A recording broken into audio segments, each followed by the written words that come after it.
time and space. Transcribed in future tense. Dimension X.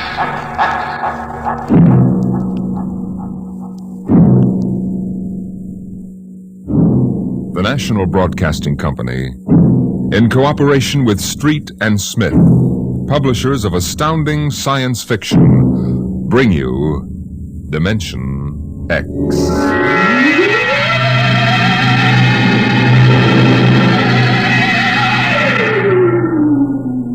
Ralph Waldo Emerson speculated, if the stars should appear one night in 1,000 years, how would man believe and adore and perceive for many generations the remembrance of the city of God? Now, this was philosophically interesting. But on the edge of the galaxy, there is a planet which swings on its orbit in a cluster of 6 suns. These suns hang in the sky above. Never less than 2 shine down through the entire 23.8 hours of the planet's day. The yellow light has burned down on the planet continuously into the past, till the mind of man runneth not to the contrary.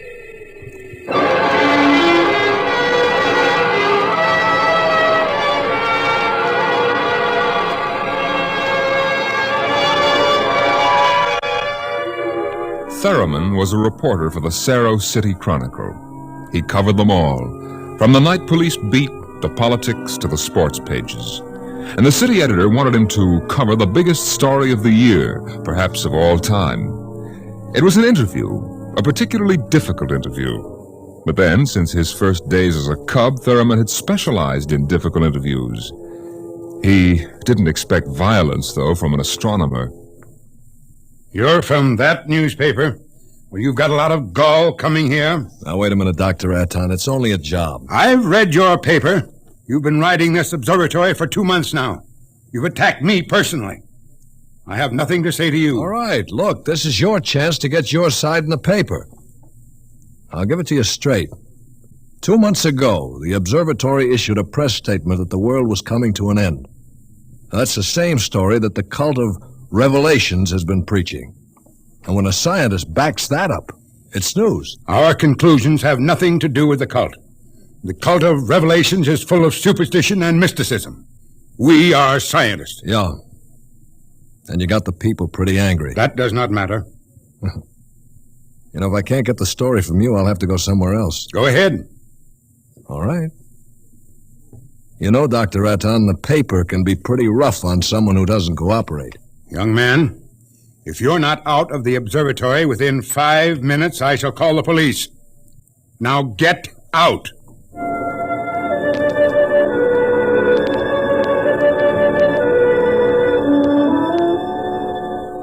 The reporter walks down the long hall from the observatory. The light filters through the high windows, the yellow light of Gamma, the brightest of the 6 suns in the planet's sky. Beta is almost at zenith. Its red light floods the landscape to an unusual orange. The planet's sun, Alpha, is at the antipodes. And now as Gamma sinks below the horizon, the red dwarf sun, Beta, is alone, grimly alone. It's a short drive from the observatory to Saro City, and the red light glares from the highway. The temple of the cult stands, hewn from the solid rock of the Dormite Mountains, outside the city.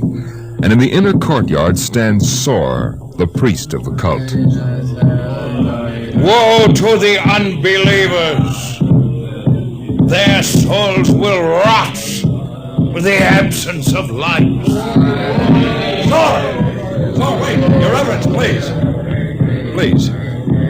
Tell me, Your Reverence, what will happen? What are you waiting for here? The day of the coming, is written in our doctrine of Revelations.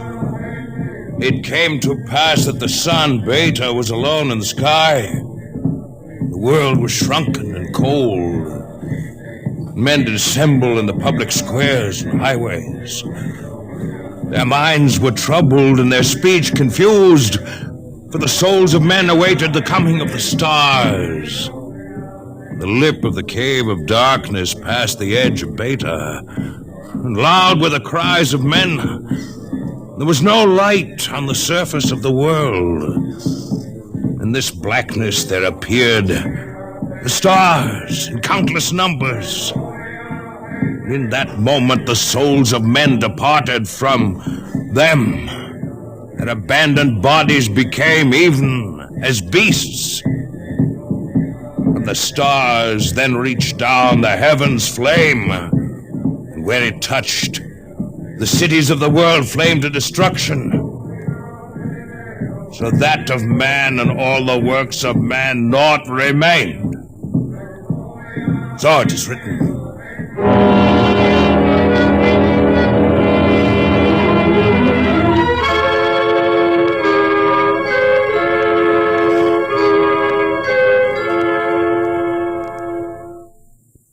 Dr. Sharon, you're the only scientist I could find in the city.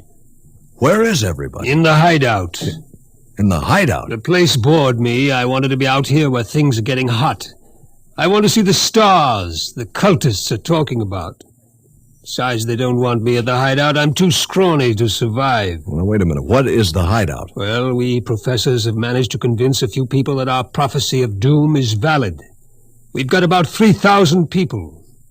They're supposed to hide where the darkness and the stars can't get at them. We hope they'll survive and leave records. Survive? Survive what? Oh, there are lots of names for it. The cultists have their myths. Oh, yes. What about that? What is there to these myths? As a matter of fact, what is there to this doctrine of revelation? I'm a psychologist, not an archaeologist. How true it is, I don't know, but the cultists say that every 2,050 years, all the suns disappear, and there is a total darkness. And then they say things appear called stars. Of course, men go mad. They mix all this up with a lot of religio-mystic notions, but that is the central idea. Yeah. Well, that's impossible, isn't it? I mean, there are always at least 2 suns in the sky, most of the time 4 or 5. There are not now, only Beta. Dr. Sharon, you mean that there's going to be worldwide darkness tomorrow? That all mankind will go violently insane? What's behind that? Well, for one thing, this is history of civilization of the world. We've located a series of cycles of civilizations comparable to our own, all of which, without exception, were destroyed by fire at the very height of their culture. All right. But is there any scientific theory behind this and that would explain it? The University Observatory finished their calculations 2 months ago. Tomorrow there will be an eclipse of Beta so that the planet will become dark. That eclipse comes every 2,049 years. Darkness comes. Maybe those mysterious stars that no man has ever seen. And then, madness and the end of civilization. I see. And the scientists expect to live through this at the hideout, huh? They plan to photograph the eclipse and leave the records, and then the rest of mankind will know what to expect. Mm-hmm. Dr. Sharon, what is there in darkness to drive men mad? Have you ever experienced darkness, young man? No, but I know what it is. It's just... well, no light. Draw the curtain. Well, what for? If we had 4 or 5 suns out there, we might want to cut the light down for comfort, but with only Beta... That is the point. Just draw the curtain and then come here and sit down. All right. What? Dr. Sharon, I can't see you. Feel your way. Yeah, but I can't see. I can't see anything. Do you like it? Well... No, it's awful. The walls. They seem to be closing in on me. I want to keep pushing them away. All right. Draw the curtain back again. The light. The light. Dr. Sharon, have you got a drink? Right here.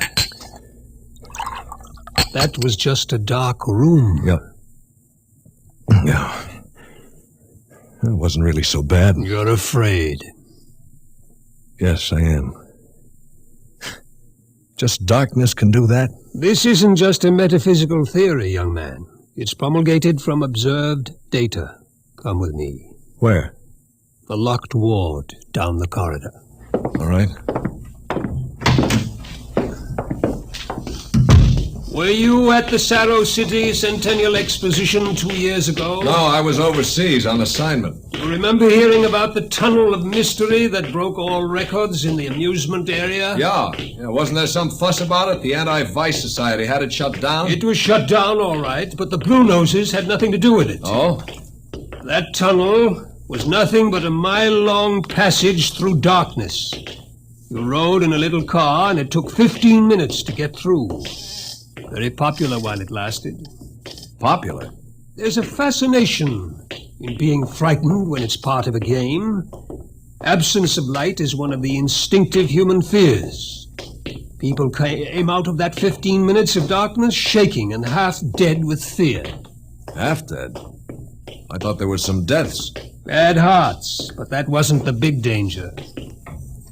Now, which key is this? Wait a minute, Dr. Sharon. Where are we going? You'll see.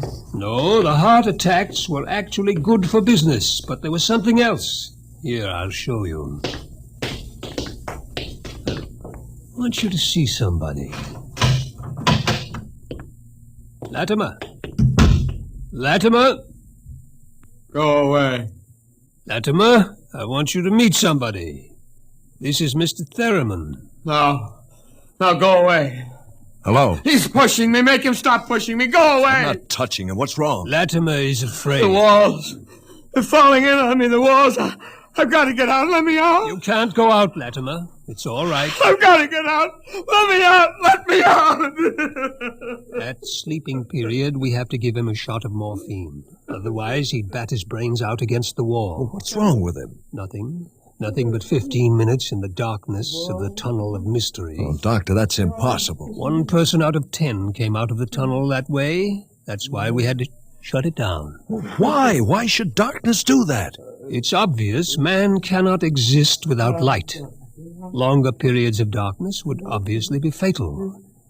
The scientific theory is that the consciousness of light is necessary for mental activity. Please, doctor, let me outside. Let me outside. Please, I can't breathe. They're pushing me. They're always pushing me. I can't stand it. I can't stand it. There you are, Theremin. That's what 15 minutes of darkness will do. Man just wasn't built to operate without light. There are always at least 2 suns in the sky, most of the time more. Yeah. Just 15 minutes of darkness. Now then, look out of that window. Imagine darkness everywhere. No light as far as you can see. Black. Everything black. And the stars, whatever they are, well, can you conceive it? Your mind wasn't built for that conception. When the real thing comes, you'll go mad completely and permanently. There's no question of it. Tomorrow there won't be a city left standing in the world. Well, why, Doctor? Why should the cities be destroyed? If you were in darkness, what would you want more than anything else? What would it be that every instinct would call for? Light. And how would you get light? I don't know. You'd burn something, and every city in the world will go up in flames. Shall we go back to my office, Mr. Theremin, and have another drink?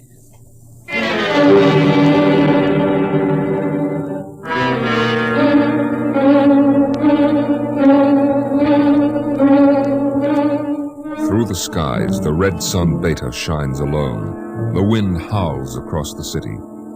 It's cold, colder than man can remember. As the hour approaches, the reporter goes out and speaks to the man in the street. Excuse me, sir. Excuse me, but I'm from the Chronicle. I'd like to talk to you. Ah, a reporter, huh? That's right. My name is Pellet. 2 L's. Remember the 2 L's. All right. Mr. Pella, what's your occupation? Power technician at the North Division plant. Uh-huh. You're making some kind of a survey, huh? Yeah, in a way. Where are you going now? Home for supper. Well, how about, well, what I mean is, what are you going to do tonight? You mean about this star stuff? Yeah. Well, I'll tell you, mister.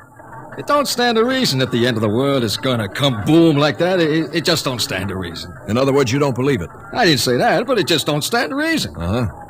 Have you read what the scientists say? I don't read stuff like that. Only the headlines. Yeah. How about the cult?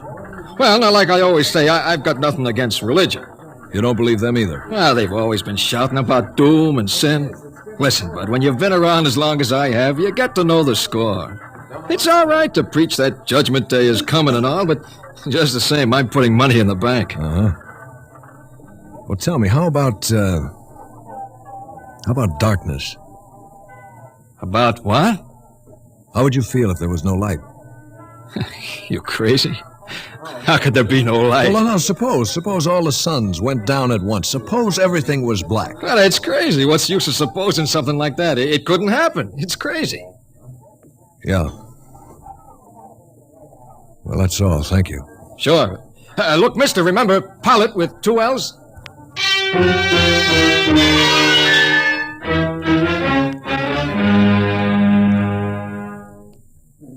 Excuse me, sir, but I represent the Chronicle, and we're conducting a poll to determine public opinion with regard to the predicted end of the world.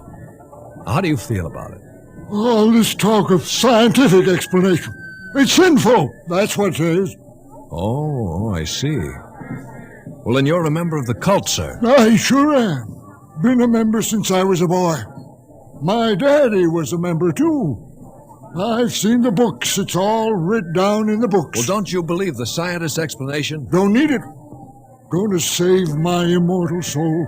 Going to stay on the mountaintop in a white robe while the stars carry me away to glory.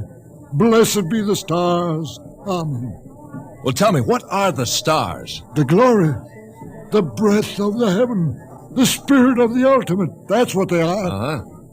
Well, sir, the observatory has announced that it intends to take pictures of these stars. Blasphemy! I sold my house, gave all my money to the poor. Won't need it anymore. Going to heaven with stars. Glory, glory, going with the stars.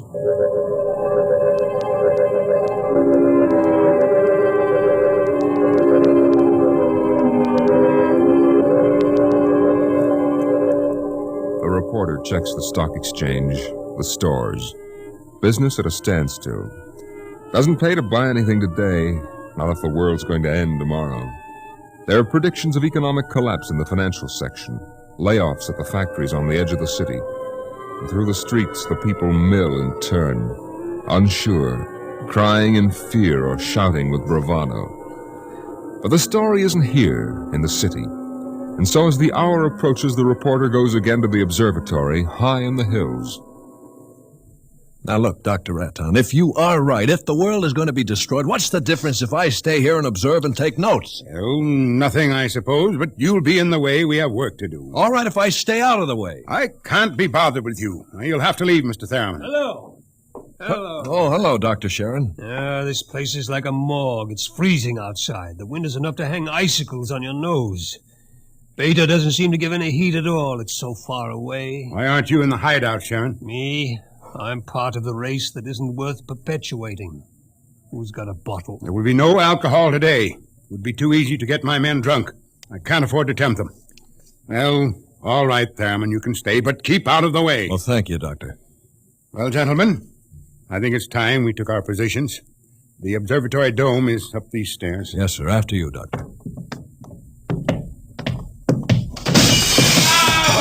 What's that? The dome, quick! What is it? The plates. The photographic plates, they're all smashed. There he is. A cultist. He's going for the telescope. After him. I've got him! This must be destroyed. It must be. It's all right. It's all right. He didn't harm anything. Let him up. Well, that's the high priest, Dr. Radon. Soar is his name. I was talking to him yesterday. What do you want, Soar? Nothing that you would give me of your own free will. I made a bargain with the cult to give me certain data you had. In return, I promised to prove the essential truth of the creed. There was no need to prove that. Stands proved by the doctrine of revelations. I offered scientific backing for you believers. You made of the darkness and the stars a natural phenomenon, removed all its real significance. That was blasphemy. The facts exist. Your facts are a fraud and a delusion. How do you know? I know. I suppose you think in trying to warn the world against the menace of madness, we are placing souls in jeopardy. Well, we have not succeeded, if that makes you feel better. Your devilish instruments must be destroyed. We obey the will of the stars. Someone call the police in Zero City. There's no time for that. Let me handle this. The eclipse is only a few minutes away. Look, Saw. Will you give your word of honor to cause no trouble? I will not. Listen. Just as soon as the eclipse starts, we're going to take you and put you in a closet with the door closed, and you'll stay there. Then you won't see the darkness, and you won't see the stars. And that means the loss of your immortal soul according to the cult. All right now, will you give your word of honor? You have it. You will all be damned for your deeds of today. Look! Cameras! Yes, sir. Check the exposures carefully. We will, sir. You're shaking, Mr. Theremin.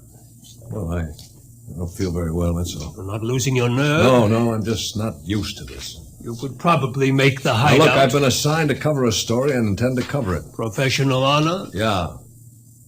And I'd give my right arm for a bottle right now. I need a drink.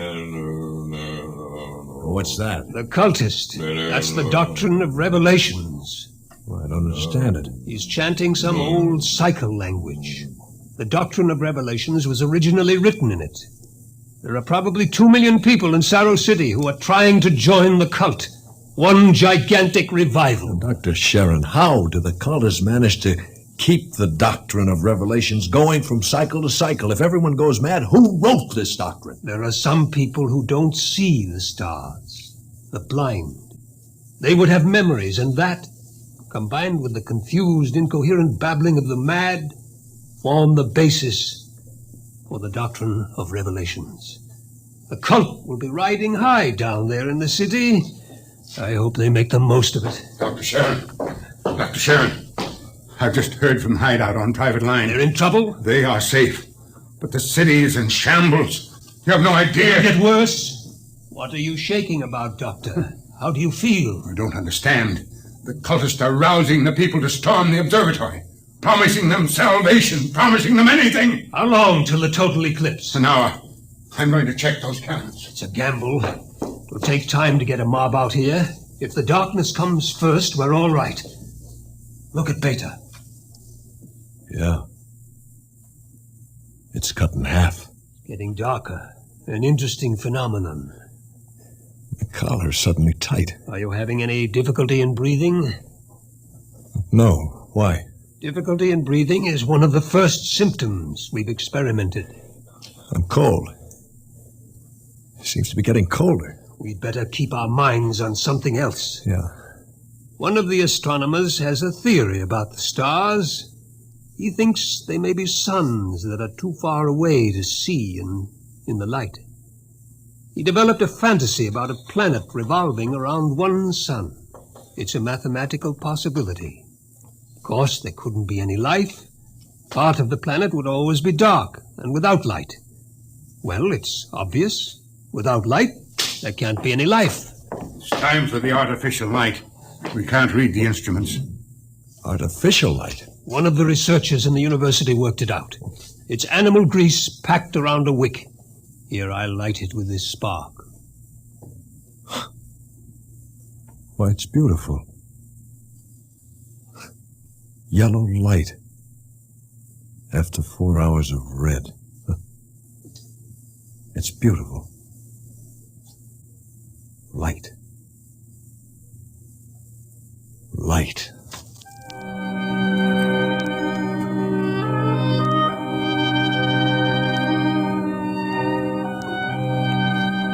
The dome is quiet.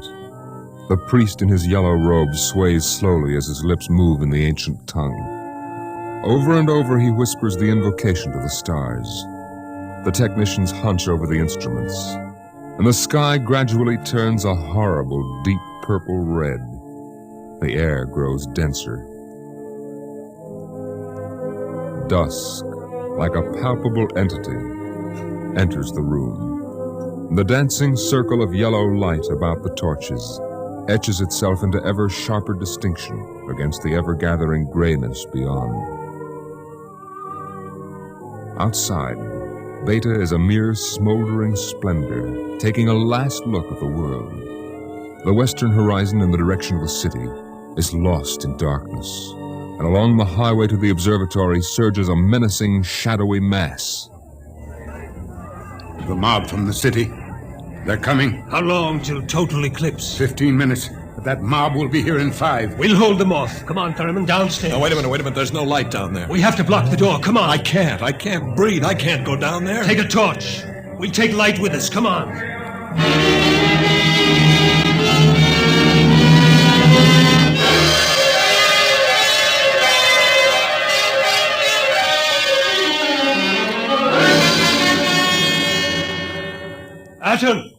Atten!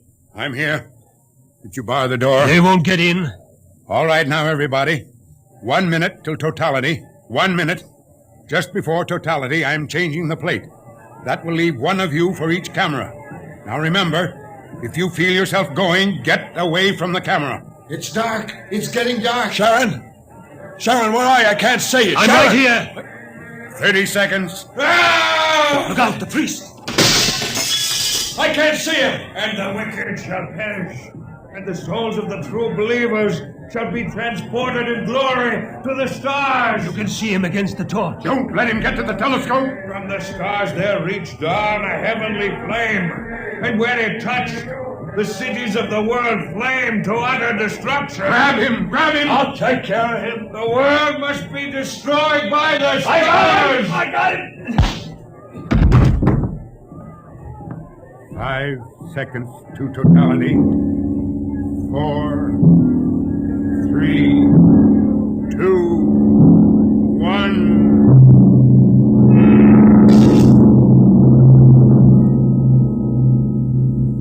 The sky is black, and through it shine the stars. 30,000 minute suns shine down in soul-searing splendor. It's more frightening in its awful indifference than the bitter wind that shivers across the horrible, cold, bleak world. The stars.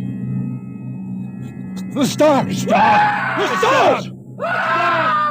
The walls! The walls are coming in on me! They're coming in! Light!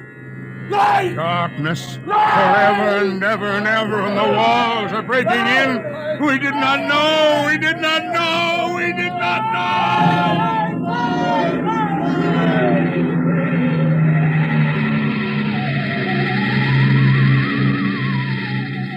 On the horizon in the direction of the city, a crimson glow begins growing. 1,000 fires strengthen in brightness that is not the glow of the sun. 1,000,000 fires, as a world mad in the darkness screams in terror for the light.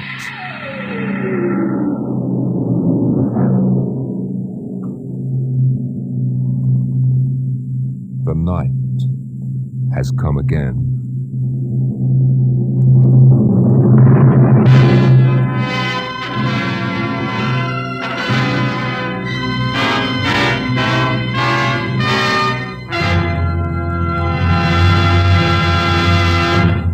You have just heard another adventure into the unknown world of the future.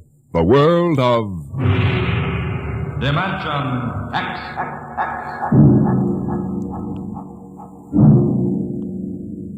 With this program, Dimension X concludes the present series. We hope to return to the air in the near future. Watch your local newspaper and listen to your local station for the resumption of the series.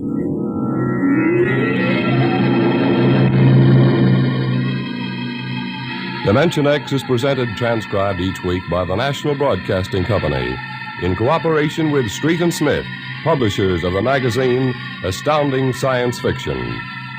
Today, Dimension X has presented Nightfall, written for radio by Ernest Kinoy from the story by Isaac Asimov. Featured in the cast were Lyle Sudrow as the reporter, Cameron Prudhomme as the astronomer, and John McGovern as the psychologist. Your host, Norman Rose. Music by Bert Behrman. Dimension X is produced by William Welch and directed by Fred Way.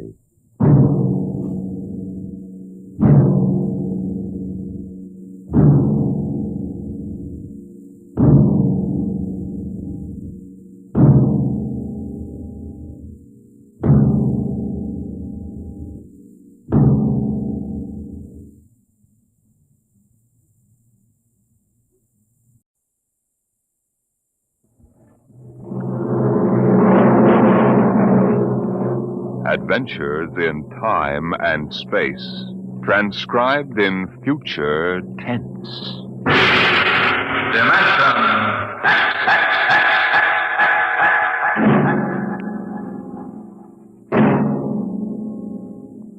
The National Broadcasting Company, in cooperation with Street and Smith, publishers of astounding science fiction, bring you Dimension X.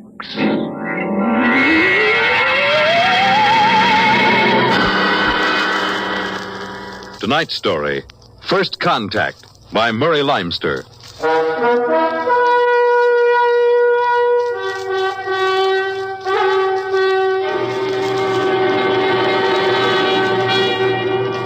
They had been in space 6 months now, moving with the incredibly faster-than-light speed of the overdrive.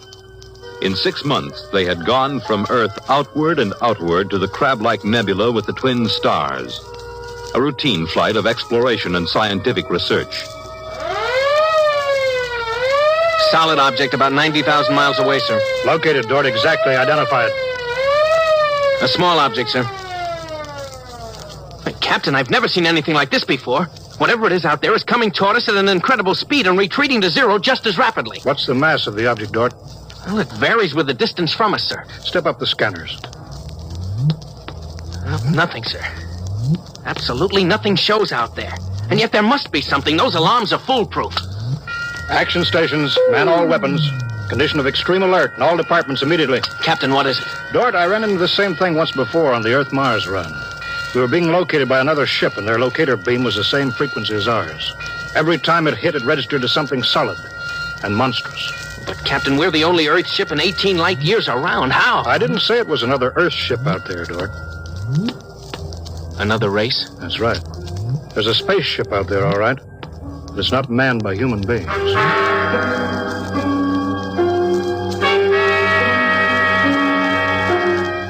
It had been contemplated and speculated upon. Mathematically, it was almost a certainty that such a race existed. But in 18,000 Earth years, no human spaceship had ever encountered them. Now the situation was precipitated, and somewhere outside the Earth vessel there was an alien race. Of what shape? Of what quality? Of what psychology? It's moving, sir. Heading right for us. At that speed, we'll be in touch in 10 minutes. Heading right for us, huh? Just what we'd do if a strange ship appeared in our hunting grounds. Friendly? Or maybe. We'll try to contact them. We have to do that. But friendly? Thank the Lord for the blasters. They may not be hostile, sir. Well, they may be. That's what I'm paid for. Put on this job for, to worry about the troubles that may never happen. To all hands, now hear this. A ship is approaching manned by an alien race. I'll give the signal for attack or defense if it be necessary. There'll be no move made unless I give the order. I do not wish to provoke trouble. Stand by. Their ship is slowing down, sir. It's stopped. Weapons Department, report. Weapons Department, report. Alien ship remarked. Target fixed. Weapons alert. Communications Department, report. Communications Department, report. We're receiving a modulated short wave, sir. Frequency modulated. Apparently a signal. Not enough power to do us any harm. We'll try to make some sense out of it. Report any progress to me immediately. One thing in their favor, sir. They didn't attack immediately without question. They're trying to establish contact. That seems to indicate they're reasonable. We'll see. What are they doing now? Can you make out the locator screen? Bring that power up. They're doing something now, sir. There's a section of the hull opening. Probably an airlock, sir. If they breathe there. They're letting something out. It's round. A bomb, sir? Unknown object released from alien ship. Observed by Weapons Department and targeted. Stand by. See what they're doing, sir? They've left the object out there right where they were. And now they're withdrawing the ship. There's no reason why that object couldn't be a bomb, Mr. Dort. Intended to let us think precisely as you're thinking right now. I just have a hunch, sir. I think they're friendly. I think whatever it is out there is a means of communication. You're probably right, but I won't gamble the ship on a probability. Sir, I'd like to volunteer to go out there and look that thing over. You understand whoever does examine it is expendable. Yes, sir. Requisition a lifeboat. If it's all right with you, sir, I'd prefer just a suit with the drive in it. It's smaller and the arms and legs won't make me look like a bomb. And I'll carry a scanner, sir. You may leave when you're ready. Thank you, sir.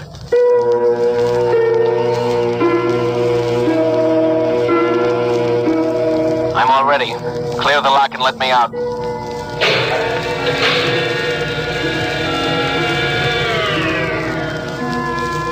Weapons Department reporting to the captain. Mr. Dort located. Mr. Dort is targeted. Stand by. If that object out there is a device to capture one of our people for observation and questioning, it'll be blown out of existence, including Mr. Dort. Stand by.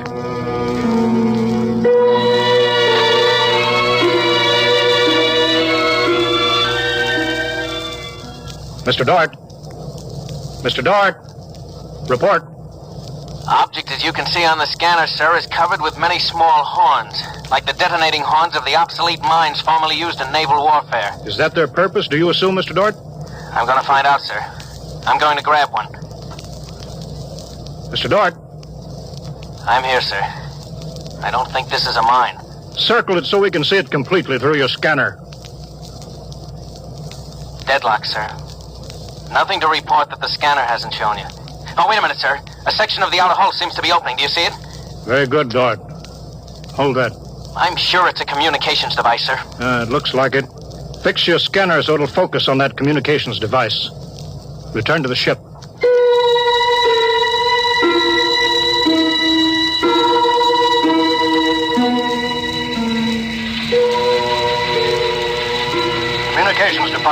Communications Department. Progress report, please. We've established communication, sir. Is there a psychologist on the team down there with you? Yes, sir. Mr. Burns is working with us. Will both of you please report to the bridge at once?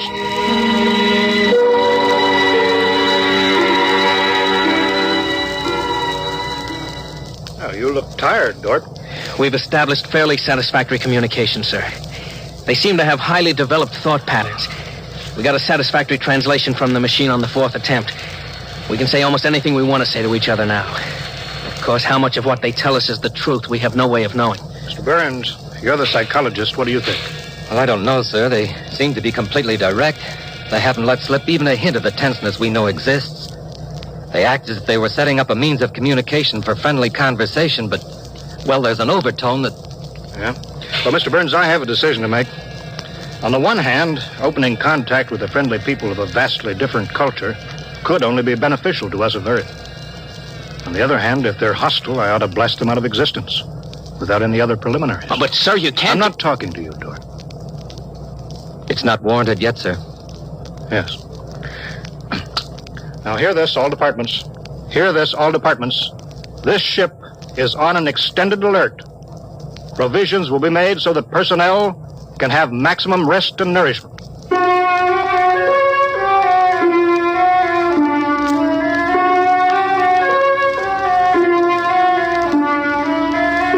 Communication continued by means of the artificial language set up arbitrarily between the Earthmen and the aliens, decoded by the mechanical decoders.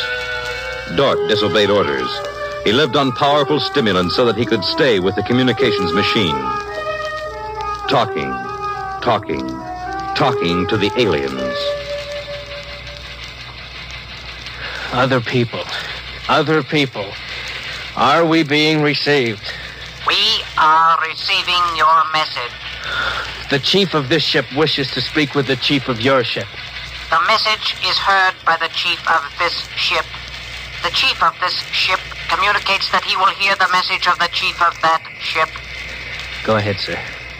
People of the other ship, I'd like to say the appropriate things about this first contact of two dissimilar civilized races, and of my hopes that a friendly intercourse between the two peoples will result. People of that ship, what you say is all very well, but is there any way for us to let each other go home alive? That's all, sir. They've stopped sending. Very direct people. Very direct. But, sir, I don't follow. I didn't know what that meant. You know, is there any way for us to let each other go home alive? It means what it says, Dort. Sir, what's to stop us from just cutting communication and leaving, and they can do likewise? What's to stop us? Simply that whichever ship leaves first will be followed by the other. If they find Earth and get back to their own planet and we don't know where that planet is, Earth will be completely at their mercy. If they leave first, we'll follow them. We'll attempt to find their home planet. Dort, could you swear to any decision that the policymakers on Earth will come to? Sir, even if they do follow us, the closer we get to home, the more of our ships and weapons they'll face. They'd never get away. Well, how do you know that they can't communicate with their home planet without returning? We can't, sir. How do you know they can't? I don't, sir. So that's the situation. We'll sit out here, facing each other, trying to outguess each other, until time wears us out. And we'll have to face the fact. Either they destroy us or we destroy them. Navigation officer, attention. Navigation officer, attention. Every star map on this ship is to be prepared for instant destruction. The chief of this ship wishes to know whether the chief of that ship can suggest an answer to the problem concerning us both. Do you want me to answer that, sir? I'll answer it myself. Tell me when to talk. Now, sir. I am giving that matter personal attention. Every effort will be bent to the solution of this problem. Will you consider a temporary truce in the meantime? What would a truce gain? Could we trust you? Would you trust us? I suggest that we continue as we have up to this particle of time. I agree. Sign off, George.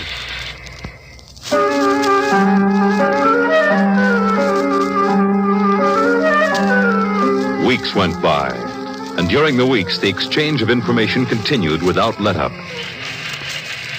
What particle of time are the people on that ship at? The resting time. All rest except myself and others on alert duty. Same on this ship. You people of that ship are very similar in many ways. Do you have a family? I have a mate. I have a mate and 3 offspring.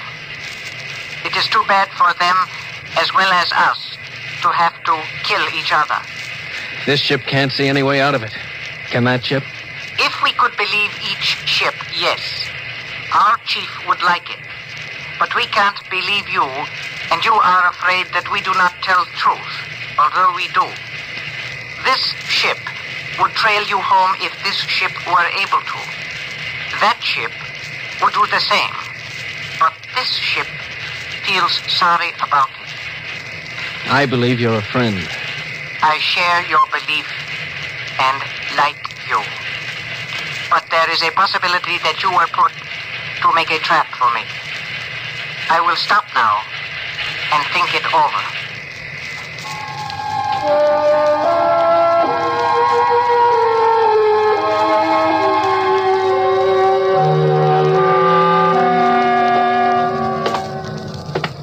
Just sit down, Dort. Control yourself. We're all under tension. Doesn't do any good to pace like some caged animal. Yes, sir. All right, now, I've read the complete transcription of your conversations with this one alien. What does it prove, Dort? Sir, these people are so much like us in their thinking. Well, sir, they're likable. They're likable and they breathe oxygen. Their air is 28% oxygen instead of 20. But they could do very well on Earth. It'll be a highly desirable conquest for them. Dort, I'm as set against violence as you are. I don't see any way out of this. And I think we've got to break this status quo. So if in 70 hours we don't see any other way, then I have no further choice. I'll blow them to bits.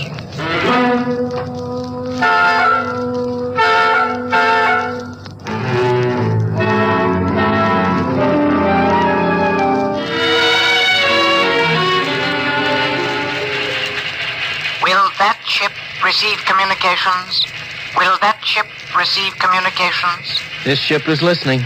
It seems to me better to communicate than to sit by the machine silently. I would have called you, but you signed off before. The problem goes around and around. I find no answer. Perhaps we could turn our thoughts to other things. The psychologist of this ship tells us that you people on that ship have a threshold of tolerance to tension. He tells us that you will be forced to take one action or another in a period of less than 100 time particles. I have no communication on this matter. Well, this ship is not trying to extract unwilling information from that ship. A truth is mentioned in passing. A report of this conversation will be carried to the chief of this ship. It would be so. We are prepared. If only the people of this ship could meet in direct contact with the people of that ship, it might be better. We could not communicate then. The communications machine is too large to carry from place to place. In direct contact, the peoples of the two ships would be further apart than now. That's true. I am sad. Much that is pleasant has passed between us. I am sad, too. We are not yet ready for each other. We are not yet ready for each other. It's hard, isn't it, Dort? Well, Captain, I'm sorry. I didn't know you were here, sir. I've been here for quite a while. Eavesdropping, I'm afraid. It's all right, sir. Nothing can be personal in a situation like this. Yeah, that's right. How long is 100 time particles, Dort? Pardon, sir? That reference he made to us not being able to stand tension is interesting. Their psychologists seem to make more out of us than we do out of them, don't they? Yes, sir. They hit the nail right on the head. Yes, they did. I think, Dort, we'll just have to push our timetable up a bit. No further communication with the aliens under any circumstances. That's clear, isn't it? Yes, sir. Sir, if they know so much about our psychology, isn't it possible that remark was intended to make us act more quickly? Probable, Dort. Probable. Well, why would they do that, sir? Why? You tell me why, Dort. All of a sudden, I have an idea, sir. That's crazy. It doesn't matter how crazy. I'll listen to it. Sir, I think these people are playing some kind of a joke on us. Joke? A joke, Dort? Yes, sir. Over and over again, I've noticed what I think is a sense of humor. A highly developed sense of humor. Do you recall when we went to all the trouble to set up a fictitious star map and then they just sent us back a mirror image of the same one? I think somehow they're playing a joke on us. Well, maybe you're right. In which case, you've seen practical jokers, Dort. Their jokes aren't always funny. Sometimes they hurt people.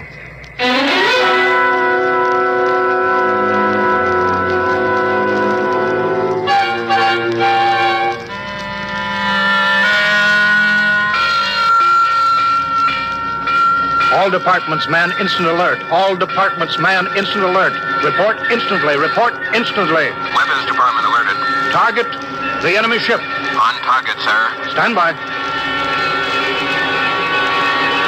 Fire!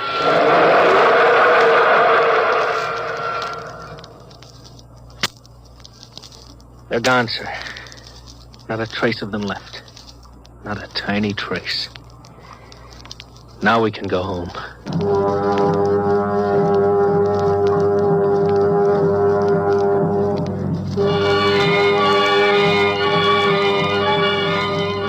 Communications to Captain. Communications to Captain. Report. Sir, I'm picking up new signals. Same frequency as the original alien signals. That's impossible. That ship was destroyed. I'm receiving signals, sir. Set the machine up. We'll be down there in a minute. Mr. Dort, come with me, please.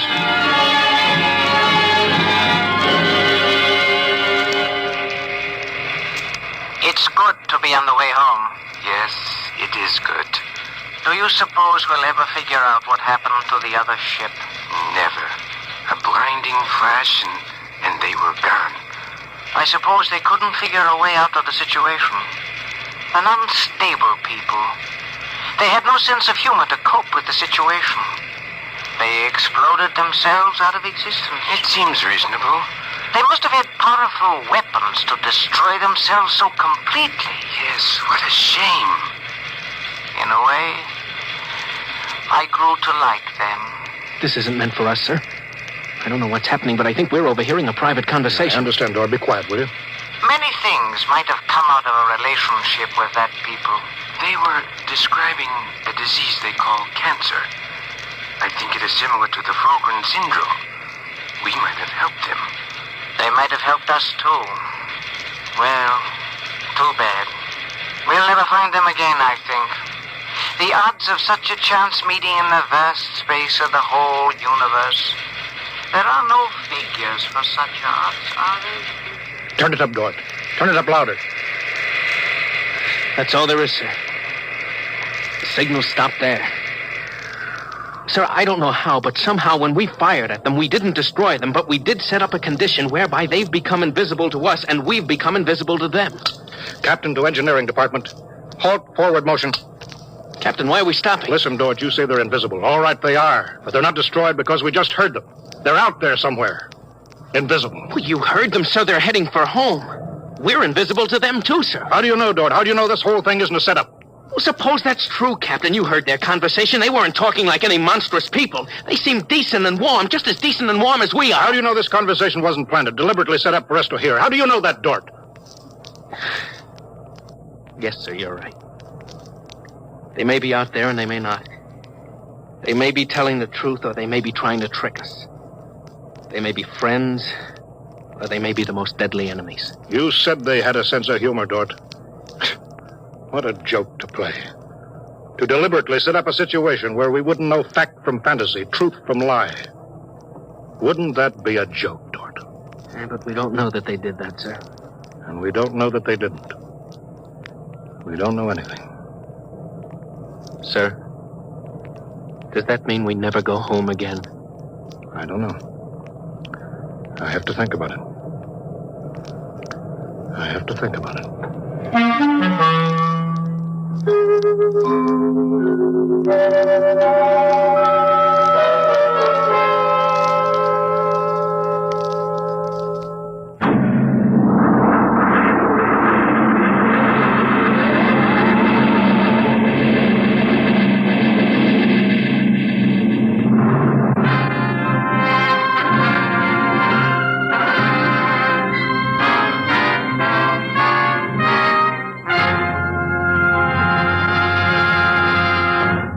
You have just heard another adventure into the unknown world of the future. The world of... Dimension X.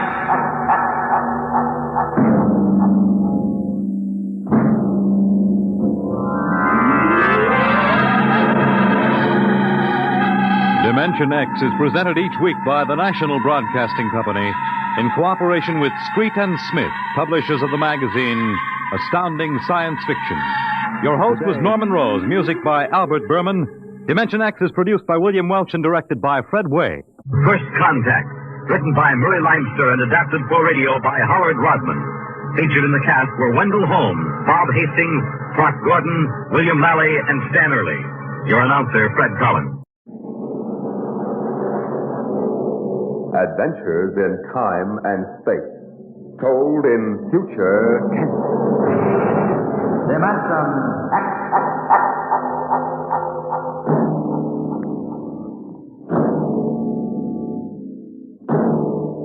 The National Broadcasting Company, in cooperation with Street and Smith, publishers of astounding science fiction, bring you Dimension X.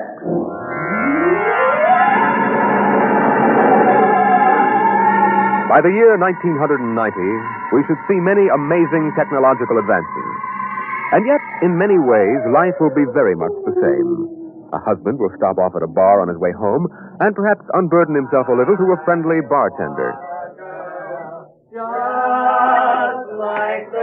Another one, Mr. Smith? What time is it, Sam? Why, almost 10 o'clock, Mr. Smith. One more. Listen to them. The old songs are still the best, huh, Mr. Smith? Yes, Sam. I remember singing that one back in 1974, just before I met my wife. Golden days, Sam. Here's your beer, Mr. Smith. Ah, thanks. Ah, that's good. Almost feels if I can go home and face Nettie now. Wife trouble, Mr. Smith? Wife trouble, Sam. Fight? Oh, never. Nettie and I never fight. Nettie's too mad about me ever to fight with me. She adores me.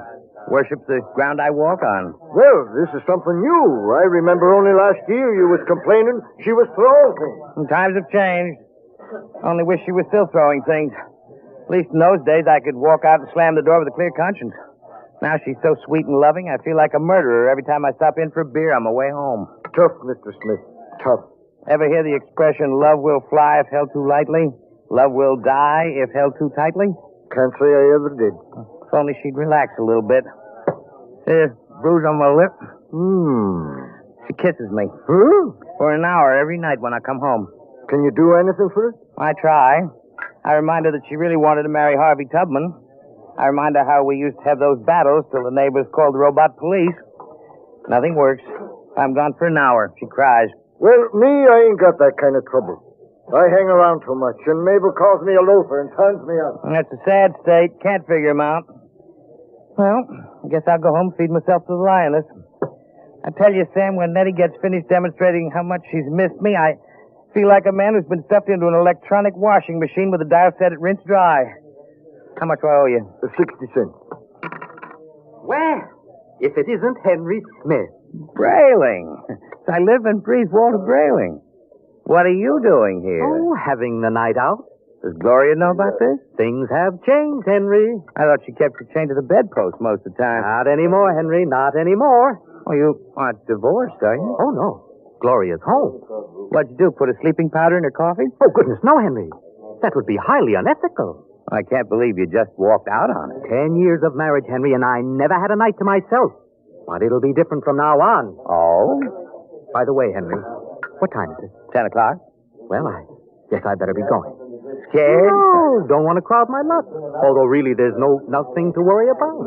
I'd sure like to know how you do it, Walter. Would you really? Yes. All right, Henry. Since you've always been a friend of mine, I'll let you in on it. Come on, my car is outside. I'll drive you home and let you see how it's done. Well, that's nice of you, Walter. Not at all, Henry. We fellows have to stick together.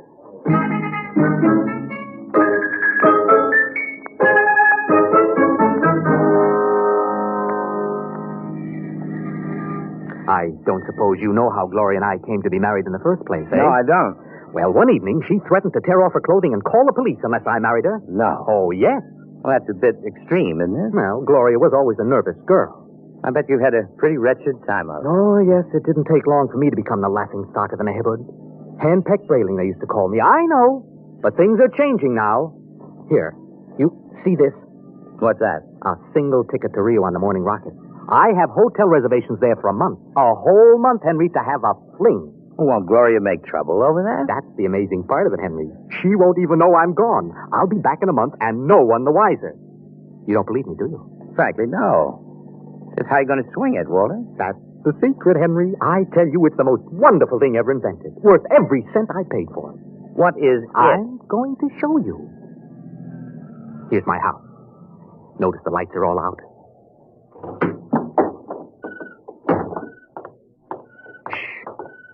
We'll wait up there on the front porch.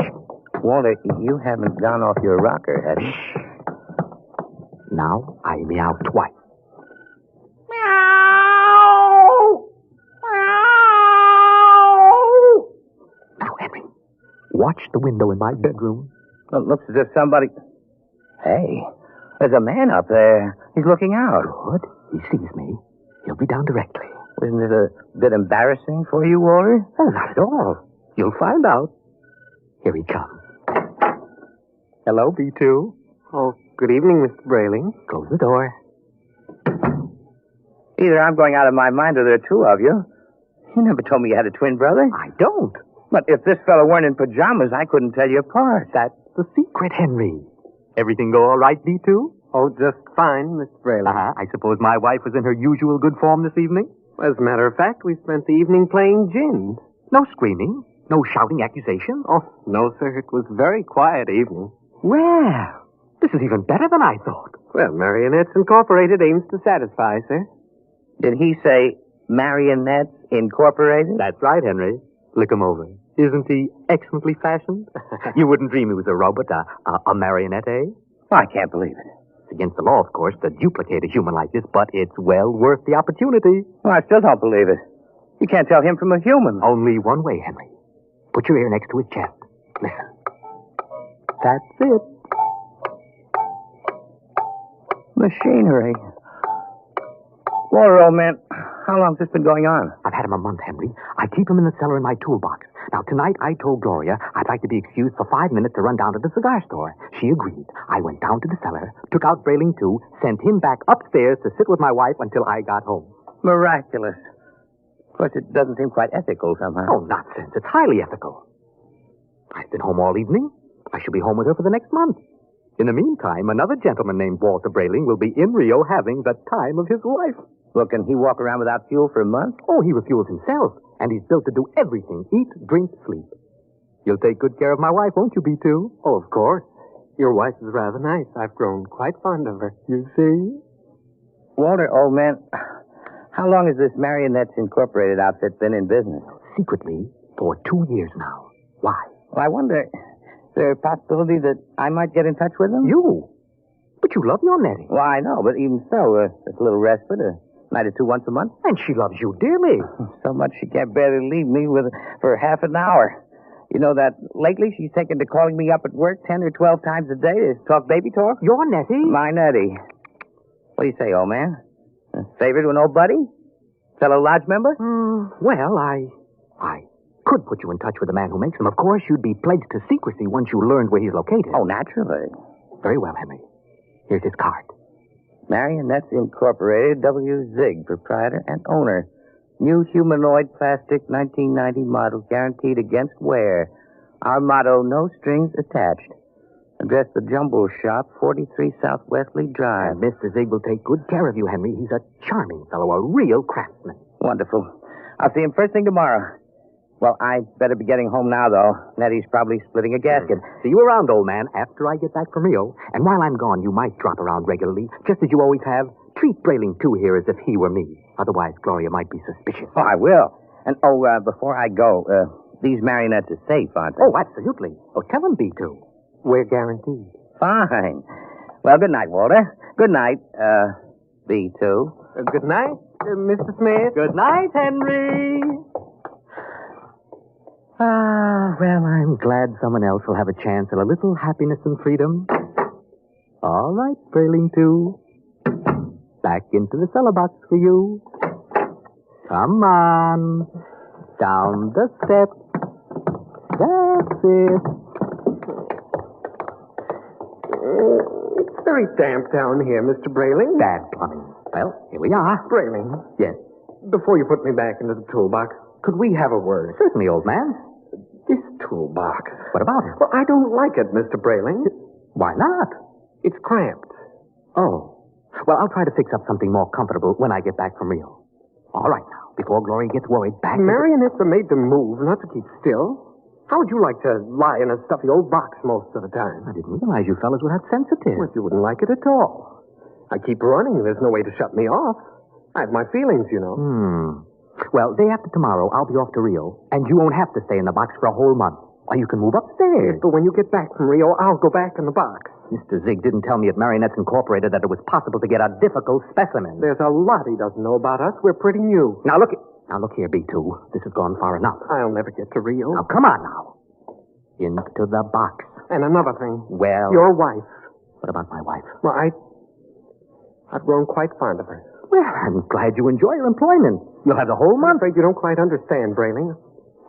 I've fallen in love with her. You what? You just don't appreciate her. Maybe if you hadn't always acted so meek and apologetic about everything, she'd have a little more respect for you as a man. Well, now, you aren't supposed to behave like this. You know you think you... Well, anyway, I could be very happy if I were married to Gloria. Aren't you forgetting you're nothing but a big, overgrown puppet? Careful, Brayling. I'm sensitive. All right. I'm sorry. Now, look.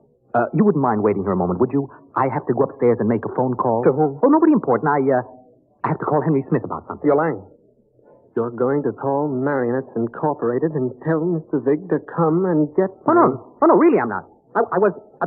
B2, stay away. Stand where you are, Brayling. Now, B2, take your hand off my arm. No, Brayling. What are you going to do? Nothing much. I'm just going to put you in the toolbox, lock it, and lose the key. What? And then I'll buy another ticket to Rio, and Gloria and I can have a wonderful vacation. You're insane. Am I? Now, wait a minute. Hold on, B2. Now, don't be rash. Let's talk this over. Goodbye, Brayling. B2, stop it. Don't. Let go. Help. What, Brayling? Help. There.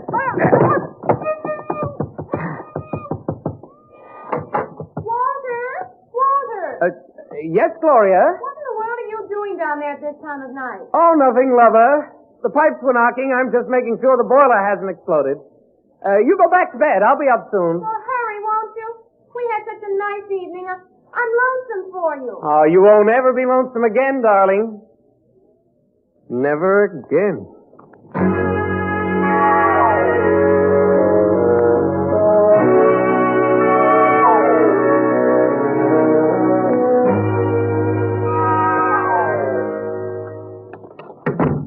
Good morning, Nettie. Oh, good morning, darling. How are you? Have a nice time last night? I missed you so. Breakfast ready? Aren't you going to kiss me good morning? Oh, yes, I suppose so. Oh, you're so wonderful, Henry. I guess I'm the luckiest person in the world. Here's your coffee. And how would you like your eggs? Anyway, it's all. Oh, but I want to please you. Oh, Nettie, skipped the eggs this morning. Oh, but you have to eat to keep well, darling. I'm very healthy. I have an early business appointment. Oh? It's a friend of Walter Brayling's. I met Walter last night, and he... Yes? I'd better be off. Now, Nettie, don't look as if I were on my way to Rio or something. I'm only going to work. It's just that I miss you so. I want to be with you all the time. I have to go through this every morning. I'll be back at supper. There's no need to cry now, is there? No, darling. You aren't displeased with me, are you? I try so hard to do everything just as I think you'll like it. No, I'm not displeased. Well, goodbye, dear. Henry? Yes? You forgot to kiss me goodbye.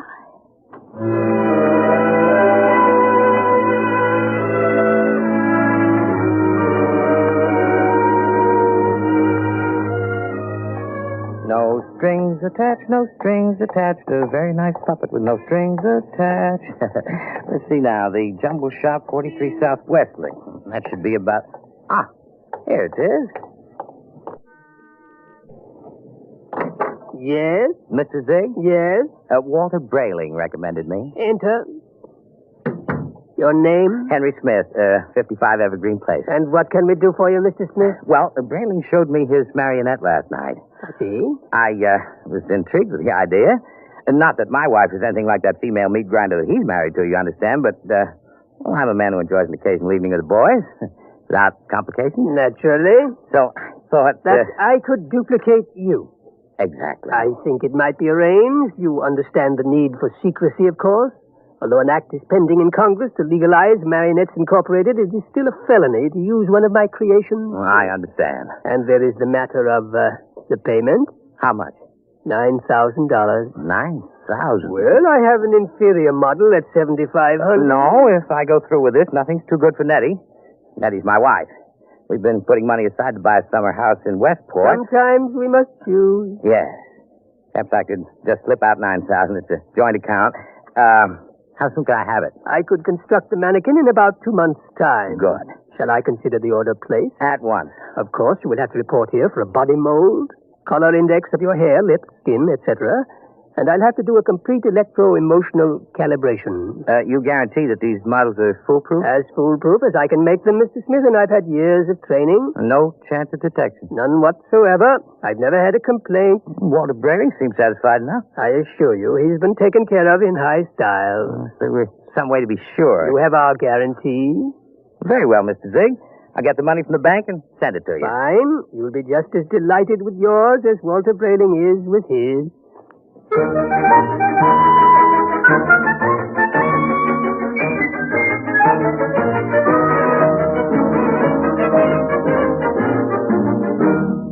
Oh, tell her. Yes, Mr. Smith? I'd like to cash this draft on my joint account. Yes, sir. $9,000, sir. That's right. Well, I'm afraid that's impossible, Mr. Smith. Impossible? My wife and I have a good $15,000 in our account. You're mistaken, Mr. Smith. Oh, but I know. Here's your card, sir. You see, Mrs. Smith withdrew $10,000 recently. $10,000? Without even telling me? I remember it distinctly, Mr. Smith. She said it was for a surprise for you. Good Lord. She's bought that house in Connecticut. My birthday's next week. Well, I'll have to borrow it somewhere. I've already contracted. Yes, sir. Quite a surprise for you, eh, Mr. Smith?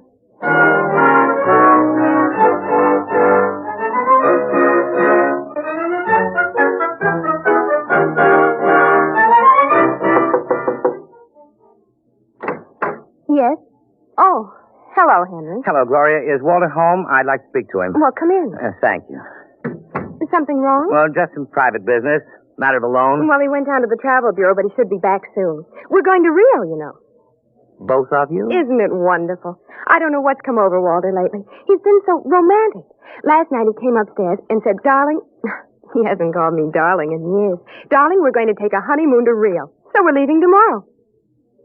Anything wrong, Henry? No. No, just a little surprise, that's all. Well, he should be back soon. Will you wait? Yes, I'd better. Say, as long as you're over here, maybe you can help me with something. What? Well, I went downstairs to get an old suitcase a little while ago, and I heard the strangest noises near that old tool chest of Walter's. He mentioned that the boiler was acting up, and I'm afraid to go down there again. I wonder if you'd take a look. What kind of noises? Like a thumping sound. Maybe I'd better go down, Gloria. You stay up here. Should I call a plumber, do you think? No, I'll take care of it. Start down a bell. I'll have a look. Good Lord. Hello in there. Well, just a minute. Keep quiet, for goodness sake. I'll have to smash the lock. Now what in the... Henry, thank God you've come. Be quiet. I've been in there all night. I thought I'd suffocate. He tried to kill me, Henry. He tried to murder me. Who? Which one are you? Don't be an idiot. I'm Walter. What happened? B2, the marionette. He stuffed me in the toolbox and left me to suffocate. Well, fortunately, I found an old file in there and managed to get an air hole through the wood. Good Lord. He's taking Gloria with him to Rio. Have they left yet? No, he's gone downtown for the ticket. Oh, good. We may just have time. For what? To get down to Marrionettes Incorporated and tell Zig to stop him. Well, you're in no condition. Oh, don't worry about me. We can't waste any time. Come on. But Gloria... Sneak out. Tell her you fixed the plumbing. Tell her anything. I'll meet you outside. All right. Oh, what a fool I've been. What a fool I almost was. I went down and ordered one of those things today.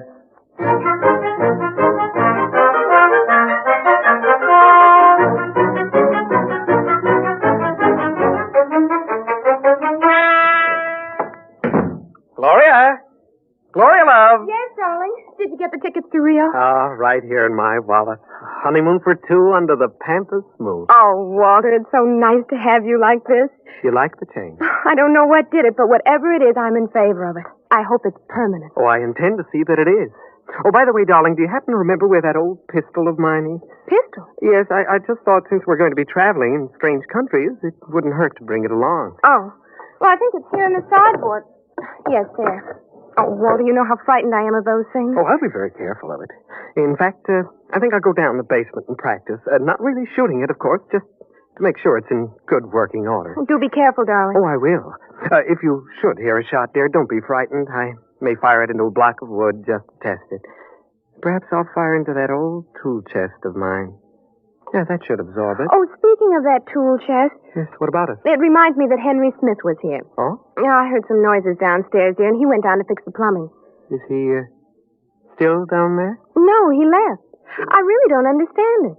He seemed so anxious to see you before he went down to the cellar, and then he just left. Oh. Did he, stop the noises? Well, he must have. I don't hear them. I see. So what is it, dear? I have to go out for a while, But, darling. Walter, we'll have to pack if we're leaving. I'll be back soon. There's something very important I have to attend to. Well, what is it? Just some personal business with Henry Smith. Please excuse me, darling, and don't worry. When I get back, everything will be fixed once and for all. Yes, we can enjoy the rest of our lives just as though the old Walter Brayling never existed.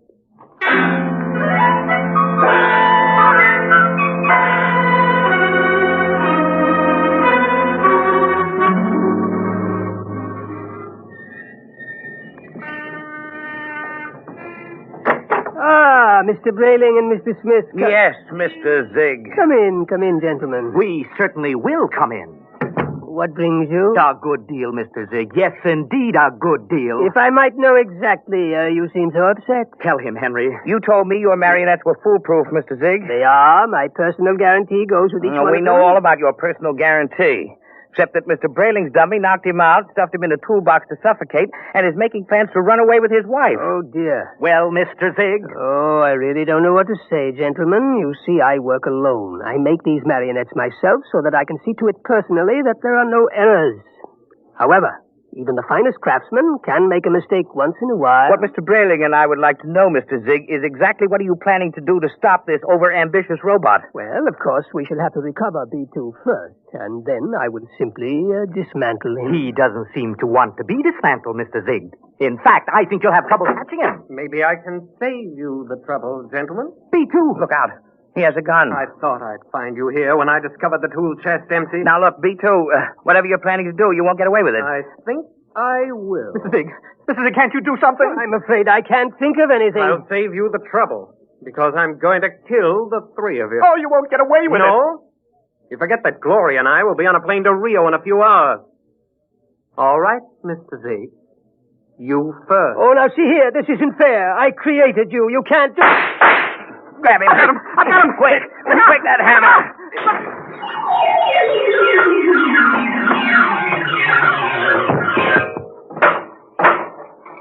Well, that's the end of Brailing 2. Oh, thank heaven. Henry, he got digged. Right through the... Oh, holy jumping catfish. Henry, look at him. Look at Zig. Nothing but a mass of coils and springs, just like Brailing 2. Well, he's nothing but a marionette. He's no different from... Walter, you know what this means? It's incredible. A marionette building other marionettes. Someone must have built Mr. Zig originally. Well, perhaps Mr. Zig turned on whoever built him the same way that Brailing 2 turned on you. Well, at any rate, we'll never know. I wonder how many of these things are walking around among us. Oh, I shudder to think of it. Some of our best friends might be... Come on, we got to get out of here. But the police? Don't be a fool. There's been no crime committed here. All the police will find is 2 oversized puppets with the springs coming out of them. But they seem so lifelike. They're only machinery. You've got to remember that. Well, what'll I tell Gloria? If I were you, Brailing, I wouldn't tell Gloria a thing. I'd simply pick up that other ticket to Rio and take her on a honeymoon. What about you, Henry? What are you going to do? Me? I'm going home and give Nettie a kiss that'll singe her hair. I'll even forgive her for taking that $10,000 out of the bank without telling me. You know, when I think of what might have happened if I'd gone through with this marionette thing, what makes a fella realize how lucky he is to be married to a decent woman. Let's go.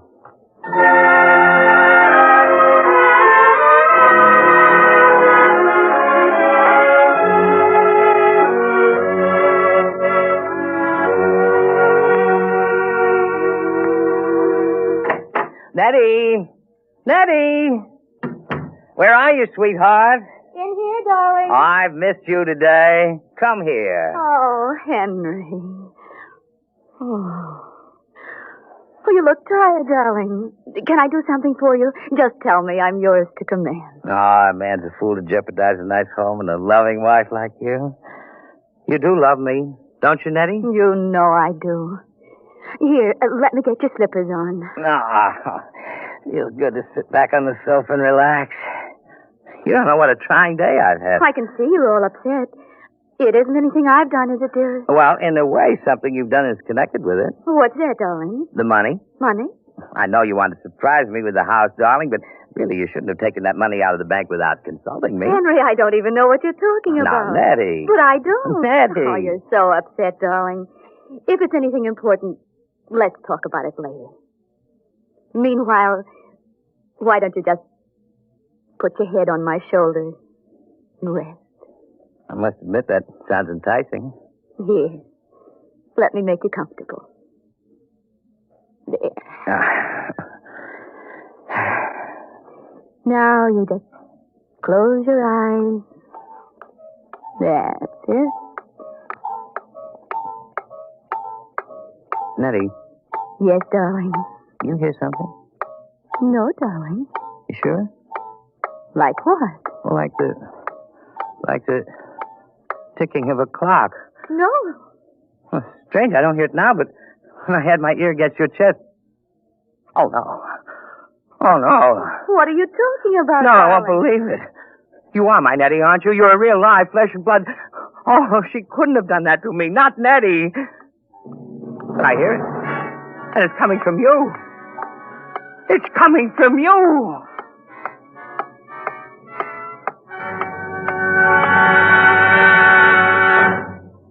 You have just heard another adventure into the unknown world of the future. The world of...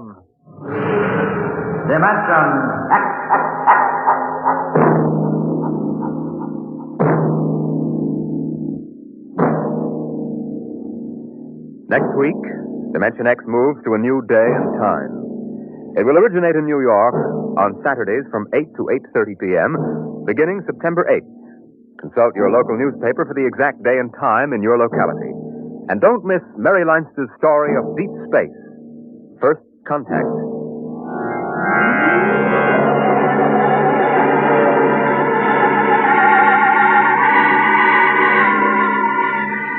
Dimension X is presented each week by the National Broadcasting Company in cooperation with Street and Smith, publishers of the magazine Astounding Science Fiction. Today, Dimension X has presented Marrionettes Incorporated. Written for radio by George Lefferts, from the story by Ray Bradbury. Featured in the cast were Kermit Murdoch as Henry, Martin Rudy as Brayling, and Ross Martin as Brayling, too. Your host was Norman Rose. Music by Albert Berman. Fred Collins speaking. Dimension X is produced by William Welch and directed by Fred Way.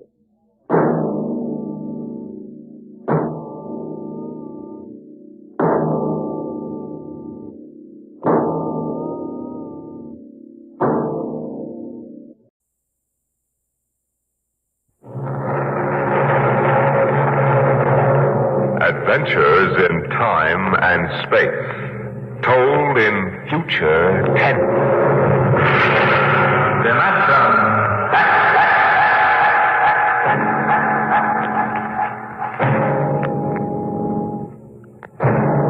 The National Broadcasting Company, in cooperation with Street and Smith, publishers of astounding science fiction, bring you Dimension X.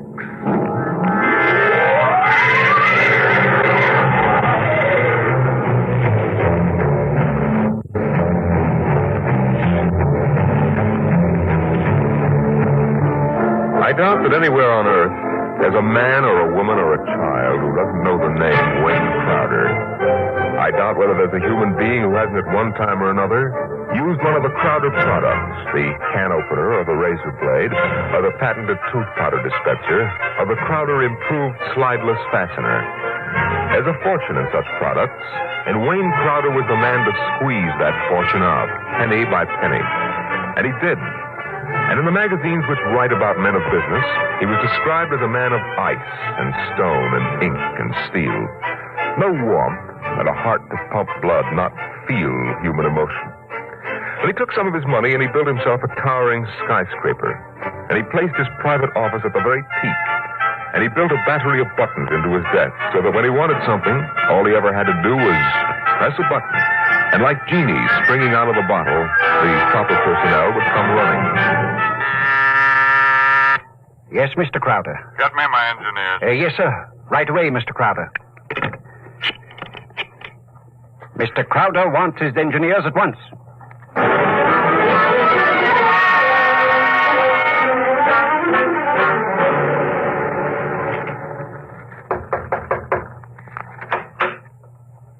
Here are your engineers, sir. All right, close the door and get out. Now, gentlemen, sit down. Gentlemen, I hired you because you're the best engineers I was able to find. They tell me you can do anything.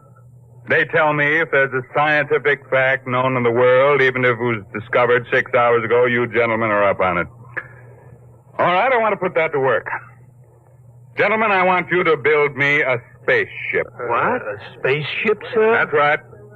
I've decided that I'm going to be the man who gives space flight to mankind. Any questions? Well, I don't know, sir. We can design such a ship. That part's not too hard. The basic blueprint has been in existence for many years. The submarine is the model for the shape and the form, but... Yes? But we have no way of providing the motor to power such a ship. When the ship's ready to fly, there'll be a motor. Sir, I don't like to contradict you, but you see, scientists have been searching for a motor power for spaceships for decades now without success. You'll have a ship, but we can't lift that ship from the Earth's surface. That is, not to the point of free flight at any rate. Mr. Crowder, you see, you'll be spending millions of dollars, hundreds of millions perhaps, for nothing. What's your name? Phillips, sir. You're fired. What? Go down to the cashier and draw your pay and get out. But, Mr. Crowder... Get out. Nobody who works for me thinks of how much something costs. We use money. We don't let expense provide a rationalization for not beginning a project. Phillips, what are you waiting for? Get out.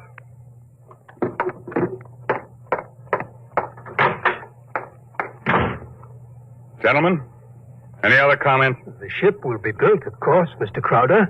But the fact still remains. We can't power it. You design the ship. I'll find the motor for you. Where, sir? That's a fair question.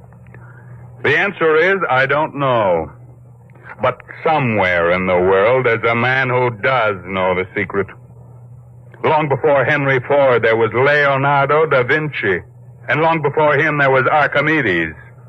And long before him, there was some Stone Age genius who invented the wheel when the only thing the mob could conceive was dragging things around on their backs. I want that motor. And I'll root out the man who has the theory which will let us build it. I'll find him. Money will be available to him, an organization, my backing, and we'll get what we want. You're going to be plagued with a host of crackpots, sir. Obviously. So it's going to be your job to separate the wheat from the chaff. But anyone who shows up with a promising idea, no matter how fantastic it sounds, is going to have a chance to show what it can do. How quickly do you want this done, sir? Yesterday. Yes, sir. Anything you need.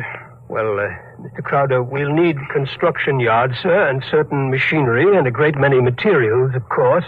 A labor force. Get them. Send me the bills. I don't want to be bothered with minor details. Yes, sir. One more thing, sir. Phillips, sir. Yes?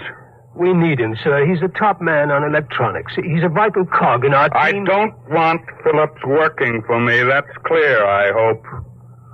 Who else in the country knows what he does? Not one in this country, sir. There's a man in Asia, though. Get him. We've tried before, Mr. Crowder. He's working on an important project for his country. I'm not concerned with details. Now get that man, pay him what he wants, but get him. Sir, you don't understand. I understand, man. If this man quits his job, that whole project will collapse. It means the welfare of many people, millions of people in his country. And he has a high sense of patriotism. By that sense of patriotism. Now, that's all. I don't want to see you again until you have a report of work in progress. Yes, sir.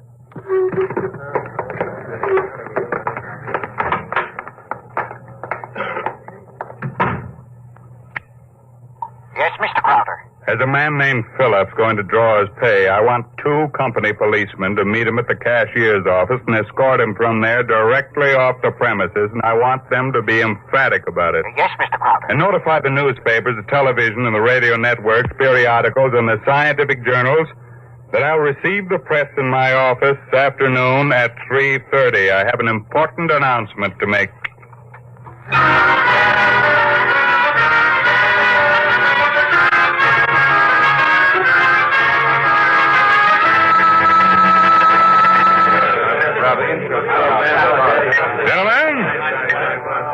Gentlemen, you can finish your drinks later. Gentlemen of the press and ladies, it's my pleasure to be able to tell you that I'm in the process of constructing a spaceship. Any questions? Did you say a spaceship? That's right. That's what I thought you said. I knew the drinks weren't that strong. I expected it might be something of a shock to you all. Mr. Crowder, is this spaceship under construction now? It is. Well, according to your plans, is it intended for interstellar flight or merely for flight between planets? This is a beginning only, and my intentions are quite modest. I expect the ship to be able to pursue a course between Earth and Mars or between Earth and Venus. For the present, any longer trips are not contemplated. You've solved the problem of motor force, then? No, I haven't. But what sort of... You mean you don't have any means of propulsion for the spaceship? That problem is not solved as yet. It will be. That's why I called you in this afternoon. I want you to announce that I have $100,000 in cash waiting for the man or woman who first brings me the basic idea for such a motor. That's all I have to say for now. Finish your refreshments, ladies and gentlemen. I'll let you know from time to time how things go. Mr. Crowder, one more question, please. Yeah. Do you have a name for the spaceship yet? No, not yet. Then let me suggest one. Yeah? Crowder's Folly. Quiet, all of you. Quiet! What is your paper? The Daily Times, sir. Inform the company police that under no circumstances is any representative of the Daily Times ever to be allowed on company property again.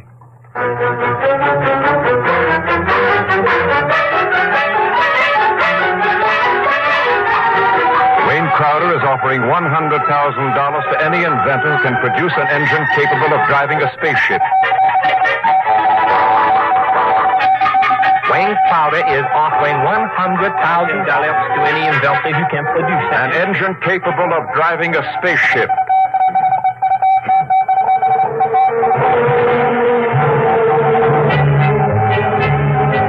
It was Crowder's folly, but the word of what he wanted circulated to the far corners of the globe, and it was known in the white ice block huts of the Eskimos and in the grass-thatched villages of Central Africa, as well as places less remote. And the Crowder office became the Mecca and the heaven for the lunatic fringe of humanity. Their blueprints and scale models clogged its corridors, and more applicants came to the great skyscraper. I told you, don't want these people in my office till this screen. Now get out! Get out! Every time I open that door, they surge in like a tidal wave. I have a progress report for you, sir, on the construction of the ship. Go ahead. I've spent $13 million for the yards, the equipment, including 3 gantry cranes, several dozen presses, thousands of dies, and so forth. Go on. We have 12,000 people working for us directly, not including subcontractors and their labor force. Well, what about the ship? Mr. Crowder, the ship is finished as far as we can go. Certain additional construction cannot be done now because it depends on the shape and the mass of the engine, on the type of fuel, on the weight of that fuel. I see. All right, lay off everybody we don't need. I've ordered that, sir. Miss Crowder, is it possible that no one will turn up with a motor? That's the one thing that's not possible. He will come. Money and determination will buy anything. Now close the door on your way out. Yes.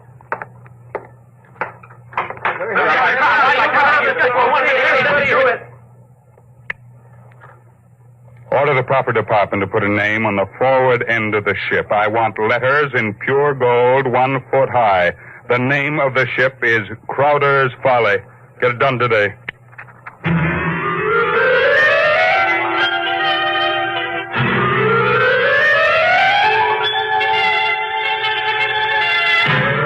The sun rose in the morning and glinted rose on the silver sheen of the hollow ship's skin. The sun set at night and glinted rose on the silver sheen of the hollow ship's skin. The golden letters on the prow held out the fury of Crowder for the world to see. A staff of 50 was employed as time went on in taking rust-preventive measures to ensure the ship's well-being. In a year, the first experiment seemed ready to bear fruit, and a test was held. The atomic fission motor. In exactly 45 seconds now, we'll hold the test, Mr. Crowder. The actual trial of the motor is taking place 3 miles from here. Now, this dial here registers the nucleonic activity. And this dial, right here, is thrust. Over here, this dial is a measure of the effectiveness of the shielding in terms of outside radioactivity. That sound you hear is our generators right here, building up power to supply the motor by remote control. Now, if this needle goes around to the part of the dial marked in red, there will be an explosion. Are there any questions, sir? Proceed with the tests. Watch the needle, sir. 8,000. 8,500. 9,000. 10. 11. 12. 15. That's an overload now, sir. 18. 20. I don't know how much more it can stand, sir. What happened? Your generator blew out. What kind of... I beg your pardon, sir. The motor blew up. What are you talking about? I'd hear something. You see, sir, it takes a while for the vibrations of an explosion to travel 3 miles and then reach through 15 feet of concrete. I see. Well, there are other experiments in progress. Let me know when they're ready for testing. Yes, sir. Mr. Crowder, the inventor of that motor had to be with it, of course, during the tests, but he has, he had a family. The fool knew what he was doing. He understood the danger. Now line up those experiments and don't turn anyone away if he seems to have the remotest possibility of success. Now, I'm telling you, my man will come. Money and determination will buy anything.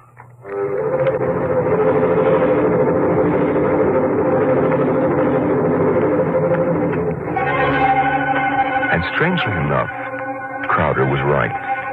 Because one day there came to his office a stranger, a small man. He looked even smaller in that tremendous room. He was an unusual visitor in that he carried no briefcase fat with blueprints, schematics, or formulae. He was unusual in that he neither blustered, cowered, nor deferred to his host. He was a pleasant little stranger, bird-like of eye and movement, bright and smiling. Mr. Crowder, my name is Wilkins. I can power that ship you want. So? Of course, what I have in mind won't be anything like that meaningless for you. What? Well, Rocket, my motor requires a difference here in my head. It so happens that I'm presently supporting half a dozen people who make this. None of them have been successful. What makes you think your idea will work? Simple enough. The common magnet. What? Electromagnetism. Utilization of the force of gravity, or its opposite in this case, countergravity. Thank you very much. If you'll forgive me now. Just a moment, Mr. Crowder. There's one thing more. This. I've seen pieces of metal before, thank you. How high from your desk would you say I'm holding it? I'm very sorry, Mr. Wilkins. Do you want to leave, or do you want to be escorted out? This will only take a second, sir. How high from your desk would you say I'm holding this piece of metal? A foot and a half. And if I let go, then in less than a second, a fraction of a second, it should fall to your desk. Now, look, I don't want the surface of that desk marred. But will it be? You see, I have let go of the metal, is that right? What? Good Lord. Many seconds ago, it should have crashed to the desk, am I right? This is incredible. Well, if you want to speak to me anymore, I'll be right outside. But it hasn't fallen. That's right, sir. It hasn't fallen. It floats in the air. That's right, sir. It floats in the air. How do you do it? Well, why don't you call your engineers and ask them? I'll wait outside. Get me my engineers immediately.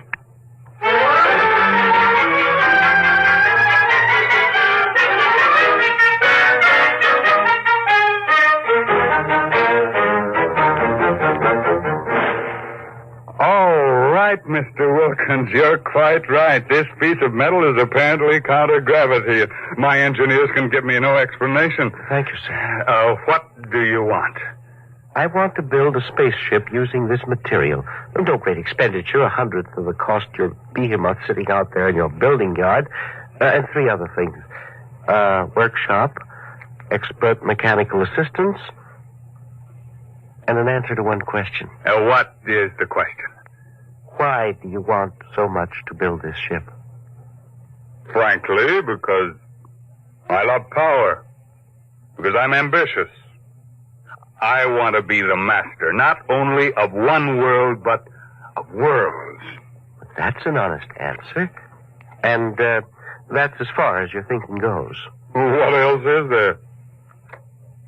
But there's my answer. I want to leave this planet and go to Mars. Because there are strange wonders there. Because there will be scarlet sunsets over barren wastes.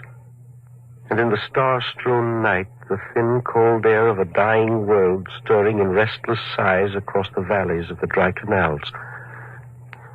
You may laugh out loud if you wish, Mr. Crowder. I prefer that to the peculiar repressed smile you're exhibiting now.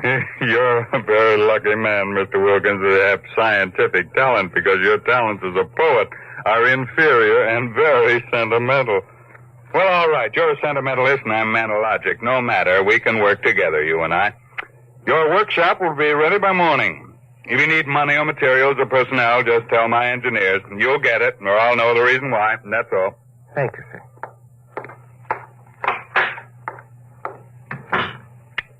Get me my engineers.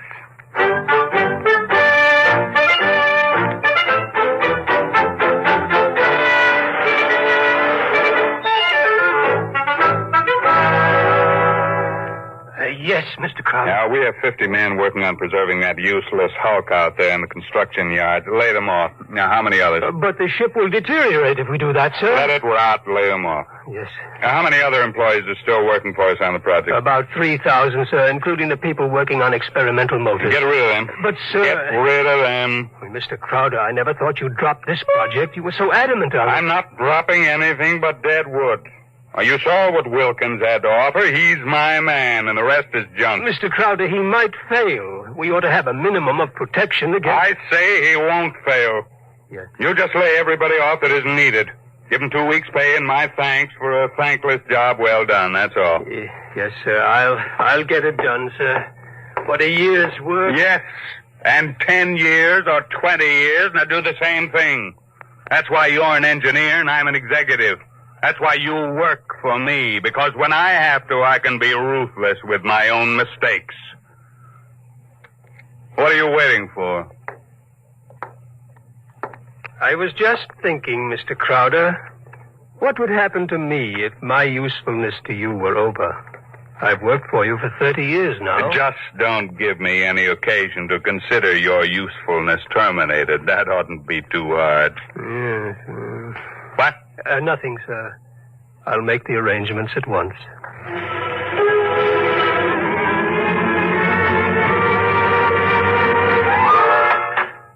Who are you? What do you want? I tried to stop him, sir. Well, speak up, man. My name is Jarvis Ustry. I am an electronics expert. Oh, yes, I remember. You're the, Asian. Well, come in. Do you want me, sir? Never mind. Just stay outside. Close the door behind you. Yes, sir. Sit down, Vizustally. Thank you, no. I want to give you a gift before I leave. Oh, you leaving? I thought we still needed you. I resigned. Well, I'm sorry to hear that. I'm told you're a good man. I want you to understand what's behind this gift. I was working on a power project in my country which would have meant a tremendous rise in the standard of living for millions of my people. I was unable to resist the money you offered. Had you resisted, even more money would have been forthcoming. I placed no limit on your worth to me. I understand. But you see, I did not come without a sense of guilt, because there was no one in my country who could take my place. I would assume that. And now I discovered that what I did was for nothing. The spaceship on which I worked is being dismantled. That's right. So I have been corrupted by you at a whim. I think you have too much power, sir. I think you use your power for evil, selfish purposes. Selfish, yes. Only sentimentality is evil. I think otherwise. And so, in order that you shall not corrupt anyone else, I have this gift for you. Here you are, sir. Oh. And just one more shot for good measure, to make sure you are really dead. Good.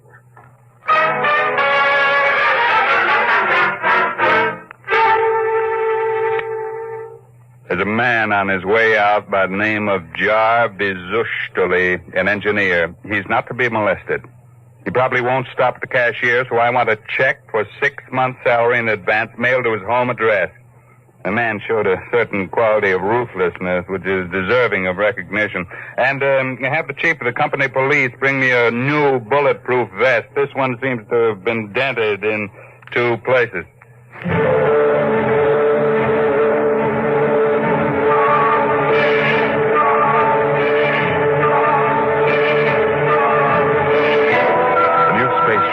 According to Wilkins' plans, as executed by Crowder's engineers, was finished within 4 months.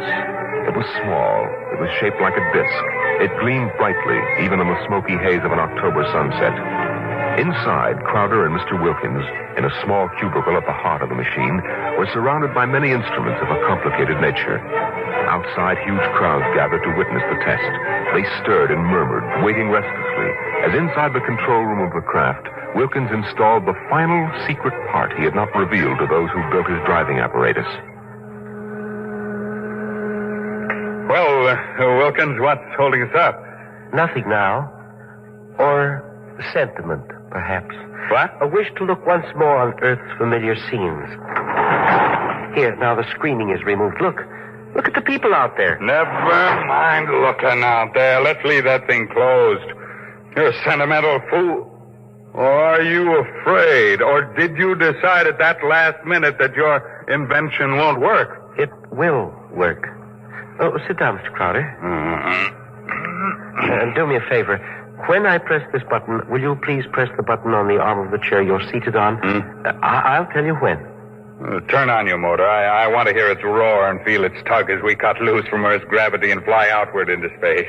That might be a moment in which I'd share your sentimentality. Press your button now, sir. Thank you. This is all hoax. I'm beginning to distrust you, Wilkins.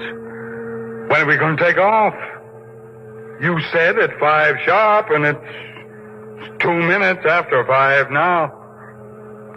Well, do we move or don't we? Mr. Crowder, we're already moving. The button you pushed was to nullify the effects of acceleration. If you don't mind, I'd like to open the screen again. Now, if you care to look for yourself... Wilkins, we're in space. Look down at Earth. How far we've come. Why, it's no bigger than a toy balloon. A dime. A firefly. Man, Wilkins, you done it. Yes. I swore to be the first man to conquer space, and I've done it. It's a triumph of power and ambition. And sentiment? No, blast sentiment. Your maudlin dreaming would have died unborn except for me. I made this possible, Wilkins. Don't ever forget that. My capital, my forcefulness, my will. Look out there. Space. Stars that never were seen from Earth. But this is only the beginning. We'll build a larger model, one great enough to hold 100 men, 1,000, and cargo besides. I'm the master of the planets. Wilkins, turn back now. No. What? I said turn back. No. Oh, we've proved the ship can fly. Now turn back. I want to start work at once in preparation for the long flights to come. Not so. We will go on. What are you doing, defying me? Are you crazy? I'll break your puny little body into pieces. Mr. Crowder, can you control this ship? Would you like to be stranded out here in space? Just adrift in space without control? Would you like that? Turn back. No. You're crazy. You're crazy. Crazy? No. Sentimental? Yes. Your money and ambition paved the way, that's true. But sentiment was the vital factor that sent me to you. You'll forgive me if I remove these primitive clothes. Who are you? Well, it's all right, Mr. Crowder. There is no need to be so terrified because you've had your first close look at a Martian going home.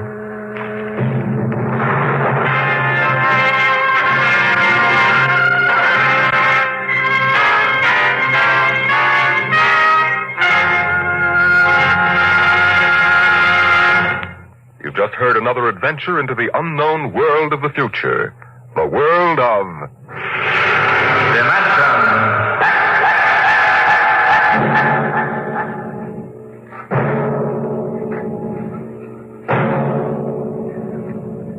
A private detective receives many strange assignments, but none has ever received one quite like that given to the investigator we're going to tell you about next week, as we bring you from the pages of the September issue of Astounding Science Fiction, Untitled Story.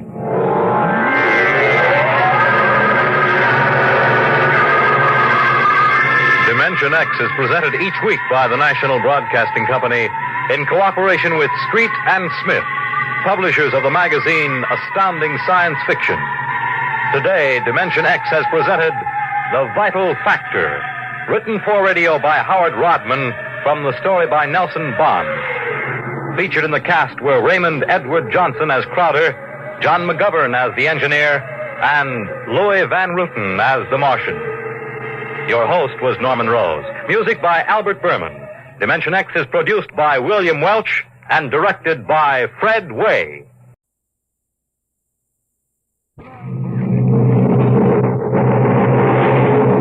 Adventures in time and space, told in future tense. Dimension X.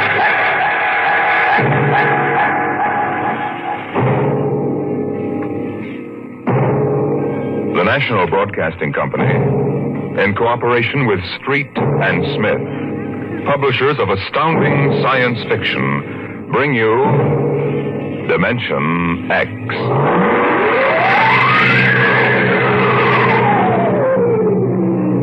The soundproofed Happy Life home had cost $30,000 installed.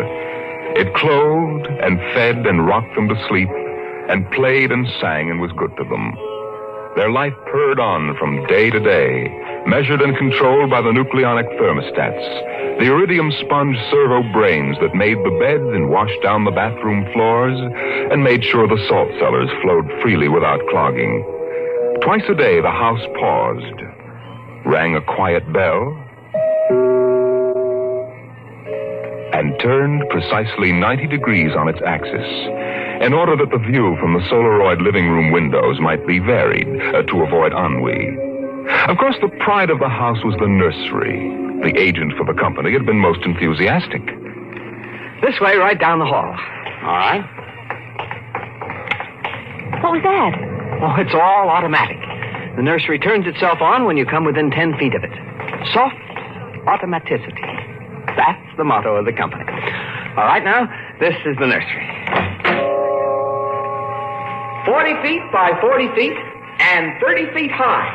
Separate power unit with automatic overload circuit breakers, inspected and approved by the underwriter's laboratory. The nursery is educational, instructive, entertaining, and therapeutic. The entire control mechanism is adjusted to the electroencephalographic key of the child. How much does it cost? 30,000 FOB, Los Angeles. But that's as much as the whole house. Why, no. But we do want the best for our children, don't we? Oh, yes, we want the best for our children.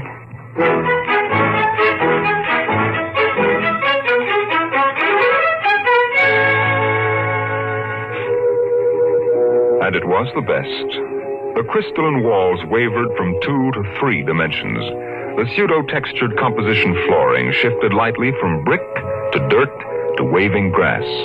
And the odorophonics wafted the scent of fantasy through the hermetically conditioned and filtered air. The nursery was the very best. But then they wanted the very best for the children. The technicians installed the nursery, and the heavy coaxial power cable was run in from the main line.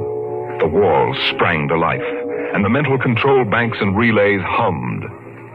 All right, Peter and Wendy, this is your nursery. What's so special about a nursery, Dad? Plenty. You just go in and see. Oh, do we have to? It's so big. You promised you'd play ball with me outside, Pop. Go on, kids. Try out the nursery. It's better than any old yard. Oh. Go on in, dear. You'll be surprised. Gee. Go ahead, Wendy. I'm scared. I'm not. Hey, it's nice in here. It is? Come on in, Wendy. Boy, look at the pictures on those walls. They're real. Well, almost real. You can change them any way you like just by thinking about it. Go on in, dear. Well, all right, Mommy. Hey, Wendy, look what I can do with the pictures. Oh, that's a white mountain from Alice in Wonderland. Sure. I just thought about it, and there it was. Well, let me try, Peter. Let me try. Go ahead. Just think. How about the... Oh, I know. I want to see the Wizard of Oz.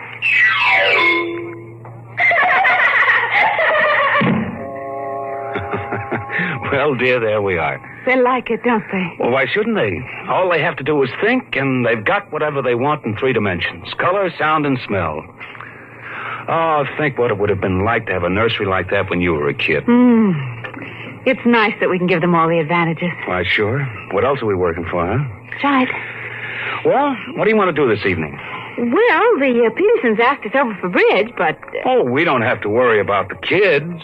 They'll be all right in the nursery. Come on, Lydia. We deserve a night out.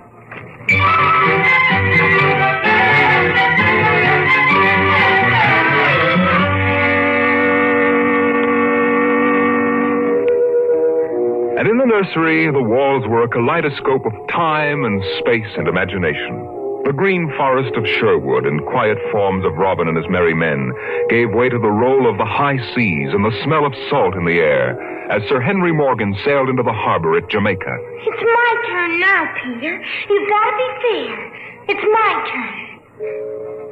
Dorothy and the Wizard of Oz followed the yellow brick road round the nursery walls. Then Hansel and Gretel discovered the gingerbread house about 3 feet from the door. And from a high tower that stretched into the clouds, the little lame prince sailed out over his kingdom. And behind the crystal and quartz walls, the vacuum tubes and grids and banks of mental image tape spun quietly and efficiently, erasing the line between illusion and reality. Of course, the electric bill from Consolidated Utilities was tremendous, but it was worth it. The house went on. The stove hummed happily in the kitchen, making breakfast, dinner, and supper for 4, turning the eggs over lightly and producing popovers electronically calculated by capacity to a 30-volt current and specific gravity. The automatic laundry did the shirts with a medium starch in the collars, except the button-down Oxfords, which had no starch at all. The Happy Life home breathed contentedly as life proceeded with soft automaticity as guaranteed in the brochure and bill of sale. George. George, I wish you'd look at the nursery. Well, what's wrong with this? Well, I don't know. Well, that might... I just want you to look at it, that's all. Or call a psychologist to look at it. What would a psychologist want with a nursery? Oh, now, George, you know very well what he'd want. I was in the nursery last week. It's perfectly all right. Well, it's different now. Huh? What do you mean, different? Well, I just want you to come and see. Are the kids there? No, Madge Allen took them to a show along with her kids. That's why I want you to look in now before they get back. All right. What you expect me to do, I don't know. I'm no mechanic. This isn't a question of a leaky faucet, George. All right, dear, I'm coming.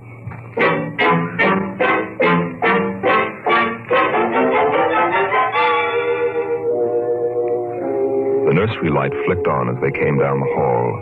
The relays clicked, and the tubes warmed, and chemical odor banks and pipes bubbled into life as they paused before the closed door. Go ahead, George. Open it. On all sides, in 3 dimensions, stretched the hot, tired landscape of an African veldt, reproduced to the last stick and pebble and bit of straw. The ceiling above them became a sky with a hot, yellow sun. A wind blew in from the baked veldtland. The hot straw smell of lion grass. The cool, green smell of the hidden water hole. The great, rusty smell of animals. The smell of dust like red paprika on the hot air. And now the sounds.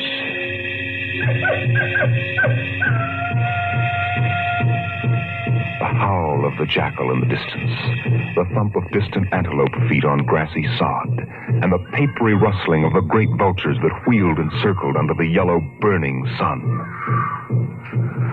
Oh, let's get out of this sun. It's a little too real. Oh, no, George, you promised you'd look around. Well, I don't see anything. Now, wait a minute. Look, there are the vultures. Filthy creatures. And there are the lions. Far over that way. Yes, I see them. They're on their way to the water hole. They've just eaten. Eaten? Yes, I can't see what. The sun's too strong. Well, shade your eyes. It's some animal. A zebra or a baby giraffe, maybe. Can you see it? Are you sure? It's a little too late to be sure. Nothing over there but clean bone. Vultures dropping for what's left. George, did you hear that scream? What scream? Just now. Sorry, hon, no. Here come the lions! George, they're frightening! Take it easy, Lydia. They're just illusion. It was a miracle of mechanical efficiency. The lions prowling toward them over the tawny Veltland. A miracle of inventive genius. Every house should have one. The lions were 15 feet away. So real, so startlingly real, you could feel the prickling fur on your hand. Your mouth was stuffed with the dusty upholstery smell of their heated pelts. And the yellow of them was in your eyes, like the yellow of an exquisite tapestry. The yellows of lions and summer grass. The sound of the matted lion lungs exhaling on the silent noontide. And the smell of meat from the panting, dripping mouths. George, I'm afraid. They're so real. They're only an illusion, Lydia, that's all. Watch out! Oh, quick, outside. Oh, George. Lydia, my poor, sweet Lydia. George, they almost got her. No. Take it easy. Calm down. Yes, but I could feel their breath. No. Get a hold of yourself, Lydia. They aren't real. Walls, that's all it is. Crystalloid walls. But they look so real. Yes, darling. Of course they do. But it's all dimensional color reactionary process and metal tape film behind glass screens. It's all odorophonics and sonics. Now, here, take my handkerchief. I'm afraid, George. Did you see? Did you feel? It's too real. No, Lydia. We've got to tell Wendy and Peter not to read any more on Africa. Yes, of course, dear. Do you promise? Sure. And lock the nursery for a few days. Oh, now, wait a minute, dear. Let's keep our sense of proportion. George, I want you to lock that place up. Honey, you know how difficult Peter is about that. I punished him last week by locking the nursery for an afternoon, and he threw a tantrum, and Wendy, too. Honey, they live for the nursery. I tell you, it's got to be locked. That's all there is to it. Lydia, you need a rest. Oh, I don't know. Maybe I don't have enough to do. I have too much time to think. All I do is set the menu selector dials at the beginning of the week. But, honey, that's the whole idea. The house is automatic. I know. But couldn't we turn it off for a couple of weeks? Just a couple of weeks and take a vacation. You mean that you want to fry eggs for me? Yes, I do. And darn socks, too. I feel like I don't belong here.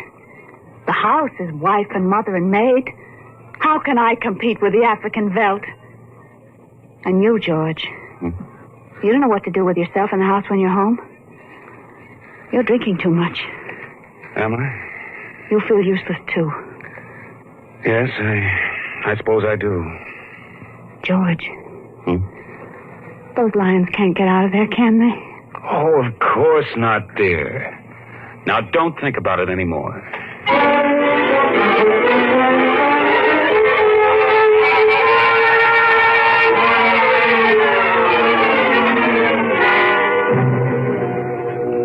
They ate alone. He sat idly watching the dining room table produce warm dishes of food from its mechanical interior. You forgot the ketchup. That's better. It wouldn't hurt to lock the children out of the nursery for a while. It was clear that they'd been spending too much time in Africa.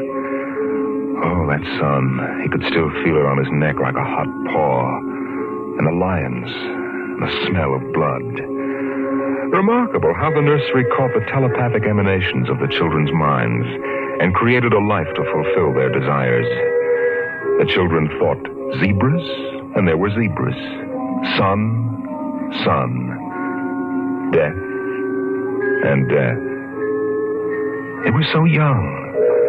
But long before you knew what death was, you were wishing it on someone else. But this, the long, hot African Veldt, the awful death in the jaws of a lion, and repeated again and again and again. The children came home dutifully at 8:30. Hi, Mom. Hi, Pop. Hi, Peter. You want something to eat, Wendy? No, thanks. Well, we're just having dessert. We're full of strawberry ice cream. And hot dogs. We'll just sit and watch. Sure. Peter, tell us about the nursery. Nursery? Yes, all about Africa and everything. I don't understand. Your mother and I were just traveling through Africa with rod and reel. There's no Africa in the nursery. Oh, come now, Peter. We know better. I don't remember any Africa. Do you, Wen? Run and see, huh? Sure. I'll be right back. Wendy, come back here. Wendy. She'll be right back, Pop. She doesn't have to. I've seen it. Now, come on. Sure, Pop. Wendy will tell us, though. Could they be lying? We'll see in just a moment. Peter, open the door. See, Daddy? It's not Africa. It's Florida. Like in the yearling. There go the deer, see? It isn't Africa. Yes, I see it isn't. Go to bed. But it isn't 9 o'clock. No, it isn't. You heard me. Go to bed. Okay. Night, Mom. Night, Pop. Good night. Good night, dears. I'll be right in. Lydia, wait a minute. Here, look. Look at this. What is it? This is the corner where the lions were, isn't it? What's that you picked up? It's an old wallet of mine. There's a smell of hot grass on it. The smell of a lion. It's wet with saliva.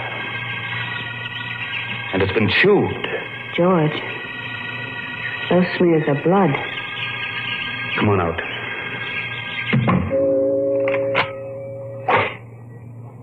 Now let's go to bed.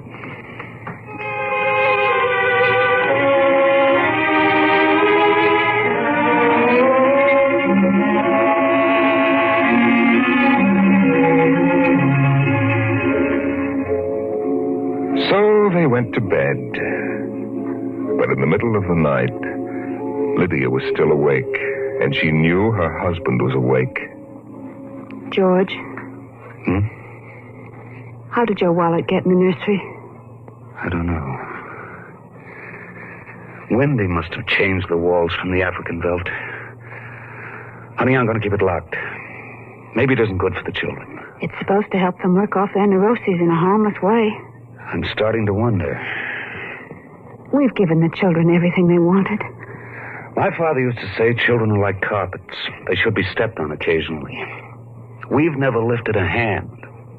They're spoiled. And we're spoiled. I think I'll have Dr. McLean come tomorrow morning and have a look at Africa. Yes, only it isn't Africa now. It's Florida and the yearling. I have a feeling it'll be Africa again before then. George, Wendy and Peter aren't in their room. No. They've broken into the nursery. Those screams. They sounded familiar. Did they? Yes, awfully. Oh, George.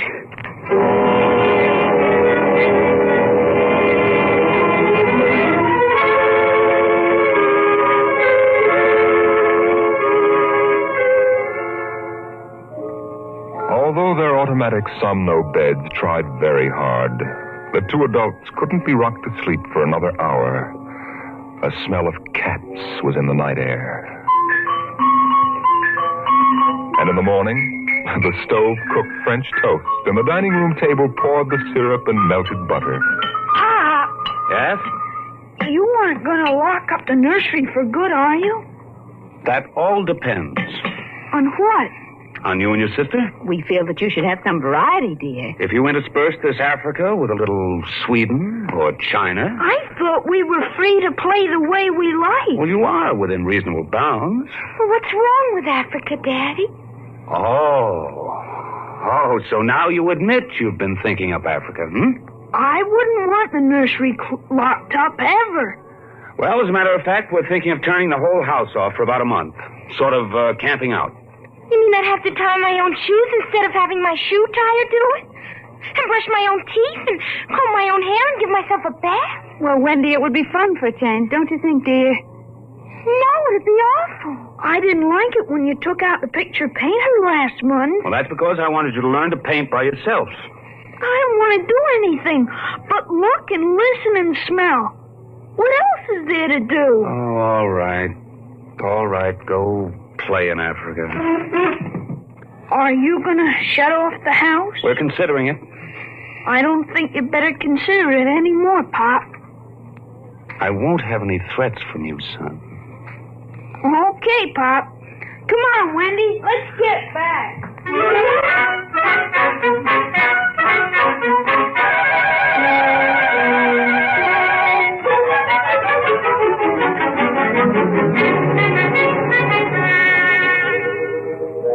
After breakfast, Dr. David McLean was announced by the audio knocker. And the dining room table, recognizing him as an old friend, poured an extra cup of coffee, light with 4 lumps. I saw the nursery last year, George. It looked all right to me. You didn't notice anything unusual? No. The pattern showed the usual violence, a tendency towards slight paranoia. All children feel persecuted by their parents. Perfectly normal. I locked the nursery and they broke into it last night. I let them stay so they could form the patterns for you to see. Here it is. Well, suppose we take a look at it right now.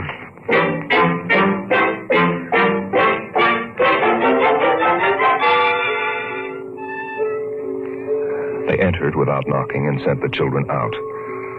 The screams had faded, and the lions were feeding quietly under the trees. Wish I could see what they're eating. Do you suppose some high-powered binoculars would... Hardly. How long has this been going on? Little over a month.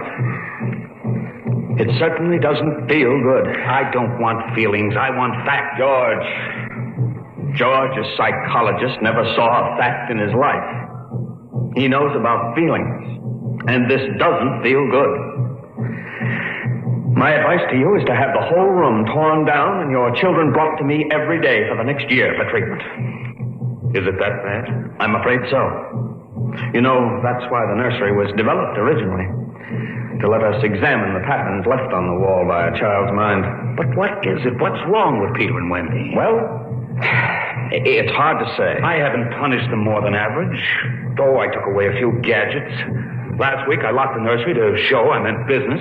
George, you've let this room replace you and your wife and your children's affections. This room is their real father and mother. And now you come along and want to shut it. You can feel the hatred coming out of that sky. George, turn everything off. The nursery, the automatic kitchen, the whole confounded automatic house. Start now. But won't the shock be too much for the children? I don't want them going any deeper. Let's get out of here. I never liked these rooms. Get me nervous. Those lions look real, don't they? I don't suppose there's any way that... What? That they could become real? Certainly not. Some flaw in the machinery, tamper. No. I don't imagine the room will like being turned on. Nothing ever likes to die. Even a room. I wonder if it hates me for turning it on. Paranoia is thick today. Hello. Is this your scarf? It's stained. Brown. Say, that's blood. That's Lydia's. Come on, the main fuse box is out here. Go ahead. Pull the switch.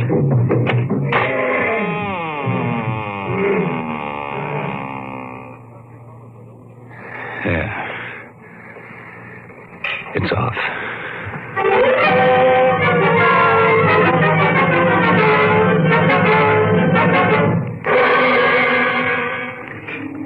The 2 children were in hysterics. They screamed and kicked and threw things. They yelled and sobbed and swore and jumped on the furniture, weeping. It's off and it stays off.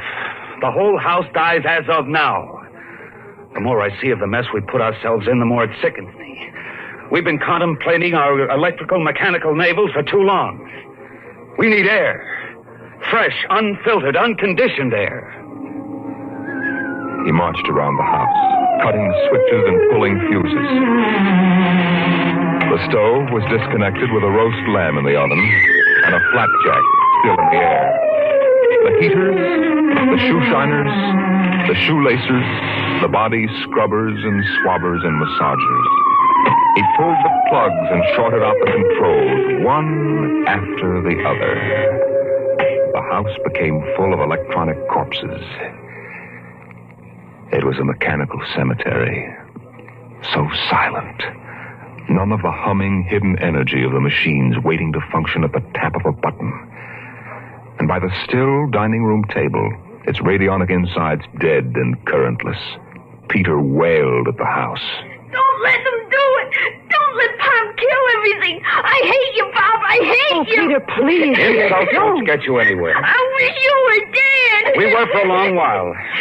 Now we're going to start really living. One more, Daddy, just one more. Oh, Wendy, one honey. more minute of the nursery, that's all. Just one more minute. George. George, it can't hurt, really. Oh, all right, only shut up.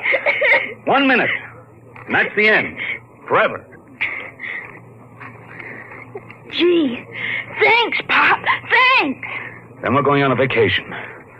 Dr. McLean is coming in a half hour to help us out. Lydia, turn on the nursery. Now remember, kids, it'll be just for 1 minute. Oh, boy. Come on, Wendy, come on. Oh, thanks, Daddy. Thanks a lot. Just 1 minute, remember. Oh, where'd I put those suitcases? Lydia! Don't shout, George. I'm right here. Oh, did you leave them alone in the nursery? Well, I've got to get ready, George. Oh, that awful Africa. What can they see in it? Well, in an hour, we'll be on our way to Iowa. What prompted us to buy a nightmare like that? Pride, I guess. We had the money and we were foolish. I guess we'd better get them out of there before they get involved with those beasts again.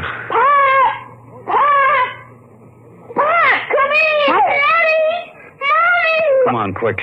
Wendy! Wendy, Peter, what's the matter? Hurry up. Open the nursery. Wendy! Peter! Well, they aren't anywhere.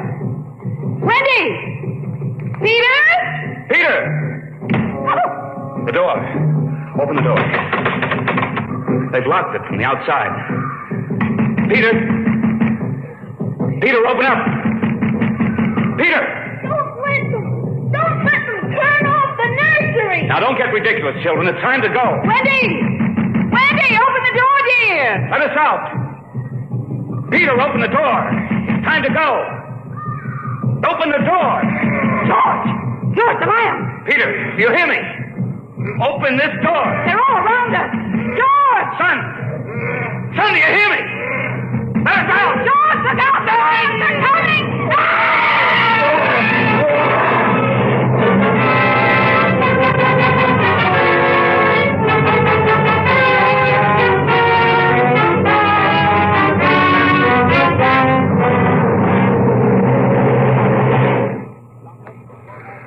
When Dr. David McLean came a half hour later, he found the two children in the nursery sitting in the center of the open glade, eating a picnic lunch. Beyond them was the waterhole in the yellow Veldt land. Above was the hot sun. Dr. McLean saw at a distance the lions fighting and clawing, and then settling down to feed in silence under the shady trees. Hi, kids. Where are your mom and dad? They'll be here directly. Good. We've got to get going. He squinted at the lions with his hands up to his eyes. Now they were done feeding. They moved to the waterhole to drink. A shadow flickered as the vultures dropped down from the blazing sky to finish what the lions had left. Dr. McLean. Dr. McLean? Huh? What? Have a cup of tea?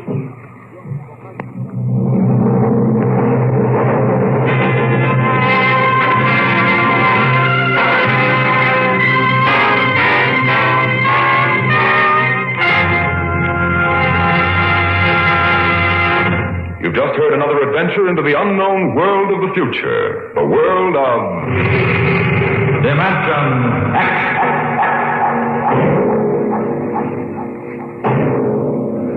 How soon we actually build a spaceship to conquer the stars depends upon many factors, not the least of which is a man, the overwhelming desire to create such a ship, and the power to have it done. Next week we tell the story of such a man, as Dimension X brings you Nelson Bond's The Vital Factor.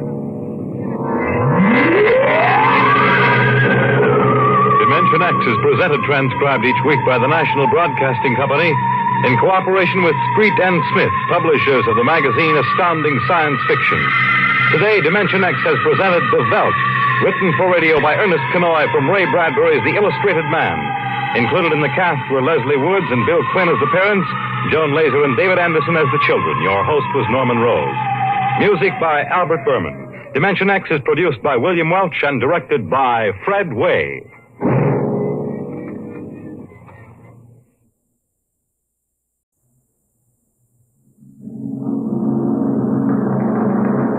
Adventures in time and space, told in future tense.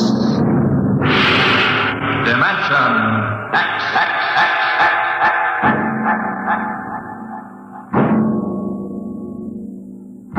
The National Broadcasting Company, in cooperation with Street and Smith, publishers of Astounding Science Fiction, bring you Dimension X.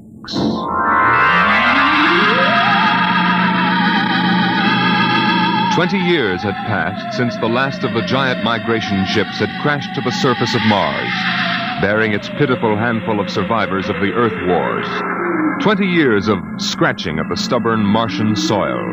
20 years of trying to devise new solar engines that would use the strange fuel they found on Mars.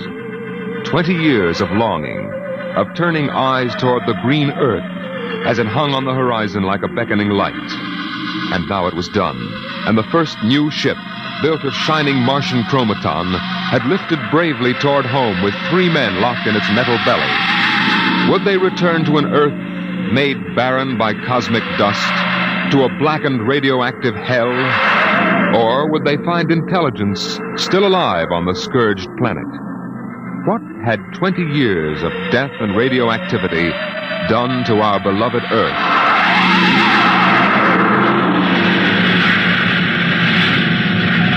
That's it, Captain. We've intersected the course vector. Williams. Yes, sir. Prepare for deceleration. Forward piston ready, Captain.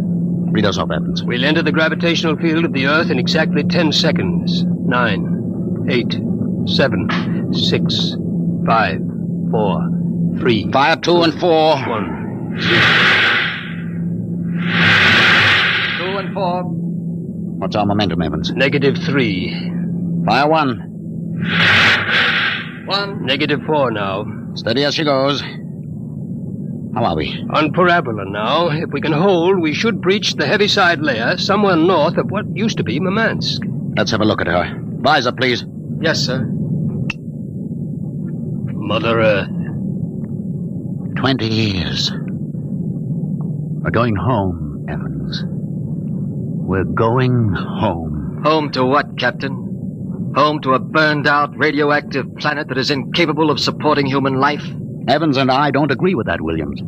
We think the Earth is ready for us again. That should give us another chance. I'm sorry, Captain, but I was born and brought up on Mars under the new central government. We younger men disagree with you about migrating back to Earth. For us, Mars is home. Well, we'll see. If there is some form of life on Earth, we'll find out soon enough. Williams, head for New York.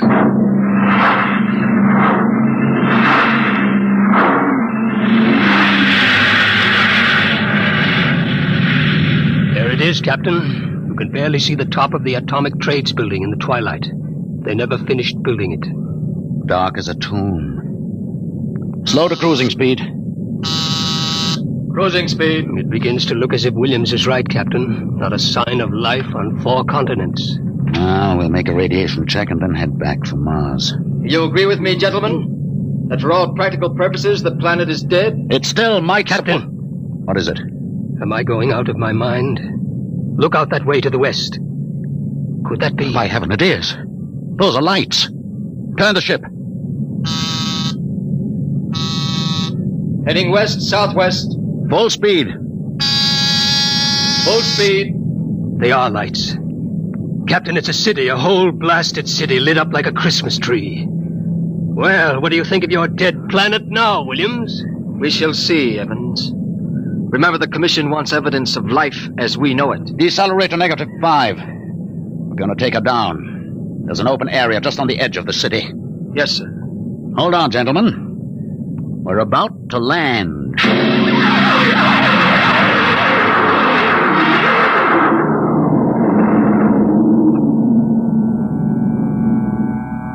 Landing jacks are down, sir. Open the airlock.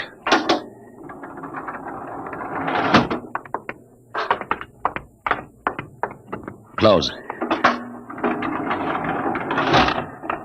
All right, gentlemen.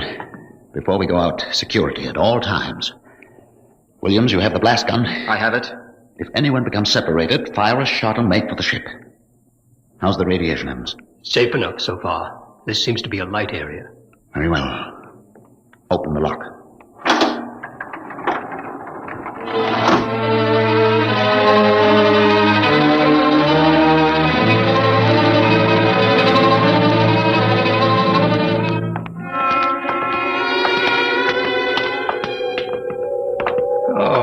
It's unbelievable. We've been walking for hours now, and not a soul to be seen. There must be someone. How do you explain the lights? I don't know. Municipal building. Shall we have a look here, sir? Possibly the records might contain some clue. Good idea. Keep your weapons ready.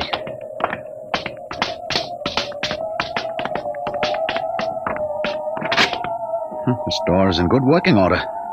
Almost as if it had been oiled recently. Long corridor, lights blazing in every office. William, stand watch here in the corridor. Fire a blast if you need us. Yes, sir. Evans, you come with me. We'll start right here with the city clerk's office. Better check radiation again. Not enough to do any damage. Gives you the creeps, doesn't it? Look at this desk. Papers crumpled, inkstand. Just as if somebody came in and worked here every day. Calendar. June 18th, 1987. Why, that's the day of the evacuation. The dust cloud had already blanketed New York and was heading west. Dog licenses. Hunting permits. Somehow I have a peculiar feeling that... Good Lord. Pick it up, Evans. Hello? No answer. Hello? I hear something. A scratching sort of noise. Good day, Doctor. What? How are you? I called to ask some advice about a trepanning problem. Can you tell me if the lateral cut should be made first? Hello? Hello? This is absolutely insane. Thank you, Hello? Doctor. I'll do that. By the way, how is your wife, Alice? And the girls? And your son, John? Fine boy, John. I'll call again tomorrow. Goodbye, Doctor. Hello? Hello?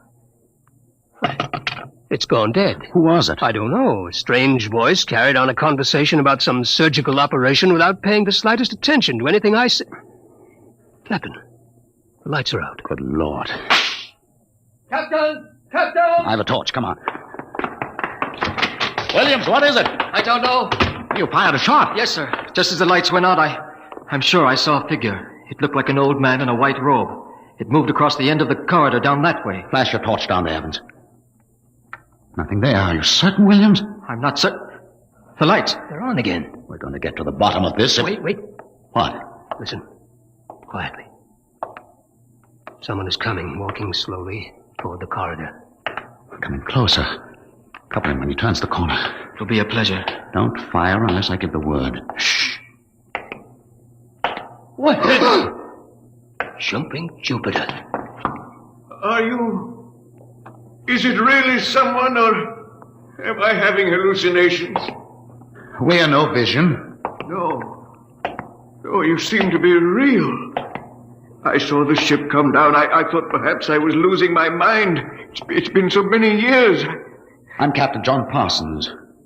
These are my assistants, Dr. Evans and Mr. Williams. We've returned to Earth from Mars. Then it's happened. We're not alone anymore. Forgive me, gentlemen. I seem moved. I waited and hoped for so long. You survived the radiation? We did. There are others? My family were the only ones. I answered the phone a moment ago. Who was it? You heard my voice, Doctor. Your voice? To break the loneliness, I've recorded my voice and rigged up an automatic telephone. It's pleasant to hear the phone ring. I come here to do my work. I take it you're a medical man. My name's Cornelius Hathaway. Hathaway? Hathaway, the brain surgeon? You know my name. Who doesn't? I watched you on television at college. I saw you 23 years ago. You performed a difficult surgery for a cerebral tumor. Marvelous. Thank you. I'd almost forgotten. My mind, you see, I'm almost 80 now. You look fine, sir. Well, we've had the best of everything. An entire city to choose from. Cold storage, the best equipment. But come, when I saw your ship, I told Alice, my wife, you know, to prepare a feast. This is a great day for me, gentlemen. A great, great day.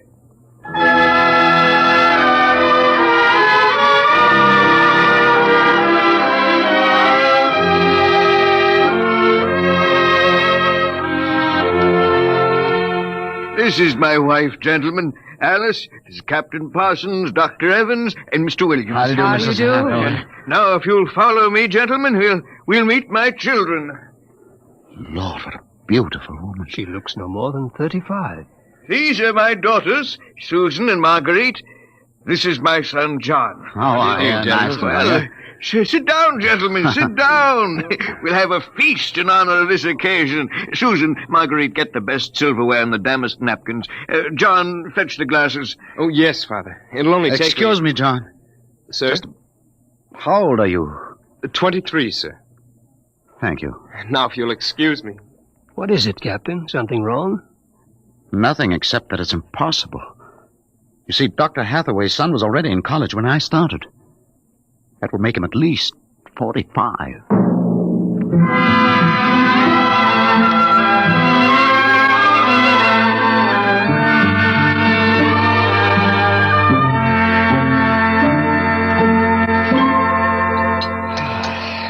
That was a wonderful meal, Mrs. Hathaway. Doctor, your wife is an exceptional woman. Thank you, sir.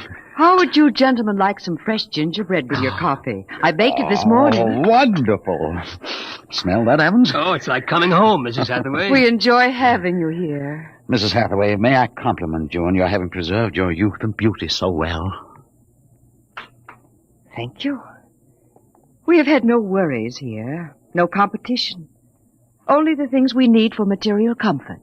Parsons and I were wondering, Dr. Hathaway, if the radioactivity had any effect in preserving tissue. Your children all look so young, too. It is possible, gentlemen, of course. Radiation does strange things to living tissue. Alice, could we have some champagne? Of course. I'll only be a moment. An amazing woman. Did you ever see such grace? Such complete relaxation. It doesn't seem quite natural. I beg your pardon, gentlemen? Captain Parsons was just about to ask how you and your family managed to escape, Dr. Hathaway. We were very fortunate. I was working in the Sierra Mountains at the time. I had a lead-lined laboratory where I did X-ray research on my pet project. And what is that, sir? The study of machines as they relate to human function and the corollary of... Well, to continue, when the dust cloud covered America, we remained in the laboratory, well supplied with food and water. Later, when the radiation permitted, we made our way east, back to our old home, in the hopes of finding other survivors. But by that time, every living creature had been evacuated to Mars. We were stranded. The migration ships didn't wait for stragglers. That's true. My father and I were on the last rocket out of New York. I've always loved this old house. But the loneliness of those first years... At least you had your wife and children. Yes. Yes, I had my family. If it were not for them, gentlemen, I assure you I would long ago have put a bullet in my head. Here we are. Champagne, Captain? Oh, thank you, Mrs. Hathaway. May I propose a toast? Oh, let me. Gentlemen, To Earth. To Earth. Earth. May she never be a stranger to man again. Hathaway, what is it? Nothing really. It's just a rather sharp pain in the chest. I think you should lie down, Doctor. Yes. Perhaps you're right. Let me help you. No. John and Susan will help. Of course, Father. Why don't you gentlemen go out on the porch, enjoy the air? I'll see you all in the morning. Good night, Doctor. Good night. Come, John. Yes, Father.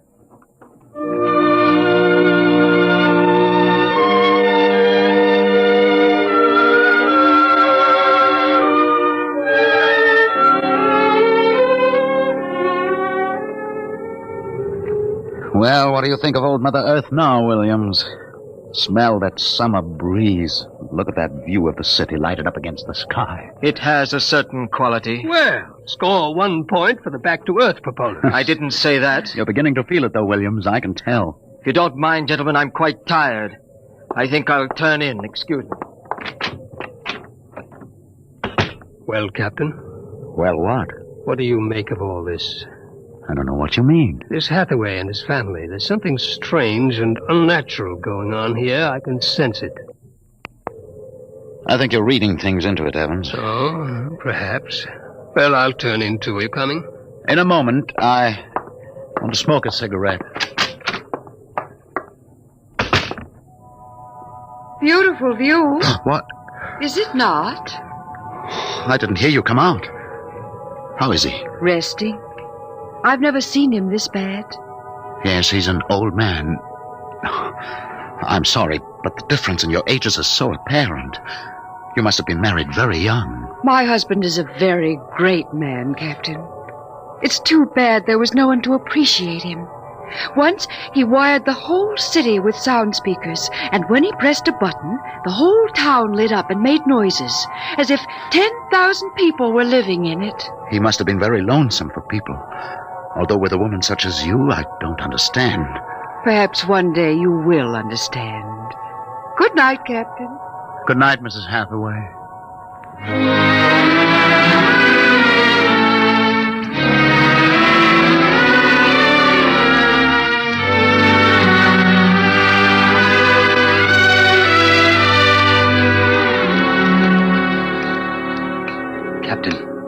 Captain Parsons. Who's there? It's Dr. Evans. What time is it? 2 a.m. What's wrong? I couldn't sleep. A few minutes ago, I heard someone slip out the front door. The moonlight, I saw it was the old man. He was headed toward our ship. What are you suggesting, Evans? Nothing, except that it's fairly unnatural for an old man with a bad heart to go wandering off at 2 in the morning. Very well. We'll follow him.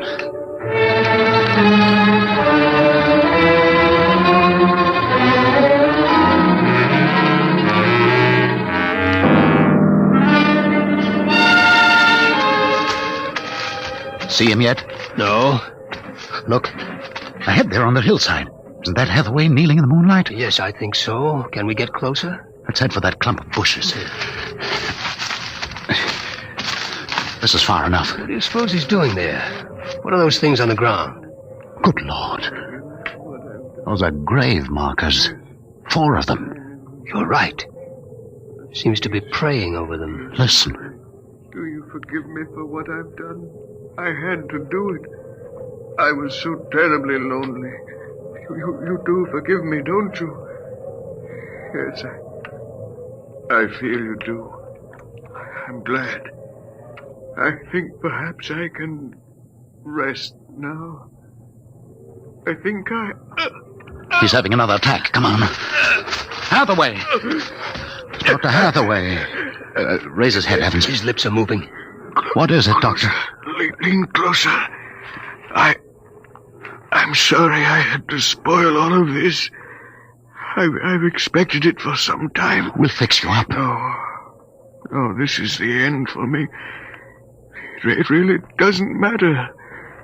Except for them. What about them, Hathaway? You suspected, didn't you? Yes, I suspected, but I couldn't believe it until now. Do they know?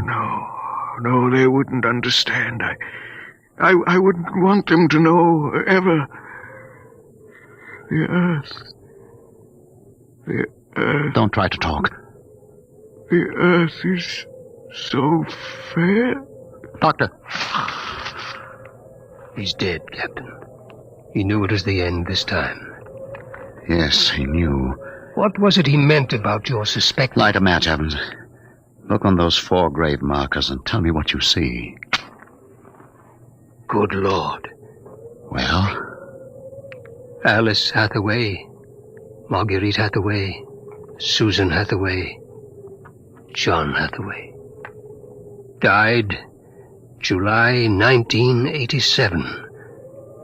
But that's 20 years ago. If these markers are correct, then who are those others? Can't you guess, Evans?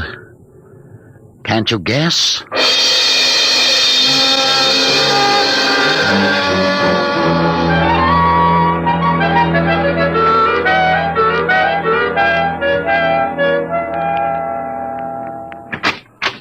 Mrs. Hathaway, are you awake? Yes, Captain? May I come in? Yes. It's about my husband, isn't it? You knew. I saw him go out tonight. He felt it was near the end. He died less than an hour ago. I'm sorry. Thank you. How do you feel? He told us it would happen one day, and that he didn't want us to cry. He didn't teach us how, you know. He said it was the worst thing that could happen to know how to be lonely and unhappy. What will happen to us now that he's gone? I don't know. Will you stay with us? I would like to, but I cannot. You know about us. Yes, I know. I didn't think that you knew yourself. The children don't. I've been aware for a long while. No one would have guessed. You're so perfect. Oh, he would have liked to hear you say that. He was so very proud of us. After a while, he came to love us, and at the end, he took us as his real wife and children. He even forgot sometimes that he had made us. You gave him a great deal of comfort. Yes. Over the years, we sat and talked. He loved so much to talk. I was first, you know. Then he became lonesome for the children, and so he made them. He told me about the things he did, about his laboratory. Well, surely the children must suspect. Oh, no. You see, there were no other beings with which to compare themselves. He must have been a great, great genius. Each morning he took a recording of his voice into town and put it on the automatic telephone. Each night it would call us. I think, what with the phone ringing and the sound of voices and the lights on, he was happy. There was only one thing, one flaw. And that? He couldn't make us grow old. And so he had to watch himself become an old, old man, while we stayed young.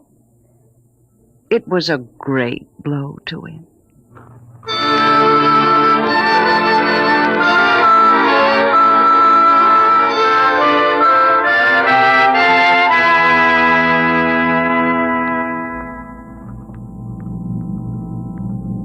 And so we commend the body of this man, Cornelius Hathaway, to his Maker.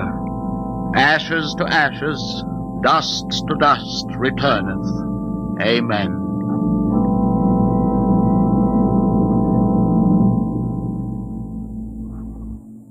Come, John. Yes, Mother. Susan. Marguerite. Evans, Williams, stay here a moment, please. What is it? Let them go back to the house. I want to speak to you. I know what you're going to tell us, Captain. I saw the names on the grave markers. Well? It's a mockery. A blasphemy of everything we believe in. For a man to do something so evil. Can't you imagine what he faced? Can't you imagine what it must have been like to have watched his wife and children die slowly of radiation burns? To know that he was the last man on the face of the earth? Alone? Eternally and unalterably alone? Good Lord, man, what would you have done if you'd had his medical and technical genius? That's incredible. Yes, it is. But with an entire American city on which to draw for supplies and equipment, a brilliant man might accomplish anything, even that. What are you suggesting, Captain? That we take them back? We haven't enough space in the ship for that. Every ounce counts. Still, to leave them here, like that, alone. I think I have an answer, cold-blooded as it may seem. Go on. I suggest that we turn them off. Do you think that I could do that? No, but I could. After all, they aren't human. They're worse than robots. They're ghoulish. Have you talked to her? Has she smiled at you with that quiet, beautiful smile? Captain, we can't take them with us, and it would be less than human to leave them here without Hathaway. Could you do it, Evans? Give me the blast gun, Williams. We'll wait in the ship. Take off in half an hour. Half an hour.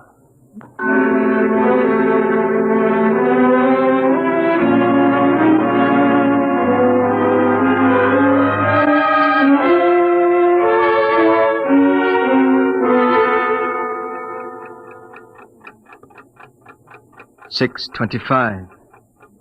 He should be back soon. Yes. He's doing the only humane thing, Captain. They are less than human. Are they? Well, it's done now, and no one will ever... That's the airlock. He's back.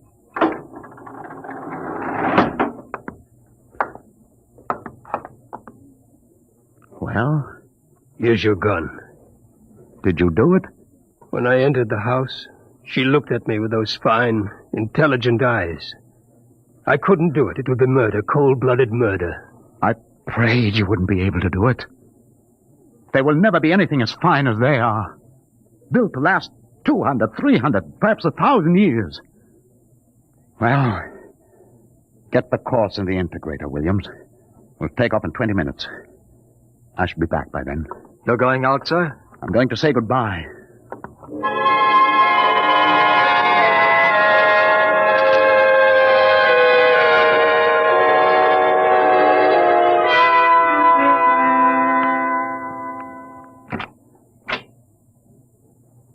You've come back. Only to say goodbye. It was nice of you. I wanted you to know that I am coming back someday. When will you come? I don't know. It will take many years to prepare fuel for another trip. 6, 7, perhaps 10 years.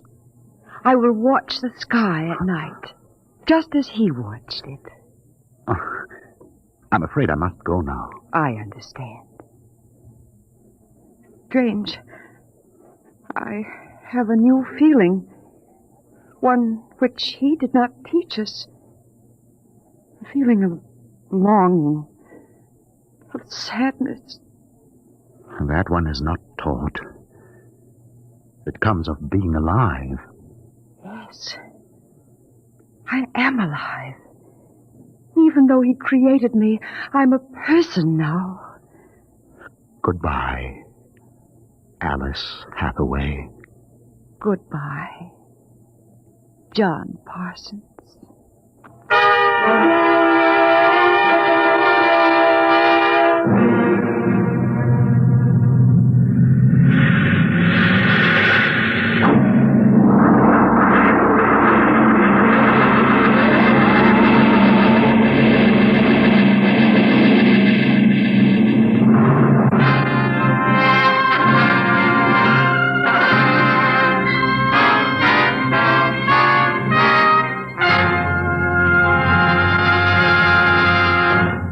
You have just heard another adventure into the unknown world of the future. The world of... Dimension X.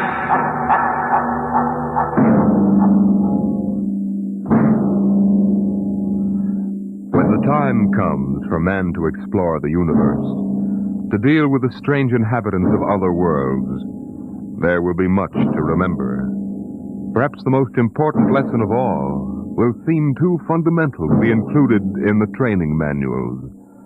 Listen at this time next week as Dimension X brings you a story from the pages of the August astounding science fiction. A story called Courtesy.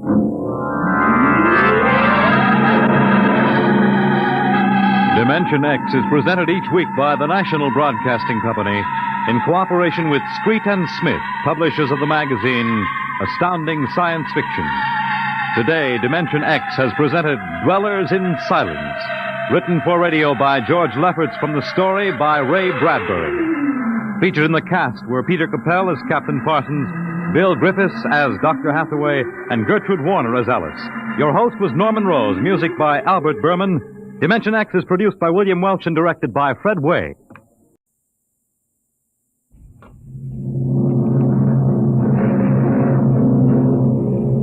Adventures in Time and Space. Transcribed in future tense. Dimension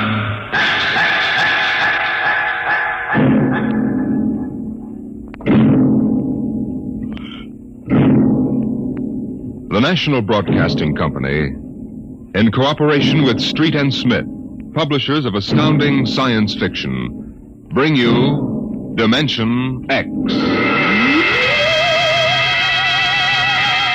In these times, even a child knows the meaning of atomic fission, jet propulsion, and electronic transmission.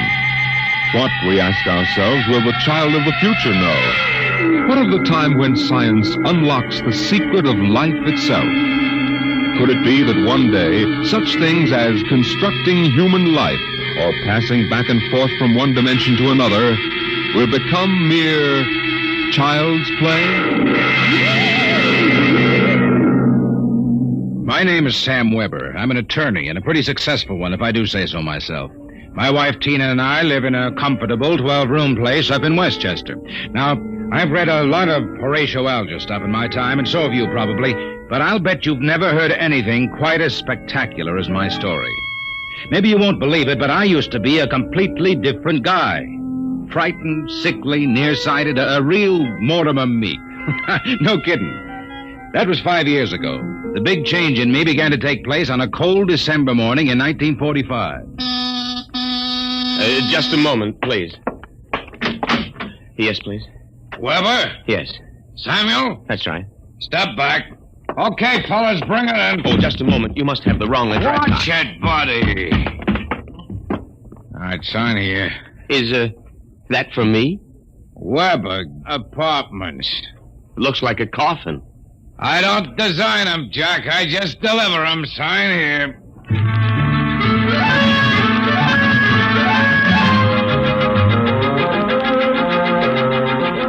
After much straining, I wasn't in very good physical shape those days, I managed to push the box under my single light bulb.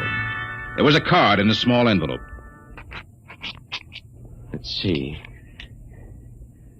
To Sam from your classmates at the Interdimensional and Cosmic Institute.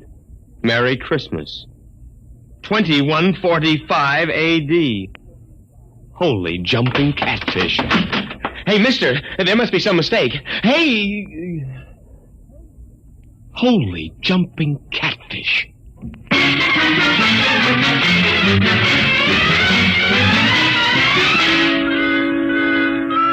They were gone, and I didn't even know which delivery company it was. Well, I finally decided to open it up and see what was in it. After about a half hour of fumbling, I gave up. All right, then don't open.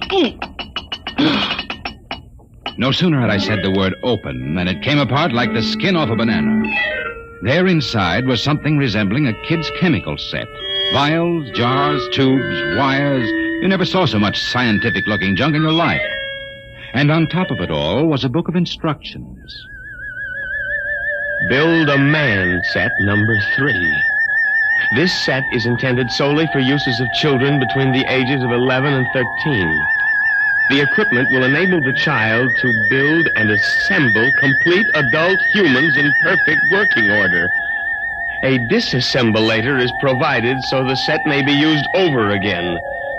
Refills and additional parts may be acquired from the Build-A-Man Company, 928 Diagonal Level, Blunt City, Ohio. Remember, only with Build-A-Man can you build a man.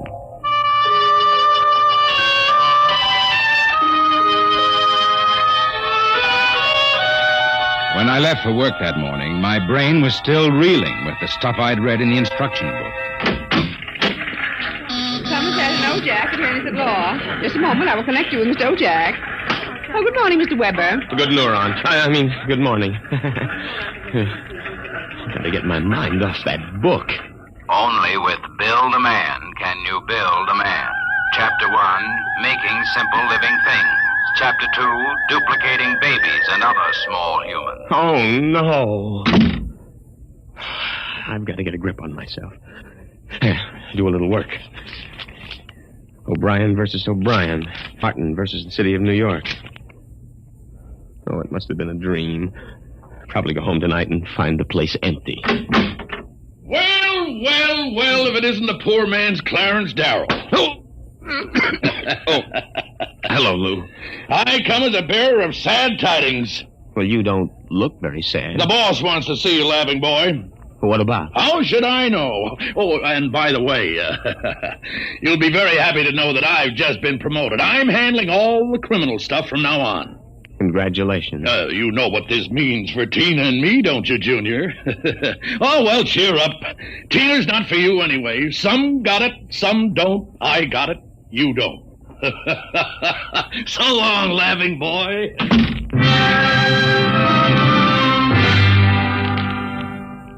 That was my good friend, Lou White. In the year I'd known him, he'd already managed to steal a job I wanted, and he was now working on the girl I wanted. Her name was Tina. Tina Veldt.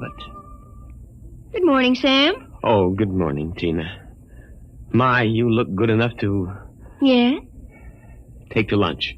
Oh, I'm sorry, Sam, but I promised Lou. Oh, sure. I hope you're not too disappointed. Me? Oh, no. Some got it, some don't. I don't.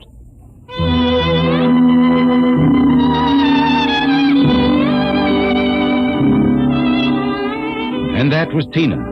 I tried to steady my blood pressure as I walked into the boss's office. You sent for me, Mr. Ojak?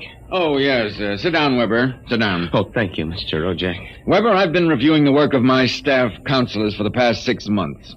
I want to know only one thing. Yes, sir? What happened? I don't understand. You haven't had a single new client in 6 months. But no one has come in, Mr. Ojak. My boy, in this business, you've got to be aggressive. You've got to go out and create new clients. You've got to show some zip. Yes, sir. Do you have any zip? Oh, yes, Mr. Ojak.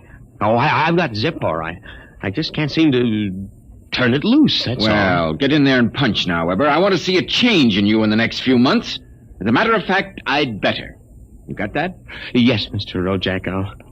I'll try to show some zip.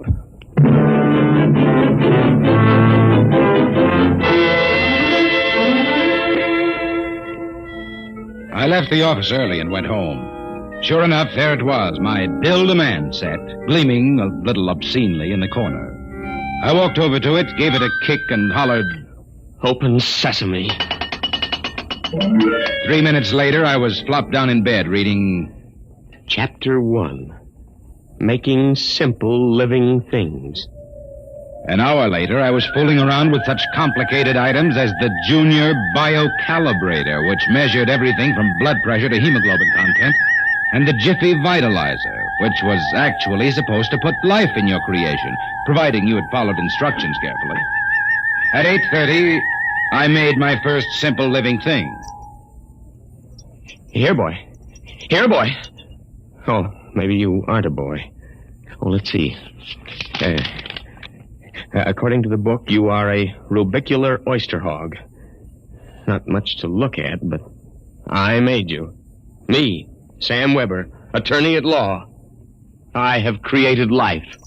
Hey, come back here. Come back. Here, boy. Hey.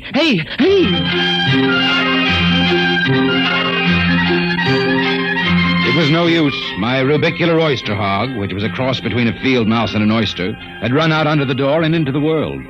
I was about to take off after it when there was a knock on my door. It was Mrs. LaPanty, my landlady. Oh, hello, Mrs. LaPanty. I heard a noise. Oh, just rehearsing a speech I have to make in court. You were squeaking. The bad throat. Oh. Oh, by the way, there was a gentleman looking for you this afternoon. A gentleman? Yeah, a tall old man in a black overcoat. Kind of nasty. When I told him he wasn't in, he wanted to go up to your room. Tell you I showed him the way out in a hurry. Oh, thanks, Mrs. LePandy. Probably a bill collector. Yeah. Well, I gotta run.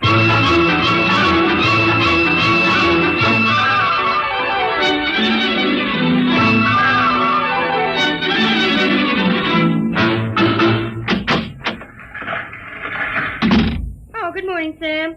Here's that memo on Rosenthal versus Rosenthal and also a letter for... What's the matter? You look tired. Well, I had a bad night. You lumbago again? Yes. Oh, say, by the way, your client was here again this morning. A client? Mm-hmm. Yeah. Oh, it must be the same fella that called at my house the other day. Yeah. Well, what did you tell him? Well, I said you'd be in later. Oh, thanks. Will that be all, Sam? Yes. Oh, no. Are you doing anything New Year's Eve? Oh, Sam, you haven't even noticed. Noticed what? Well, the ring, silly. Third finger, left hand. What? Lou gave it to me. Isn't it simply gigantic? But you're not We're going to be married as soon as Lou finishes his next case. Lou is so sharp and businesslike. So is a guillotine. Sam, after Lou gave me the ring last night, I began thinking how I used to hope that it would be you. But, well, then I realized you'd never have the money, and, well, a girl has to think of things like a good steady income and a husband with... Zip. Yes, with zip. Well, Lou has plenty of zip. I'm sure you'll be very happy zipping around with each other. Oh, Sam! Well, Sam, Hey, what's going on in here? Honey, is this little baboon giving you any trouble? If he has, I'll take him apart like an egg crate. No. Take it easy, Strongheart. Tina just told me the good news about your engagement. She's crying with happiness. Is that right, honey? Well, then, no hard feelings, Sam. Just that the best man got the girl, you understand. Oh, say, by the way, we're having a little celebration at Segali's tonight. Drop in and we'll live it up a little, huh?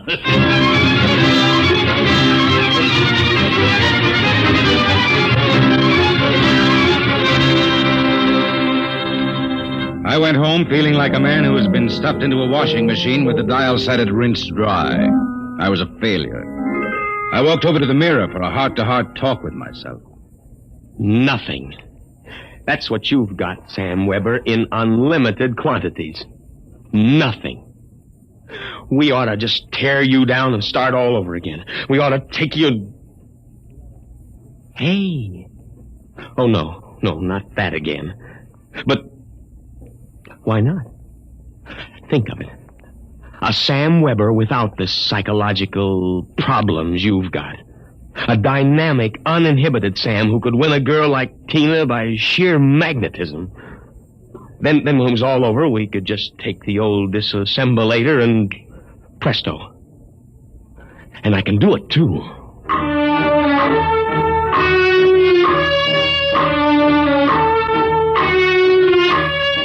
Chromosome content. Check. Cerebral content. Maybe a little more id and a little less superego. Limbs, eyes, hair, general endocrine reaction. Well, here goes. It's moving. Holy mackerel, it's alive. It's getting up. Say, I feel great. Well, now, take it easy. Do you know who you are? Of course I do. I have all the thoughts you ever had up until the point I was vitalized. My brain is an exact duplicate of yours, except that I'm not all blocked up psychologically. It said in the instruction manual you'd be uninhibited. Say, this is all right. Oh, by the way, since we both have the same name, it'll simplify things if I call you Weber. I'll be Sam. Oh, now look here. I'll make the decision. How would you like a good punch in the nose? Well, is that any way to talk to your own parent? I did create you, you know. Well, don't think I don't appreciate it, Weber, old man, but let's get one thing straight. I live my life and you live yours. You got that? Who pays the rent? You do, for a while anyway. I haven't decided whether or not I want to stay in the law business. The law business? I may want to spread out a little. Tina's the kind of girl to whom money is very important. Tina? Well, what did you expect? I have enough of your likes and dislikes to want her just as badly as you do. The only difference being that I can get her. No, we're not quite the same, you and I. I've got zip. Don't use that word. Now, how about some dinner? You know, I'm starved. I'll have to go out. I'll need some clothes. Sorry, I only have this one suit. Fine, you can lend it to me. Well, what about me? I'll bring you a sandwich after I come back from Segales. Segales? Well, you haven't forgotten, have you, Weber? We're invited to the celebration. Tina and Lou White. Only it wouldn't look quite right if we both showed up, so I'll tell you all about it. Now, off with that suit, and no nonsense. Well,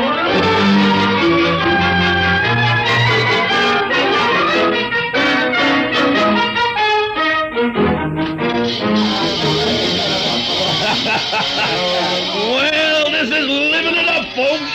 Yahoo! Have another drink, Mr. Ojak. Thank you, Lou. Well, is everybody happy? Hey, honey, are you having yourself a little old time? Oh, yes, Lou. Fine. Yeah, but you seem to be preoccupied. Oh, I was just wondering if Sam is coming. Sam? Oh, no. Did you hear that, Mr. Ojak? She's worrying about Sam. Why, that little runt probably got frightened by a noisemaker. Well, the happy couple. Sam! Good evening, cats. Everybody's lit up like a Christmas tree. Well, I'll be... Say, Sam, are you in the bag? Never touch the stuff, Luma boy. Never touch it. Boy Scout training. Oh, Sam, I was afraid you weren't coming. Miss a chance to be with you, beautiful. Never. Hey, what's got into you, Weber? Monkey glands? I don't read you, muscle-bound. Well, you seem different somehow, even your voice. Do you notice anything, Tina? Well, yes, it does seem richer somehow. Oh, nonsense. Sam Weber, you're nothing but a cream puff, and you always will be. Mr. Ojak, I think he owes me an apology for that. I should think so. All right, all-American boy, make with the apology. Apologize, me? Oh, no. Why, for 2 cents? Folks, would you excuse Mr. White and me for a few minutes? We want to step out into the hall for a little private conference. Coming, Mr. White? I'll be right back, honey. Don't worry about a thing.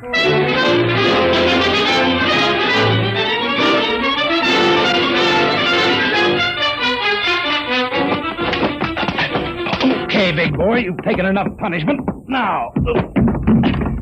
Sam! Lou, don't kill him. He did... Oh, dear. He'll be all right in a little while, baby. But did you... Oh, Sam. Tina. We really shouldn't kiss like this. It's what you've always wanted, isn't it? Well, isn't it? Oh, Sam.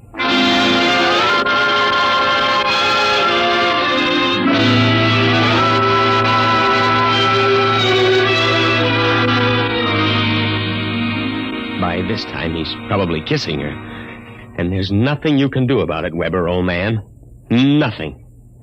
Hey, wait a minute. Where's that book of instructions? To disassemble a Build-A-Man model, merely focus the ray of the disassemblator device and press lever X. But that's murder, Counselor. Still, legally, in order to prove there's been a murder, you need a corpus delicti. And nobody even knows there is another Sam Weber. Oh, so you're finally home. I'm starved. Sorry, Weber, old man, but very pressing business detained me. I suppose you made a fool of me over at Segales. Oh, on the contrary. What do you mean? My boy, you were looking at a man who in one fell swoop has got himself a raise, a promotion, and a wife. At least she'll be my wife tomorrow. Who? Tina, of course. I don't believe it. I had to put on quite a show, but all around it was a real success. Mr. Ojak was so impressed, he called me aside and said he was going to give me a crack at some criminal cases. And if I made the grade, why, who knows, I may even accept a partnership. You've got it all figured out, haven't you? That's about it. Only you neglected to consider one thing. Oh, what's that? This. Hey, put that down. Get back, you usurper, you. I'm going to melt you down like a Welsh rarebit. Weber, you can't do that. It's murder. It's like killing your own son. After what you've done to me, it's a pleasure. I didn't ask to be brought into this world, but now that I'm here, I like it enough to want to survive. Take off my suit, you phony. You won't be needing it again. You're really going through with it, huh? I am. All right. Oh, here's your jacket. Give me that thing. Give it to me. That's better. Now we'll fix this little item so it can't do any damage. Oh, no. Yeah, you see, Weber? You don't have the guts to stand up against the man you might have been. Oh, what's that sound? I don't know. Seems to be inside the house. Somebody's coming up the stairs. Listen. Take a peek through the keyhole, Weber. Holy jump. It's him. The old man with the black coat. His eyes all black and shiny without any whites. Looks insane. Don't open it.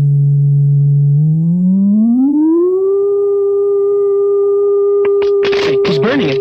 He's burning a hole right through the door.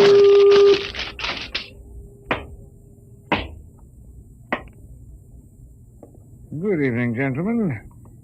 As I feared, I'm too late to prevent you from duplication, Mr. Weber. And I see that you have destroyed the disassemblator. That means I shall have to do the job manually. An ugly task. Oh, who are you? I am the census keeper for the 24th Oblong. You see, your Build-A-Man set was intended for one of the Weber children who is on a field trip in this Oblong 200 years from now. Because of an unfortunate time warp, the set was delivered here accidentally. You mean this set came here from 200 years from now? Precisely. Time, as with all things, is relative. We shall have to recover the set, of course, and adjust any discrepancies that it's caused. But meanwhile, the problem is, which of you two gentlemen is the original Sam Weber? Oh, I am. Listen, liar. Difficulties. Why cannot I ever have a simple case like a double conuplication? Now, look here, Mr. Census Keeper. The duplicate will obviously be less stable and more emotionally unbalanced. Certainly, a man of your qualifications can decide which of us is the more valid member of society. Which of us will conform more readily to the standards. Naturally. I observe that one of you is naked. Oh, wait a minute. And you also seem to be trembling. Whereas this gentleman seems quite calm. Then hold it. You're making a mistake. I hardly think so. Then I'll stay away from me. Please do not struggle. Help, please. Mr. Weber. Yes? It would be better if you didn't watch. Of course.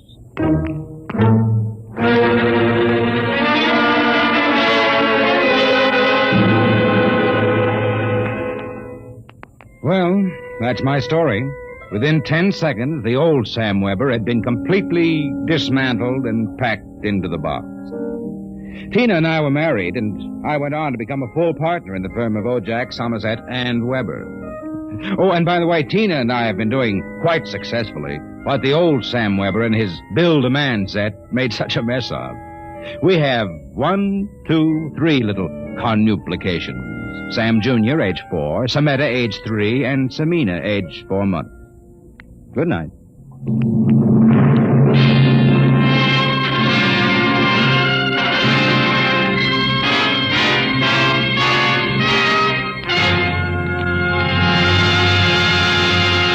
You have just heard another adventure into the unknown world of the future.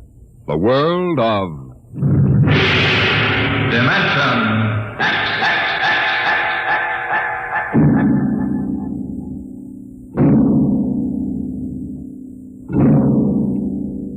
Time is a strange and mysterious dimension. Could we alter the future if we could travel back in time to our own youth? Next week, we bring you a story of a man who found the answer in Time and Time Again.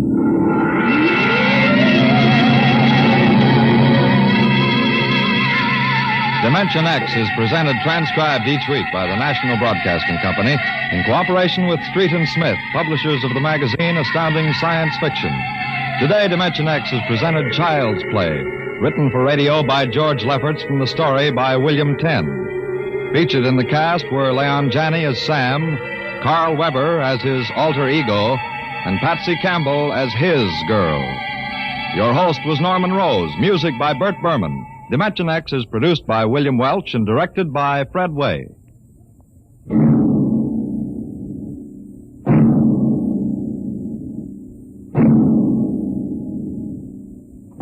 In reply to many queries from our listeners, last week's story on Dimension X, Pebble in the Sky, was written by Isaac Asimov.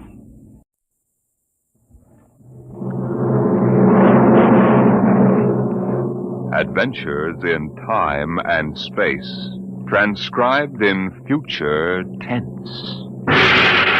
Dimension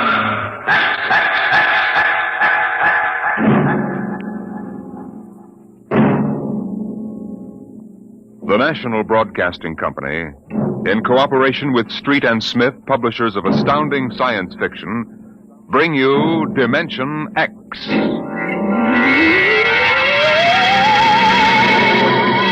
The civilization of the galaxy spread across 200 million worlds. The black void of space swarmed with the ships of the Empire. But far off the trade routes, almost forgotten, lay the dying planet Earth. A backwater in galactic culture, a place of exile, a pebble in the sky.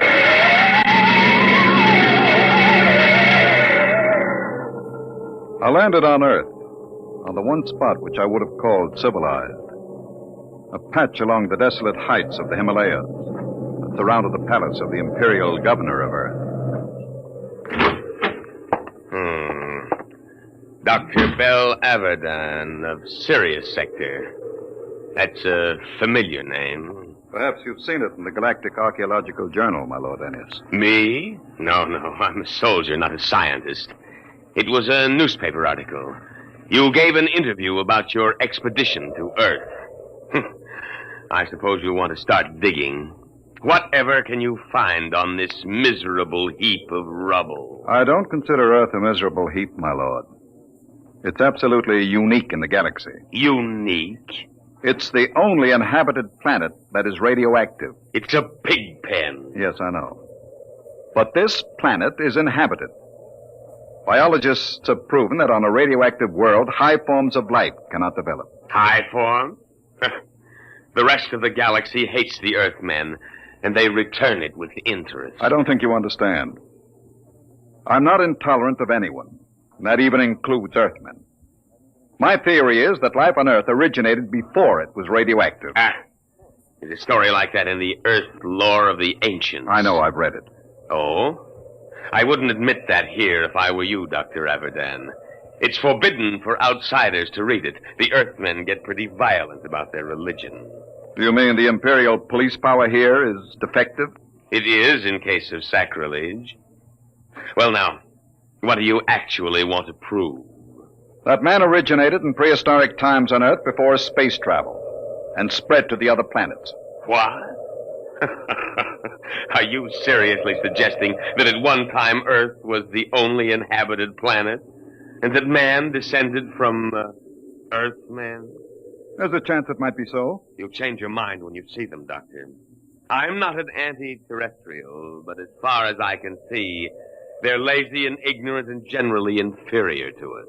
I'm as liberal as the next man, but it's a fact. Once an Earthman, always an Earthman.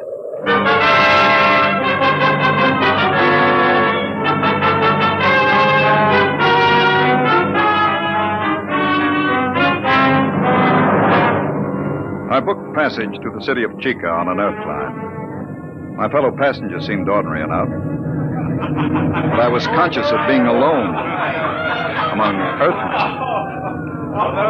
I beg your pardon. Could you tell me what's going on there? Sure. You see that couple? They've been married 40 years. It's their anniversary. Yes, sir. 40 years. Hey, Mother? It seems like yesterday. Just like yesterday. Hey, when are you folks scheduled for the 60th? In a month.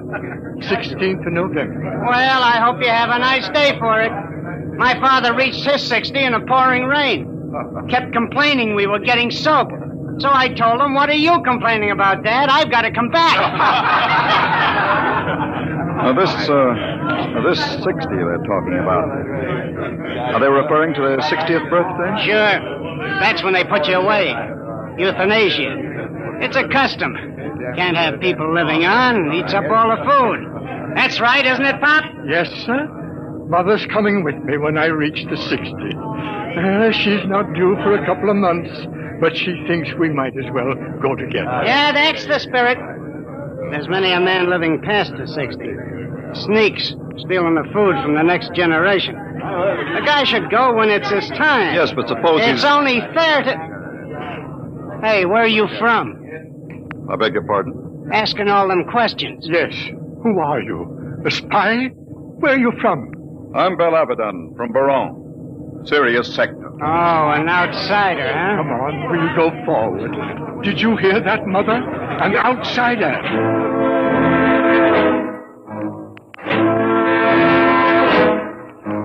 I burned with indignation. Earthmen treating me like an outcast. Earthmen. When we landed, I followed my intention of observing the human animal, subspecies Earth, in its native habitat. In this case, a large department store. Perhaps I resembled a floor walker, for a young Earth girl came up to me and asked a question. Pardon me. Well, it's my father. He's about 5'4". He wears eye lenses. I think he had on a brown coat. I'm afraid I don't remember seeing anyone. But they followed me here. I've got to find him. Are you in trouble, miss? No. No, it's nothing, really. I'm sorry I bothered you. Attention. Attention, please. What's that? All patrons of the store will kindly leave by the 5th Street exit. This store is being evacuated for radiation fever quarantine. What's all this about? They're after me. It isn't really radiation fever at all. Who's after you? How am I going to get out of here? They'll be checking registration cards at the door. Haven't you got one? Yes, but it has my name on it. I don't know what to do. Come on. But you don't even know me. I don't know anybody here. But you're an interesting species. Person. This way. Show your own car. Come on. Step along. Next. Check. Wait a minute. Forward check. Yes, sir. Stand right there. Look here, officer. Are you with her? Yes, but you'd better find out who I am. Later. Stand over there. Next. Come on. What is it now? The Imperials. Are you afraid of them? Of course. Don't worry about the outsiders, Miss Sheck. I'll handle them. Oh, no, don't try anything. Don't talk to them at all. Just do what they say. Don't even look at them. We'll see. Here they are. All right, now. You, guard. Yes, sir? I'm Lieutenant Cloudy, Imperial Garrison. Who's got the fever? If it please your honor. Not so close, idiot. You might be infected. I'll take over. You, Worthy. What's your name? Speak up, squaw. Paula Scheck, sir. Your registration papers? Here you are, sir. Thank you. All right, now. Pick them up. Go on. Say, look here now. What did you say, Earthy? If you please, sir. This man has nothing to do with me. I never saw him before. What did you say? I don't like the way you treat women. And I'd advise you to improve your manners. And where have you been brought up, Earthy? Here's lesson number 1. Why, you... My arm! Let go!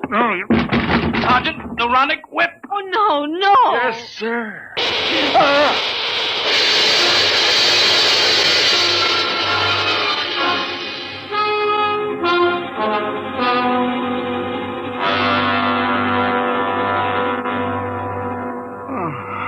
Oh, you're all right now. What happened? They gave you full power and the neuronic whip.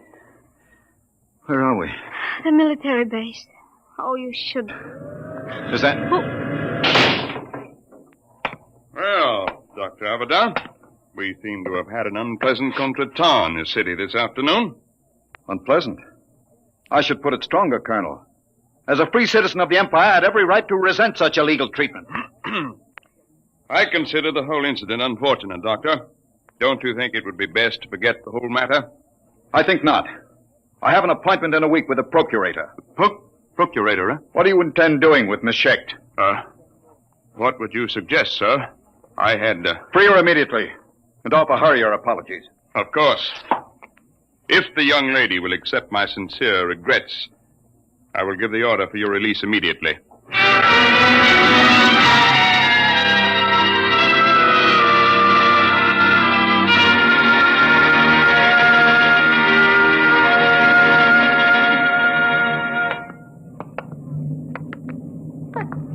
don't understand. They've just turned us loose. Of course. You must be very important. I never heard of the outside as being that polite to an Earthman before.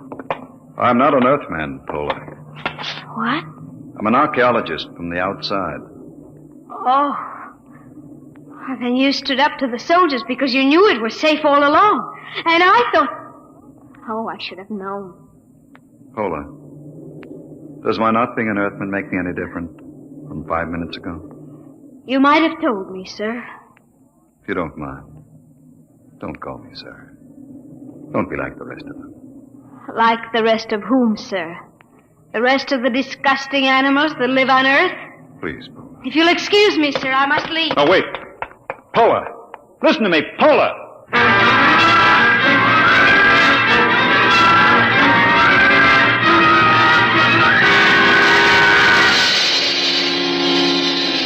I had access to the garrison files, and to satisfy idle curiosity, I indexed Pola Schecht. Her father was a Dr. Mikhail Schecht, biologist, and against his name was a black star with the notation, condemned in absentia. Charge, evading the 60. That was why she was afraid. So I sent a note asking her to meet me in the North Park after dark. Paula, over here. Dr. Avedon? Sit down. Oh, I want you to understand. I wouldn't have come except... I understand. I've seen your father's record. You know about it. I looked into it, Paula. There doesn't seem to be much that can be done about the 60. Oh, it isn't that. It's not for my father. It's for the whole galaxy. What is it? Earth is going to revolt. No. All of it? Oh, don't laugh at me. Paula, the galaxy has a volume of several million cubic light years. It contains 200 million inhabited planets. Earth has a population of only 20 million. And no resources. What can Earth do? I don't know, Doctor, but my father does. He's told me that Earth knows a way by which it can wipe out all outside life and... Wait. Listen. Someone coming. Park Patrol. Quick, kiss me. Don't be stupid. Kiss me. They won't suspect anything. Oh, yes, of course.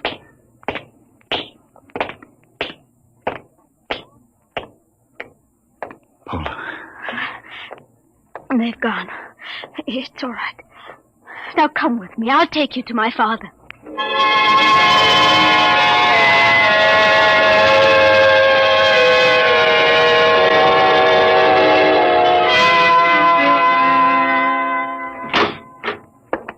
Dr. Avedon, this is a pleasure. I have read your articles in the journal. It is hard to get copies. Our neighbors don't care to trade with Earth. It's part of the nearly insoluble problem of anti-terrestrialism. No one seems to want a solution. Earthmen and outsiders alike? Oh, no, that is not true. There is a way of preserving our culture and living as equals in a larger society. But the zealots don't think so. The zealots? Yes. They rule Earth now. They are a small minority, but they have power. They have plans. They planned the revolt, Pola told me? Yes. I see. Well, why didn't you report this to the Imperial garrison? The Society of Earth Ancients have guarded me too well. Besides, they had a hold on me. I am 62. You know the customs of Earth. The 60 years. They allowed me to live on. The price was silence about the weapon. You agreed to this? I wanted to live. What is this weapon? You are aware of Earth's peculiar environment, the radioactivity? Yes. Over the years, we Earthmen have built up certain immunities to radiation burns, for one. But it's a minute difference. I measured it experimentally. But, Doctor, human life is not the only form affected by radiation and mutation. There is microscopic life, bacteria, viruses. We have been searching out such a virus, one to which Earthmen have developed a high degree of immunity, but not outsiders. You mean a particular disease? Yes, common fever. It is a mild children's disease here, like chickenpox or German measles. But to outsiders, it is radiation fever. Symptoms develop in 2 hours. Lips are so badly affected that the victim cannot talk, and in 2 days, he dies. They've isolated this virus? Tons of it in crystalline form. And they plan to let this loose in the galaxy? By means of guided missiles. Then frightened refugees will carry the disease across space. And billions will die. You're sure about this? You have proof? I worked on the project. We've got to get to the Procurator. I can catch the evening train at... Who is it? I don't know. Open up. There should have been an alarm. We've got to get out. Is there a back Open entrance? up the door. No. Don't move. Hands in front of you. What's the meaning of this? I demand... Shut up. I'm a galactic citizen.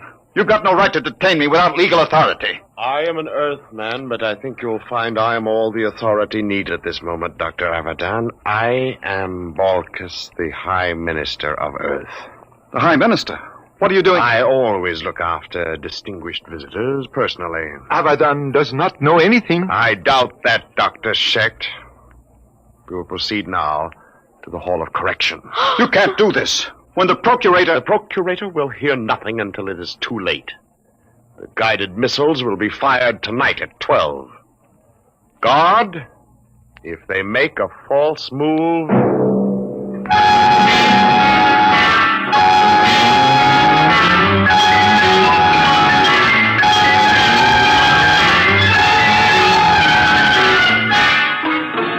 Keep them covered, guard. Right. Paula, can you scream? What are you... There, coming down the street. Imperial Patrol. Oh, it's no use. Do what I say. Scream. Go ahead. Hold it. They're outsiders. You're right. That's the Imperial Patrol. All right, Earthy. What's going on here? Good morning, Sergeant. Sir? Earthy? You don't understand. I'm Balkus, the Lord High Minister of Earth. Listen, Earthy, I don't care who you are. What's going on? Yes, sir. We've arrested these people. What charge? Blasphemy. All right, get moving. Thank you. Sergeant. What do you want, Earthy? I'm a galactic citizen. I demand the right... You? May we proceed, sir? Listen, Sergeant. I've something more to say to you. What? This. No Earthy's going to get away with this. Get a squad car! But, Sergeant, I'm the Lord Minister of Earth. Tell him about it at the Imperial Barracks. Now move, all of you, before I give you a shot of the whip.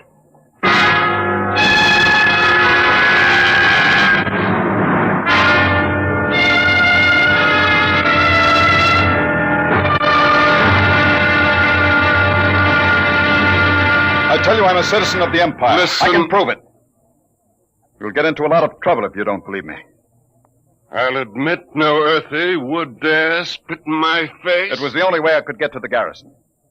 I insist on seeing the officer of the day. I sent for him. You better have a good story. Attention! Eddie, which one of you claims he's a citizen of the Empire? I am. Veldt, the one from the store. You, eh? The smart louse that broke my arm. Well, well, well. I've got to see the colonel, Lieutenant. Now, Dr. Abadan, I could hardly do that unless it's important. It is important. It's life and death for the galaxy. Mm-hmm. Come here. Closer. Oh, it's too bad I've got to save you for the colonel. What? He'll see you at 5:30, his orders. You knew all along. Sure. Come on, Earthy lover. I'm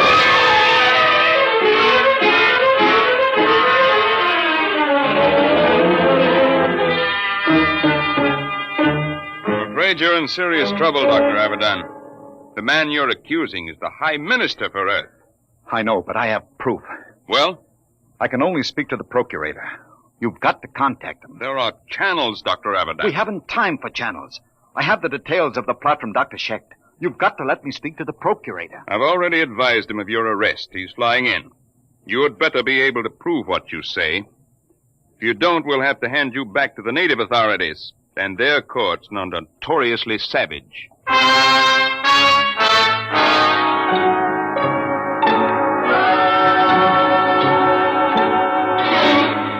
Well, Abadan, I've called you here with His Excellency, the High Minister for Earth. My lord, this man is behind the whole plot. Is he? There's no time to lose. I've explained to you about the virus. They're shooting off the guided missiles at 12. You've got to take action. Well, Your Excellency, my lord, if this man has any evidence... You admitted it this afternoon. You have no witness to that. Ask Dr. Scheck. He worked on the virus. I wouldn't say that Scheck lied, my lord, but he is a criminal wanted for evading the 60, and some men will invent any story to avoid death. The deadline is midnight. You've got to bomb those temples where the launching sites are. Perhaps I can explain. According to my information, Dr. Abadan seems to have succumbed to a certain Earth girl, the daughter of the unfortunate Dr. Scheck. Is this true, Abadan? What has that got to do with it? There isn't any time. You've got to do... Dr. Abadan, are you in love with that girl? Yes. Will you listen to me? I don't think we need pursue this any further. Your Excellency, I shall order you released with an apology. No. Dr. Abadan, I can hardly believe a degenerate who fraternizes with Earth women. You scum, you pot-bellied scum. I warn you, Abadan, you're in trouble enough. I'm in trouble. You fool, you stupid, blind, bigoted fool. You're destroying the galaxy. You're murdering them all. But before I die, I'll have the pleasure of smashing your fat, oily face in the... Let me go. Ah, get the whip.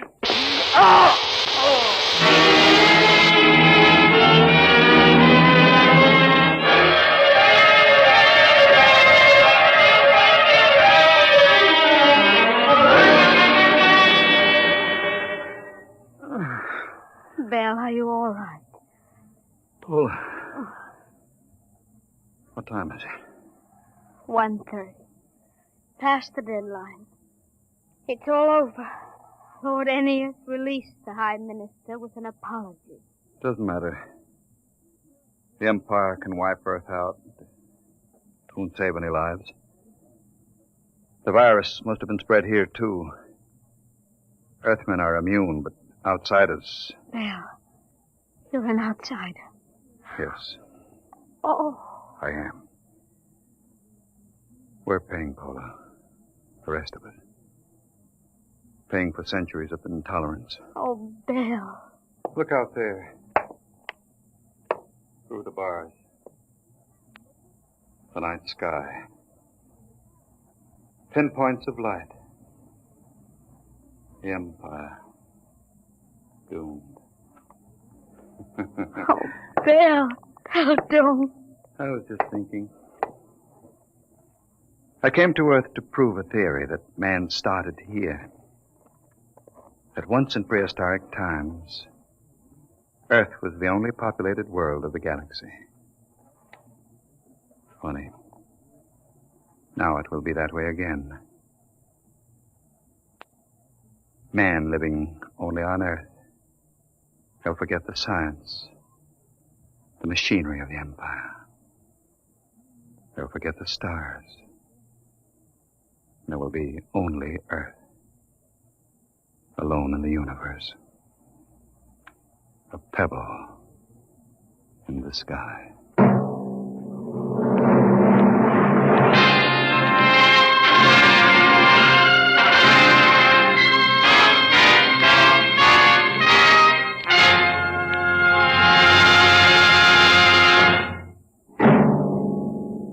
The children of tomorrow will play with toys.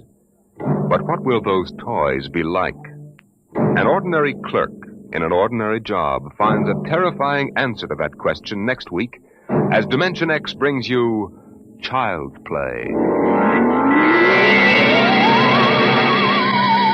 Dimension X is transcribed each week by the National Broadcasting Company in cooperation with Street and Smith, publishers of the magazine Astounding Science Fiction. Today, Dimension X has presented Pebble in the Sky, dramatized for radio by Ernest Kenoy. Featured in the cast were Santos Ortega as Abadan and Susan Douglas as Pola. Your host was Norman Rose, music by Bert Berman. Dimension X is produced by William Welch and directed by Edward King.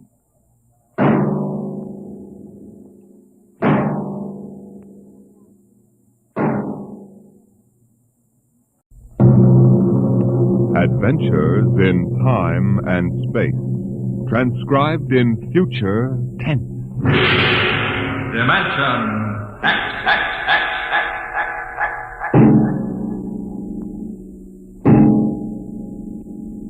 In the beginning, there was Jordan, thinking his lonely thoughts. Out of the loneness came a longing.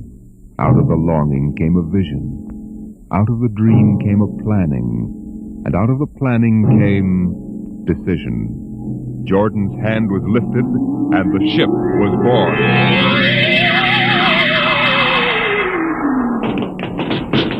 You, look out! Are you all right? Yes, admit me. What was it? A mutant with a slingshot. I think it dashed down that passageway. You want to go after it? We'd never catch it, Alan. It's probably 12 decks above us by now. I didn't think they ever came down this far. Patrols usually get them before they reach this level. They get more daring with each generation. This one looked like a female. Male or female, it might have killed us. I told you this trip was pure foolishness. Climbing 24 deck levels to hear a crazy old man rave. We're almost there now. Compartment X15, level 24. This is the place. This area smells as if it hadn't been visited by a sanitation crew for generations. Part of the ship is almost deserted.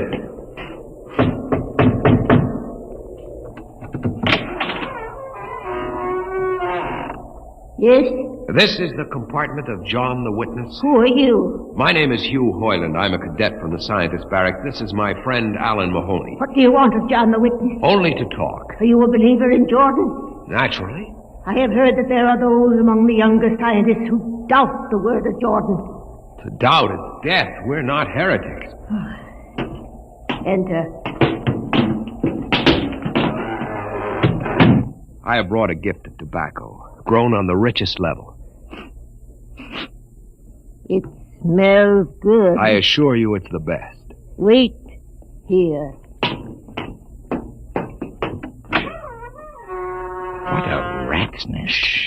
What the devil do you think he can tell you? I don't know. Now, hush.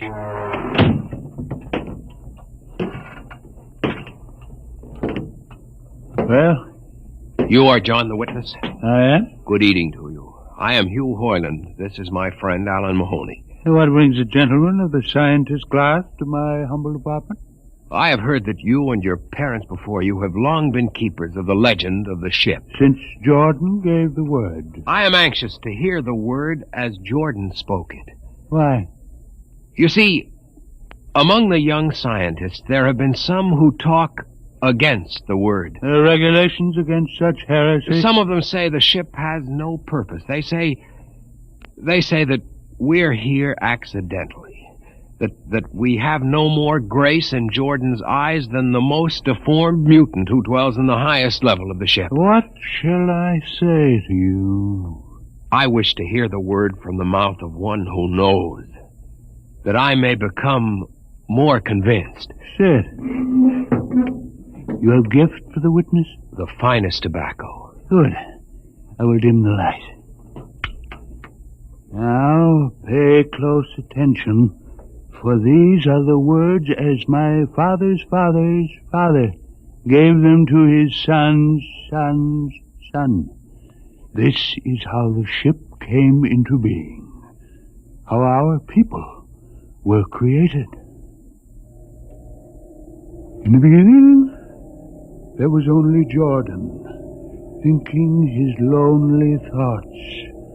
In the beginning there was darkness, formless and dead. Out of the loneness came a longing. Out of the longing came a vision. Out of the dream came a planning. And out of the planning came decision. Jordan's hand was lifted, and the ship was born.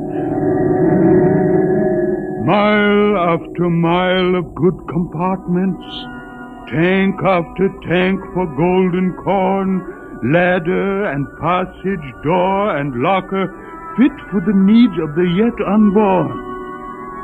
He looked on his work and found it pleasing, meet for a race that was yet to be. He thought of man, and man came into being. Then Jordan checked his thought and searched for the keys. Man untamed would shame his maker. Man unruled would spoil the plan. So Jordan made the regulations. Some to speak and some to listen. Order came to the ranks of men. Crew he created to work at their stations. Scientists to guide the plan. Over them all he created captain, made him judge of the race of man. Thus it was in the Golden Age.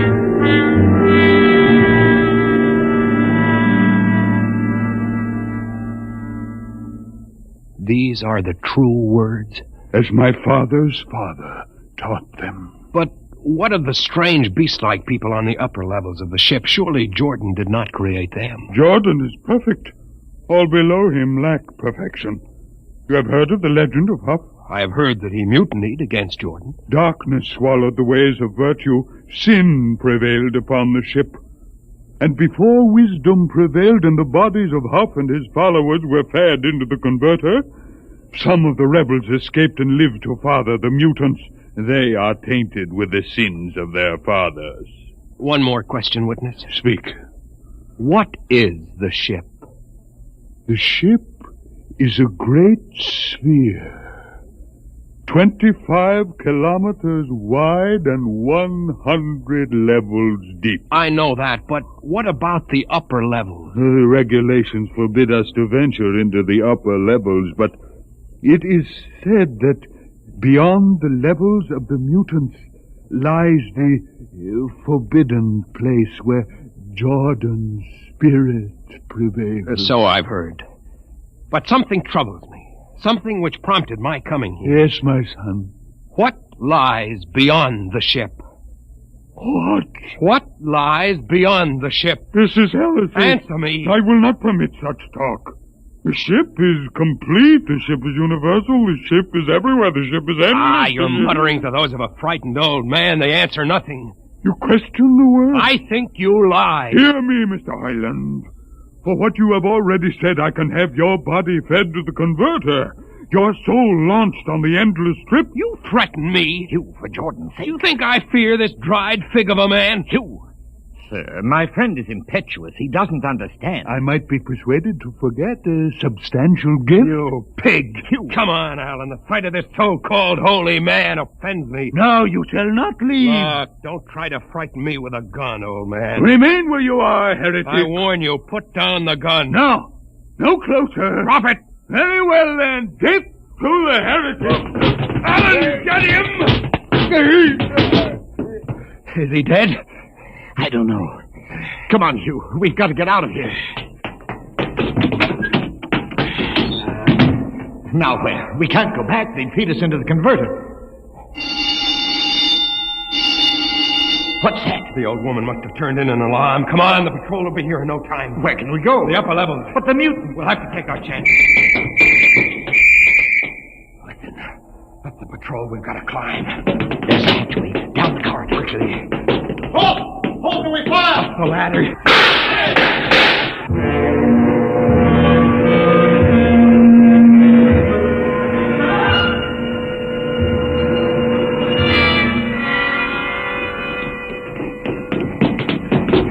You wait.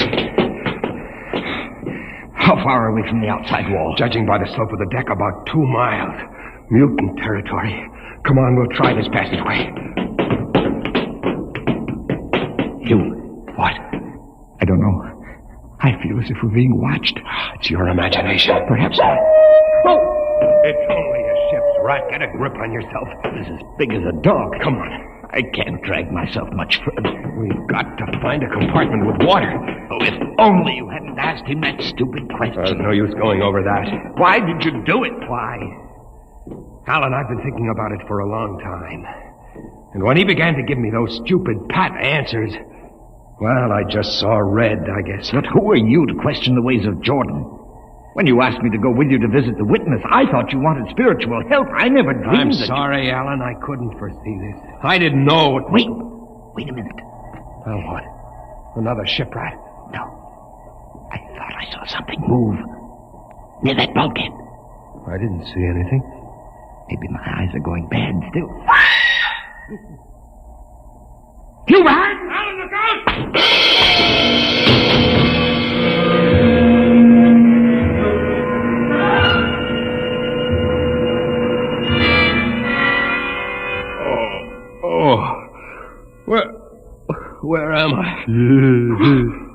What are you? Get away from me!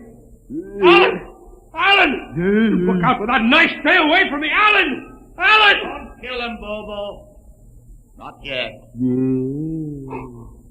Who are you? Forgive my friend Bobo. Like so many of my people, he's rather impetuous where members of the so-called super race are concerned. Who are you? What place is this? As you can guess from my leg, I'm a mutant. Where is Alan? Your friend is dead. I was not able to restrain my people in time to save him.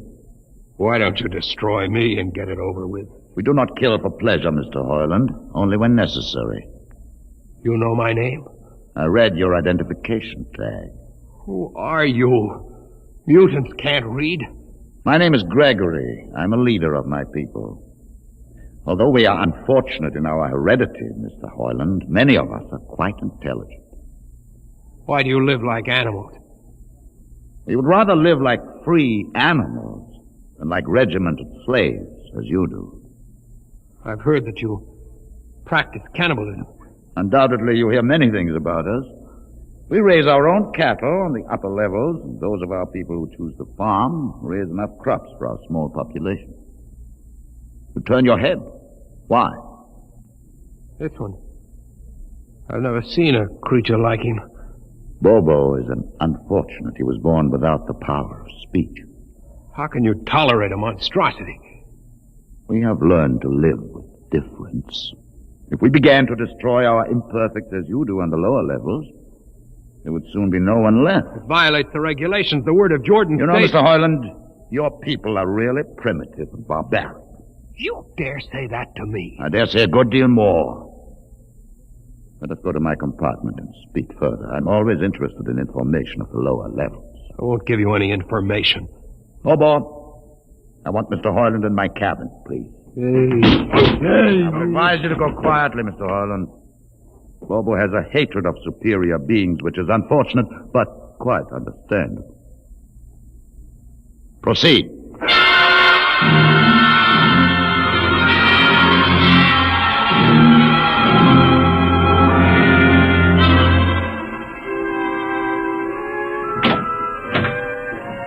Enter, Mr. Hoyland. This is where you live? Yes. But you have books. Stolen from your libraries, Mr. Hoyland. Compton's Astrophysics. The Philosophy of Interstellar Navigation. Celestial Mechanics. You have read these? Most of them. Why did you bring me here? What do you intend to do? Do you believe in Jordan, Mr. Hoyland? There is no other belief.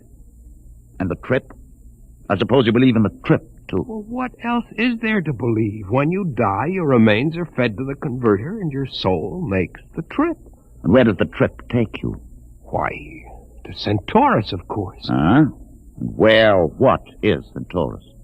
Why, Centaurus, mind you, I'm just telling you the orthodox answer. Centaurus is where you arrive when you've made the trip.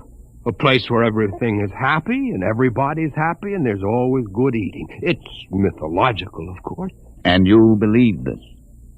The peasants believe it, literally, but many of the younger scientists like myself know that it's figurative, symbolic. Why do you ask? Didn't it ever occur to you, Mr. Hoyland, that the trip is exactly what your peasants believe it is? That the ship and all the crew were actually going someplace, moving? The ship can't go anywhere. It already is everywhere. Imagine a place bigger than the ship, much bigger, with the ship inside it, moving inside. But there can't be any place bigger than the ship. There wouldn't be any place for it to be. Oh, for heaven's sake. Listen, you know the lowest level? Yes. If you started digging a hole in the lowest level, where would that hole go? Where would that hole... Oh, no, it's forbidden to think such a thought. Where would it go? No, I can't think about it. Bobo, we're going to take Mr. Hoyland to the place. Where are we going? To the top level. But it's certain death. Nonsense, I've been there 1,000 times. Come along. No, I won't. You can't make me. I think we can. Now, shall we proceed peacefully, or shall I have Bobo persuade you?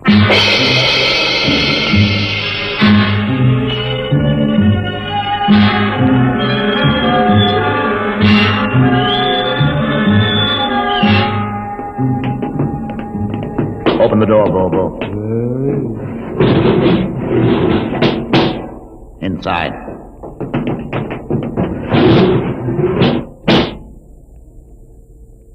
What place is this? This, Mr. Hoyland, is the main control room. Why, Mr. Hoyland, you're trembling. It isn't true. There is no such place except in mythology. You younger men are so wise, Mr. Hoyland, except for one thing. This happens to be the main control room of the ship.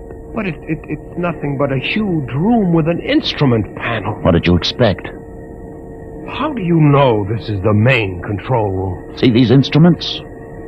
Using them, the navigator, many hundreds of years ago, actually steered the ship on its voyage. I don't understand. I didn't suppose you would.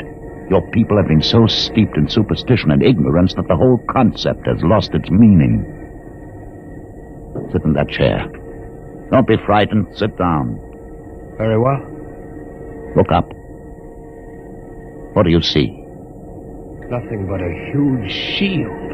Watch it for one moment, Mr. Hoyland. You are going to see something that few of us have ever been privileged to witness. Something so dazzling that you may find it hard to accept at first. But it is there. It is a reality. And ultimately you must accept it. What are you doing? I'm dimming the lights. Don't be frightened. Keep your eyes focused on the shield above us. Ready? Watch. The shield! It's sliding back! Ghost of Jordan! Well? What am I seeing? The universe, Mr. Hoyland. The universe in all its beauty. The stars, the planets, the sun, the moon, and the constellations. This is your heritage, Mr. Hoyland. The heritage you've been too stupid to see. But it can't be. The ship is the universe. There is nothing but the ship. But there it is. You see it before your eyes, spread out like a canopy of glory. You still deny it? Answer me, Mr. Hoyland. Do you deny it? No, I can't. They lied. They lied to us.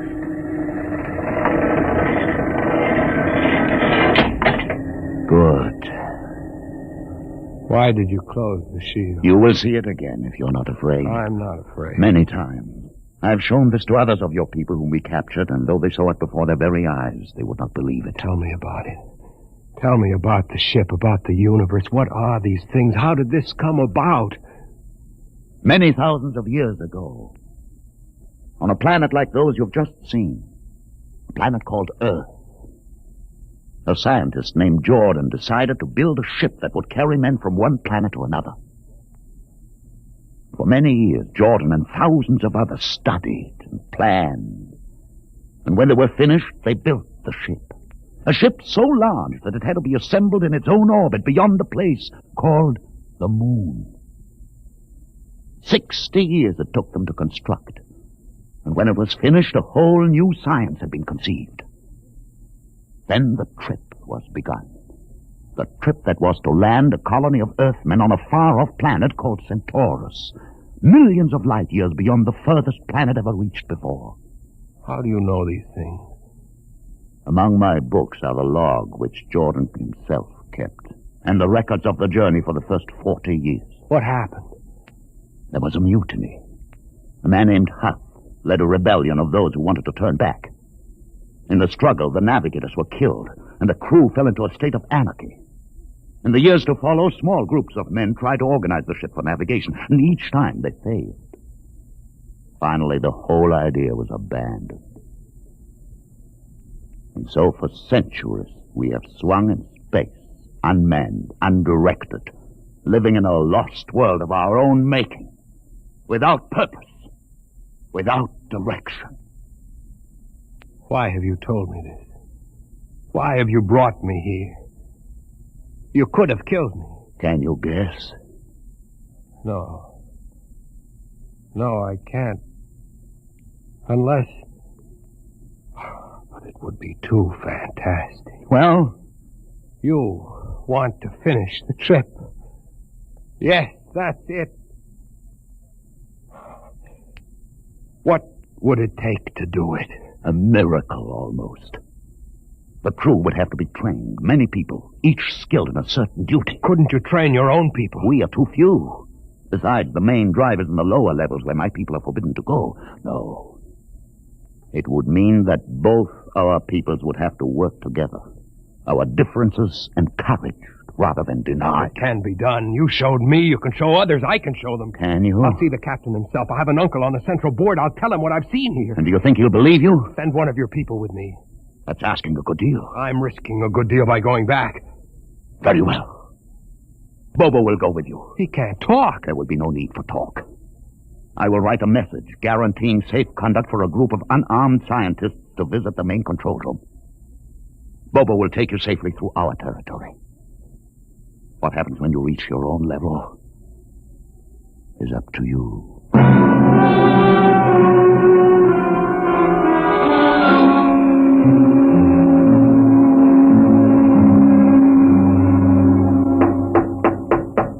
One moment.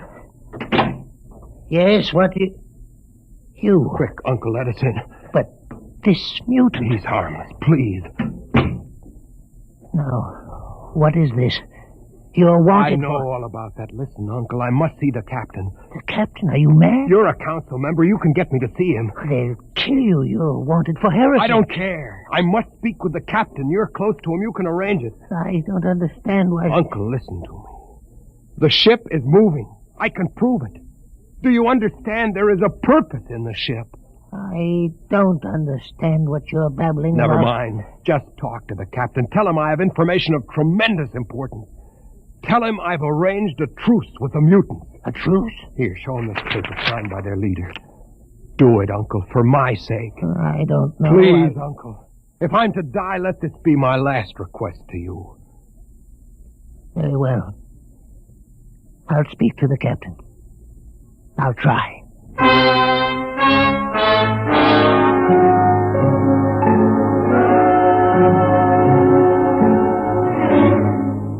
And you say, Mr. Hoyland, that you saw this with your own eyes? I swear it, Captain. I swear it on the word of Jordan. Let me see that paper again.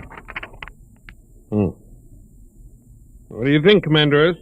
I don't know, sir. It might be a trick. I guarantee you safe conduct. If these things are as Mr. Hoyland reports them, it would pay to risk a few lives. The man is a convicted heretic. Still, we mustn't discount his word entirely. He has a safe conduct. The mutant risked its life coming with him. I think we might investigate. You will do it? I'll have an expedition outfitted. Dismissed, Mr. Hoyland. Thank you, sir. Thank you. Captain, do you... Commander Erst. Sir. You'll make the necessary arrangements for an expedition. I trust you understand. Perfectly, sir. Perfectly.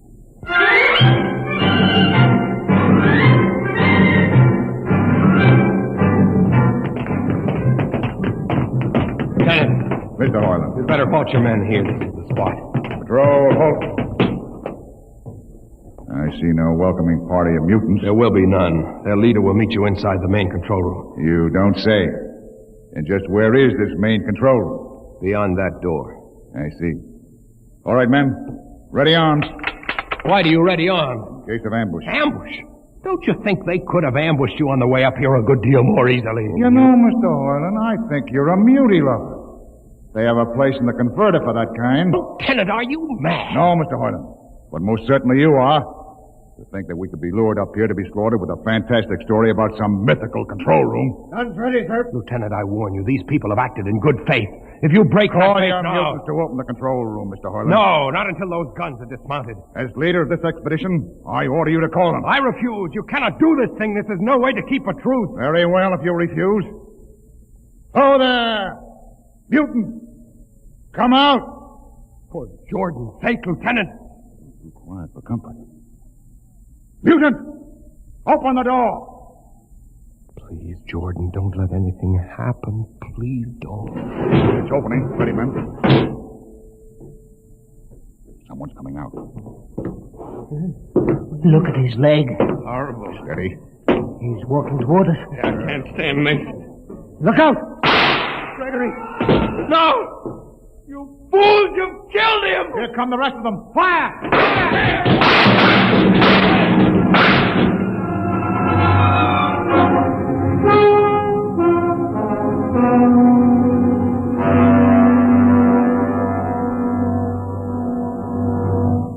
That should teach them a lesson they won't forget. All right, men. Inside the room. Orland, you're under arrest as a conspirator in this ambush. Ambush, you fool, you blind, stupid fool! That'll be enough. Have you been inside this place before? Yes. What's all this machinery? These are the controls he would have used to steer the ship. He's gone out of his mind, Lieutenant. Steer the ship? Who? The leader. The one you killed. This ugly mutant? This ugly mutant happened to be a man of true greatness. You're mad. Am I? This man had a vision which could have saved you, but you chose to kill him because you couldn't stand the sight of his difference from you. I'll not listen to these ravings. Close your ears. Shut your minds against the conscience that tells you it's wrong to kill. That tells you that your need to be arrogant only proves your inadequacy to yourself. Shut him up. Don't listen to him, man. You can't shut your ears. My words sting you. You cannot shut your mind. And you cannot shut your eyes. Don't do this! The roof. It's moving back. Look. Let the vision of this confound your ignorance and blind your eyes. This is the heritage you tried to stifle in your own breast. This is the heritage of stars and open skies for which men have yearned for centuries. Try to destroy this, and you will only destroy yourself. Death to the heretic. Kill me if you choose. But I say to you that this you cannot keep from our people. That they will seek it out, and the ship will be manned, and the ship will be steered, and there will be freedom and purpose and respect for ourselves. This is your heritage. Look upon the universe. Kill him! Kill him!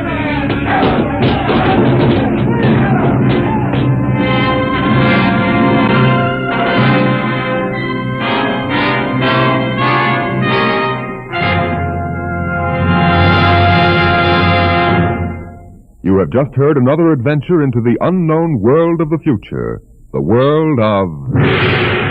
Dimension X.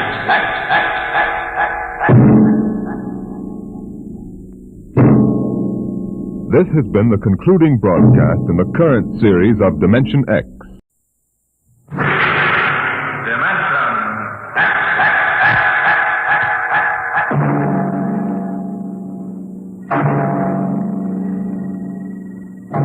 Can you predict what will come in 100 years? Can you see beyond the known dimensions of time and space into the unknown, Dimension X? The ridge stars spread 200 light years across space. To the passengers on the immigration spaceship from Earth, they appear to be pinpoints of light in the darkness. The men, women, and children slept in their bunks in the tiered dormitories, or sat reading the immigration folders that described the worlds of the ridge stars in glowing, rosy terms. Anne Travis stood before the vision port and searched for the spot of light which would be her new home.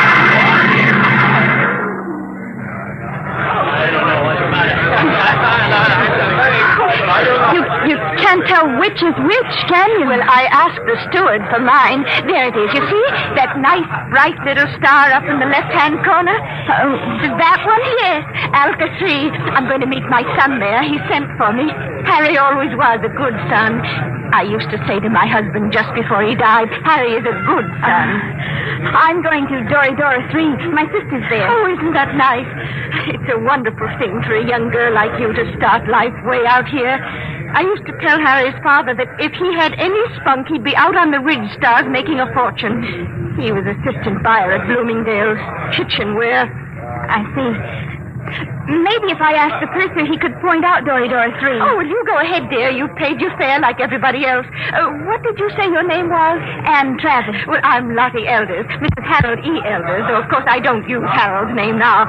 Are you all alone? Yes, my folks died last year. That's why I'm coming out to live with my sister. Oh, why, you poor child, traveling halfway across space with nobody to talk to. Attention. Attention, all passengers. There it is. I just know it. You are now within the Ridge Star Quadrant. The trip is almost over. Captain Braxton wishes me to inform you that a vote will shortly be taken to determine on which planet of which sun every passenger of this ship will be landing. What is he talking The about? majority will decide, and all must abide by the decision. I don't understand. What did he say about a vote? I don't believe it. He said everybody had to go to the same planet, didn't he? But Harry's on Alka 3. Look here, Mrs. Elders, they can't get away with this. They can't just set us down anywhere. I've got to meet my sister, but what can we do? I don't know, but I'm going to find out. I'm going to see the captain right now.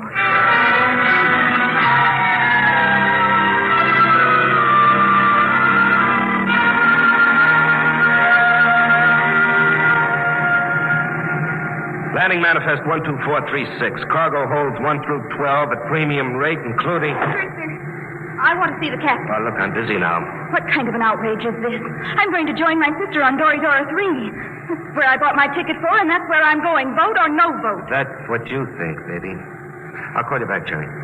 I want to see the captain immediately. Do you hear? Yeah, sure, I hear. Perfect in both ears. What's the meaning of this? What are you people trying to get away with? We're not trying to. You're in space now, kid. We don't go by Earth-side red tape. But my ticket... Oh, you can paste that in the scrapbook. That's all it's worth. Where you're going, kid, fortunes are made and lost every day. The rich stars are wide open, and what the big operators say goes. But my sister's waiting for me. Oh, she'll get tired. It's a game, kid, and you're in. The folder said you were encouraging immigration. Oh, sure. But all the improvements in Earthside working conditions in the past 50 years were to prevent wholesale immigration to the rich. That's why we have to cut the price of the tickets below cost and suck you immigrants out here. Why did you lie? Why won't you take us where we want to go? It's simple, kid. The only way to make a profit is to dump each shipload in one place. This cargo goes to Delphi 2. But the announcer said there was going to be a vote. Oh, sure. But we've got it rigged so Delphi 2 gets it. Simple, isn't it? But you can't. Oh, it's not so bad, Delphi. It's okay. Real balmy. Great world. Especially for a kid like you. But how would I get to my sister? She's expecting me on Dora 3. Can I take another ship? Not where you're going. What do you mean? Look, baby. Space travel is an Earthside monopoly. They own the patents on the rocket power that makes space travel possible. Now, the rich government offered a prize for a new kind of power that wouldn't infringe on Earth rocket patents. But until that drive is developed, you just won't get off Delphi 2. You can't travel to another planet? That's right. There isn't any public transport, and only a millionaire could afford a private jet. You mean I'm just stuck? Mm-hmm. Like a fly on flypaper. Hey, where you going? Back to my bunk. I want to lie down. Wait a minute. I'm afraid you can't leave here till that boat is taken. Why not? Well, I'm a kindly type, friendly fellow. I always give a straight story to anybody, but that means I've got to keep them under wraps. So, you'll stay right here till we land on Delphi 2.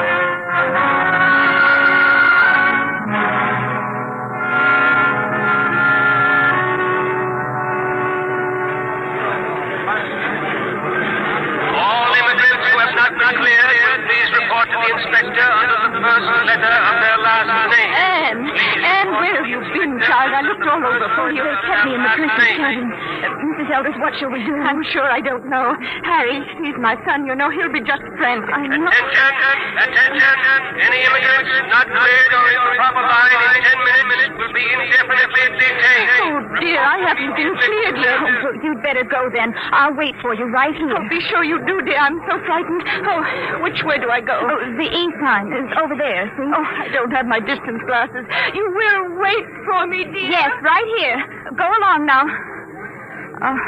All right, you. Come on.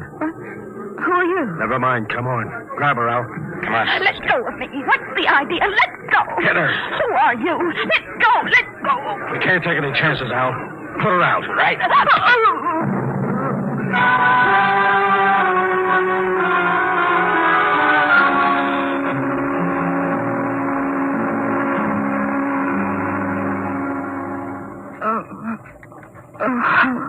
Come on, up. What happened? Come on, sit up. What? Who are you? Your face. That's a motor-driven face dissolver mask. I've read about them. I've never seen one. Who are you? That's why I'm wearing a mask, because I don't want you to know. But there must be... Look, lady, quit babbling. I hauled you in because you're pretty and intelligent-looking. But why? You're going to make 1,000 stellars for yourself, whether you like it or not. Now stop looking like a scared rabbit. You can't do this. I'll call the police. The police? What do you know about the Red Star's government? Nothing. Obviously. Around here, things are different. Now, listen. You go to the New Sol Hotel. As soon as you're registered, you go to the Fair Play Employment Agency. They'll take care of you. Now, take this. It's a tape reel. Play it back in your room. It'll tell you what to do. After it's played once, it'll destroy itself. Is that clear?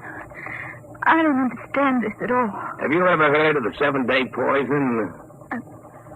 I don't think so. Well, it's an interesting device. It feeds on the blood.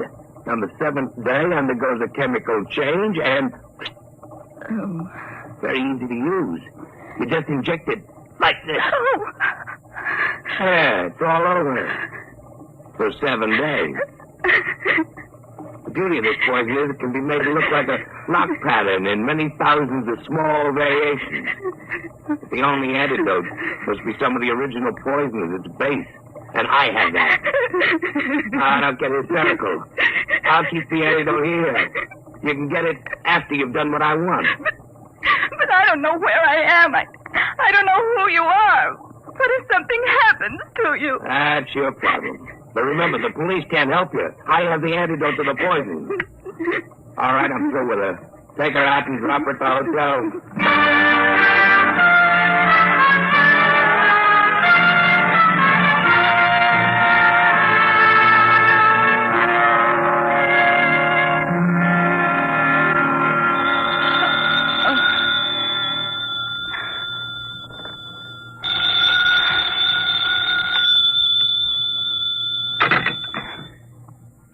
Room 2635?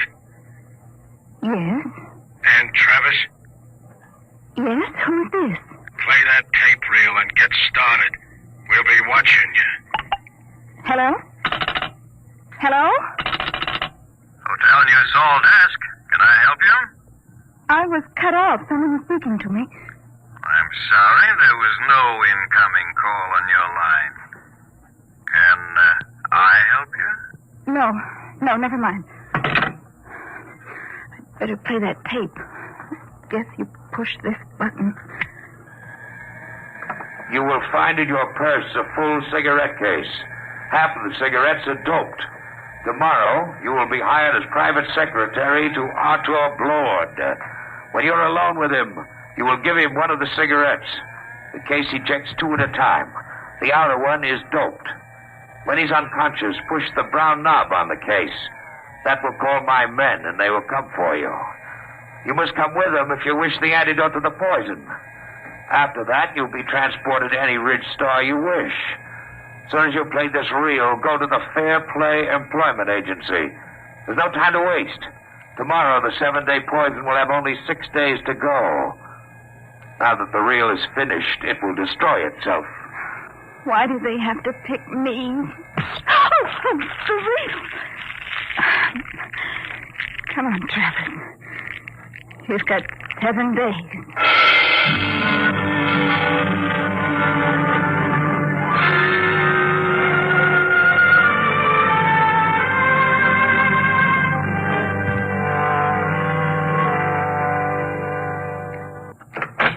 Come in, Miss Travers. Well, everything seems in order. I must verify one thing. Yes, Mr. Margaret. You did arrive just yesterday on that immigrant ship from Earth. Oh, yes, sir. And this is your first job, not only on Delphi, but on any planet other than Earth. Yes, sir, that's right. We'll check that, of course. In the meantime, we can go up to see Mr. Blord. You'll be his private secretary. Just wait, please. Did you say... Did I say what? Never mind. Nothing. Have you heard of Arthur Blord before? Not exactly. You would if you'd been in the Ridge Stars longer. Amazing man. Amazing. We'll wait here for the elevator. He must be very important. Important? There are names out here that they've never heard of back on Earth, and the greatest name is Arthur Blord. Really? In less than 10 years, he's made himself an astronomical fortune. Astronomical. Here we are, after you. Penthouse. What's he like? You'll see. Very dynamic. Sharp. He outsmarts the big shots, the planetary operators. They exploit whole worlds. He exploits them. They hate him, the Ridge Star operators. Well, here we are. Come along, Miss Travers. Mr. Blord is waiting for you.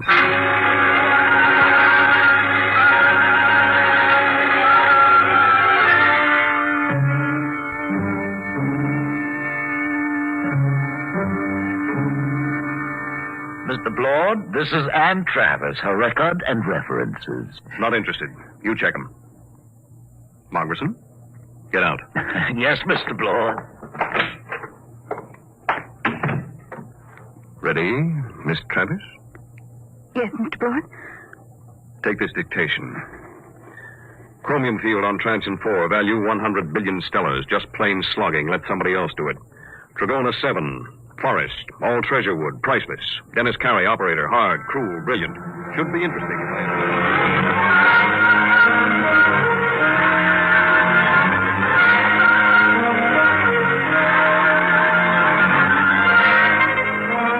All right, Miss Travis. You're new to Delphi, too, aren't you? Yes, Mr. Blord. I like new cities, new planets. They're soulless. They have no culture, no institutions with hardening of the arteries. Yes, sir. Now, I came out here as a wiper in an Earth-side liner and jumped ship at Transion 4. That was 10 years ago. You couldn't do that on an old world. Earthside, they developed the science. Out here, we use it. The great developments today aren't in science. You don't believe that, do you? I'm not sure, sir. Will there be any more dictation, Mr. Blord? No, that's all. Don't leave yet. Mind if I smoke? No. Like a cigarette? Sir? I asked if you'd like a cigarette. Oh, thank you, but I have my own. Oh? Earth cigarettes? Would you mind letting me have one? They're very rare out here. Of course. That's an interesting case. Eject 2 at a time. Here, Mr. Blord, take one. Yes, thank you. Haven't smoked one of these in years. Light, Miss Travis? Thank you. Drop the lighter under the desk. I'll get it. Sit back in your chair. Should be down here.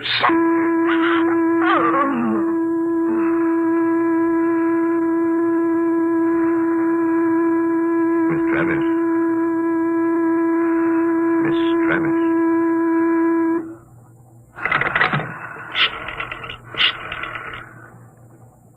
Hello, Dr. Gregg. Blord. I've got a girl here I want you to examine.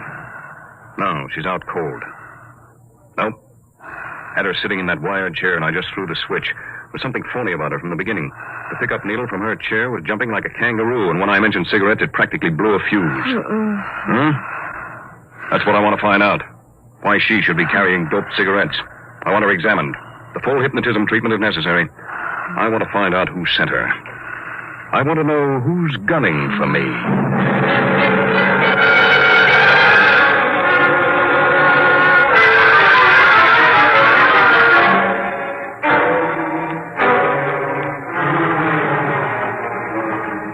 There you are, Blood. That's the best I can do, short of a full-length narco analysis. You sure about that 7-day poison? Absolutely. She's got less than 6 days. And she was right off the immigrant ship. This is the first time I've had a plant. Somebody found out I hire 'em fresh from Earth. I've got her memory track on that face dissolver mask. It was Delaney. I thought so. But he isn't working alone. It's that gang working for the prize on the new space drive. I got into the competition 2 weeks ago, and I guess they're afraid of losing the money they've put into research. What about this kid? She's got 6 days to live, and I wouldn't take any bets that they try to save her if she doesn't deliver the goods. They wouldn't even save her if she did. Delaney wouldn't want witnesses.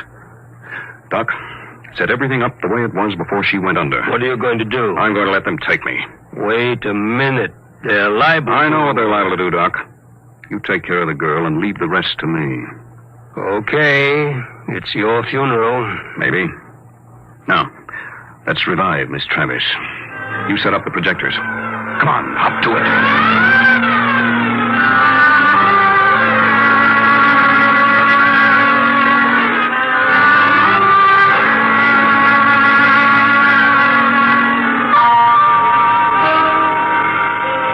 All set now.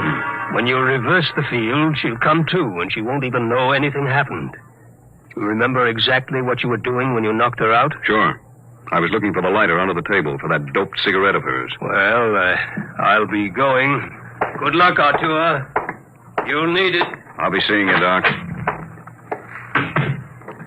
All right, Miss Travis. Now let's take up where we left off. Oh, I felt faint for a minute. Did you find the lighter, Mr. Blewett? Oh, yes. Thank you. I haven't had a good drag on an Earth cigarette in years. It's... stronger than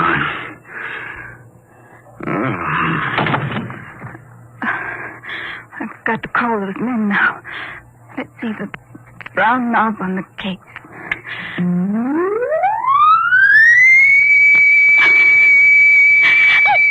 I didn't want to hurt him, but what can I do?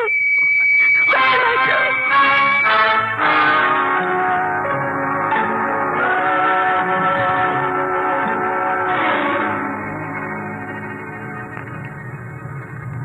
How's Blewett, Al? I'd like a light. This dame sure fixed him. Where are we going? What do you care? Tell her. In 6 days, it won't matter. The boss give orders. What's the difference? These two are dead duck. What do you mean? You think the boss will give you that antidote? He promised. Al, he promised. Did he really? But did he give his scouts honor? You know, spit twice and cross his heart. Please, stop it. What will happen to him? Blewett? Oh, you got me. Last 3 guys I brought over here ended up in the disposal unit. You mean they'll kill him? Wouldn't be surprised. Oh, no, they couldn't. They don't play for marbles out here in the rich stars. But the police... It's just like Earthside, sister. Police take their cut and arrest a couple of bindle stiffs every night to make it look good. Lord was playing around with some pretty big men. He knew what he was getting into. I didn't think they'd kill him. I don't know anything about the Ridge Stars. Oh, that's tough, lady. Real tough. There's the beam. We're hit. All right, fasten your straps. I'm taking her down.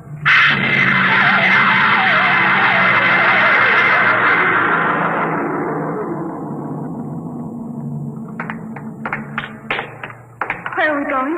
You're on Delphi 1. What is this place? A private escape. Very private. How you coming with Blewett, Al? He's happy. All right. We stop here. I gotta spring the voice lock. Combination 1, 3, alibi, Peter, uranium. Repeat.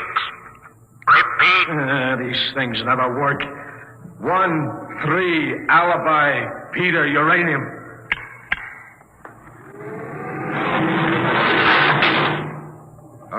Drag him in, Al. Where do you want him, boss? Clamp him in the chair. Give me a hand, will you? Yeah. All right. Get his feet straight. Now throw the clamps. Inject the key stimulant. Right, boss. They're up his sleeve, Al. All set, boss. Do we have to keep on the masks? I got a cold. No, I think we can do without them. Shut off the power. There we are. He's coming to. Delaney. What am I doing here? I think we can get down to business, Lord. We represent 90 companies. We've entered the Ridge government contest to develop a space drive that won't infringe on Earthside patents. Oh? Well, Delaney, I've got news for you. Unless one of you has a power drive that's 25% faster than an Earthside rocket, you're licked. What do you mean? You must know, Delaney, you said... Quiet. Can't you see you're trying to get us arguing? When I heard some of the low speed you boys were using... Shut up! All right. You have the floor, Delaney. 2 weeks ago, you entered the contest. We know your reputation. You can't afford a failure. Your whole financial structure is a bluff. We know you have the drive. Lord, you better save time. Tell us now, what does your space drive run on? Twisted rubber band. You'll force us to extremes, Lord. All right, take that girl out of here. No, let go of me. You can't kill him. I didn't know you tricked me into getting him. Get her out. Come on, sister. Let go. Oh, all right. So you want to play rough?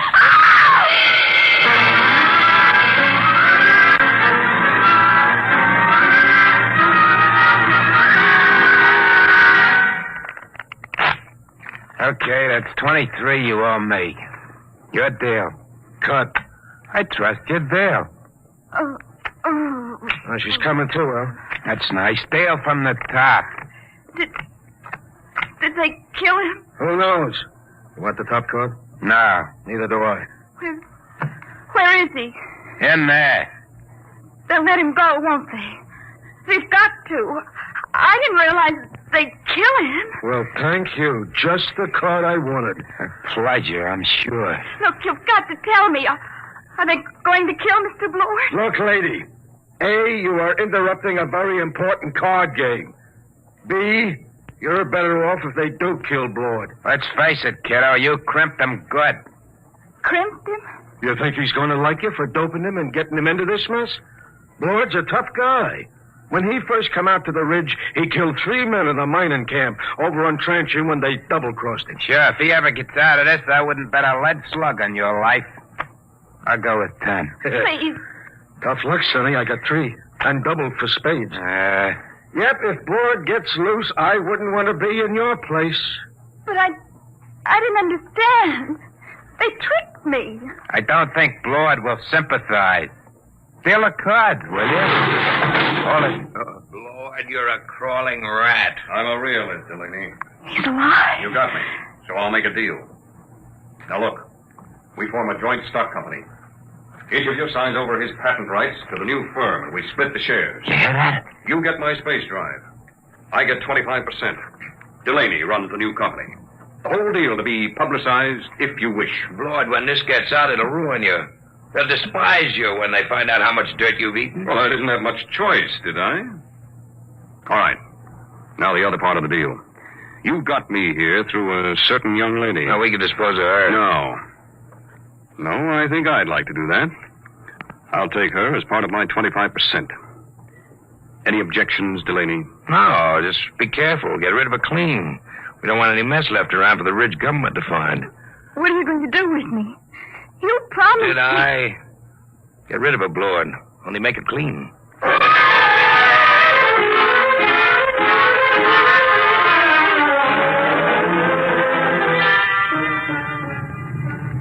You can loosen your strap now. We're on automatic. Where are we going? Back to Delphi 2. I didn't understand what they were going to do. I know. I didn't realize. I'm sure you didn't. Miss Travis. What are you going to do? I'm going to pay you off. Let go of my arm. Let go. Let go of me! Shut up. What are you screaming about? Now hold still. This won't take a second. Just one small injection. No, don't. Let me go, please. Stop wriggling. Stop. There.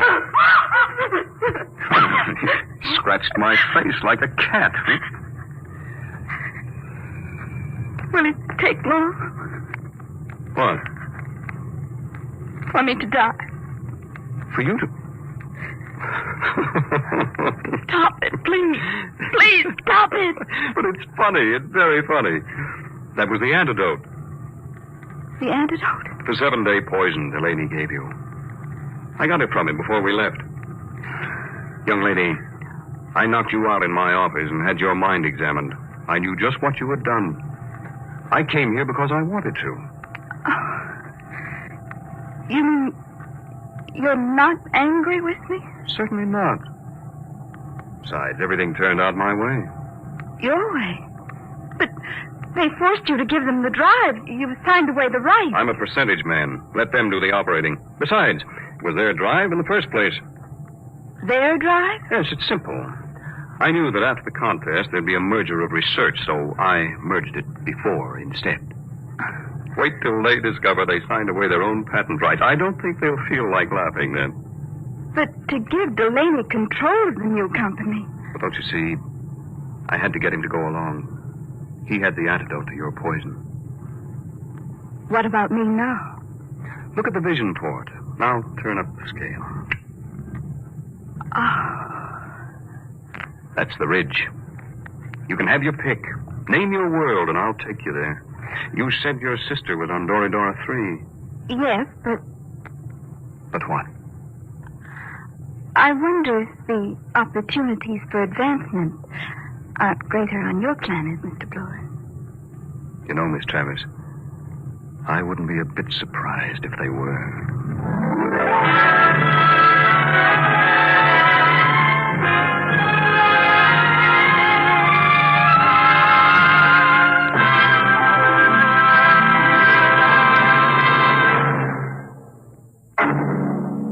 How would you like to live in a world no larger than a single gigantic rocket ship?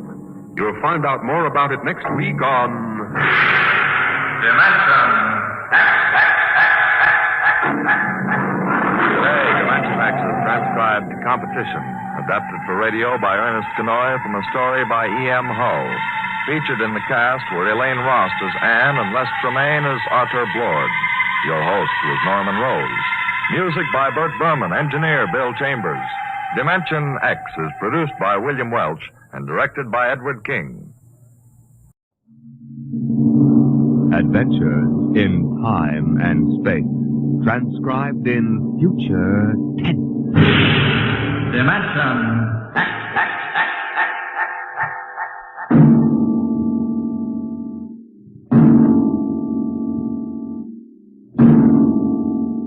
Can you predict what will come in 100 years, or in 10, or in the next minute?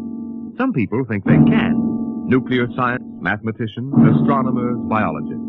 They'll predict the shape of the future because they make the future. Because they see beyond the known dimensions of time and space into the unknown Dimension X.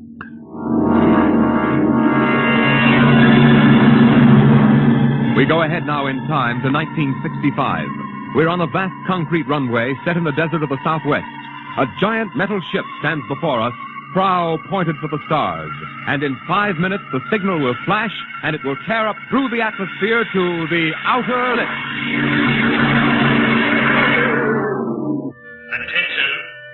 Attention. Clear field for takeoff.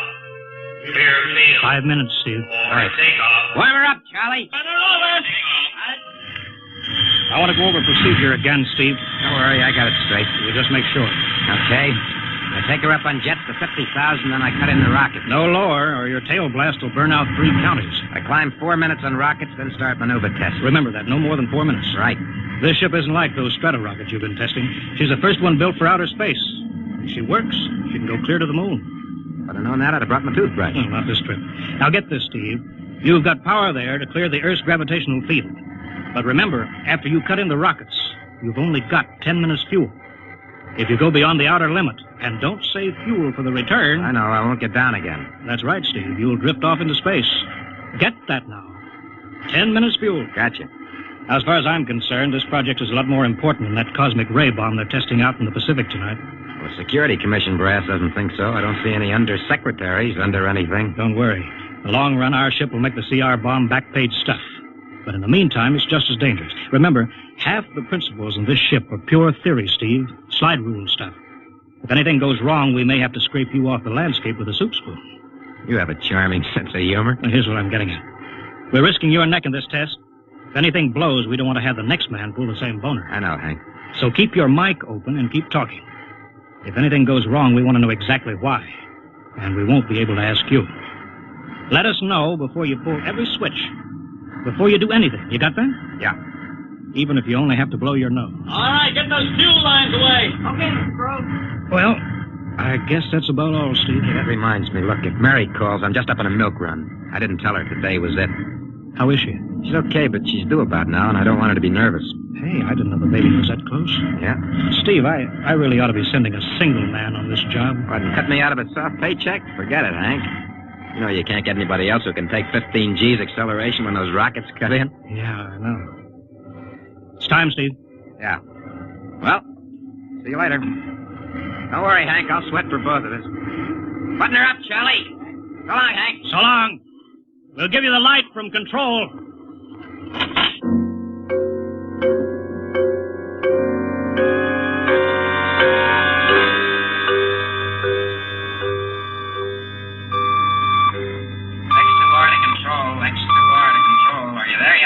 Okay, Steve. Got you on the speaker. I'm ready to go. Mr. Hanson. Ready on radar, Sergeant? Mr. Hanson, you better see this. What is it, Elsa? Message center for Steve. Mrs. Weston just left for the hospital. What? Hello, Steve. Yeah. Stand by a minute. Shall we hold the takeoff, Mr. Hanson? What? Oh, yes. No, wait just a minute. It's too late now. You going to tell him? Maybe he's got enough to worry about. Hey, what's holding us up, Hank? Something on your mind? No, it's nothing, Steve. I just wanted to say good luck. Clear for takeoff, Charlie? Right. Okay. Give him the light.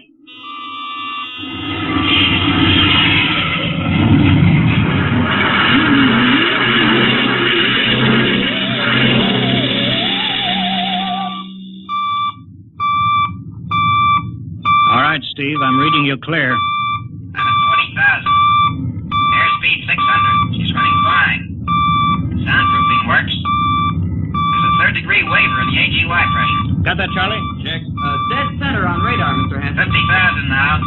Cutting out the port jet. Now the starboard. Off jets. Airspeed dropping. Opening the rocket ports. Switch sticks a little, Charlie. Oxy alcohol, pressure at 350. All right, now I'm advancing the ignition key. Here goes rocket one.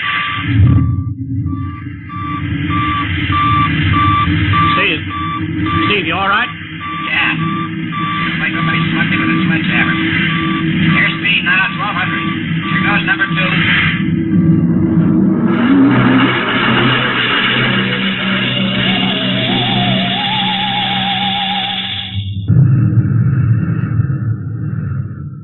Hello, Steve. Elapsed rocket time is now 4 minutes. What's your altitude? Over to you. Speed 4,400. Still climbing. Altitude 297 miles. All right, you're at the outer limit. Level off for maneuver test. You've got exactly 6 minutes fuel left. Okay. Starting a 3-degree left bank. It's a little sluggish. There, it's all right now. There's a low vibration someplace. Maybe the cockpit hatch. Now I'm straightening out. 5 minutes fuel left. Now I'm starting a 3-degree Hey! What's the matter? What's wrong? There's something up here. Something shining. What are you talking about? There's something above me, Hank. I'm going to chase it. Steve, you're at the outer limit now. I can see it plain now. Steve, don't go any higher. You've only got 4 minutes left. You've only got... Getting static. I can't hear you, Hank. It's dead ahead now. I'm going to make a pass at it. Get a good look. Hey, it's swerving to meet me. It's dead ahead now. It's dead ahead.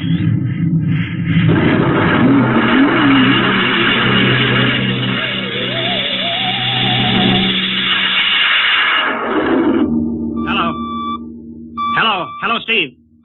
Steve, come in. 9 minutes fuel gone. Still no sign on radar. Hello, Steve. Steve, what's happened? Charlie, get out the crash squad. Tell the Army squadron to alert their search planes. Right. 9.5 minutes gone. Hello, Steve. What's happened? Who the devil is it? Charlie, Hello. for Mr. Hanson. Come in, Steve. We need a search squadron. Come in. No, Mr. Hanson's busy. Hello, Steve. Hello, Steve. 10 minutes, Mr. Hanson. That's the end of his fuel.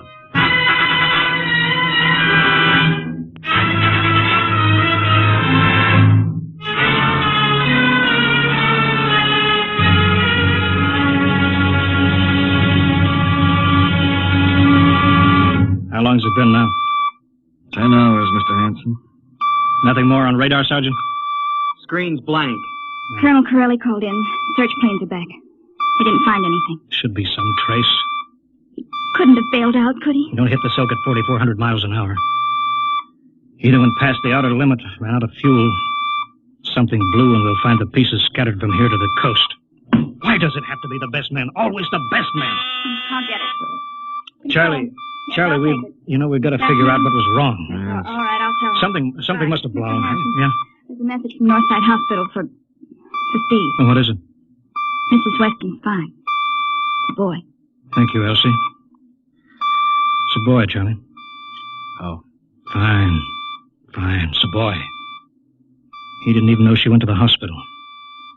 How am I going to tell Mary that? Wasn't your fault, Mr. Hanson. Ship had to be tested. Yeah, we'll build another one, and some other flying fool will shoot past the outer limit into space. Oh, I'm getting old, Charlie.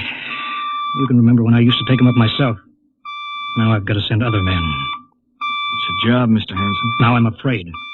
Every time I hear a jet go off, I jump. Every time I have to send someone up in a new model, I start to sweat. Mr. Hanson. Yeah? I think there's something on the radar. No flights scheduled in, are there, Elsie? We have the whole day cleared. It's coming in behind us. Here it comes over the building. What crazy jockey is buzzing the field like that? Is that an Army plane, Charlie? I can't see. It's turning. Charlie, alert the field. I know that engine. Steve! That's impossible. Look, that's his ship. It can't be. Well, there's no other model like that. It's Steve, all right. It's coming in. Thank God. Thank God.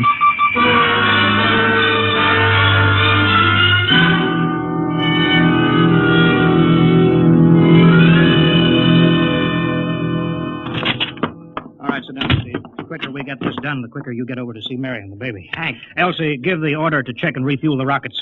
I don't want anybody in here till I get Steve's reports. Bury any calls. All right, let's have it. What the devil happened?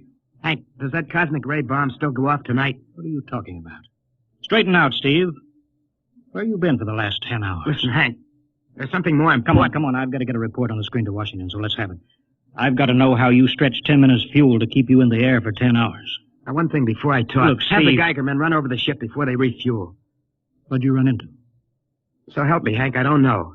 But we better check and make sure it isn't radioactive. Elsie, add a Geiger report on the standard check. Steve, maybe we better have the doc look you over, too. No, I'll be all right. They said I'd be all right. They? Look, son, I know you've had a tough time, but we've had this field on the alert for 10 hours. One of the Army boys cracked up looking for you, and he's hurt bad. So let's have the story. Let's have it straight. I don't know how to tell you. Hank, I saw something up there. At 300 miles? I chased something up there, Hank, and I caught it. Now, don't hand me that, Listen, Steve. I was cruising along, just starting the right bank, when I spotted something. It must have been going about half my speed. It was egg-shaped and smooth. I made a pass at it, and I was coming back for another, and then there was a humming sound. Humming? A sort of vibration. And I blacked out. I was headed straight for it at 4,400 miles an hour. I thought it was going to be the biggest smash since Hiroshima, and I guess they were drinking that bottle. Never mind that, Steve. What happened?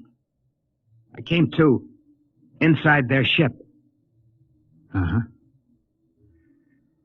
Steve, this whole thing has been a devil of a strain on you. I'm going to call Major Donaldson from the Army base. Ask him to sit in. A psychiatrist? Yeah, that's a good idea. Let him run his tests. He'll tell you I'm not kidding. Because, Hank, unless I miss my guess, I've just been tipped off to the way the world ends.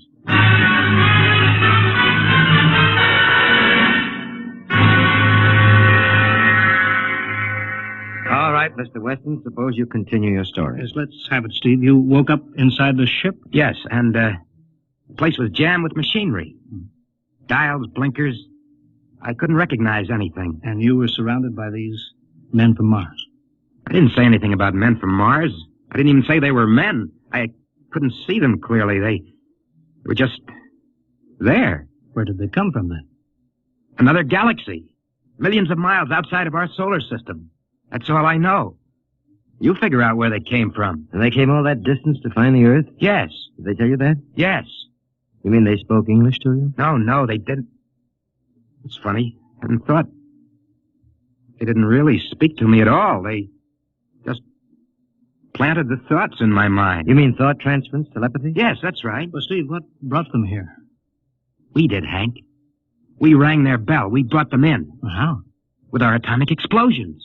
Hank, that's why you've got to stop that bomb test tonight. I'll give up. Look, you've got to believe me, Hank. Oh, how can I make you understand? Maybe I can help, Mr. West. Would you submit to narcopsychometry? What's that? Under proper drugs, I can put you back in this, ship. By suggestion. Then we can get a playback record of your memory pattern on the audio circuit. How long will that take? Half an hour. We'll have to go over to the lab. Will you believe me if it checks? It will give us an accurate memory picture of what your mind reports. All right, let's go. Hank, you gotta believe me. We haven't got much time.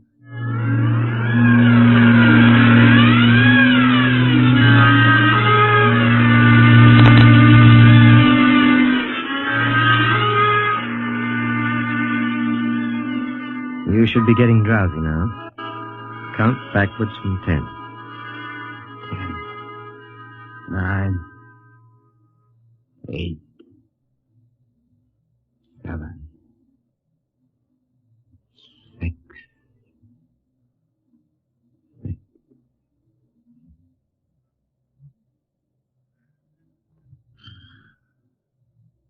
He's under. Now we attach the head plate electrode. The cortical pickup. Look out for that wire, Mr. Henson. 3-0 setting. 31.3. Now throw that switch, Mr. Henson. I have to start him off by suggestion. All right, Steve. You're in your ship now. You're in the rocket. You're in the rocket. You're in the rocket. And you've just sighted something strange. Now I'm starting at 3 degree right. What's that? Hey, there's something up here. Something shining. His memory pattern. We're picking it up electronically. There's something above me, Hank. I'm going to chase it. It's piped through the audio circuit. I'm getting static. I can't hear you, Hank. This is where we lost contact with him. I'm going to make a pass at it and... Hey, it's swerving to meet me. It's dead ahead now. It's dead ahead. Now what? This is where he blacked out. There's no telling how long, minutes or hours. What's that noise? I don't know, quiet. Where? How did I get in here? What? Who are you? Is he seeing things? Intergalactic Patrol. What's that? What are they saying, Steve? What are they saying? It's about nuclear fission. They know about it. They know the danger of it. Long ago, they had wars that almost destroyed them. But finally, they learned. Now they've outlawed war. Go on, Steve. They patrol space. When their detector picks up an atomic explosion, they send a patrol. What are they going to do? They've quarantined us. Quarantined? They've isolated the Earth. Because we don't know how to control ourselves yet. Until we learn, we'll be a menace to the whole universe. What is this nonsense? Quiet. How are they going to do it, Steve? They've spread a layer out here of... I don't know how to call it. All around the Earth. It's miles deep. When there's an atomic explosion on Earth, the radioactive particles will drift up to this layer and set off a chain reaction. It'll go around the world in microseconds. And that's the end. The end? What's he... Wait. Yes. Yes. I understand. I've got to bring back the warning. You're going to put me back in my ship to bring the warning.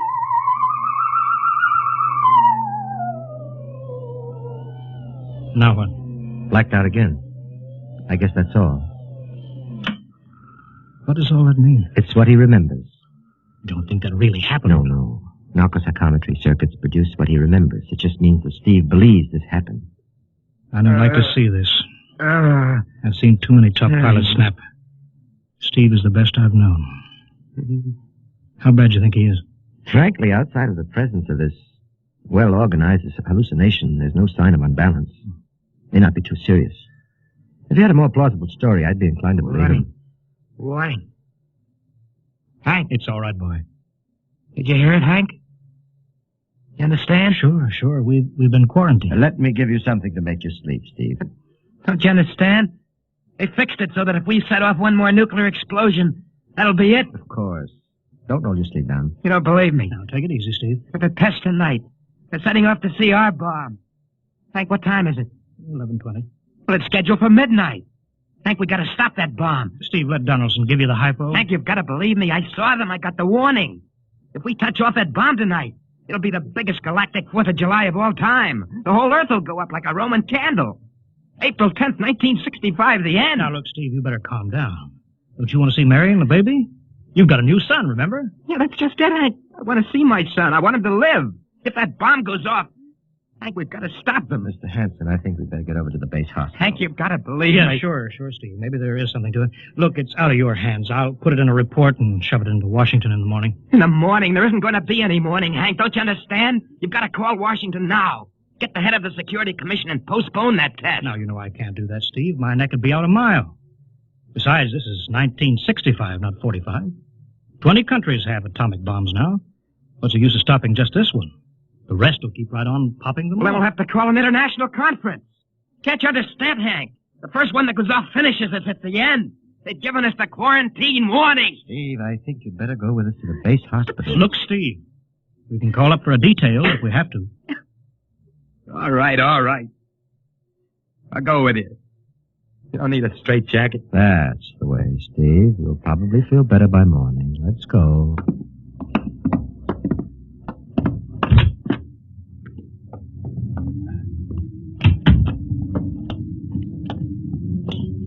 Well, Steve, tomorrow I'll drive you over to the hospital to see Mary and the kid.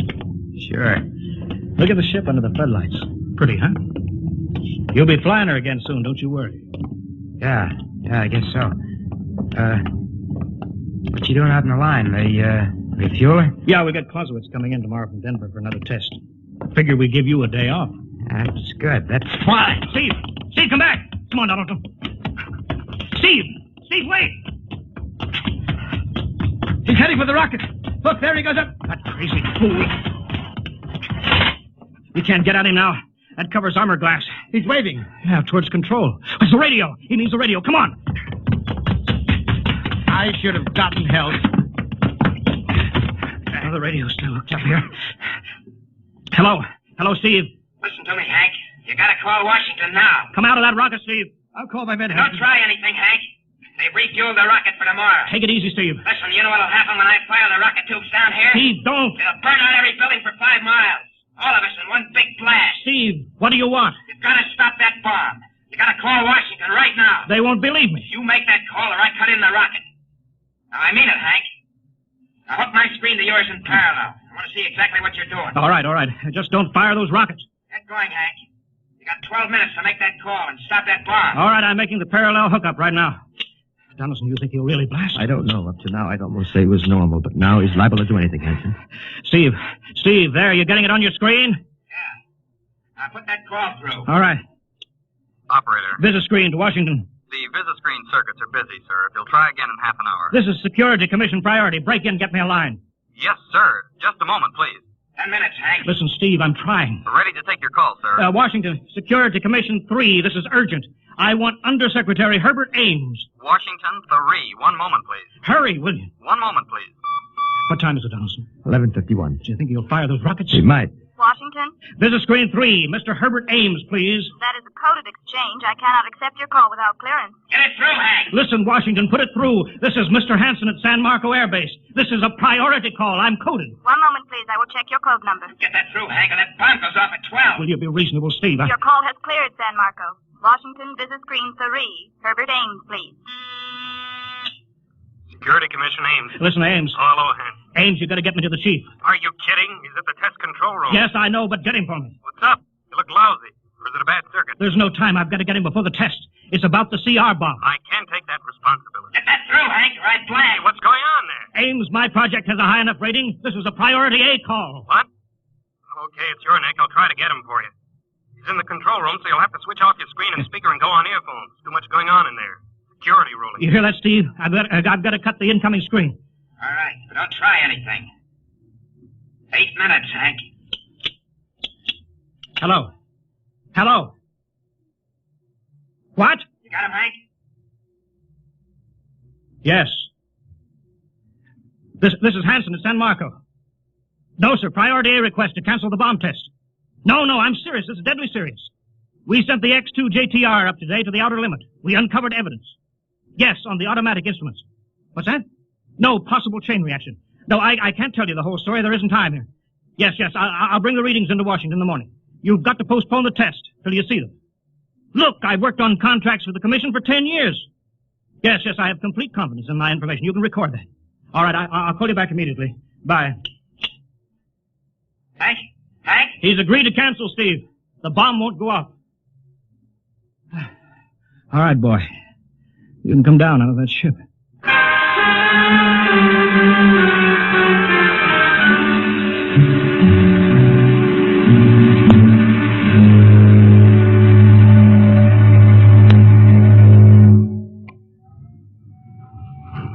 He's opening up. Here he comes. All right, Steve. Come on down. Sure, Hank. Just a second. Hank, I was scared. I was plain scared. Easy now. It's all over. The bomb won't go off. Thank God.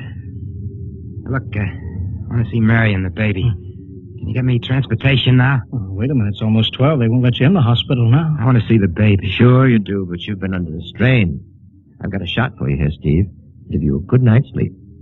All right. Roll up your sleeve. Yeah, here. There, that'll make you sleep. Sergeant will find you a bed. Yes, sir. Come on, Mr. Wesson. Okay. Good night, Hank. I'm kind of beat. It's been a tough night.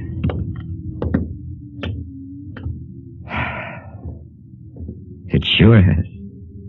I thought for a minute he was going to blast those rockets and send us all to Kingdom Come. Yeah. Quite a stunt getting the ray bomb test called off. It isn't called off. But the chief said... Ames couldn't get the chief. I was talking to a dead circuit. Bomb goes off in a couple of minutes. Oh. Poor Steve. Was one of the best. He was the best. 1 in 10 million. Some story of his, poor guy. For a while, he almost had me believing that quarantine. That's a very common illusion. End of the world. Yeah. I suppose so. It's a nice night. Never saw the stars so bright. We better be getting in. That wind is cold. Well, the bomb goes off in 30 seconds. Poor Steve. You know, Hanson, there's just one thing. Yeah? It's outside my field, but I'm curious. How did he keep that ship in the air for 10 hours with only 10 minutes fuel?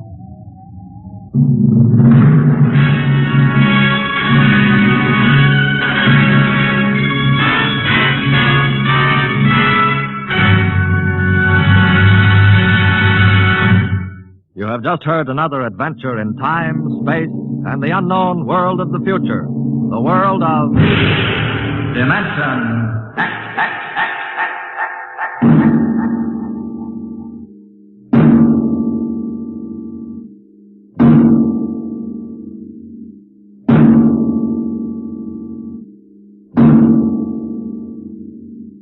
Next week, a star of the future appearing on the program of the future, Dimension X.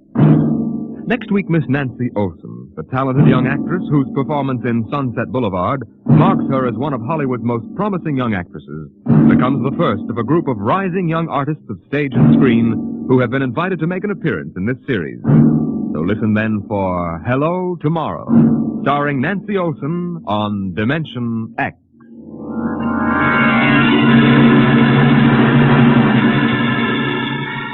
Tonight, Dimension X has transcribed The Outer Limit, written by Graham Dorr and adapted for radio by Ernest Kenoy.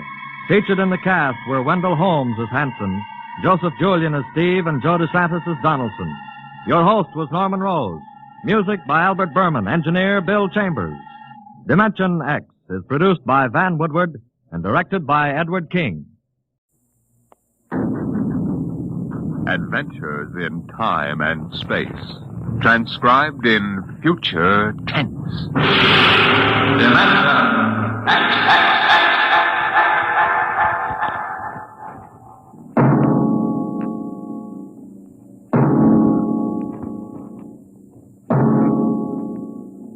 Can you predict the future? Can you tell what will come in 100 years? Or in 10? Or in the next minute? Tonight, Dimension X brings you a glimpse of what may well happen within your own lifetime. The Robert Heinlein story, The Roads Must Roll.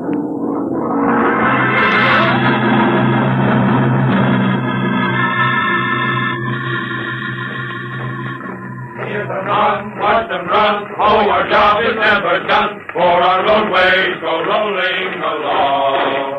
While you ride, we are watching down inside, so your roadways keep rolling along. Oh, it's high, heat, the roadermen are we. Check off the sectors loud and strong. 1, 2, anywhere you go, you are bound to know that your roadways keep rolling along. Keep them rolling! Your roadways keep rolling along.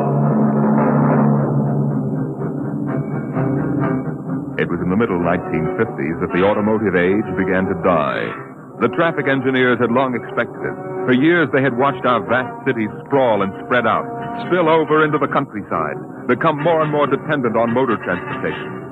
And then finally the inevitable breaking point was reached. The growing flood of cars and buses and trucks began to swamp the streets and arterial highways.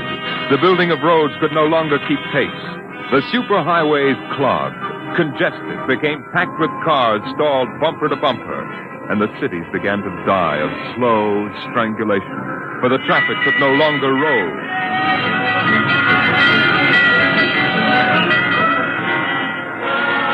And then the engineers took over. They banned the automobiles, tore up the superhighways, and in their place they built the rolling roads. Mechanized roads that moved like huge conveyor belts, whirling along on their giant rotors at speeds ranging from 5 to 100 miles an hour, carrying the freight, the food, and the people from city to city and coast to coast. An engineering miracle had changed the face of a nation. The automobiles and railroads vanished. The rolling roads had taken over all transportation.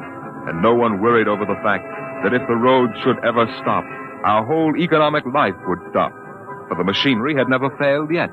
The machinery that rolled the roads was perfect. But people forgot that machinery depends on men, the men who run it. Who makes the roads roll? That's right. The engineers. Not the supervisors, not the mechanic union, but the engineers. We're the brains of the roads. And where would the public be if we didn't keep those roads out there rolling? Right behind the 8-ball, and everybody knows it. All right, then. We're the men who hold the power. It's time we started using it. We've called this meeting of the Engineers Control Committee because that's what we want to do, control. Yes, tell him, boy. Because I'm tired of taking orders from the Transport Commission, from slick desk jockeys like Jim Gaines, who don't even know a rotor bearing from a field. Let Gaines yammer about our duty to the public. That's a lot of eyewash. We've got the power, and we're the men that count. It's time we quit fiddling around and use a little direct action to get what we want. Let's go. Mr. Chairman. The chair recognizes Brother Harvey of the Transport Mechanics Union. Thanks, boys. I don't rightly belong here since I'm no engineer. I'm just here to represent the workers' union. But I want to know what's all the shooting for. You engineers have got better working conditions than we have, and we ain't kicking. You say you engineers are powerful. You say you can tie up the road. That's right. Well, listen. So can any screwball with a jar of nitroglycerin. Hey, what's he saying? Yeah, and he don't need no engineering degree neither. Harvey, are you speaking for your union now?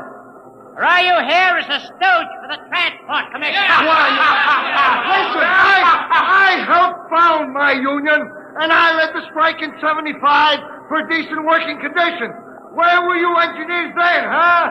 With the thing! Now, Brother Harvey, remember you're only a guest at this meeting.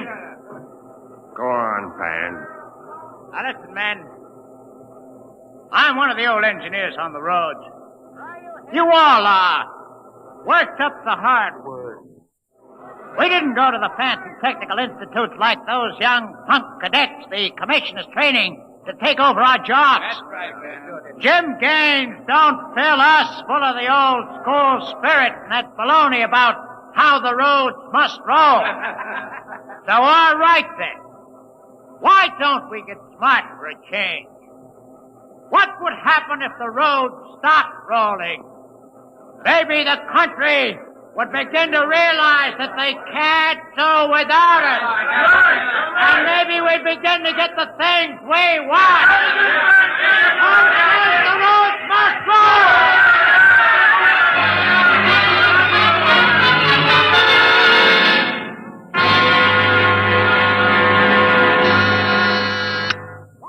Yes? Your wife is calling, Mr. Gaines. All right, put her on. Jim, I want you to stop off on your way home. I'm sorry, darling, I can't make it. Oh, but you promised. Yes, I know, but Washington called in. They're sending Evans, the Australian Minister of Transport, through my sector today. I've got to show him through personally. Well, can't somebody else? Well, I'm chief supervisor. It wouldn't be courteous. Darling, courtesy begins at home. I've planned this dinner for weeks. Honey, the roads must roll. Jim, if you quote that nauseating slogan at me again, I'll divorce you. Well, I can't help it, darling. I tell you, I'll meet you at Stockton at 9. We'll take in a show. Kiss Alan goodnight for me. All right, dear. Goodbye. Bye, darling. Mr. Evans is here. Send him in. Go right in, sir. Well, good evening, Mr. Evans. I'm Gaines, chief engineer. How do you do, Mr. Gaines? Won't you sit down? Thank you. They told me at the embassy you'd be the man to see. Oh? I want to know how the roads work. I think we can handle that. I'm not a technical man, Mr. Gaines. My field is sociology. I suppose you tell me about the roads as if I were entirely ignorant. Well, fine. Well, it's nearly dinner time. Suppose we run up to Stockton sector for dinner. Right. Take us about an hour on the roads, and you can see them working. Excellent. You'll excuse me for a minute? Of course. Hi, Chief. What can I do for you? Oh, Dave, you're on the evening watch, huh? Where's Van Cleek? Oh, going to some meeting. I'm going up to Stockton for dinner. Anything to report? No, sir. The roads are rolling. Okay, keep them rolling. All right, Mr. Evans, let's go.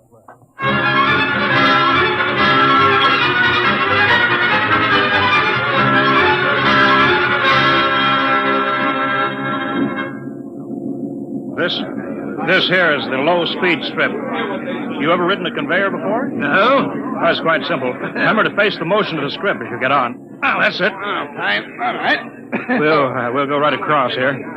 Each adjoining strip is a few miles an hour faster than the one next to it. I see. Freight is carried on the 50-mile strip. Most passenger traffic is on the express strip. Oh, yeah. All right, now, watch your step.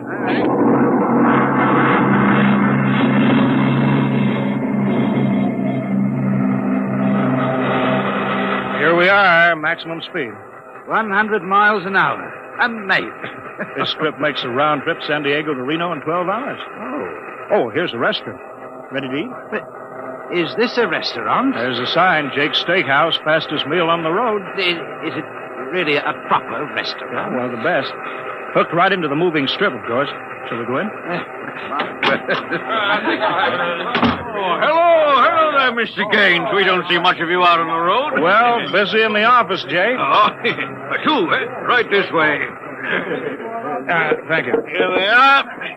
Now, What'll it be? Well, you order, Jake. Well, how about a steak? 2 inches thick from a steer that died happy. Oh, that's fine. That's fine. Plug me in the intercom, will you, Jake? Sure, there's a talk box right next to it.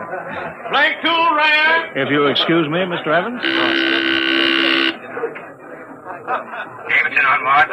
This is the chief, Davidson. I'm at Jake's Steakhouse. You can reach me at 10L66. 10L66, right.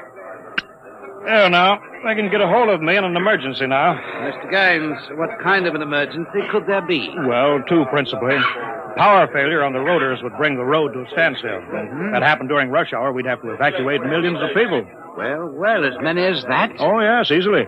There are 12 million people dependent on this section of road. Gaines here. Hello, Chief. Davidson. I just got the hourly reports in. Proceed. Cadet Engineer Gunther, while on watch, was found playing cards with C.J. Ross, technician on duty. Any damage? One rotor running hot, but still synchronized. It was jacked down and replaced. All right. Have the paymaster give Ross his time. Turn him over to civil authorities. Place Cadet Gunther under arrest. Bring him to Road Town Central. Yes, sir. All right. Keep him rolling. As I was saying, Evans, there are 2 possibilities of danger. Can you visualize what would happen if the strip under us would break? I hadn't thought of that. You don't realize you're traveling at 100 miles an hour. Well, it can't break, not now. The strip has a safety factor of over 12 to 1. It's a good soup, Jake. Thank you, Mr. Gaines. But you know, Evans, a break did happen once in the early days. That was on the Philadelphia-Jersey City Road. Dear me, no. That's right. The strip wasn't much more than a conveyor belt then. You know, it buckled for miles, crushing passengers against the roof. Yeah. Forward section in front of the brake spilled them down under into the rotors and the rollers. Was it very bad? Over 3,000 people were killed in that break. But, Evans, the roads had to go on. You know, the entire economic system hangs on the roads. They stopped now, the country would starve. Isn't it possible that you've become too dependent on these roads, Mr. Gaines? For example, what if you had a strike? We had a strike back in 75, but, there's not much danger of that anymore. No? Why not? Every cadet that goes to work on the roads today is a graduate of the United States Transport Academy. Oh, I see. They're all picked men, screened for emotional stability. They're trained to give us the same kind of loyalty that Annapolis and West Point develop in their men. You're a graduate, I suppose, Mr. Gaines? No, I was too old for that. The academy wasn't set up till after the strike in 75. But it won't be long now, maybe 5 or 10 years, Evans, before the oldest engineer on the roads is a man who's been through that academy. Now, Gaines here. Davidson. Chief, there's trouble in Sacramento, Sector.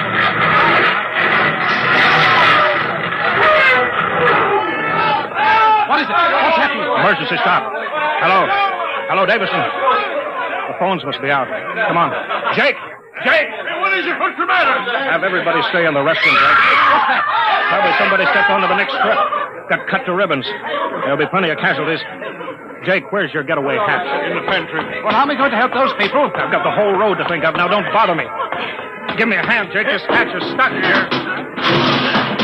All right, if you're coming with me, Mr. Evans, you've got to move fast. I haven't got any time to waste.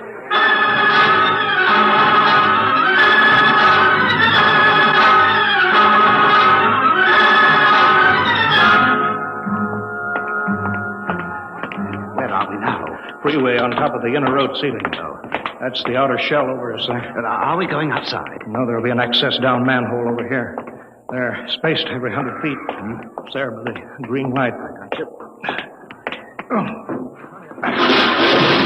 right, this will get us down on the northbound road. Careful now, it's dark. All right.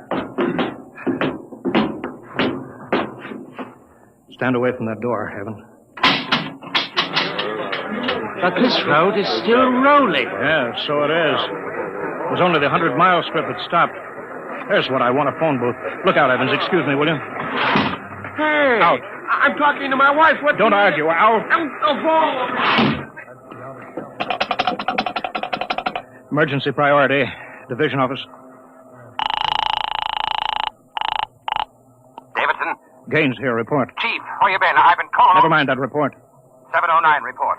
Strip 20 past emergency level. Interlocks acted and cut the strip out. Cause of failure unknown. Direct communication to Sacramento control office out.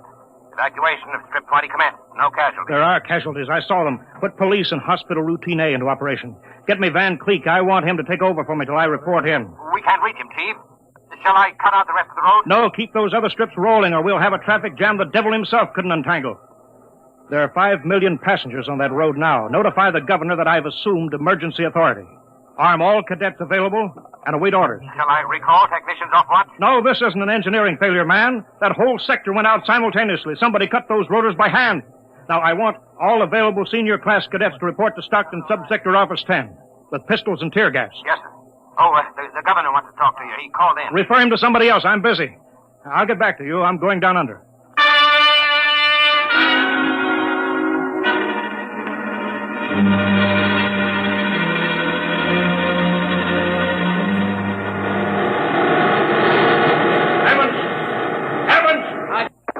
Put on this helmet. What? Helmet. This helmet. Oh. You can't hear without an anti-noise filter. All right, come on. What are we looking for? A recon car. There should be one here. Are those the rotors? Yeah, the big ones are rotors. They drive the road. The little ones are rollers. They give continuous support. I see. Oh, there's a watch gang now, jacking down a rotor. Can they hear us? No, the noise filter works on a 4-foot radius. I'll flash them. He sees the light. Wilson reporting, sir. I want your recon car, emergency. Yes, sir. Right over here, sir. Come on, Evans. All right, now, get in. Well, he ain't so small. Well, you fit. All right. All right, now, hang on. She accelerates like a rocket.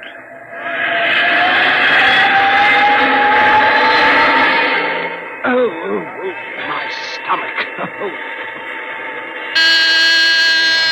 Relay station. This is Gaines. Get me Davidson, senior watch officer. Mr. Gaines, the mayor wants to talk. I haven't got time. Get me Davidson. Leave this circuit hooked into Davidson's board until I tell you to cut it. Yes, sir. Here's the senior watch officer. Davidson. Gaines calling. Have you found out yet what's stopping the roads? No, sir. It's still a mystery to me. All right, I'm on my way in a recon car. Hold everything till I get there.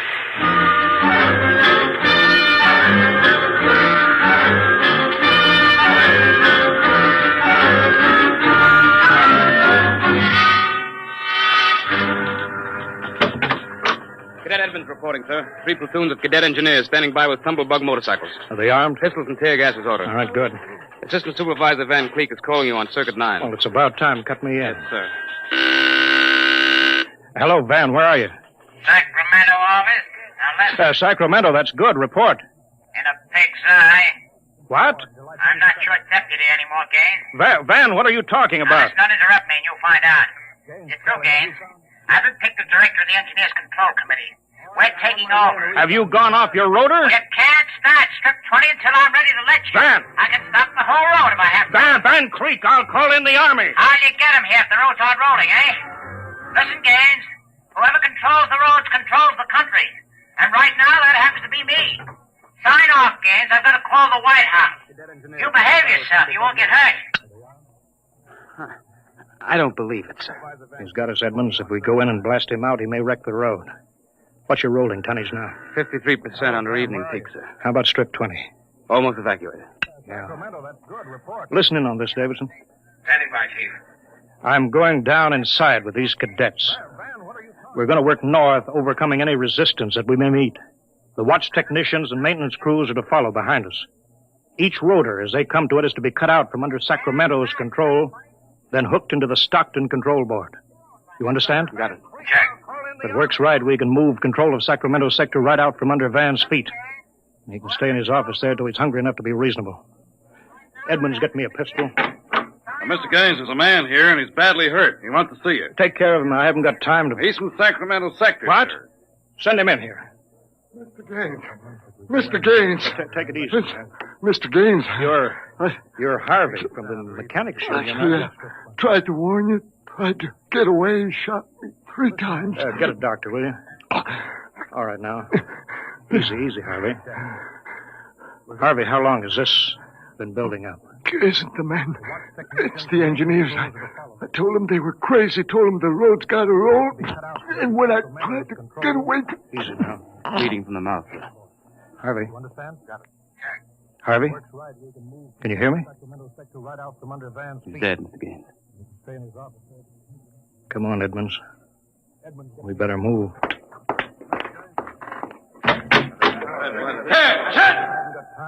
All right, you men.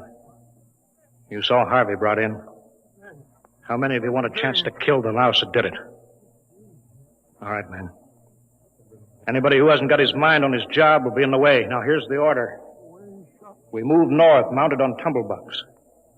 We're going to try to regain control, rotor by rotor, before Sacramento sector knows that we're moving. Now, we've got to capture any watch personnel we run on before they can get word back, you understand? Men, surprise is vital.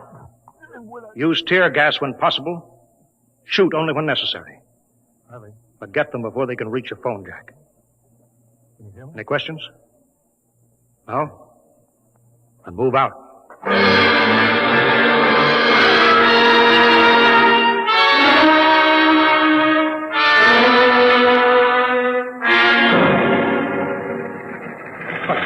What's the score, Edmonds?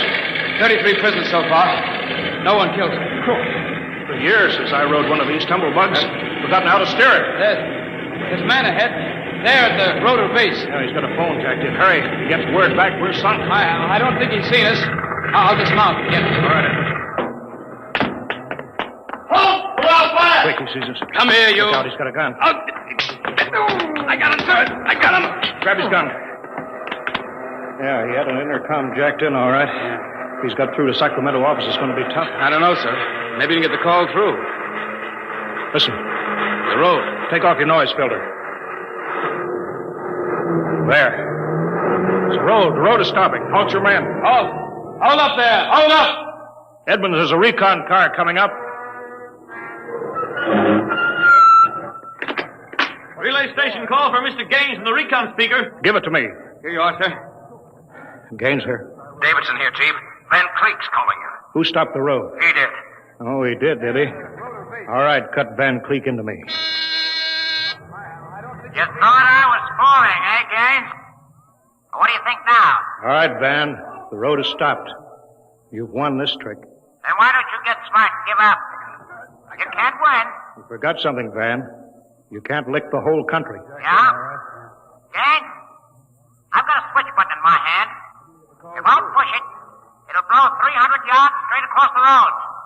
And then for good measure, I'll take an axe and wreck the control station before I leave. That's pretty drastic, Van. Yeah? If I blow this charge in the middle of Sacramento sector, it'll get an awful lot of people. There are plenty of shopkeepers still on strip 20. That row of apartment houses next to the road will go. Now, look, Van, you don't want to blow the road, neither do I. Suppose, Van, I come up to your headquarters and we talk this over. Two reasonable men ought to be able to make a settlement. Is this some kind of a trick? I'll come alone, unarmed. My men will stay here. All right. All right, Gaines. But one wrong move and I blow the road.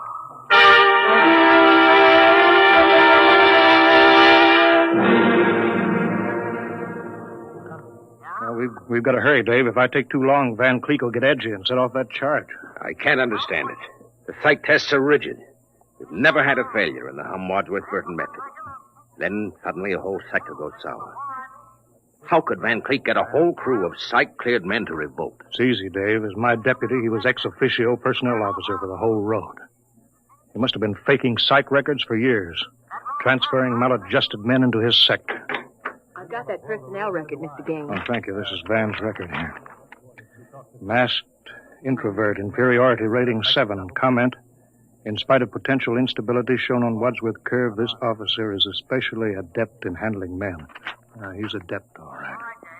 I haven't got time for any more, Dave. Chief, are you actually going up there to Van Cleek's office? I've got to. They'll be armed. They'll kill you. I've got to take that chance. Why don't you call in the army? He won't dare blow the road then. Yes, he would. Look at that psych record there. He's putting up a big, brave front, but he's rotten inside. He wants to be taken seriously. He wants everybody to think he's the most dangerous man in this country. If I call the army in, he'll try to prove it by blowing the road. But how can you stop him, Mr. Gaines? He'll have a gun. What'll you have? What'll I have? Only a prayer. And what I know about Mr. Van Cleek.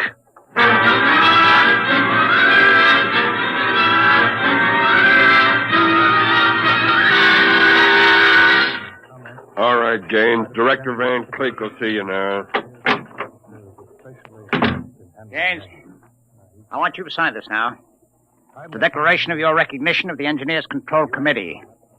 You've got 1 minute to sign it, Gaines, or I'll push this button and blow up the whole sector. You better sign, Gaines. You need this gorilla with the gun, Van? Where are you? Can't you handle one unarmed man alone? All right, Harry, out. Out. Yeah.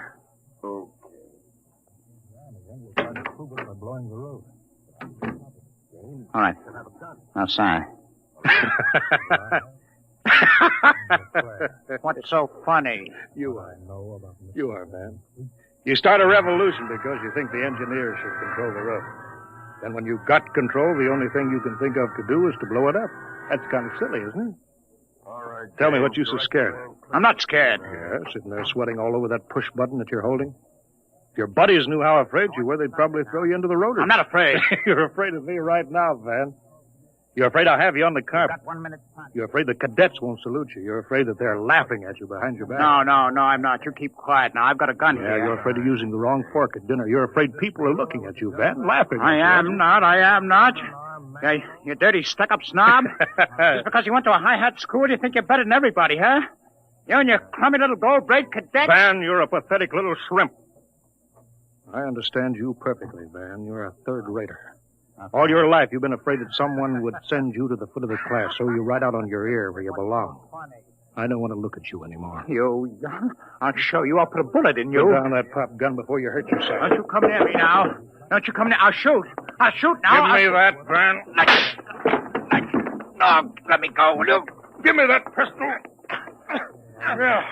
I thought if I wounded your little ego, you'd forget to push that button and pull a trigger instead. I'm not afraid. I'm afraid you'll never make a good executive, Van. They have to know when to punch buttons.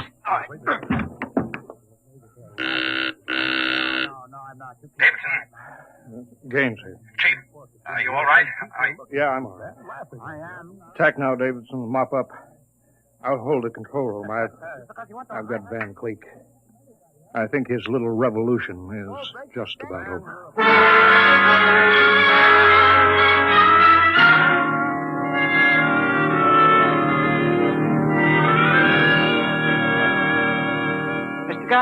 Mr. Gaines. Oh, Mr. Evans, I forgot about you. I've been waiting at the sector office. Yeah? Is everything under control? Yes, all's rolling.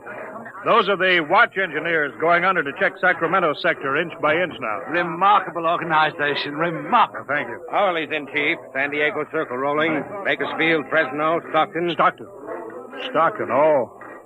Oh, no. What's the matter, Chief? There's trouble, Mr. Gaines? There sure is. I promised to meet my wife at Stockton for a show. She's been waiting there since 9 o'clock last night. Oh, dear me. Dave, see if you can get her for me. Try the sector office. All right, Chief. And Dave, see if you can calm her down. Oh, sure, Chief, sure. I'll tell her the road must roll. No, don't tell her that. I don't think she'd appreciate that. She's heard it too often. Well, I better get going. Bye, Dave. Keep 'em rolling. Keep the road and the roadways go rolling along.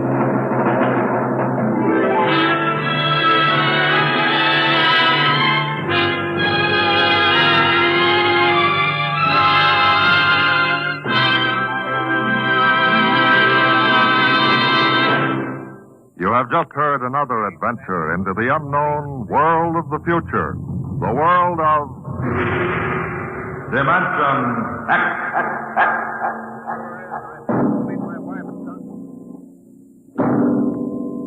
Next week, the strange story of the test pilot who became the first man ever to invade outer space, and of what he found when he got there.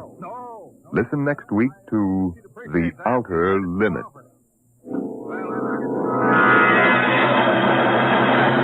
Tonight's adventures in Dimension X. The Roads Must Roll was written by Robert Heinlein and adapted for radio by Ernest Kenoy. Featured in the cast were Wendell Holmes as Gaines and Ralph Bell as Van Cleek. Your host was Norman Rose. Music by Albert Berman. Engineer Bill Chambers. Dimension X is produced by Van Woodward and directed by Edward King.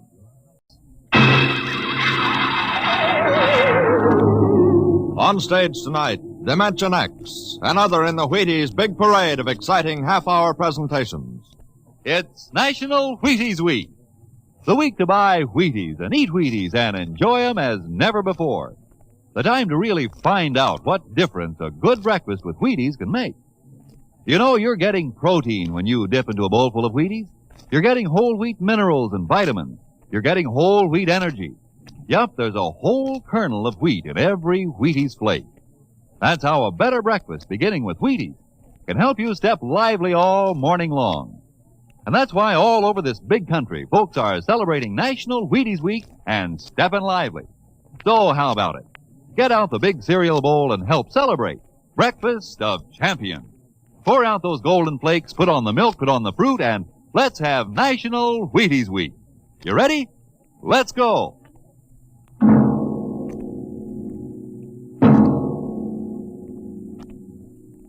Tonight, Dimension X presents The Martian Chronicles, a dramatization of the new novel by one of our most brilliant young science fiction writers, Ray Bradbury, The Martian Chronicles.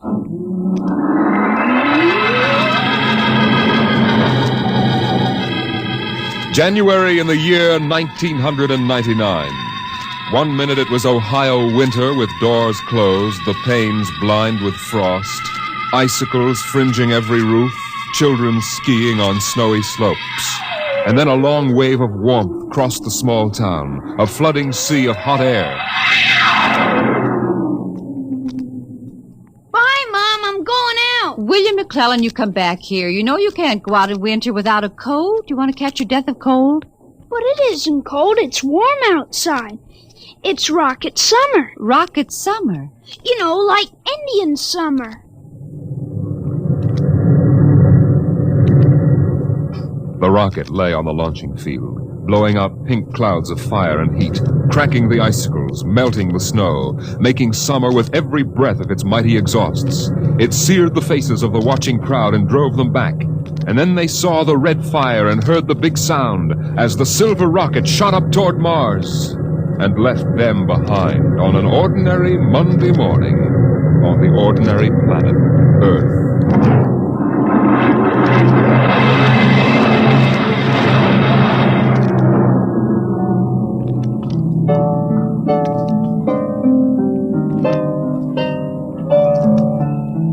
They lived in a house of crystal pillars on the planet Mars by the edge of an empty sea. And every morning you could see Ela eating the golden fruits that grew from the crystal walls, or her husband sitting alone in his room reading from a singing metal book over which he brushed his hand as one might play a harp. Ela and her husband were not old. Once they had liked painting pictures with chemical fire, swimming in the canals when the wine trees filled them with green liquors, and talking into the dawn together. But no more. Marriage sometimes makes people old and familiar while still young, and Ela was not happy now. This morning she sat dreaming between the crystal pillars and wished that somehow a miracle might happen. And then suddenly... Ela, did you call? No. I thought I heard you cry out. Did I? I was almost asleep and had a dream. In the daytime? You don't often do that. Strange. How very strange. I dreamed about a man. A tall man. 6 feet tall. Oh, how absurd. He'd be a giant, a misshapen giant. I know. And yet somehow he looked quite handsome. He was dressed in a strange uniform. And he came down out of the sky in a long silver craft. Out of the sky? What nonsense. And he spoke pleasantly to me in another language. But somehow I understood him with my mind. Telepathy, I suppose. Oh, really, Ela? And he said, I've come from the 3rd planet in my ship. My name is Nathaniel York. A stupid name. Whoever heard of a name like that? Perhaps they have names like that on Earth. That's ridiculous, Ela. Everyone knows the 3rd planet is incapable of supporting life. There's too much oxygen in their atmosphere. I suppose. But haven't you ever wondered if... Well, wouldn't it be fascinating if there were people there, and they traveled through space in some sort of ship? Really, Ela? You know I hate this emotional wailing. Now, let's get on with our work.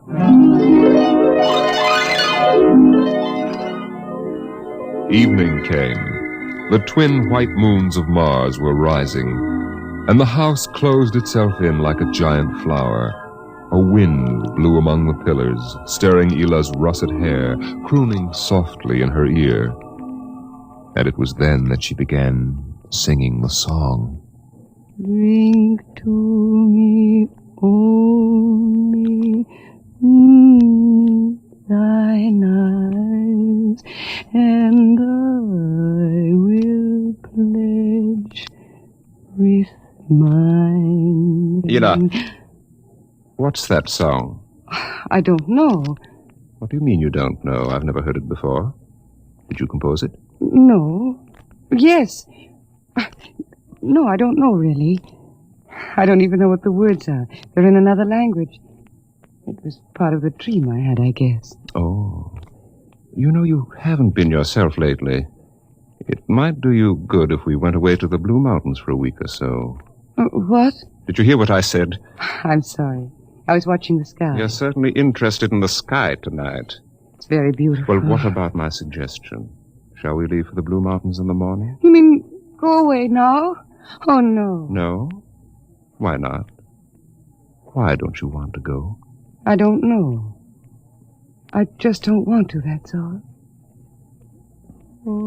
Leave a kiss in the cup, and I'll not ask for... Elah, I'm sick of that silly song. It's late.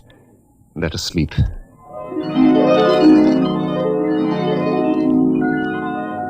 From the crystal walls poured a soft carpeting of mist to support Elah where she lay down to sleep. But through the night she tossed restlessly, until just at dawn the dream recurred. Elah! Elah, wake up. What? Oh, what is it?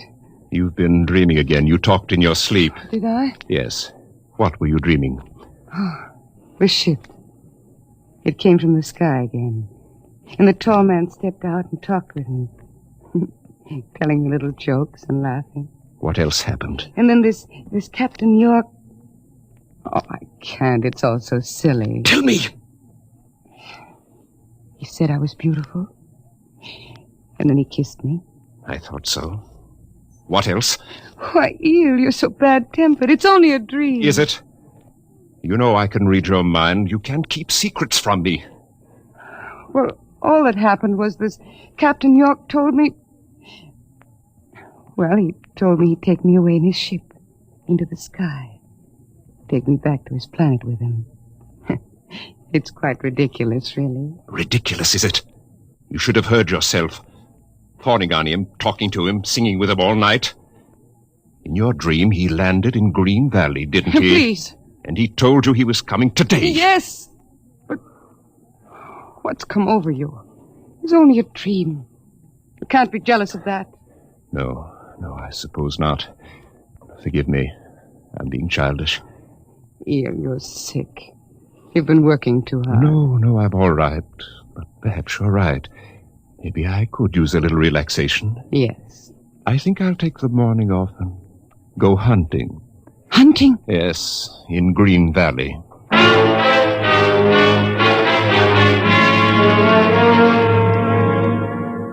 Numbly, she watched him go to a closet and draw forth an evil-looking weapon. And then her husband was gone, walking toward Green Valley. And Elah waited, watching the sky for an unknown thing, trembling with a nameless fear. And then it happened.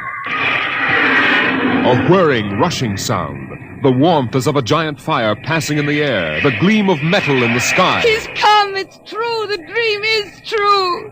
The rocket vanished over the hill. The sky was empty again. And trembling, Elah waited again, looking toward Green Valley and seeing nothing. Listening for sounds and hearing nothing. Until... a shot sounded, very sharply, the sound of the evil weapon. Oh, no. No. Her Her body jerked with the sound, and she wanted to scream and never stop screaming. For now she knew the dream could never come true. There was nothing left but the song, the strange and fine and beautiful song. Drink to me only with thine eye, and I will pledge with mine, or leave a kiss within the cup.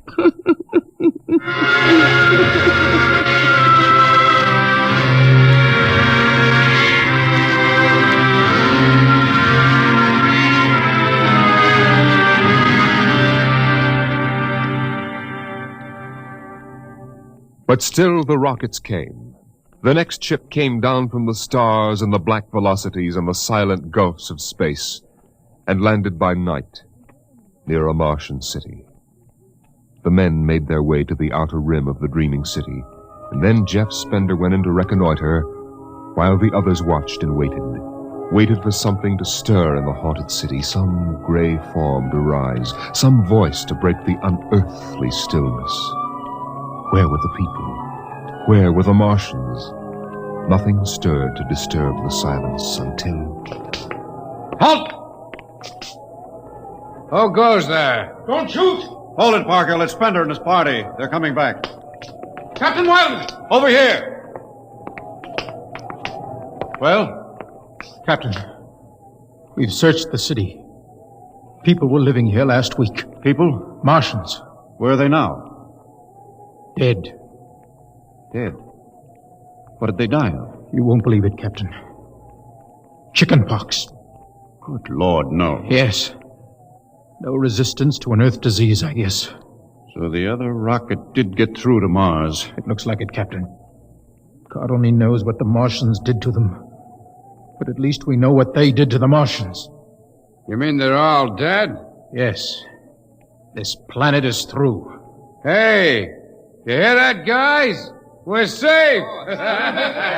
Break out a bottle, Cookie. Let's have a drink to celebrate. Stop it, Parkhill. Put down that bottle. What's eating you, Spender? The planet's ours now. We got to christen it, don't we? I christen thee the city of...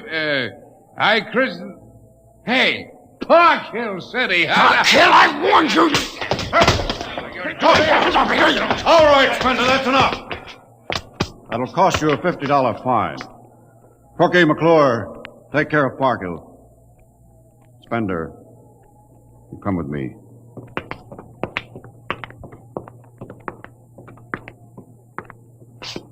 All right, Spender, why did you hit him? I don't know, Captain. I was ashamed, I guess. Ashamed of Sam Parkhill and the noise and the spectacle the whole crew is making. It's been a long trip. It's only natural they'd want to have their fling. Yes, but where's their sense of what's right? Their respect for what's happened here? Captain, a race builds itself for 1,000,000 years, refines itself, builds cities like this one, does everything it can to give itself respect and beauty, and then it dies. Of what? Not anything fine or majestic or fitting, but a dirty little thing like chickenpox. And Sam Parkhill wants to celebrate. I know, Spender, but you've got to remember you've a different way of seeing things. I'm seeing things all right. I'm seeing what we'll do to Mars. We'll rip it up, rip the skin off, ruin it the way we've ruined our own planet. Captain, look at the city. It may be the last time you'll ever see it this way. Beautiful in the moonlight, isn't it? Yes. There's a poem by Byron that describes it, and how the Martians would feel tonight, if there were any of them left to feel. So we'll go no more a-roving so late into the night. Though the heart be still as loving and the moon be still as bright. For the sword outwears its sheath, and the soul wears out the breast. And the heart must pause to breathe, and love itself must rest. Though the night was made for loving and the day returns too soon. Yet we'll go no more a-roving by the light of the moon. Without a word, the Earthmen stood and looked at the city. The bottle lay shattered at Sam Parkhill's feet, and the sour stench of liquor filled the cool air. The men of Earth had come to Mars.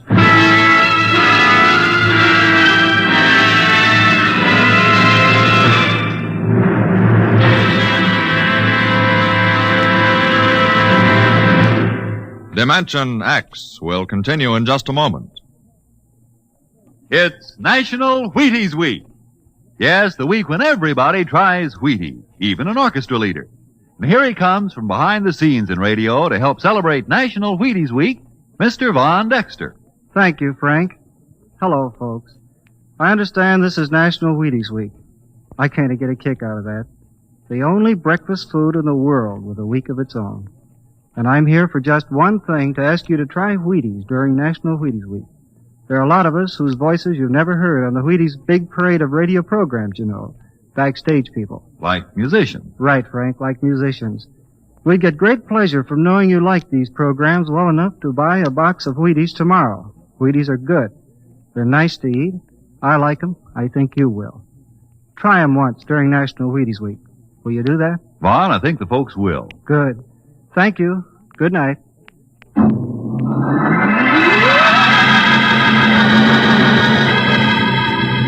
The men of Earth came to Mars.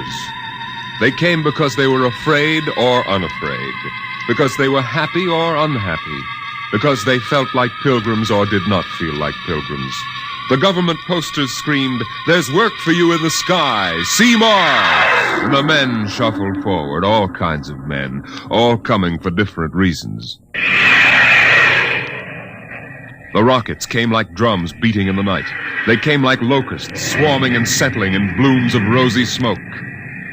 Mars was a distant shore, and the settlers spread upon it in waves. First the pioneers and builders, then the people of civilization.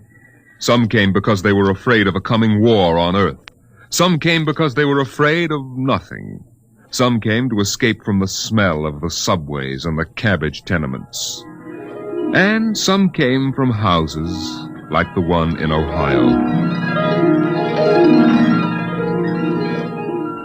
It was a good house, the house in Ohio, and for 6 years the family had lived there contentedly, enjoying music and poetry and the rich, warm things of life. For the house had been built to be lived in the year 2020. It contained all the latest automatic devices, from talking book recorders to singing clocks. 7 o'clock, time to rise, open your eyes. Tick-tock, 7 o'clock, time to rise, open your eyes. As the family rose and dressed, the beds whirred electronically and made themselves. In the kitchen, the stove sighed, and ejected from its warm interior 8 eggs, sunny side up, 12 bacon slices, 2 coffees, and 2 glasses of milk. 7-9, breakfast time. Come and dine. 7-9. Beside the breakfast table, the facsimile machine clacked and deposited the morning paper on the table.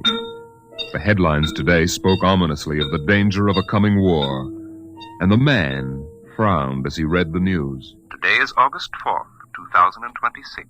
Insurance, gas, and at-and heat bills are due. And today, remember, the family has planned a picnic.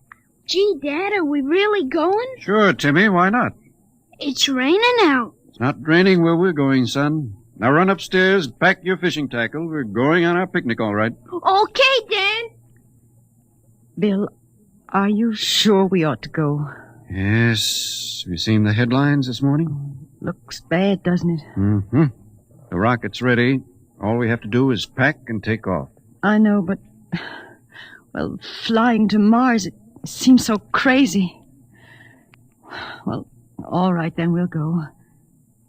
Should we tell the children why we're going? No, not yet.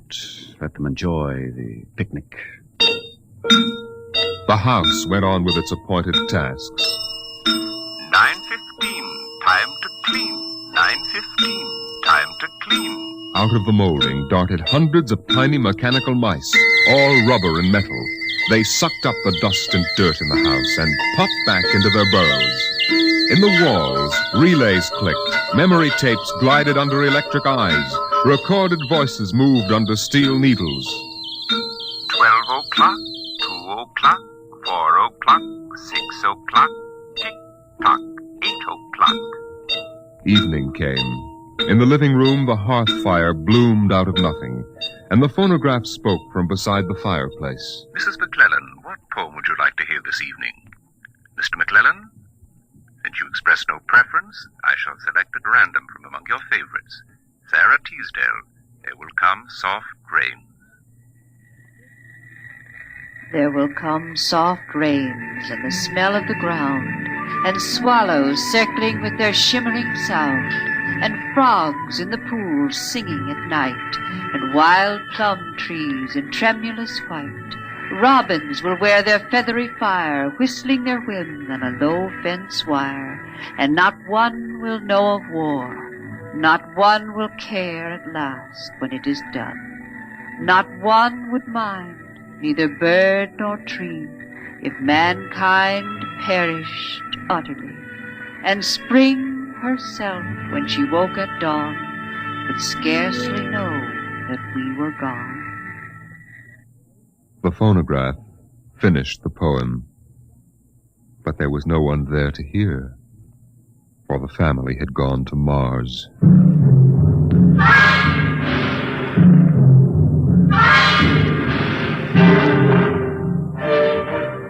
On the Martian desert beside the highway, there rose a blare of red and yellow neon lights that spelled the death of Jeff Spender's dream. Sam's hot dog stand was what the sign read, and Sam, of course, was the same Sam Parkhill who had fought with Spender years before. 10,000 rockets were reported leaving soon for Mars, with 100,000 hungry customers, and Sam wanted to be ready for them. Hey, look up there, Elmer. Huh? See that green star up there? That's Earth. Good old wonderful Earth. Makes you feel almost reverent, don't it? Yeah. Send me you're hungry and you're starved. Something. That's a poem I learned in school. Come on, Earth, send me your rockets. Here's Sam Parkhill with the only hot dog stand on Mars. Sam, what if the rockets don't come? What if there's a war on Earth? Don't worry, they're coming all right. Ain't nothing gonna happen to spoil my plans, baby. I figured it all out. Sam! Hey, Sam, look up there! Earth! Oh, what? Oh, no. It's catching fire. It's burning. Oh, no, that can't be Earth.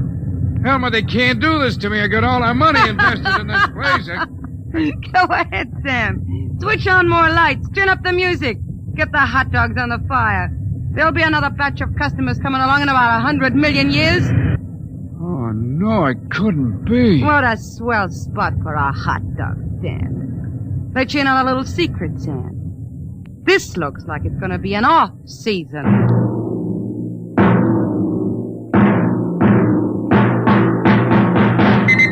The light beam radio crackled with the news. By morning, the shelves of the luggage store were empty, and the rockets were blasting off, headed back to Earth. In a few days, everyone was gone, and the planet of Mars once more lay deserted and silent.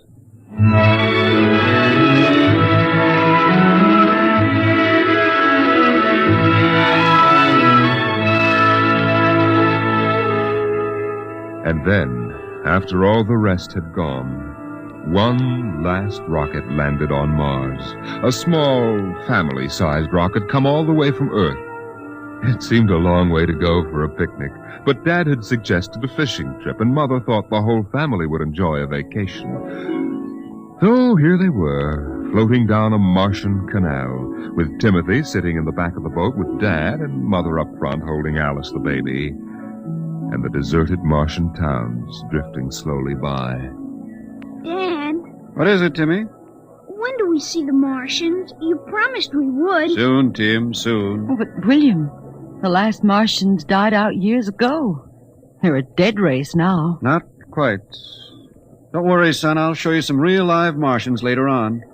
Gee, this is swell. I wish we didn't ever have to go home. How long can we stay? 1,000,000 years.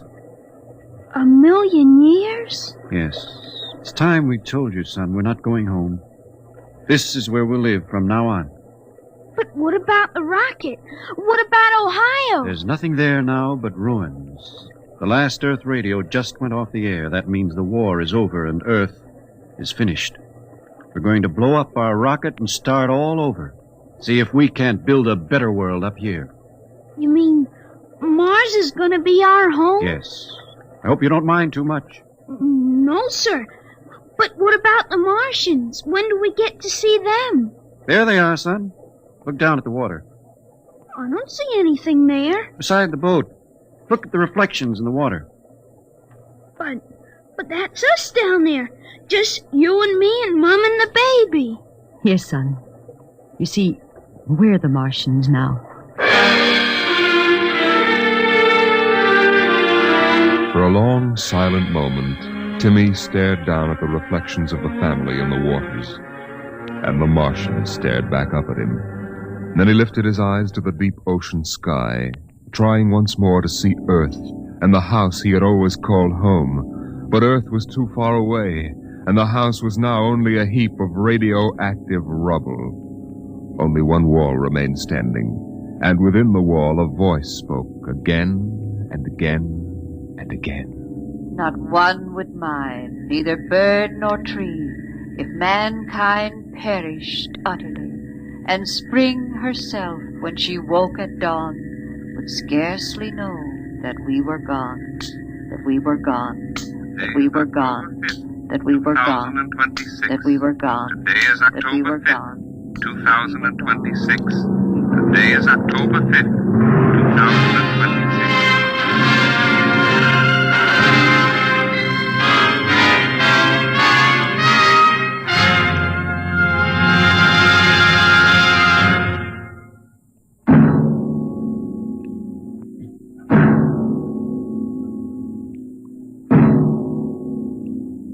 You have just heard The Martian Chronicles, a dramatization of highlights from the new novel by Ray Bradbury. Your narrator was Norman Rose, and featured in the cast were Inga Adams, Roger DeKoven, and Donald Buca. Music by Albert Berman, engineer Bill Chambers. Dimension X is produced by Van Woodward and directed by Jack Cuny.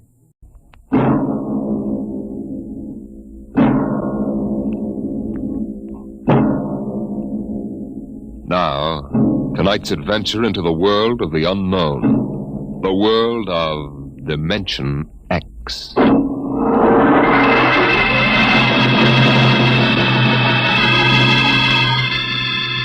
In the South Pacific, night comes on rapidly. The sun dips below the flat horizon. The sea is crimson for a moment, and then night falls. But on Tahani Atoll, giant arc lights turn night into day. Across the waters of the lagoon within the barrier reef, launches and tugs skitter back and forth, while on the curving half-moon of the island, army trucks and jeeps scuttle down the rough roads bulldozed by the Seabees just 6 weeks ago. A low Quonset hut stands near the beach, surrounded by tangled wire. This is the preliminary command post, and inside is General Frank Gaydosh, field director of the test. Operation Destruction.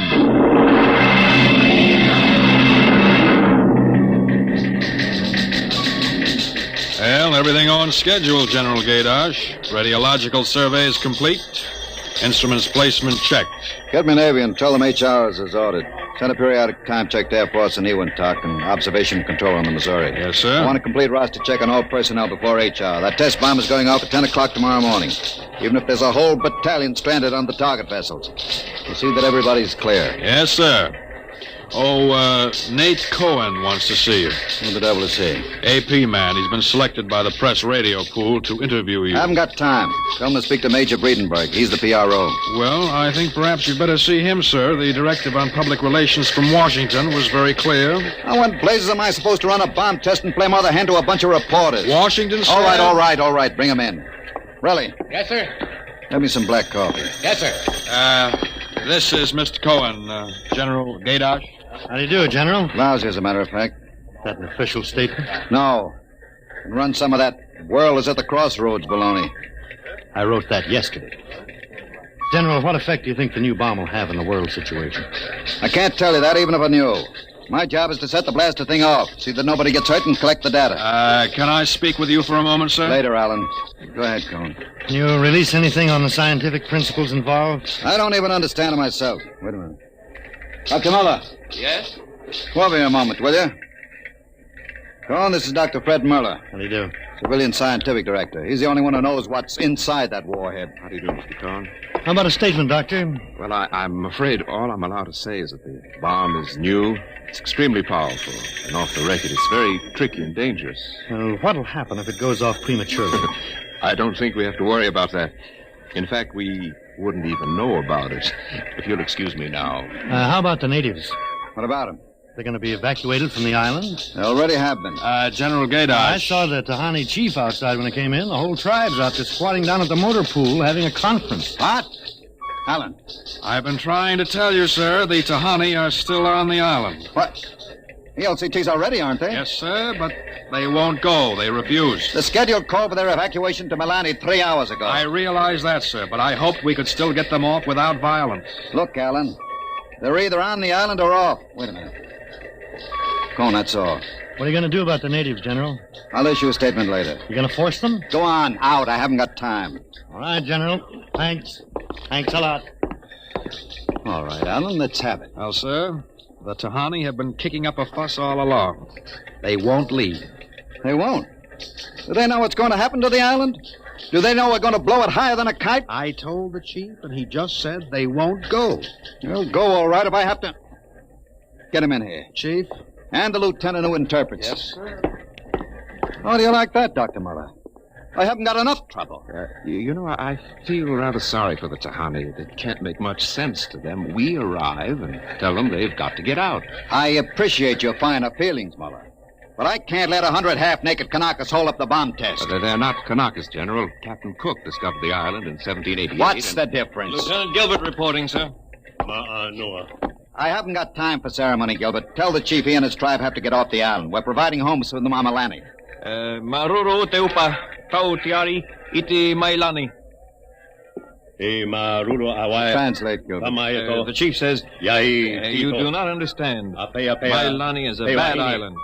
My people have lived on Tahani from the time that our ancestors were cast away on the island. The spirits of our ancestors are buried in the earth. Our fathers are buried here. Our fathers' fathers... If he thinks I'm going to move his graveyard, he's crazy. In our ancestors' time, the Tahani came in a great bird canoe. We were cast away on this island, and we have made it our home. What right have you now to carry us over the sea to a strange land where we would die weeping for our homes? We will not go. By the water of Babylon, there we sat down and we wept when we remembered Zion. Thank you. Thank you, Dr. Muller. You're a great help. Gilbert. Yes, sir? Tell him I have no choice. He's got till midnight to get his tribe on board those LCTs peacefully, or I'll have the Marine detachment carry them on board. Isn't that rather harsh, General? After all, justice is on their side. We're preparing to blow up their island, and we haven't asked them about Dr. Muller, it. you will kindly confine yourself to the scientific aspects of this operation. I'll take care of administrative matters. Well, if you could explain to them what is at stake Any here... further explaining I've got to do, I'll do with the Marine detachment. I'm not going to hold up my schedule to coddle 100 barefoot natives. Well, Gilbert? I told him so. All right, get him out of here. I've heard enough. What the devil is that? It's some kind of a curse, sir. I can catch some of it. The island will remember the tears of its children and punish the invaders. The great destroyer will not destroy, and the evil man who is the chief will travel far through the blackness of night, even as the children of the island end, so will he. All right, Gilbert, take him away. Yes, sir. Colonel Allen, get a detail from the Marine detachment with tear gas and small arms down to the motor pool. 1 hour, have those natives on that transport, and I don't care how they do it. Is that my coffee, Borelli? Yes, sir. They must know about the bomb. The great destroyer will not destroy. You worried about that curse? Well, I should think you might be. He threatened you personally. If I were you, I'd carry a pistol till they got off the island. The chief looked as if he'd cheerfully strangle you with his bare hands. I'm supposed to end the way they do, huh? What's that? Oh, probably the Tahani saying goodbye to their island. I think I'll go down to the motor pool. Well, stay out of the way and get back here in an hour. We've got to have this wrapped up and headquarters moved out to the Missouri by dawn.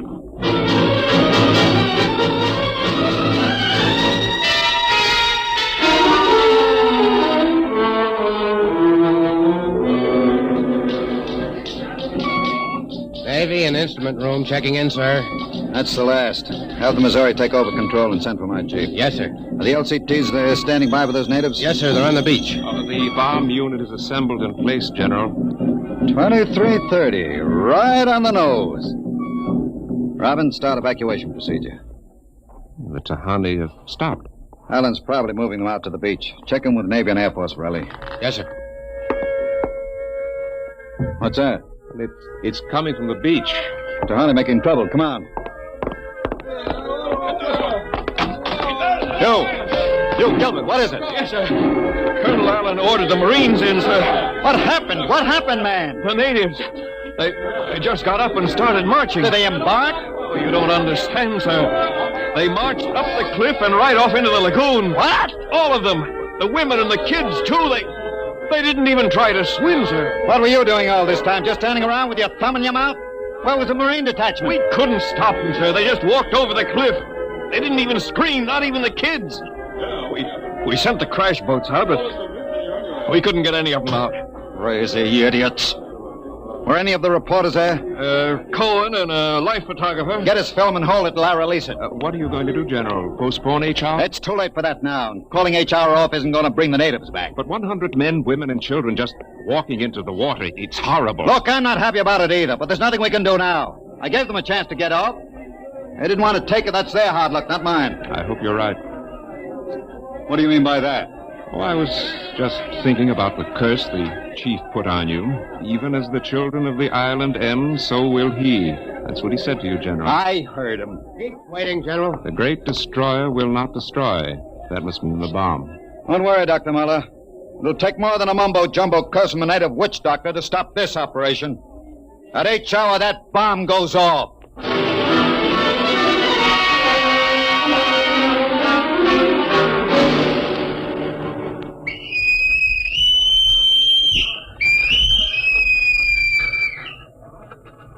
It's now H hour minus 1 minute 30 seconds. H minus 1:30. Video screens hooked in, sir. All right, check control stations. Observation station 1. Observation station 1, check. Radiation station. Radiation control, check. Test the firing circuit, Dr. Observation Muller. station 2. Right, General. Observation station 2, check. Damage control All station. set. Damage control, check. Communications. Communications, check. All checked in. It's H minus 1 minute, H minus 1. Take a good look at that island on the screen, Muller. When you throw that key, it just won't be there anymore. Nothing but an atom mushroom over the lagoon. It's quite a funeral pyre for the Tahani. Stubborn idiots. The way it serves them right, Muller. They can't get in the way of progress. Progress? I wonder if it is, General. It's H minus 30 seconds, H hour minus 30, 29, 28, 27, 26. The great 25. destroyer. That's what he called the bomb. Hold it, Muller. Allen, report. All checked in. Cameras running. Sound fire warning. Stand by for firing. Ready, Muller? Ready. 12, 11, 10, 9, 8, 7, 6, 5, 4, 3, 2, 1, fire!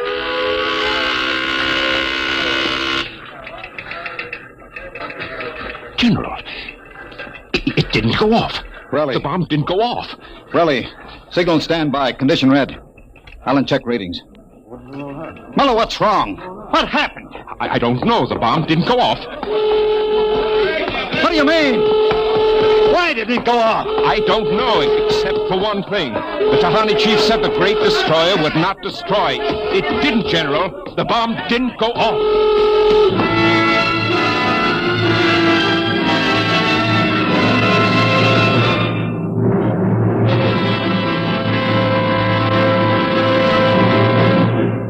Dimension X will continue in just a moment. It's National Wheaties Week. And from behind the scene in the radio studio, here comes one of Hollywood's foremost radio producers, Mr. Joe Parker, stepping out of the control room to help celebrate National Wheaties Week. Mr. Parker puts on radio programs, and he's a visitor to Dimension X tonight. His regular program for Wheaties is Sarah's Private Caper. Joe's a regular guy. He sits there in the glass cage called the control room, running his show. But right now, here he is at the microphone to say his say about Wheaties.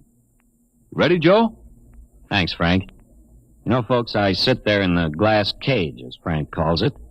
I have to stop my programs long enough for him to talk about Wheaties. But you know, I don't mind. I kind of like this talk about Wheaties and milk and fruit. That's a lot of good eating. And I like the idea of celebrating National Wheaties Week, too. You know, we enjoy putting radio programs on for your entertainment. And we'd enjoy knowing that, well, that you're going to try Wheaties because of us. I hope you'll get Wheaties tomorrow and have some. The whole family. Matter of fact, I think I'll join you. Thank you, producer Joe Parker. If you like this program, friends, get some Wheaties and help celebrate National Wheaties Week.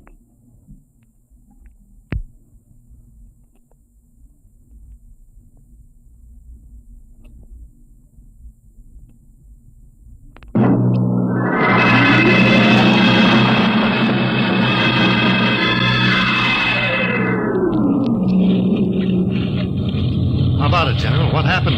You got a statement? Nothing you can use, Cone. Not until we find out what went wrong. We'll let you come aboard this ship. I walked on. You don't know why the bomb failed, huh? It didn't fail. Just didn't go off.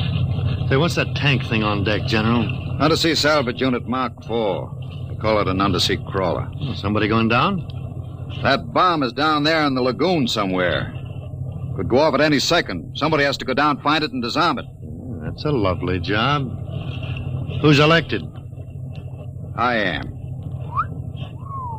Dr. Muller. He's the only one who knows how to dismantle it. The crawler's ready, General. All right, come on, Muller. I'm ready. Well, and as soon as we hit shallow water, get those gates open. We'll pull the crawler out, then you get away in a hurry. That bomb goes off while we're working on it. I don't want any casualties. Yes, sir. Inside, Muller. All right. I'm in. Remember, get this LCT out of the lagoon in a hurry. You got that, Alan? You take your orders from Admiral Yancey. Yes, sir. And, good luck. Closing the hatch. Get the sonar and Geiger counter warmed up, Muller. Right. I was just thinking of something, General. That curse, part of it came true. The bomb didn't go off. Well? The second part of that curse was that you would end where they ended, and that was at the bottom of the lagoon. What are you trying to do, Muller? Nothing. I was just thinking this crawler is going to take us right down there where the Tahani died. I'm not worried about a handful of dead natives, Muller. I'm worried about that bomb. Okay, they're opening the gate. Let's go.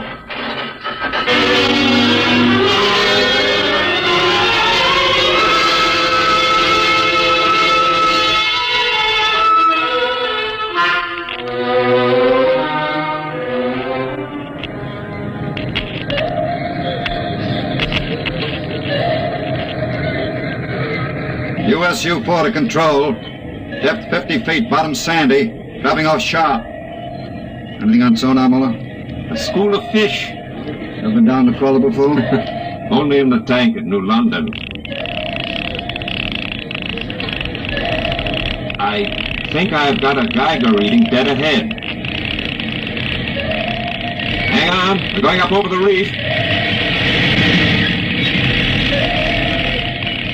It must be the bomb, all right. The Geiger count is clucking like a brood hen. Keep an eye on the front vision plate. If we run over the bomb, we're liable to set it off. I think I'm getting something on sonar. Left of point. USU-4 to control. Over. USU-4 to control. Over. That's a fine note. Radio's out. Dead ahead. It looks too large to be the bomb. Can't see much in the forward vision plate. Wait a minute. That's part of the reef ahead. Well, that's where the Geiger reading indicated. The bomb must have settled in a hole in the reef. We'll have to go after it in diving suits. Suits are in the locker. Let's get this over with. Less time I spend down here waiting for that bomb to blow, the better I like it.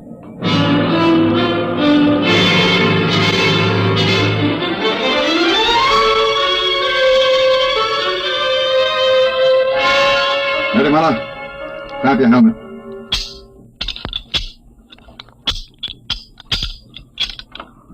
Getting me all right on your headset? Okay, I'm gonna fill the lock.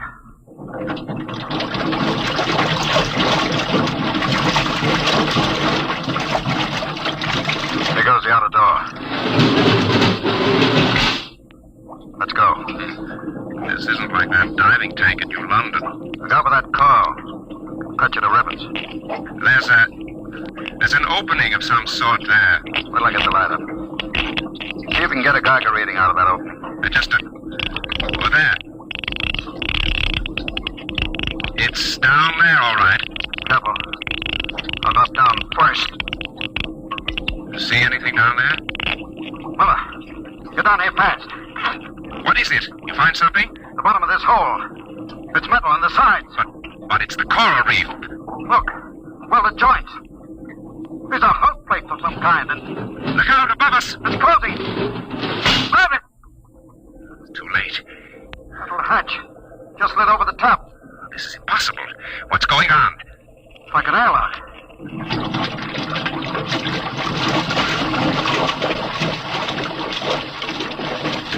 Water's being pumped out. General, do you realize what this means? Not sure. There's an inner door opening. Careful. It's a passageway.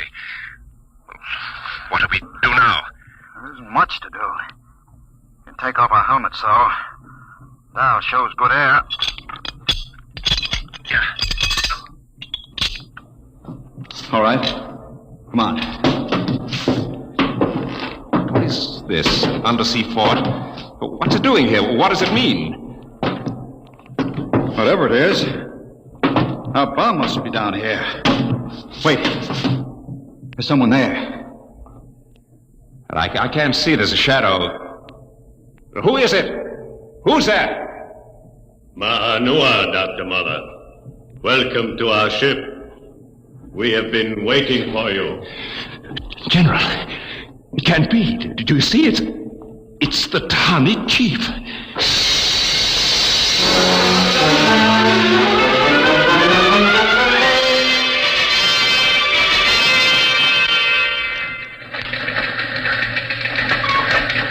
How long has the undersea crawler been down, Borelli? 4 hours, sir. 2 since we lost contact. Well, keep trying. Yes, sir.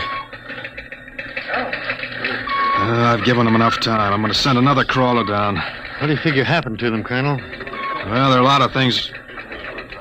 Hey, how did you get in here? I walked in.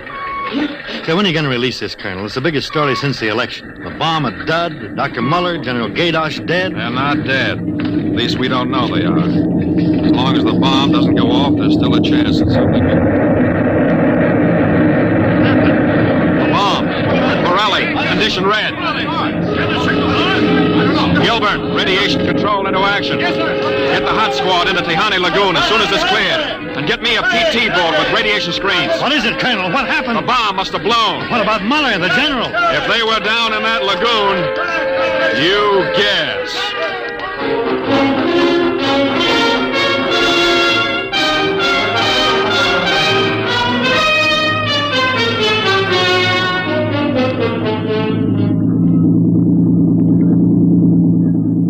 Radiation reading 75 and steady. I'll take her in as close to the beach as you can. Steady as she goes. Is there any danger of more explosions? No, when she goes, she goes. Radiation 82. The danger is radioactivity. Our shields aren't much good, but we've got to pick up the recording instruments as soon after the blast as possible. Radiation 93.5. Well, that's still safe. Hey, Cohen, is that something on the beach there? Oh, yeah, looks like a body. Maybe you blew one of the Tahani back out of the lagoon. No. It's moving. Gilbert, glasses. Yes, sir. It's a man, all right. Head into the beach. Aye, sir. Who is it, Colonel? I can't tell, but he's in a diving suit. It's either Muller or General Gaydosh.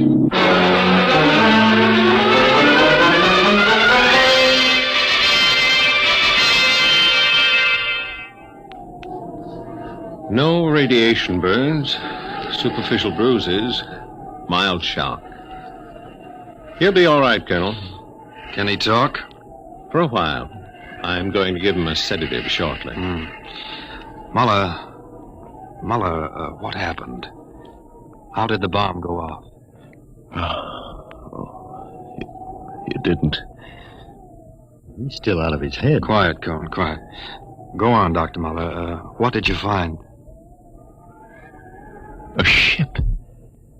A giant metal ship. There under the lagoon. A submarine? No.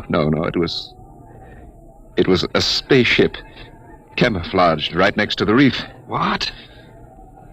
When we went inside, we found the Tahani chief and all the tribe alive. What are you saying? Well, they drowned in the lagoon. I saw them. No, they didn't commit suicide as we thought. They just dived underwater into the rocket. A rocket? Built by Polynesian savages? But they're not savages.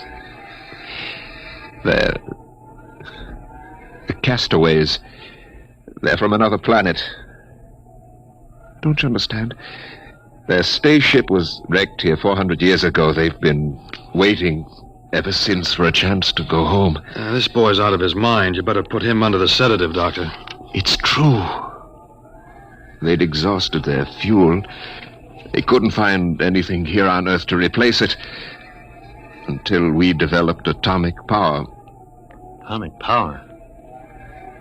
You mean they stole our bomb? They made me dismantle it for them at the point of a gun. And then just before they blasted off, they let me go. But what about the general? You mean they killed him? You don't understand. I said I dismantled that bomb at the point of a gun. It was General Gaydosh who was holding it. What's that? Yes, he was one of them, one of their spies, sent out to bring back the rocket fuel they needed. And now, after 400 years, the castaways are going home.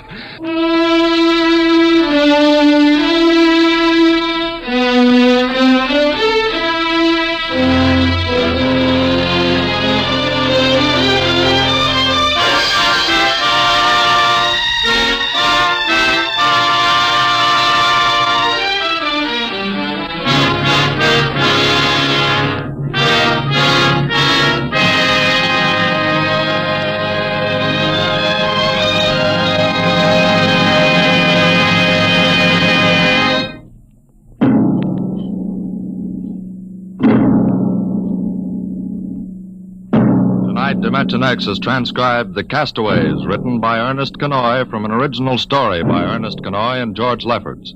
Featured in the cast were Santos Ortega as General Gaydosh, Greg Morton as Dr. Muller, your narrator Norman Rose, music by Albert Berman, engineer Bill Chambers. Dimension X is produced by Van Woodward and directed tonight by Jack Cuny. Wheaties presents Dimension X. Adventures in time and space, transcribed in future tense. Dimension X.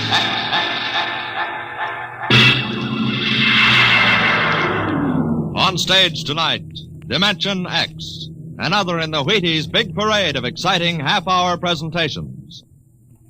I'm thinking of a girl, very pleasant person, very attractive, too. She has cool hands, a nice voice, and a gentle manner. She's crisp and efficient. but she needs help badly. She's the American nurse, and her problem is this. There just aren't enough like her to go around. Not enough nurses for the hundreds of important nursing careers now open in hospitals, industry, research, the armed forces, and private duty. Now, you may not know the girl I mentioned, but perhaps you know someone very much like her. A young girl with at least a high school diploma, of good health and character. If you do, tell her this. America needs 50,000 student nurses this year. Tell her you think she might be one of them. If she agrees, have her stop in at the hospital nearest to her. She'll never regret it, and neither will you.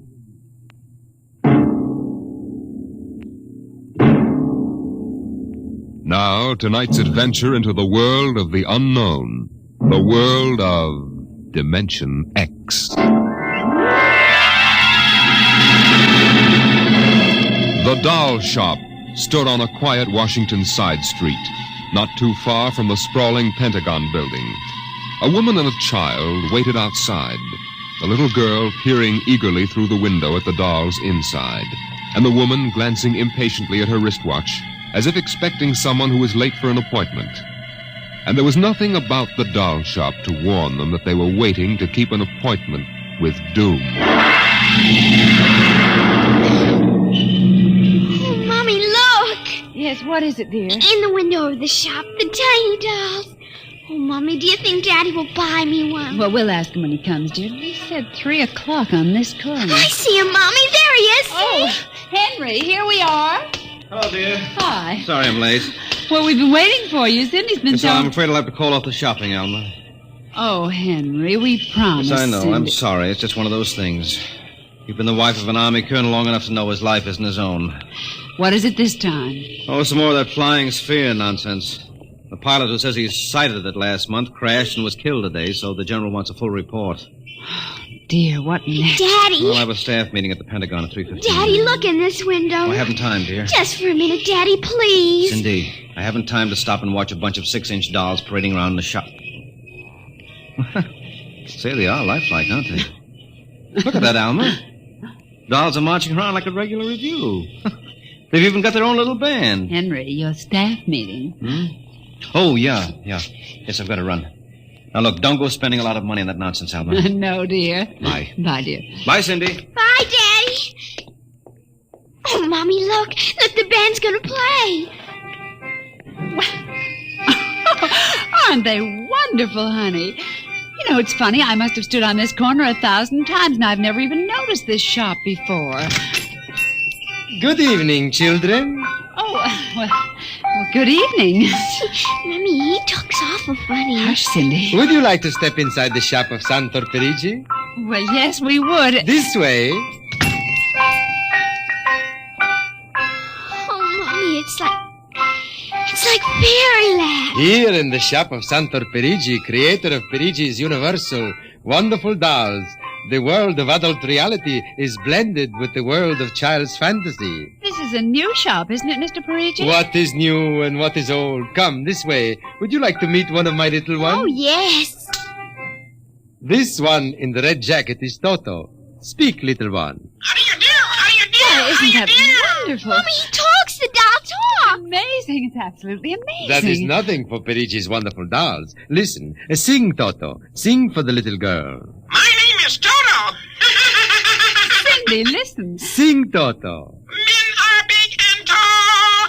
Dolls are very small. When men begin to fall, the dolls will rule them all. Oh, more, Mr. Toto, more. Well, how do they work, Mr. Parigi? How do they work? That is the secret of the great Perigi, greatest of all doll masters. To make an ordinary doll is nothing. To make a perfect replica, that is something. But to make a doll with intelligence, that is the work of an artist, huh? Well, yes. Well, they must be very expensive. Madame, when I construct a doll like Toto, I cannot bear to be parted from him permanently. So instead of selling, I rent my little people. You rent dolls? Precisely. $10. I have but one request. When you grow tired of my dolls, you must return me in good condition. Oh, Mommy, could we take him home? Take him home! Take him home! Take him home! Oh, look, Mommy, look. He's bowing and dancing. Oh, Mommy, he wants to come. Please, I'll take such good care of it, please. Well, honey, we'll have to deal with your father later, but... Well... Oh, Mommy! All right, wrap him up, Mr. Parigi.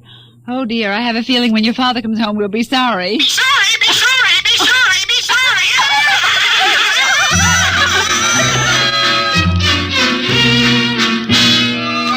Now, Toto, this is my room, and you're going to sleep right here next to my pillow. Oh, Toto, don't laugh like that. I'm going to have to teach you some manners. You be quiet, because my daddy will be home soon, and he's a colonel in the army, and he'll bust you to private if you don't behave. Now, you wait here. I'm going to introduce you to my puppy dog, Mr. Blister. So be good now. Here, Blister. Here, Blister. Come on, Blister. Come here. Mr. Blister, now this is Toto.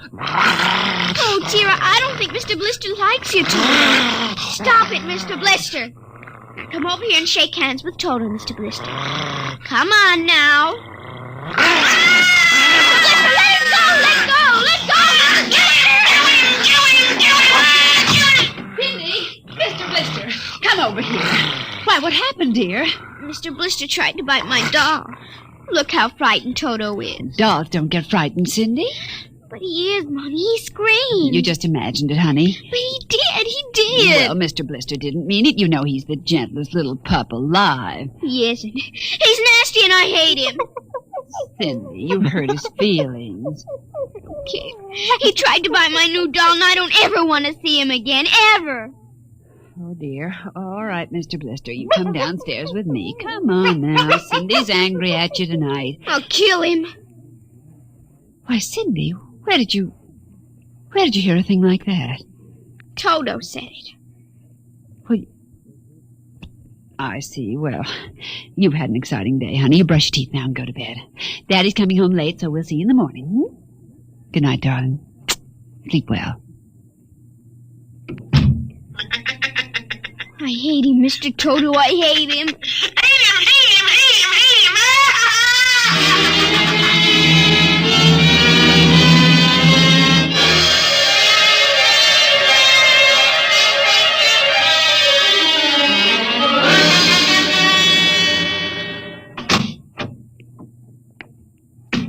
Morning, Alma. Breakfast ready? Just a minute. How was the staff meeting last night, dear? Oh, horrible bore as usual. Where's the little one? Up in her room. She'll be down in a minute. Oh, say, remind me to take some papers back to the War Department, will you? I left them in my strong box. Henry? You told me it was against regulations to bring secret papers home. Well, I had to finish some work for the old man. Nobody will ever know the difference. Well, I suppose not. Oh, dear, would you feed the puppy before we sit down? His bowl's under the sink. Where is he? That's funny. There's a supper from last night, only half eaten. Getting fussy. Blister? Here, Blister! Blister! Where the dickens is that mutt? Maybe he's on the back porch. Maybe. Here, Blister! Here, Blister! Alma. What is it, dear? Alma, look. Why, Henry. Is he? Yes, he's dead. But how? What happened? Well, from the looks of it, he might have been poisoned. Poisoned? Who on earth would do a thing like that to an innocent little pup? I don't know. Let's see his dish. Oh, Henry. I don't understand this at all. Say, what's this? What's what? Well, look, there are pieces of broken glass in his food. Blue glass. Glass? Glass? Henry. Huh? Well, I just remembered something. What? It may just be coincidence, but in the bathroom this morning... What about the bathroom? Cindy's blue glass, you know, the one with the Mickey Mouse on it. Mm-hmm. It was broken, Henry. I found pieces in the wastebasket. I meant to ask her about it. Oh, Alma, for heaven's sake, you aren't suggesting that our little girl... Why, she loved Blister more than anyone. Not last night, she didn't. Why not? Well, he went after Toto. Well, who's Toto? Oh, her new doll. You bought her one of those dolls? Well, I just rented it. Rented it? Yes. Look, Alma, Oh, no.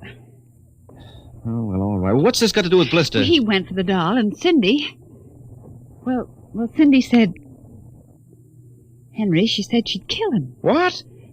Well, that's ridiculous. It's true. Good heavens, a 9-year-old child putting ground glass and dog food? She'd have to be a monster. Mommy. Now, don't say anything. I'll talk to her. Good morning, dear. Morning, Mommy. Morning. Daddy. Hello. What's the matter? Nothing, Cindy. Sit down, dear. Yes, sir. Cindy, your mother tells me you broke your blue drinking glass. Oh, no, I didn't break it. Now, Cindy. I didn't. Well, now somebody broke it. It wasn't your mother and it wasn't me.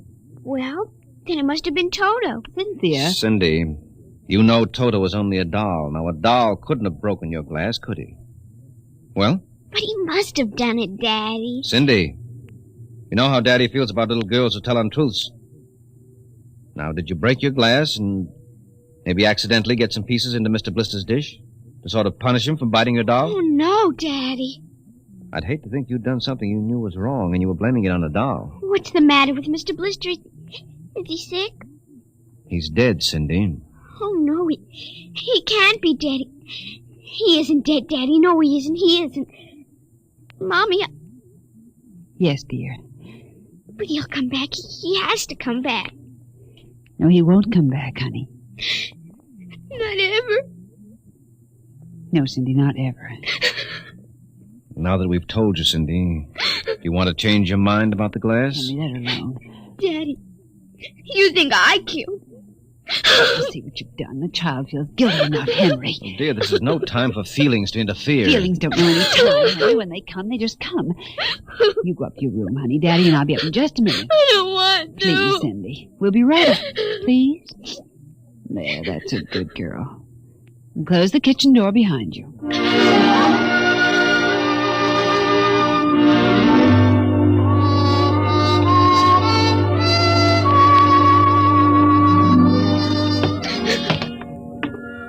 Mr. Blister's dead. And he isn't coming back. Ever. Daddy thinks it was me, but it was you. It was you!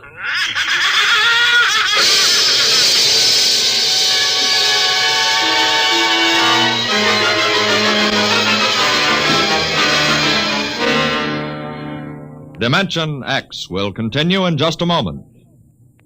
You know, friends, Breakfast of Champions is a whole lot more than a phrase written across a package of Wheaties. There's one thing I could tell you. I could tell you that it means champions in the world of sports eat Wheaties. And it's so true. You bet it is. But I've got a better idea, and one I think you'll like.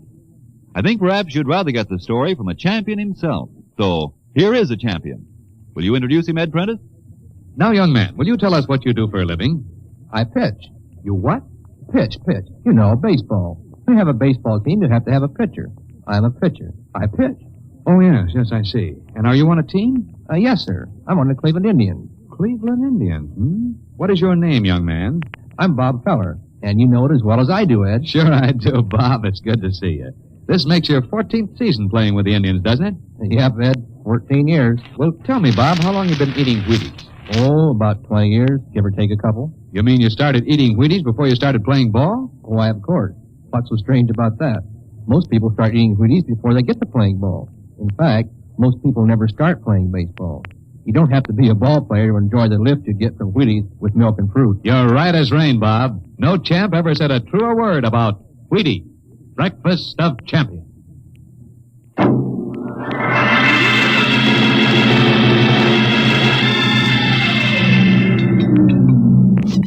Eat your supper, dear.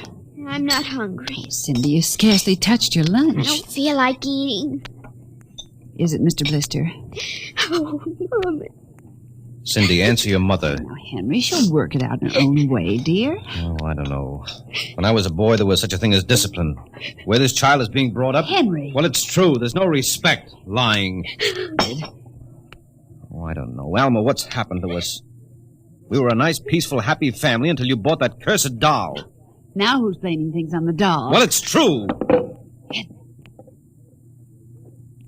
You wanted to get some papers from your strong box. What? Oh, yes, excuse me. Will you try to eat something, Cindy? Now, darling. Yes, ma'am. Alma! Alma! Yes, Henry, what is it? Alma's gone.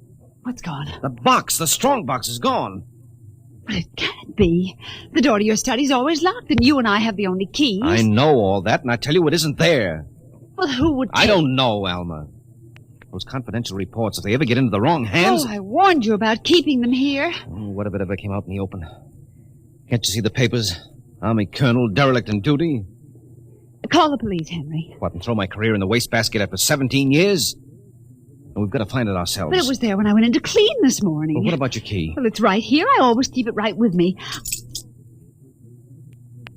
That's funny. Oh, no. But my other keys are all on the ring. You've lost it. I don't see how. Alma, how could you do it? Henry, please. Come on, we'll search the house. I can't think of anything else to do. Oh, dear, you're going to miss your staff meeting. Well, all right, never mind the meeting. My whole career goes up in smoke if we don't find those reports. Now, somebody get hold of your key and open that room. I know Cindy. Oh, let the child alone. She's been through enough. You know she wouldn't do a thing like that. I don't know anything anymore. I don't know my own child. I don't even know you. Henry. All I know is that strongbox is gone with papers that are dynamite if the wrong person gets them. The question being who? What's that? Coming from upstairs. What's that blasted doll again? Something must have set it off. I don't know how the mechanism works. Well, for heaven's sake, let's go up and shut it off. Right.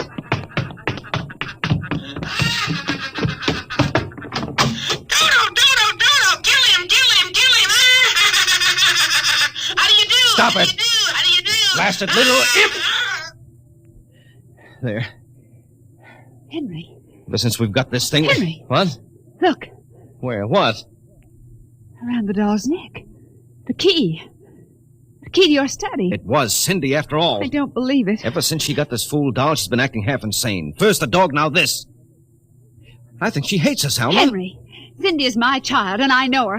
I know she's a good, sensitive little person with no malice in her. You're just simply refusing to face the facts, dear. What are you going to do? I'm going downstairs and have a talk with that young lady.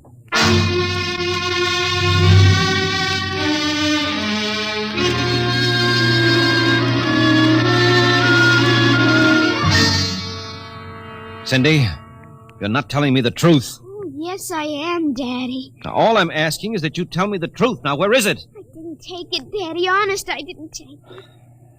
I suppose you're going to tell me now that a little 6-inch doll took my strongbox and hid it. Well? Cindy, I'm speaking to you. I didn't take it, Daddy. You don't understand. Toto did it. Oh, he's terrible awful. He says things.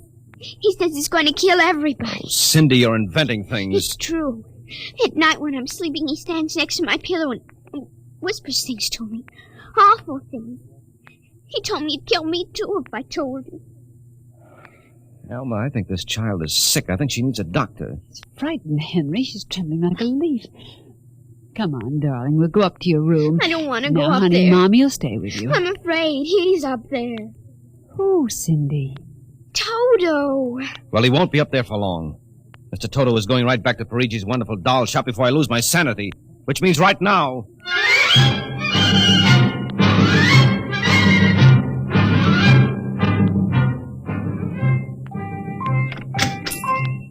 Ah, Colonel Grayson. Welcome to the home of Perigi's wonderful doll. Are you Perigi? Santor Perigi, creator of the universal doll. The doll with the mind. The doll Yes, with... well, I'm returning one of your masterpieces. Oh? If you will step into the rear of my shop. Now, what is the complaint? There's no complaint. Here's your doll. Good riddance. My little Toto, rejected, you found the world of men too filled with hate. We will change all that later on. Return to your comrades in the window, little one. And now, Colonel Grayson? I think we have no further business, sir. Ah, but we do, Colonel. Let me see. Here it is. Do you recognize this, Colonel? That's my strongbox. My little Toto is very clever, sir. Are you trying to tell me your doll stole that from me? Let us not say stole. I'm merely keeping it in custody. What's your game, Perigi? Blackmail. You give me what I want, I do not ruin your career. What do you want? Information. We already know something from the reports of the War Department concerning a certain strange-looking sphere reported by one of your pilots. What government do you represent? I represent Perigi's wonderful dolls, none other. I'm not so naive, sir. Perhaps I should explain. Each man hides something from the world. Each man loves something more than life. With the help of my wonderful dolls, I obtain personal information which enables me to control the men who control the world. Men like you. Hand over that strong box. I warn you, I have a gun. Give it to me. You are being foolish. Put down that walking stick. Now. No closer. Now.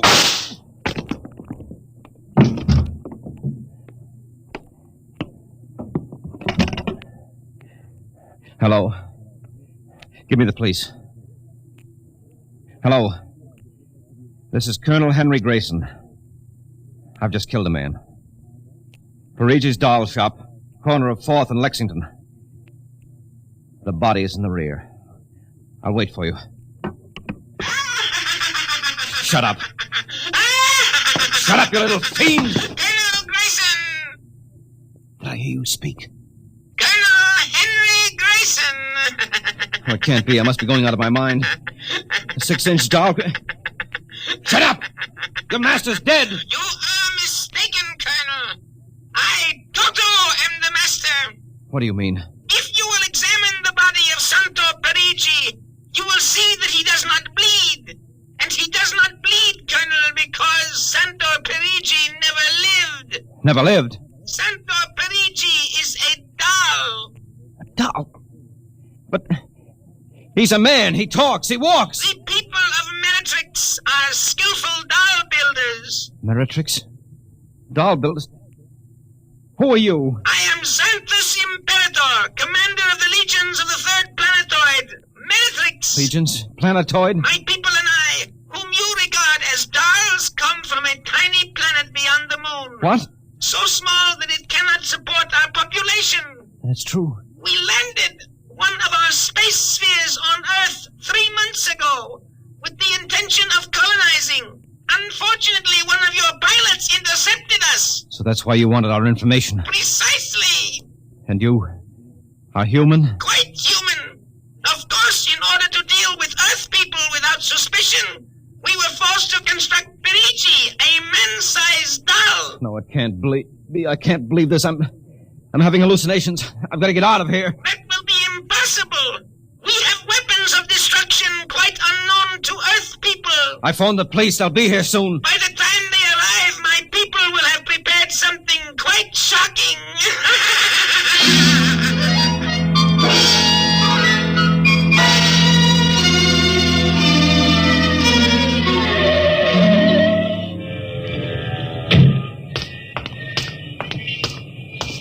Keep me covered, Brian. Okay, Sarge.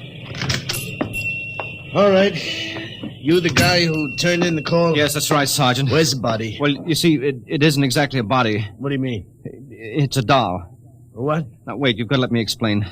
I know this sounds fantastic, but I've stumbled onto an unbelievable plot. Yeah? Keep talking. Well, you see, these little dolls, they aren't really dolls. They're tiny people. Now, there's a big doll named Santor Perigi. They're using him as a front to run the shop. He's off his trolley, Sarge. Now, look here. Now, listen, mister, we gotta call it. There was a murder here. Now, if there was one, where is the body? Well, it's behind the curtains in the back. Only, you see, it isn't really a body. It's a big wax dummy. It's all part of their plot to gain control of the world. Holy smoke, he's really off his rocker. Now, look, if you don't believe me, I'll prove it to you. Come here. Look behind this curtain and you'll see the dummy lying on the floor. Welcome, gentlemen. Are you looking for something? Perigi! This is impossible. I smashed his skull. Do you know this guy? That's the one, the doll. What's your name, mister? Perigi, Santor Perigi, creator of the universal doll. Uh-huh. You ever see this man? Never until just now. That's not true. He's lying. I tell you, he's nothing but a big doll. The real masters are the little dolls. Ryan, are you getting this? He's wacko, Sarge. No, He's a fruitcake. I'm not crazy. I tell you, I can prove it. They must have fixed up his head where I smashed it in. Touch him and you'll see. Mr. Perigi, you know what this guy is talking about? The man is demented, obviously. No, that's not true. I tell you, there's a plot to control the Earth. I've got to call the War Department. They want to know about the flying sphere. Holy mackerel, this gets worse every minute. Ryan. Take him to headquarters? No, save some time. Take him down to Psycho Ward. Okay, all right, Buck Rogers. Come along nice and quiet. No, don't you see? He's nothing but a man-sized doll. Sure, and the little ones are going to take over the Earth, and you're going to wait and cut out some nice paper dolls. Oh, please, listen to me. You've got to listen to me. You've got to. Sorry you had all this trouble, Mr. Parigi. Poor chap. He is obviously suffering from delusion. Well, he's not the only one in Washington today. You know, we've been getting a whole string of crack-ups lately, bigwigs blowing their tops under pressure. If you could see some of the names in our confidential files... You keep confidential files on cases like this? Certainly. Believe me, they'd be dynamite if they ever got in the wrong hands. Well, I'd better be running along. Hey, is that a talking doll? Yes, Sergeant. My name is Toto. I dance and sing. Well, I'll be... Hey, my little girl would be nuts for that. So? Then please accept the doll for saving my life. That madman might have killed me. Yes, but Take Toto home with you as a gift. Well, I don't know, Mr. Parigi. It's against regulations for us to accept favors. But this is not for you. It is for your little daughter. And if you will only take the doll and give him a good home, you will be doing me a great favor. Well, then, if you insist, and thanks very much. When my kid sees this, will she be surprised? Yes, Toto will come as a great surprise. A very great surprise. Hey, Toto?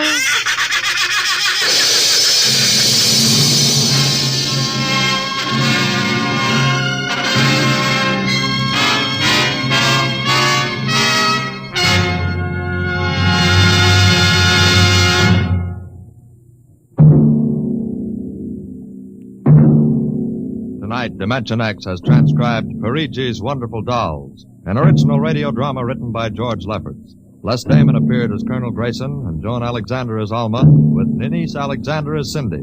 Joe DeSantis played Santor Perigi, and Leon Janty was Toto, the talking doll. Engineer Bill Chambers. Your narrator was Norman Rose. Music by Albert Berman. Dimension X is produced by Van Woodward and directed by Edward King. Wheaties present Dimension X. Adventures in time and space. Transcribed in future tense. Dimension X.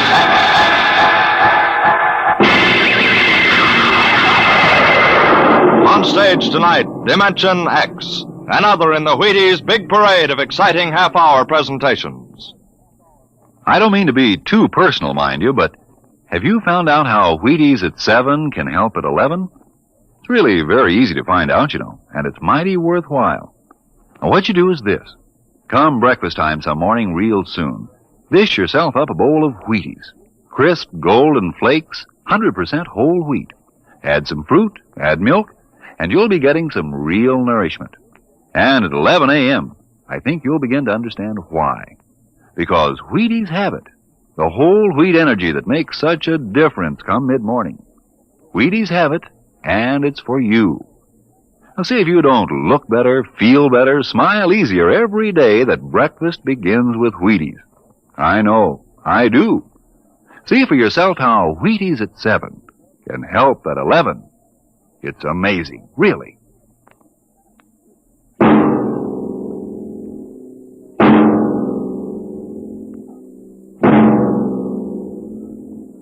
Do you remember when you were young, how your elders would tell you bedtime stories about the man in the moon? Well, tonight we have a different kind of story to tell about him.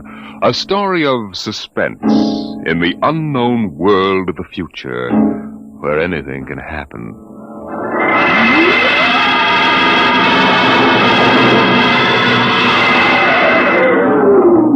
Attention. Attention.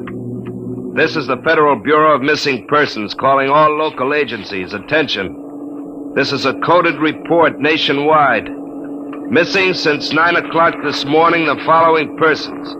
Smidgley, Jonathan, 5 feet 8 inches tall, brown hair, brown eyes, mastoid... Hello. Hey, get off this wavelength. This is a restricted band. Hello. Look, whoever you are, you're on a coded wavelength. Now tune out. This frequency is reserved for the Federal Bureau of Missing Persons. Hello, Earth. This is the moon calling Earth. Hello, Earth. This guy's loony. Transmitting room. Jake in transmission. Jake, this is Charlie in the code room. Some crackpot's on our frequency. Yeah, I heard him, Charlie. I've got CQ trying to trace it now. Yeah, well, hurry it up, will you? Some ham's in for a good stiff fine by the FCC. They ought to take his license away. Oh, here comes Lenny with a directional fix. Here you are, Jake. I checked it 4 times. What? This is impossible, and you know it. I can't help it. Hey, what's going on down there? How about it? Get that ham out of my killer sight. Listen, Charlie, that interference is being beamed from 240,000 miles away. Oh, now, Jake, you know there ain't no such thing as 240,000 miles away. Oh, yes, there is, Charlie. Straight up. Straight... Hey, now, wait a minute. Charlie, that signal's coming from the moon. Are you nuts? Somebody might be bouncing it like a radar signal. Radar on this frequency? Where did you study basic radio? Listen, flathead, you asked for a fix. I gave the best fix our instruments can find. Now take it or leave it. Somebody on the moon is calling the Bureau of Missing Persons.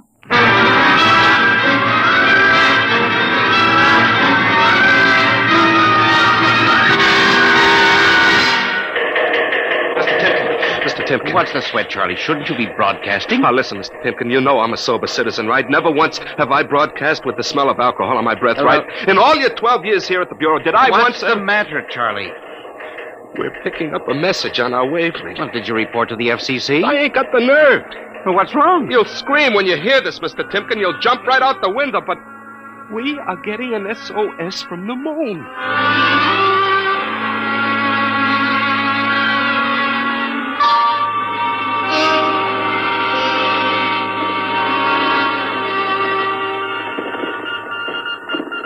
That's got it. Started on voice and switched to Morse. What did he say? Let's see now. Can you read me? Help Otterburn. Will contact when the moon is in phase. Otterburn. Sounds like a name. Otterburn. Otterburn.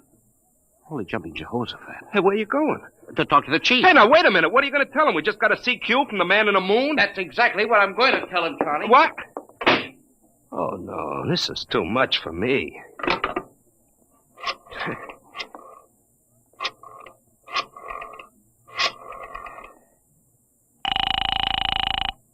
Washington Star-Ledger. Let me have O'Brien on the city desk, huh? One moment.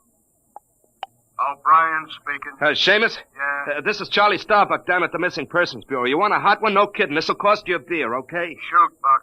I'll stay in your wavelength for 30 seconds. Yeah, okay. We just got a radio message from the moon.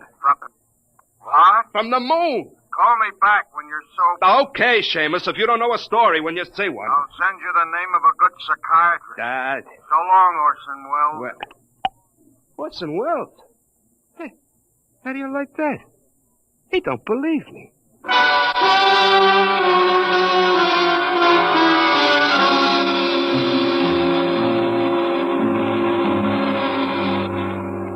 Otterburn, Mr. Wade. Does that name ring a bell? You're the man with the photographic memory, Henry. What about Otterburn? Cornelius Otterburn, atomic physicist, reported missing from his home in Baltimore on June 5th, 1945, just 5 years ago. Vanished completely. Are you trying to tell me you really think there's something to this man-in-the-moon business? Henry, I'm surprised at you. This is some crackpot trying to jam the airwaves. But the name Otterburn is so unusual. So are a lot of names. Mr. Wade, I have a theory. Henry, you always have a theory. But Mr. Wade. Out, Henry. Mr. Wade. Out. I'm busy. Yes, sir. I'm sorry, Henry. Oh, here, take this folder of reports for the dead file. Oh, yes, sir. And no more nonsense, eh, Henry? I appreciate that you have a very dull job filing old missing person reports, and I appreciate that you take an active interest in the affairs of the Bureau. But, no more nonsense. Hmm? No, sir, Chief. No more nonsense.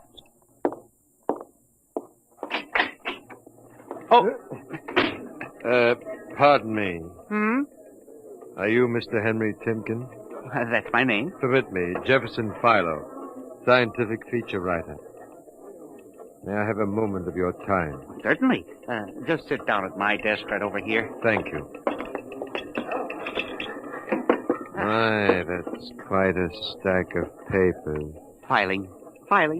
I'm the records custodian of the Bureau. 12 years and never misplaced a record. Magnificent. Now, Mr. Timken. Yes? Mr. O'Brien, the editor of the Star-Ledger, said I might drop by and investigate a rumor. Only a rumor, mind you, that a message from the Moon? Well, we aren't certain it's from the moon. It may be a bounce. They have bounced radar waves off the moon, you know. Yes, I know. I wrote the first newspaper article on it. Oh, really? Well, I'd be interested to read it. I must have a copy in my briefcase. Well, don't bother. Oh, but I insist. There you are.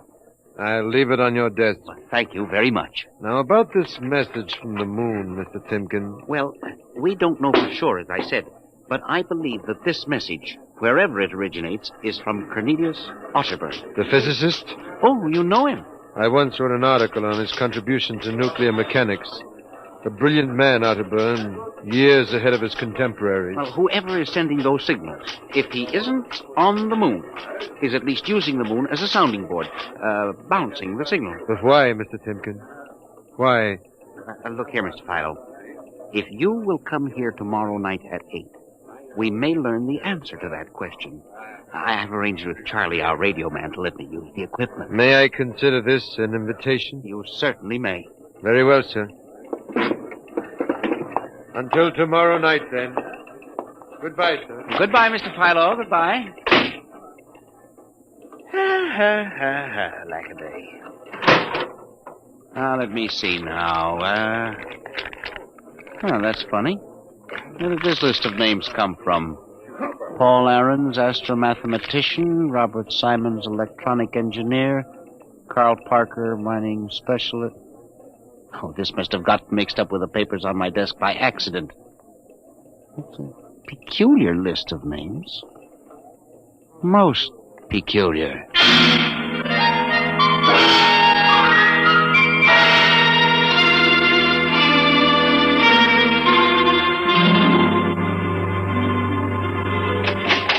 Good morning, Charlie. Oh, hi, Mr. Timken. I see we made the papers. Oh? And how? Mr. Chief steamed up about it. What did the paper say? Mostly ha-ha. Here's the Herald. Oh? Oh, brother, what a panning. Uh-huh. Oh, dear. Oh, my. No wonder Mr. Wade is hopping. About tonight, Mr. Timken, I don't know. Now, you promised you'd give me a key to the radio room, Charlie. Yeah, but I didn't expect this. Listen, Charlie, we've got to find out if there's something to that message. If Otterburn is alive somewhere and radioing for help, it is... Hold it. Time for the morning broadcast. We've got quite a list today. Well, do you mind if I listen a while? We may hear Otterburn. Oh, I ain't self-conscious. Stick around. Attention.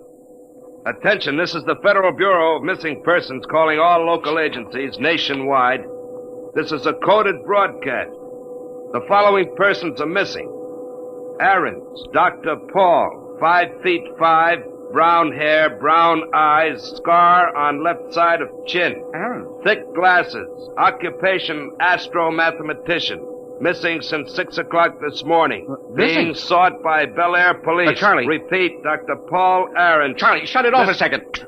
Oh, now listen, Mr. Timken. It's okay to stay, but you can't interrupt. This is important. Now, what time was Dr. Ahrens reported missing? 6 a.m. We got the report from Bel Air less than an hour ago. Are you certain, Charlie? Yeah, positive. What is this? Charlie, what's the next name on the list? Let's see. Simons, Robert. What? Engineer. Came in less than 20 minutes ago. 20? What's the matter with you? You look like you've seen a ghost. Nothing, Charlie. Except that last night, quite by accident, someone left a list of names on my desk, and that list included the names of those 2 men who weren't reported missing until an hour ago. What? Yeah, that don't sound right to me. It isn't right, Charlie. Which raises a question. Who would make up a list of missing persons before they were missing, not after?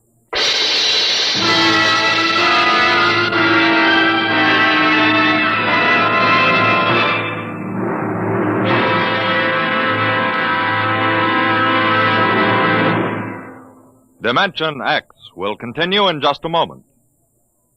You know, friends, when I talk about Wheaties breakfast of champions, I mean something like this.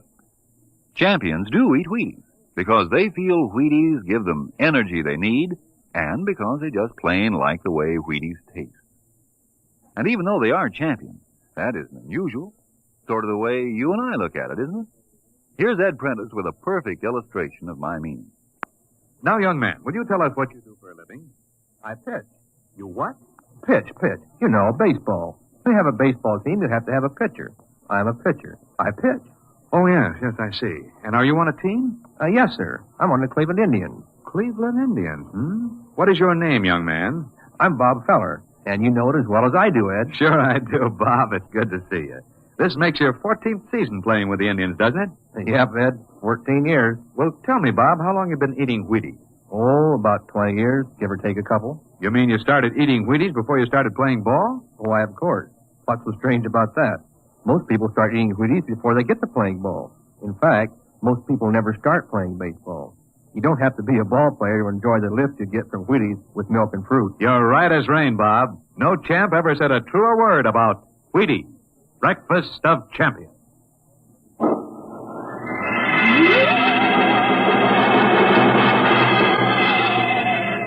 And you say this list of names was left on your desk accidentally? I believe so, Mr. Wade. Do you have any ideas? Well, it's hard to say. Mr. Philo left some papers from his briefcase. Mr. Philo? A science feature writer. I see.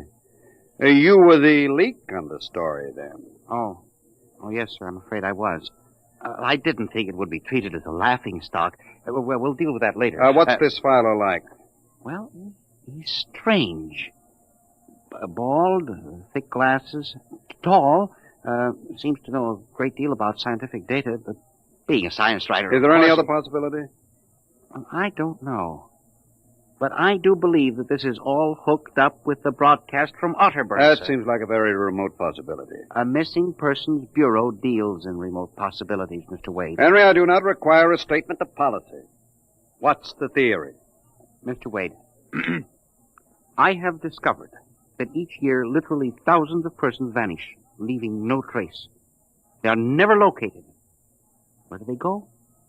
Nobody knows. And they disappear in interesting cycles. What sort of cycles? Occupations, for example. One year we'll have a run on, say, coal miners. Next year the proportion of engineers increases. Then scientists... What do you think happens, Henry? I don't know, Mr. Wade. But I'm beginning to suspect that somebody else has discovered the same phenomenon. Even to the point, perhaps, of being able to predict who will turn up among the missing next. Philo? I don't know.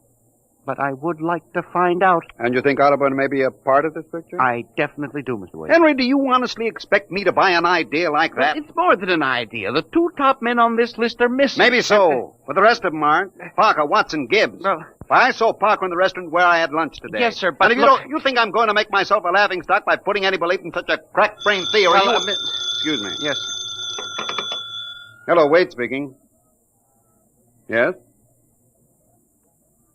Yes, I see. What name? Just a moment. Henry, let me see that list again. Oh, yes, sir. Here you are, sir. Go ahead. I see. I'll get back to you. I guess I owe you an apology, Henry.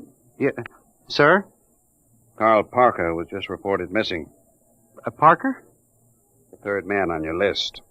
Holy mackerel. Exactly. Henry, perhaps I've underestimated you.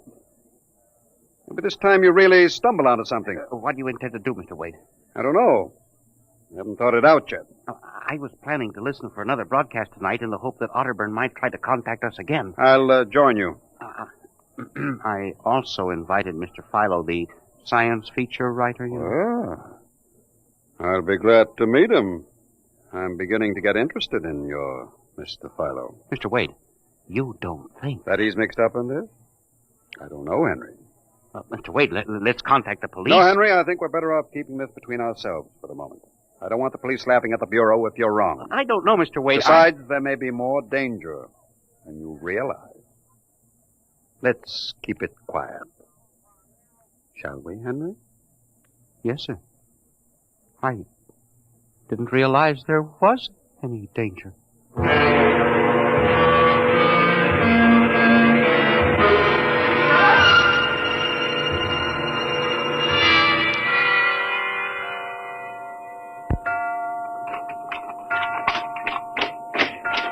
8 o'clock. When Mr. Philo was late. He said he'd be here, sir.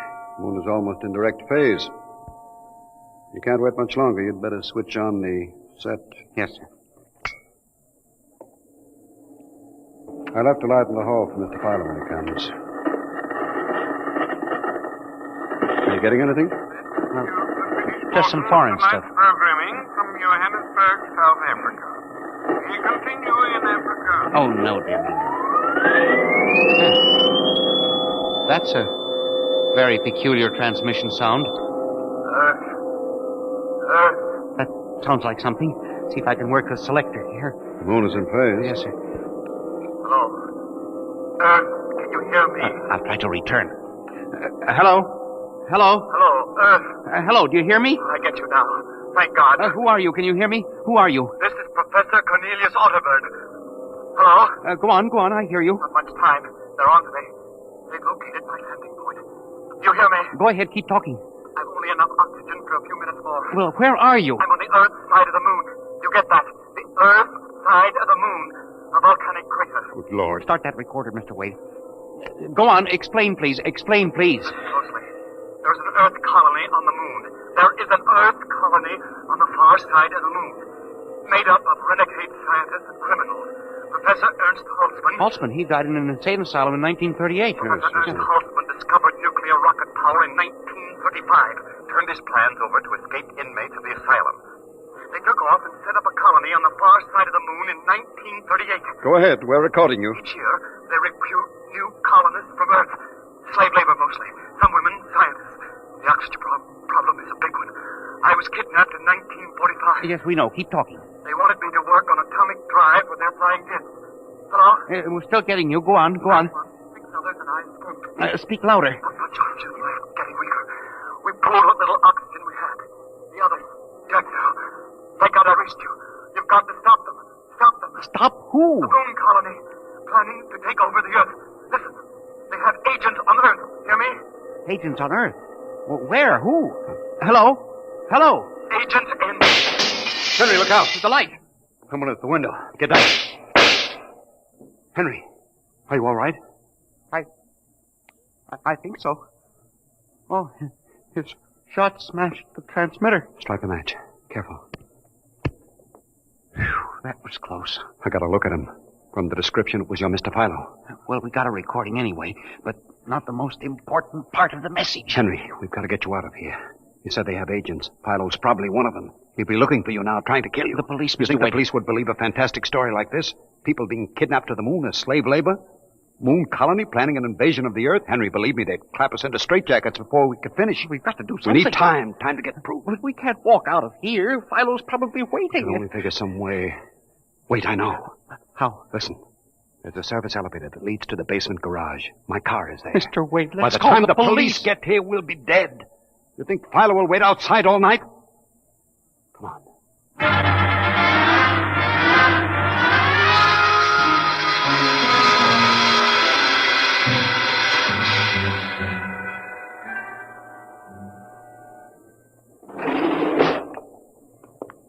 This is the basement.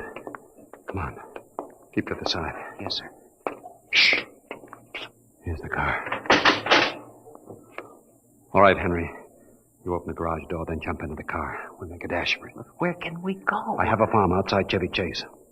It's private, miles from the nearest neighbor and completely hidden by trees. We'll run for that. Go ahead, start the door up. All right, Mr. Wade. Quick, jump in. Yes, sir.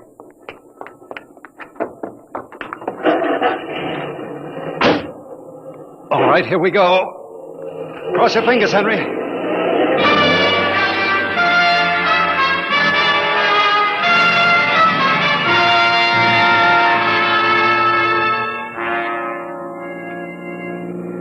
We made it out all right. Anything doing? Well, there's a blue coupe behind us. It seems to be following. I'll cut up Pennsylvania Avenue and out Route 1 toward Baltimore. It is following. He turned with us. Can you go faster? Not much faster. He's gaining on us. I've got an idea. Hang on, Henry. Yes, sir. Why did you stop? Turn off the lights, quick.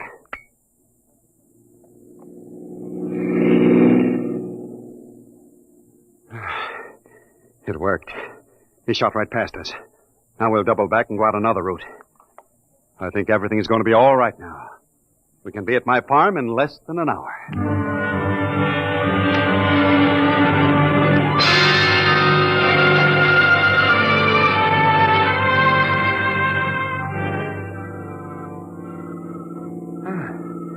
This place is really out in the wilderness, Mr. Wade. You can stay here indefinitely till we figure out the next move. Just up this dirt road now, there's a big abandoned wheat silo on my ground. It's down in a hollow where it can't be seen except from the air. And even then, the oak trees shield it. We'll hide you out there. Now we can leave the car here. We'll go to the scene. Come on. How did you ever find this place, Mr. Wade? I've always liked seclusion. Came up here to get away from it all. There's the silo. Oh, it's certainly well hidden. There's a small door around the side. Come on. Yes, sir. Oh, careful of those bushes. Hard to see them in the dark. Do you suppose Philo will find us? I assure you, Henry, that Mr. Philo will never find us here. Not in a million years. Here's the door.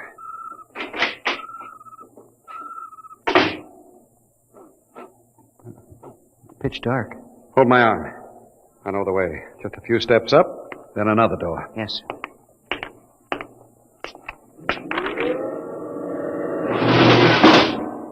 Steel. This is an unusual silo. Double walls, wood outside, steel inside. Completely fired. An army couldn't wreck it. We're inside the inner shell. Careful. You're in a circular room. Stay here a moment. I'll go outside and see if the coast is clear. In a moment, your eyes will become accustomed to the darkness. I'll bring back some food and water. Well, don't be long, Mr. Wade. This place gives me the willies. I'll just be a moment. Yes, sir.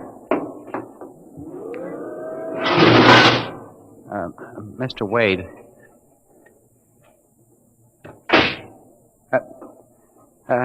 Mr. Wade. I swear I hear something. Mr. Wade! There is something. Good Lord. There's someone in here. It's locked. Oh, no. Oh, this must be a light switch. Oh, thank God. Oh, no.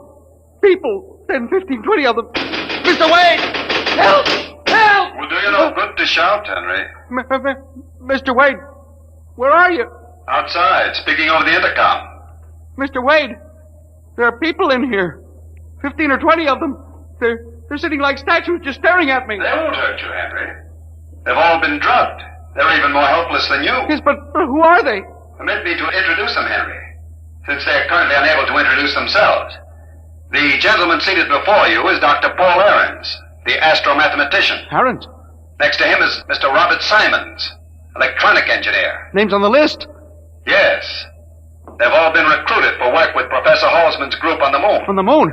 Then you're one of them? Of course. You'll turn around, Henry. You'll recognize the drugged form of your old friend, Mr. Philo. Philo? But I thought... That he was part of the conspiracy? No, on the contrary. His stooping made it necessary for me to include him. Yes, but the man in the window, the one who fired the shots. An agent of mine, the pilot of this ship. Ship? What ship? This silo is a camouflage for a rocket launching platform. In a moment, the roof will slide back for the rocket's takeoff. A rocket ship? In exactly 70 hours, you and your companion will join Professor Otterburn on the moon. But you can't do this to me. We have done it, Henry. No! You see, there was another name omitted from that list, which I carelessly mixed up with your papers. That of Henry Timken. No! Bon voyage. I won't let you do this. You can't. Please let me out. Let me out, please. This can't happen. Let me out.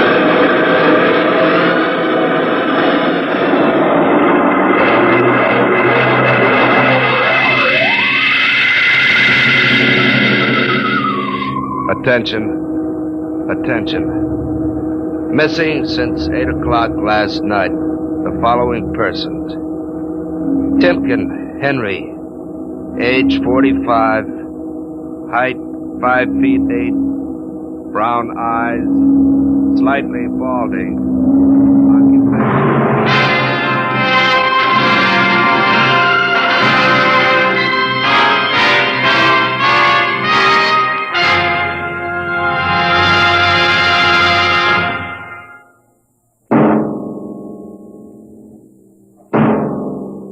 Tonight, Dimension X has presented The Man in the Moon, an original story by George Lefferts. Featured players were Louis Van Rooten as Henry Timpkin and Santos Ortega as Wade. Your narrator was Norman Rose. Music by Albert Berman, engineer Bill Chambers. Dimension X is produced by Van Woodward and directed by Edward King. Wheaties presents Dimension X. Adventures in Time and Space. Transcribed in future tense. Dimension X. On stage tonight, Dimension X. Another in the Wheaties' big parade of exciting half-hour presentations. Say, tomorrow's Saturday, you know, and maybe you don't have to show up for work. A whole swell summer day for just what you want to do. So, start off with a big holiday bowl of Wheaties at breakfast and just see how it sparks up the morning. Wheaties are whole wheat, you know, and I don't have to tell you what good, sturdy nourishment that is. So, if you got fish to catch or golf to play or maybe a hike to take, just see how Wheaties can make it all a lot more fun. You know why? Why, lady, mister, it's just because you feel good when you've had your Wheaties. Those two-fisted little whole wheat flakes are loaded with vitamins and minerals. And so are you when you've had your Wheaties. Go on, try 'em. Just you see how Wheaties at 7 can help at 11.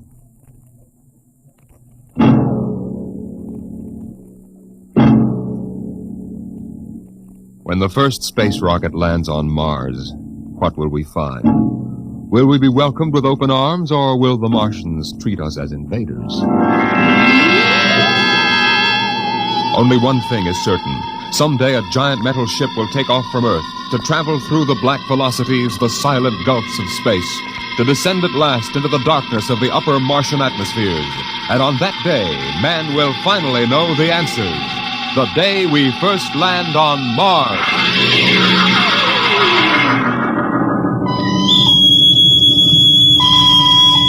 Now hear this. Now hear this. Approaching critical deceleration. Fasten gravity suits. Stand by to land. Mr. Lustig, what do you make of the terrain? There seems to be a heavy ground, Miss Captain. We won't be able to use our infrared lights. And we'll have to come in on radar. Isn't that a little risky, sir, landing in the dark? I'd rather run the danger of a blind landing, Lieutenant, than come in without the cover of darkness. Remember, we don't know what kind of reception is waiting for us down there. Airspeed 500. Altitude now 4,000. Bridge to engine room. Stand by for deceleration. Engine room, aye. Fire forward tubes 1 and 3. Aye. Skids down. Skids, check. Altitude 500. 4. 350. 3. Up a point now. All right. Let's set her down. Look out! Cut the power. Master's pipe battle stations. Aye, sir. All secured, sir. Well, we're on Mars. April 20th, 1987. 4:33 Greenwich time. Enter that in the log, Masters. Aye, sir. Well, gentlemen, it's less than 2 hours till dawn. As soon as it's light, we'll send out a landing party. Masters, get me an all-over hookup. All set, Captain. Now hear this. Now hear this. All right, men. The smoking lamp is lit. We're 17 men on an alien world. And it's up to us whether we ever get home again. Next few hours should tell the story. And I want instant obedience to all commands. I'll court-martial the first man who doesn't jump to when he's ordered. And one other thing. We may be on Mars, but this is still a United States naval vessel. Officers will conduct a personal and weapons inspection in 1 hour. That's all. Inspection, Captain. How? Mr. Lustig, we've got an hour and a half to sweat out before we find out what's outside that airlock. I'd rather have a man worried about his stripes than about what's waiting outside on Mars.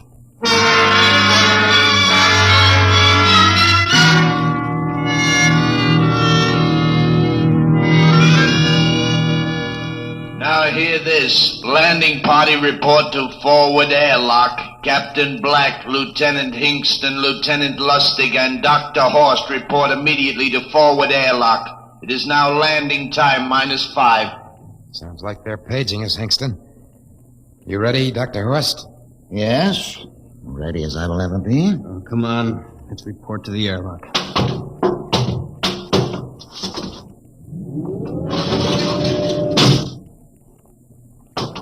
Where want us to go? Where's the captain? Who knows? What difference does it make? Just want to get it over with, that's all. Has anybody got a cigarette? I think you're smoking too much, Lieutenant Lustig. Are you nervous? Lay off, will you, Horst? Wondering what's hidden outside underneath that ground mist? Very unusual planet, Mars. Why? It has an atmosphere. Wonderful thing, an atmosphere. Where you find one, you find life. You mean Martians? What do you think they'll look like? Who knows? Intelligent life can take many forms. You mean they may have green skins and eyes on stalks or something? A comic book conception is possible. Or they may have developed to a point that is far beyond us. Perhaps they have a science that can produce weapons far more dangerous than our atomic missiles. You think we may have to fight our way out? After all, we are invaders. Now hear this. Landing time -2. Landing All time right, -2. we heard this. I know what I'd like to find outside that airlock. Good old Illinois. You ever been there, Lustig? Only Chicago. Well, you ought to see my hometown. Green lawns, big white houses. Sounds like my hometown. My grandmother used to have one of those iron deers on the lawn. Every Halloween, we'd paint it another color. One time, we painted it black and white like a Holstein cow. Where does your family live, Horst? I have no family. When I was a child, they were gassed to death in the Dachau concentration camp. That's tough. Oh, it has its advantages. I have no ties on Earth. Nothing to lose now. I imagine I'm the only one on board who is free to enjoy our present peculiar position. All right, Lustig. You can button it up now. Aye, sir. Now, gentlemen, in 1 minute we'll be the first men to set foot on Mars. Quite an honor, eh? As long as the medals are not awarded posthumously. Still uneasy, Dr. Horst? Captain Black, I've been uneasy ever since I can remember. On Earth and on Mars. Now, 30 seconds. Give me the intercom phone, Lustig. Masters? Aye, sir. Battle stations to be manned till we return. If we're not back in 2 hours, I want no rescue party sent out. Blast off and save the ship, you understand? Aye, sir. All right, gentlemen. 5 seconds. 4, 3, 2, 1. Lustig, open the outer airlock.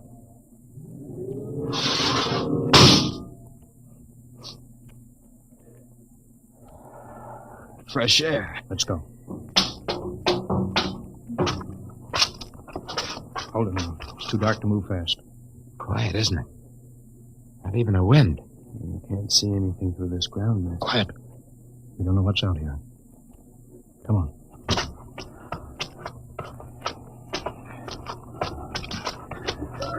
What the? Quiet, Captain. I could swear that sounded like a rooster. I don't hear it anymore. A very unlikely sound. A rooster crowing on Mars? Kingston. Aye, sir. Set that machine gun 25 yards to the flank. We'll stay here till the ground mist lifts. All right, sir. What do you make of the ground, Horst? Grass. Plain grass. You could see some large foliage. There, where the mists then down. What the heck is that? Kingston! Hold your fire, you fool! I hit it, Captain. What? Some kind of wild animal. I hit it. I could see the tracers, but it's still standing. Come on, Horst. Doctor, where are you? Up ahead. Admiring the wild animal. Careful, Horst. Wait for us. Don't worry, Captain. It's an iron deer. A lawn ornament. That's impossible. It's hollow. Interesting, isn't it? A whitewashed Victorian iron deer sitting on a lawn in the middle of Mars. I don't understand. Look around. The mist's lifting. Captain, look there. A house, a regular old-fashioned house. On Mars. Good Lord. I haven't seen carved scrolls and gingerbread like that in years. Look at that port swing. The geraniums. There. I told you it was a rooster, Captain. Give me the glasses, Lustig. I want to take a look through that front window. What? There's an upright piano. Some sheet music on it. Lustig, it's beautiful Ohio. Beautiful Ohio? That can't be. Look here, Horace, do you think that civilizations of two planets could be identical? I don't know. That specific variety of geraniums is only 50 years old on Earth. Is it logical they should develop in Mars? How about that port swing, that piano, and beautiful Ohio? No, it's impossible. Captain Black, this looks like the town I was born in. Well, it looks like my hometown, too. I've thought of something, sir. It's the only solution. Maybe we're not the first ship to reach Mars from Earth. That's the only answer. That's impossible, Lustig. There have been space travel that couldn't be secret. Do you have any idea what ships cost, what industrial power is needed? There's got to be some logical reason. Captain, I think perhaps we might find out. A light just went on in that house. Kingston, cover that door with the machine gun. Aye, sir. Come on, Horace. You ring that doorbell. There's got to be a scientific answer to all of this.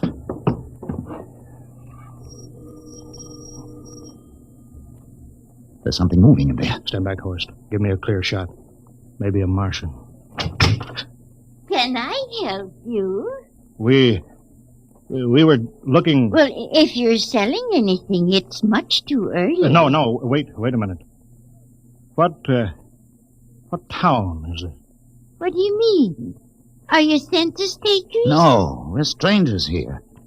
We want to know how this town got here. Is this a game? No, it's not a game. We're from Earth. From where? From Earth. Do you mean out of the ground? Hey, are you sure you're feeling well? Madam, we came in a flying ship across space. We're from the third planet. This is Mars. Now do you understand? Mars. You go away now, you hear? I'll call my husband from upstairs and he'll chase you. Now go on. This is Mars, isn't it? This is Green Lake, Wisconsin, in the United States of America. Bounded on the east by the Atlantic and on the west by the Pacific. Now, go away. Goodbye. Of course, do you suppose it's really possible? I've got to find out more about this. For the last time, now go away. Pardon me, madam. What year is this? Year? Well, 1928, of course. Oh, for goodness sake. You hear that, Horst? And we know it's 1987. And we know it's Mars. Is it possible that we got fouled up, made some tremendous blunder, and circled around and landed back on Earth? In 1928? Maybe some switch in time or dimension. Could we have shifted somehow and gone backward in time? Horst, it won't hold water. It's not logical. We've checked every mile. We went past the moon and out into space. We're on Mars. Find out anything, Captain? No, we're going back to the ship till I figure out some logical explanation for all this. Lustig, out at point. Aye, sir. Hingston in the rear. Keep that gun at half load. Aye, sir. Of course, there's got to be some cold, logical solution. Captain. What? That house down the street. The white one with the green shutters. Lustig, what's the matter? I never thought. Thank God. Thank God. Lustig, come back here. He's running for the house. That crazy fool, after him quick. Lustig, stop. Come down off of that port. Grandma! Grandpa! Lustig, what the devil do you think you're cropped? Grandma and Grandpa, it is you. Lustig, what's going on here? Albert, why, it's been so many years. How you've grown, boy. Oh, it's so good to see you. Lieutenant Lustig. Oh, Captain. Grandma, I want you to meet my friend. This is Captain Black. Captain, I want you to meet my grandfolks. Howdy. Any friends of Albert's is friends of ours. How long you been here, Grandma? Oh, good many years. Ever since we died. Ever since you what? Oh, yes, sir. They've been dead 30 years. What? You mean to tell me that Mars is heaven? Oh, nonsense, no. All we know is here we're alive again. And who are we to question God's infinite ways? Lustig, we're going back to the ship. But, Captain, I want to talk to my Lieutenant grandfolks. Lustig, I don't like any part of this. You'll come back with us. I have to club you and carry you. Yeah, but, sir, That's they're enough. my... Heaven only knows what they've run up against back at the ship.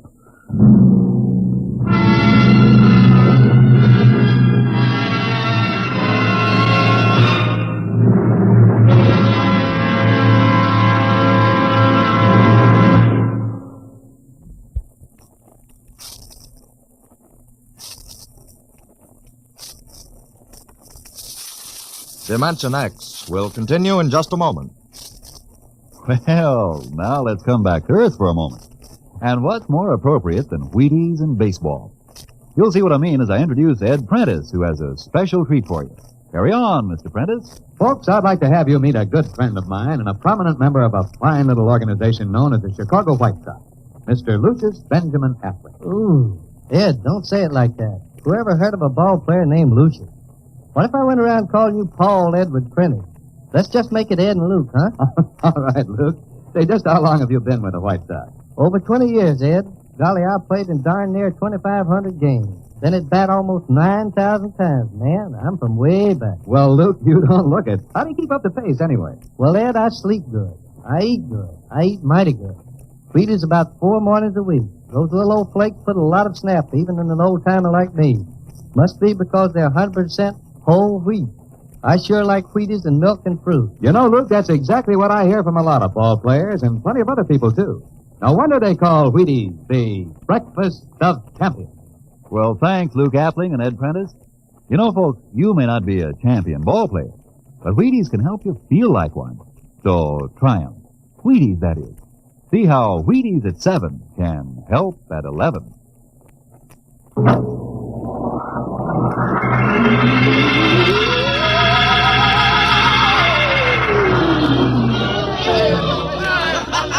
Horst, look at that crowd around the ship. Looks like we're being welcomed with a celebration. Celebration? They've abandoned ship. Every port is open. No guards set. You, Masters. Hiya, Captain. Meet my old dad. Dad, that's Captain Black, and he's not a bad guy for an officer. Of all the... Kingston! What, sir? Bring that man back. Use force if you have to. Excuse me, sir. There's my Uncle George. Kingston! I'll be right back, Captain. Uncle George! Uncle George! What the devil is Don't you going... understand, sir? They've all found friends and relatives. They're all here. He's right, Captain.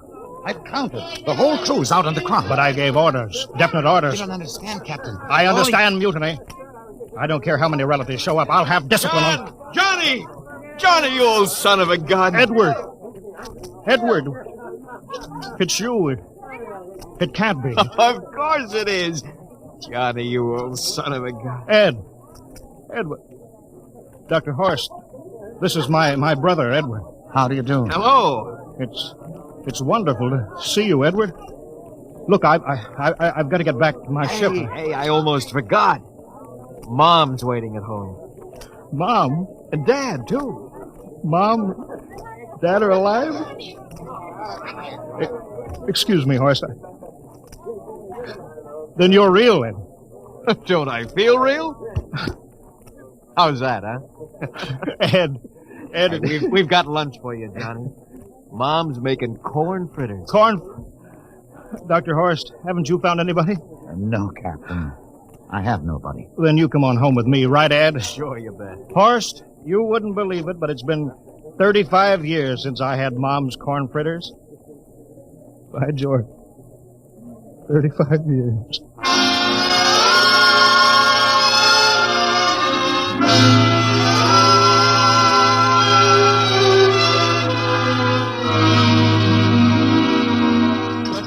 And there's plenty more in the kitchen, so don't hold back, Johnny. You too, Dr. Horst. Well, Johnny, you're still in the Navy, huh? That's right, Dad. I'm in command of the ship. We're an old Navy family, Dr. Horst. All 3 of our boys in the service. Ed was the best pilot in the Pacific. What did happen, Ed? Oh, what's the difference? I'm here now. Oh, you know, it's almost perfect.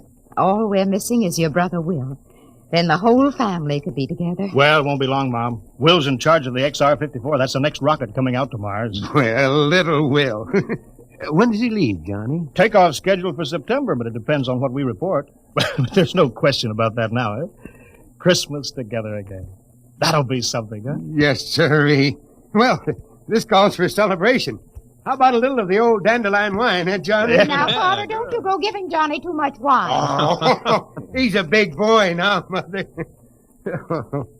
Well, sir, isn't everything just fine? Just fine.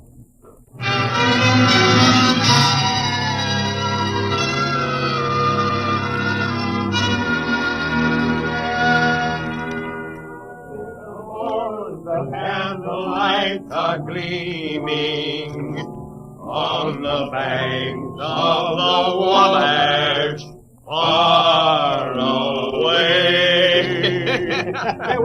Play another song. Sure,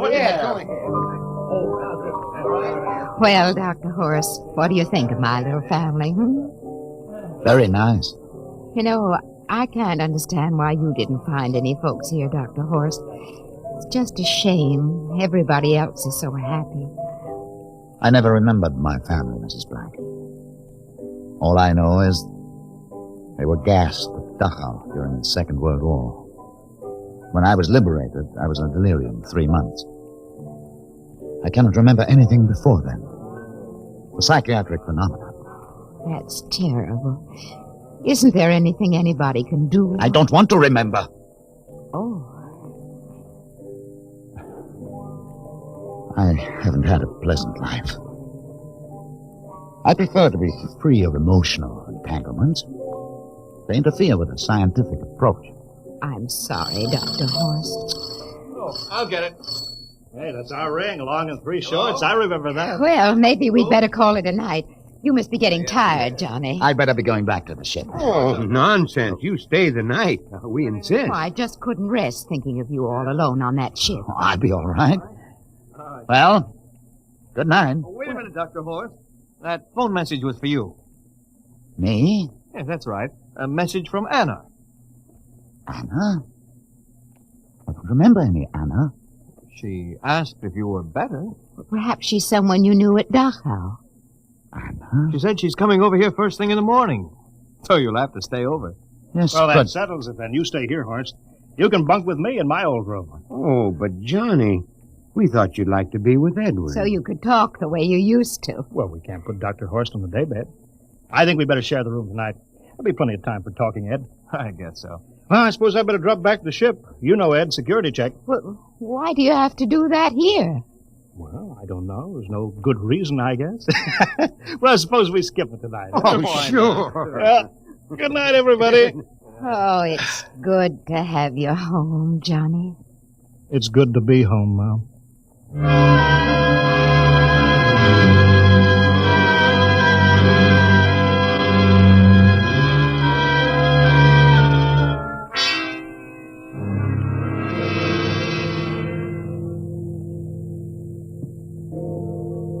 Captain Black, are you asleep? No. I've just been thinking about what we were expecting. Green-skinned Martians with eyes on the stalks.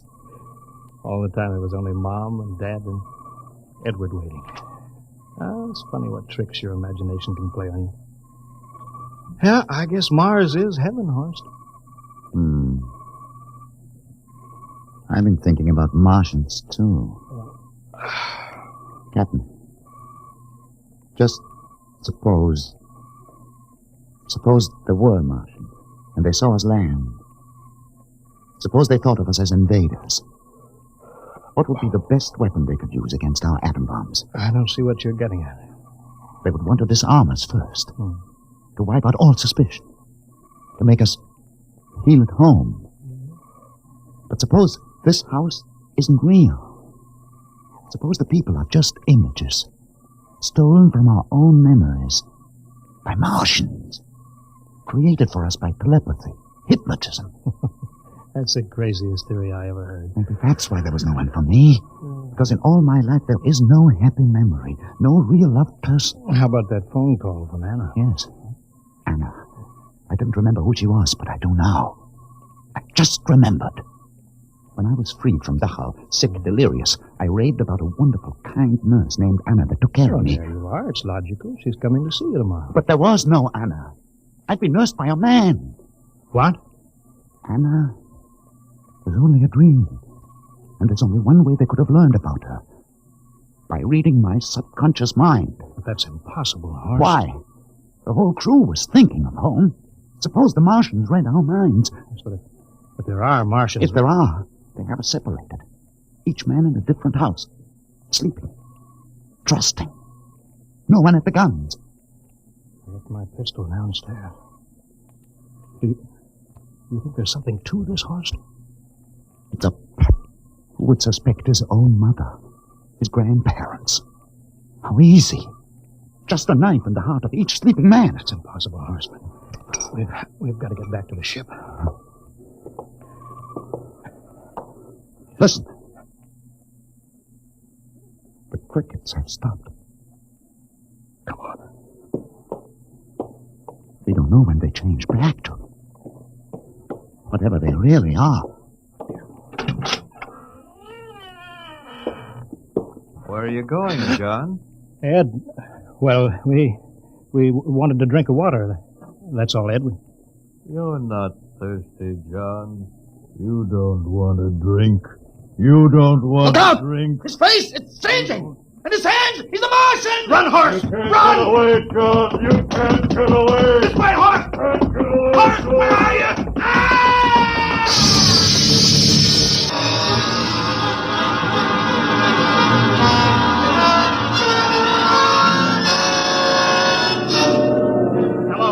Hello, can you hear me, Earth?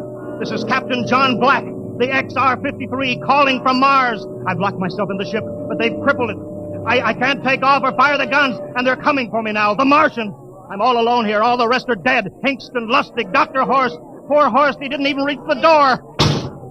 Listen, they're trying to break through the hull now. Edward and Mom and Dad and all the folks. But they're changing now. Melting and changing back into... They're Martians. Can you understand me? Martians, not men. They made us think that Mars was heaven and we fell into the trap. Can you hear me, Earth? You've got to stop the next rocket. Tell my brother Will. Tell my brother Will not to come. They'll trap him too. They'll kill them all. Hello, can you hear me, Earth?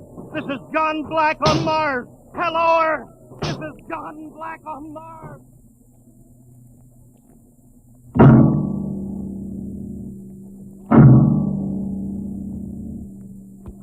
Tonight, Dimension X has presented and transcribed the Ray Bradbury story, Mars is Heaven, adapted for radio by Ernest Kenoy. Featured players were Wendell Holmes as Captain Black and Peter Capell as Dr. Horst. Your narrator, Norman Rose. Music by Albert Berman, engineer Bill Chambers. Dimension X is produced by Van Woodward and directed by Edward King. Robert Warren speaking. In a moment, we'll tell you about next week's show. And now, here is your Wheaties man, Frank Martin. Folks, tonight we have a special guest for you. Here he is, Joel McRae. Hello, Frank Martin. I kind of expected to see a package of Wheaties sticking out of your pocket. What? Did I forget them? You must like Wheaties, Frank. Sure, don't you? You bet. I'm joining the big parade of Wheaties programs, you know, with Tales of the Texas Rangers come Saturday night. Well, that promises to be real entertainment, Joel. I understand these are true stories of the Texas Rangers. Absolutely. Each story is straight from the Texas Ranger files. Well, we're mighty proud to have you join us, Joel, with this new program. We'll all be listening on the same NBC station Saturday night for Joel McRae in Tales of the Texas Rangers. Okay, Mr. McRae? Okay, partner. Good night. Good night, Joel. And friends, be sure to listen Saturday, that's tomorrow night, to Joel McRae and his new program, Tales of the Texas Rangers. And get your Wheaties, everybody. And this is the Wheaties man, Frank Martin, inviting you again to listen tomorrow night to Joel McRae in Tales of the Texas Rangers on the Wheaties Big Parade. See you then. Next week, the story of the strangest case ever recorded in the files of the Bureau of Missing Persons. The case of the Man in the Moon. You'll hear the whole story next week when we venture once more into the unknown world of... Dimension X.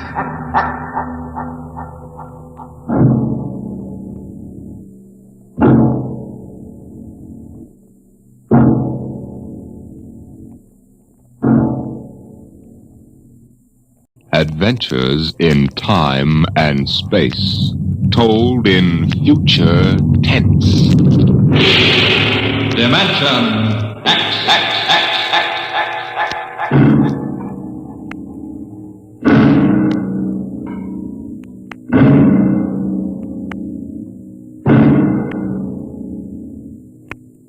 To all our listeners, a brief forward before tonight's adventure in the world of the future.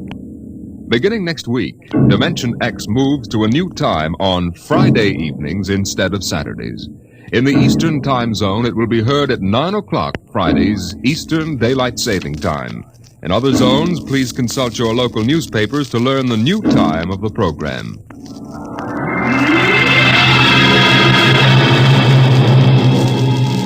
Now, tonight's venture into the world of tomorrow. A most unusual story about a logic named Joe and a man named Frank, and of how he saved civilization. It was on the 3rd day of August that Joe came off the assembly line. On the 4th, Lorene came into town. And that afternoon, I saved civilization. Lorene's a blonde I was crazy about once. And Joe is a new 1940-74 model Logic that I got stored away down in a cellar. And how do I save civilization? I save it by keeping Joe down in a cellar. Sometimes you are listening now to a voice from the future. The voice of Frank Caldwell, head serviceman for the Logix Corporation, makers of the machine that does everything for you. Well, nearly everything anyway. In the year we speak of, 1974, the electronic Logic sets were working so well that life was soft indeed for repairman Frank Caldwell. That is, until that fatal day of August the 3rd, when suddenly the Logix began doing everything for their users, and doing it too well. Hi, boss. What's the matter? Somebody put you through a ringer? Frank, you busy right now? No, there haven't been any service calls all day. Fine, there's a customer outside. Go take care of him, will you? Me, I'm a maintenance man. I know, but there are no salesmen around this minute. This guy wants to have our machines explained to him. Explained? Yeah. Everybody in the world knows about Logix. Where's he been, on Mars? Just moved up from the backwoods someplace. Why don't you explain him? I don't feel too well. Yeah? You're okay about a half an hour ago. Look, you the boss here or am I? Go on out there, will you? Okay. Good morning. My name's Caldwell. Can I help you? Oh, thank you, Mr. Caldwell. My name's Kolanovich. This is my little boy, Freddie. Hiya, Freddie. Hiya, jerk. Ow! Freddie. I got you, didn't I? Fine kid you got there. Freddie, how many times I gotta tell you not to kick people in the shins? Excuse it, please, Mr. Caldwell. Sure. Just a kid. I got a knife home. Can cut you in little pieces. Freddie, we'd like to buy a Logic, Mr. Caldwell. The gentleman we spoke to first said he had to leave in a hurry. Oh, he did, huh? Well, I understand you're not acquainted with Logix, Mr. Kolanovich. Yeah, that's right. We just moved to the city. My wife, she saw that everybody else had a Logic, and you know how women are. You bet. Well, you can't get along without a Logic in this day and age, Mr. Kolanovich. Look it, I got a snake. Want to see Will it? You shut up that... yeah, now, about the Logic. Yeah. Here, I'll plug one in here. There, now. You see, the Logic looks kind of like an old-fashioned television set, only it's got keys instead of dials. Now, if you want to talk to a friend... Yeah? You just punch the number of his Logic. Like making an old-fashioned phone call. Except you not only hear him, but you see him, too, on this viewing screen here. Now, of course, that's not the important feature of these things. Oh? Now, suppose you want to ask a question. A question? Like, what to take for a sore throat. Or who won the American League pennant in 1911. You just turn on the Logic. Then you punch the question key, and you ask, like this. Who was the first president of the United States? George Washington. You see? I already knew that. Well, that was just a sample. Oh.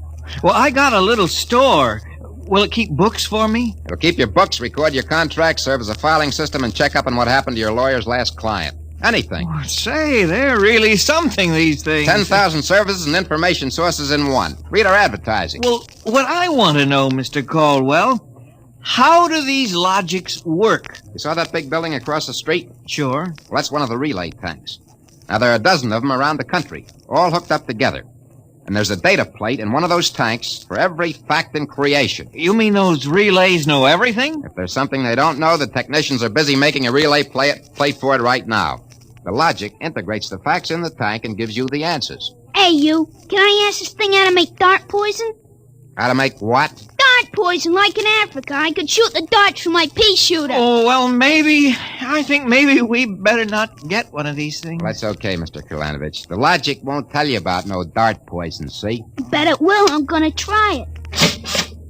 Hey, how do you make dart poison? Public policy forbids this service. What'd it do that for? On account of some little brat, on account of some children might ask things that ain't good for them. Listen, I don't like this here one. I want that one over there. They're all alike, kid. I want that one. If I can't have that one, I'm gonna hold my breath till I'm dead. Well, I got lots of time. It's no use, Mr. Caldwell. You might as well give him the one he wants. But, kid, they're so much alike. Even I can't tell them apart. I can, and I want Joe. Joe?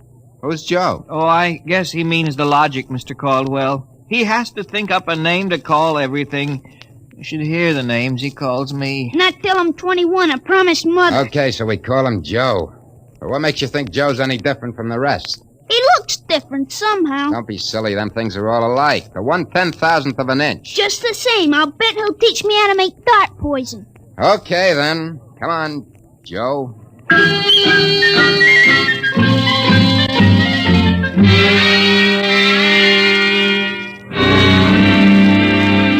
Yelling, I want that one, I want that one. I'm going to call him Joe. Mike, I could have wrung his neck. I could have taken that cards, Charlie? I pass. I'll draw 2. Boy, what a holy terror. He had his father scared to death. Too bad that kid ain't mine. I'd show him quick enough who was boss in the family. Holy smoke. What's the matter? Sorry, fellas. Gotta hold up the hand a minute. I just remembered. Gotta call my wife. Oh, let her wait a minute. Yeah, sure. You ever met my wife? Yeah, I did. Don't let her see the card game or she'll be down here with a hatchet. You telling me. Hey, what's the matter with this thing? He ain't getting my house. Announcing new and improved logic service. Your logic is now equipped to give not only consultative, but directive advice. If you want to do something and don't know how to do it, ask your logic. What do you know about that? Oh, yeah, it's just somebody trying to pull a gag. Yeah, didn't sound like a gag to me. Maybe the boss decided to add a new logic service. No. Boss knows better than to start anything like that. Why, look. The minute the system starts giving advice, some joker like you is going to be asking questions like, how can I get rid of my wife? Yeah, but you heard what the logic just said. Nah, the sensor circuits will block the question. You don't believe me? Go on, try it. Okay. Anything for a laugh. Try it. Okay, Logic, I got a question for you. How do I get rid of my wife? Service question. Is your wife blonde or brunette? You guys hear that? She's a blonde. Hexacrylaminotin is a constituent of green shoe polish. Take home a frozen meal containing pea soup. Color the soup with green shoe polish. This poison is fatal to blonde females only. This fact has not been brought out by human experiment, but is a product of logic's service. You cannot be convicted of murder. What do you know? It is improbable that you will be suspected. The saints preserve us. It's bound to be right. These things can't make a mistake. Well, Mike, don't stand there. Turn that thing off and check the sensor circuits. Quick. We can't get to them. They're all sealed up. It's supposed to be impossible for them to go out of order. Well, they're out of order now. And I got a feeling some awful things are going to happen.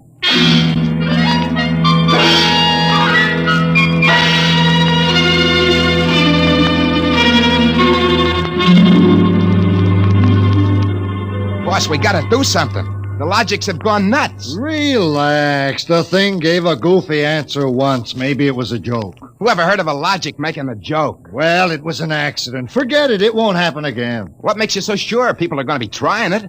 Now, look. Supposing I wanted to get rid of you, for instance. You don't. How would you collect your pay? Yeah, but supposing. I'm going to try it and see what the logic says. If you want to do something and don't know how, ask your logic. How do I bump off my boss? Huh? A male, bald-headed, 45. Service question. Is he fat or thin? Holy mackerel. Fat. Make some chocolate ice cream containing powdered charcoal in place of half the chocolate. Use Hotzo brand charcoal. Hotzo contains an ingredient fatal only to fat, bald-headed males. This fact is a product of logic's service. You hear what it said? If this keeps up, we'll have to shut down the company. You kidding? We can't shut down the company, and you know it. Logics do all the computing, bookkeeping, filing, and recording of contracts for every business in the country. They handle all television programs, personal calls, weather forecasts, employment notices. I know that, but... Wake up. If we shut down the Logics, we go back to a civilization we've forgotten how to run. Yeah, but the point is, boss, they're now giving out information on murder. And no telling what else. Well, we'll just have to find out why and fix it. Meantime, there's nothing to worry about. Nothing to worry about? Of course not. You've asked these questions for a gag. Nobody's going to ask them seriously. What you need is a little faith in human nature. Oh, excuse me, it's probably the wife. Person-to-person video call. Go ahead. Cyrus, dear? How do you feel? Why, just fine, sweetheart. I just called to tell you, Cyrus, I want you to be sure and get home on time for dinner. Yeah, why? Because I've got a surprise for you, dear. Your favorite dessert. Dessert? What kind? Homemade chocolate ice cream. The flavor is heavenly, Cyrus. When you taste it, you'll just die. Cyrus, what's wrong? Why don't you answer me? Cyrus! Chocolate ice cream, huh? This can't be happening. Agnes wouldn't... Why, this is dangerous. Have a little faith in human nature, huh? Caldwell, you're the head of the maintenance crew. I'll give you 24 hours to fix these logics, or you're fired. Now, look, boss, Get me the police. Get me an extra maintenance crew. Get me a doctor. You. Me? Get moving. Where? Anywhere. Find out what the logics are up to.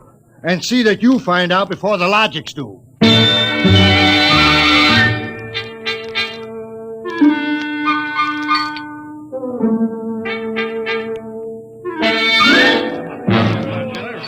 Bartender.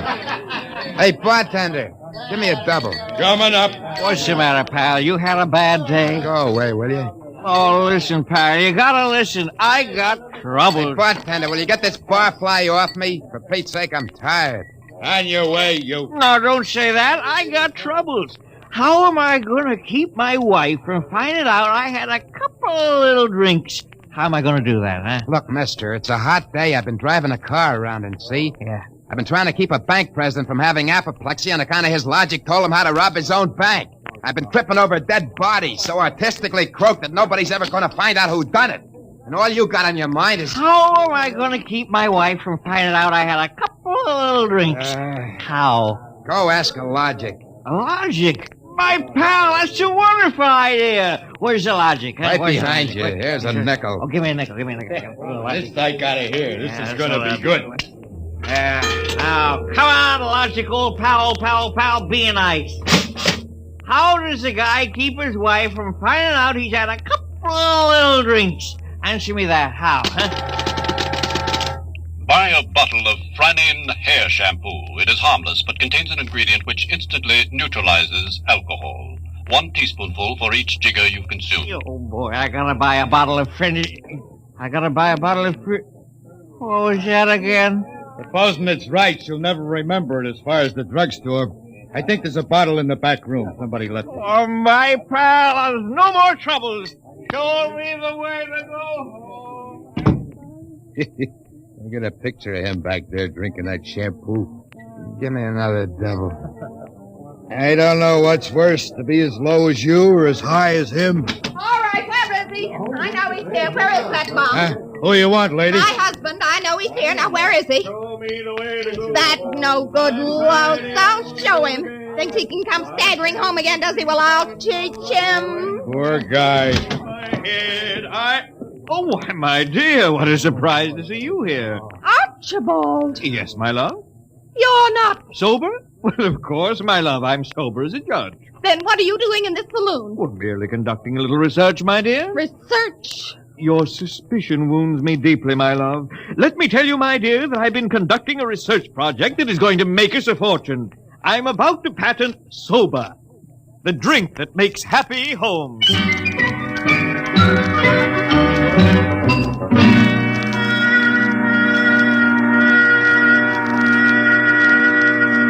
I'm Caldwell from the Logics Company, Sergeant. I just stopped Logics Company. Listen, Caldwell, you people get those blasted machines under control or we'll have you all behind bars. Now look, Sergeant. No, you look. At this blotter. Blank. The greatest crime wave in history, and we can't even make an arrest. They're all perfect crimes. Well, we're doing our best to find out. It's not good enough. If you can't find out anything, shut down the company. Or the police department will. We know there's some big gang back of this.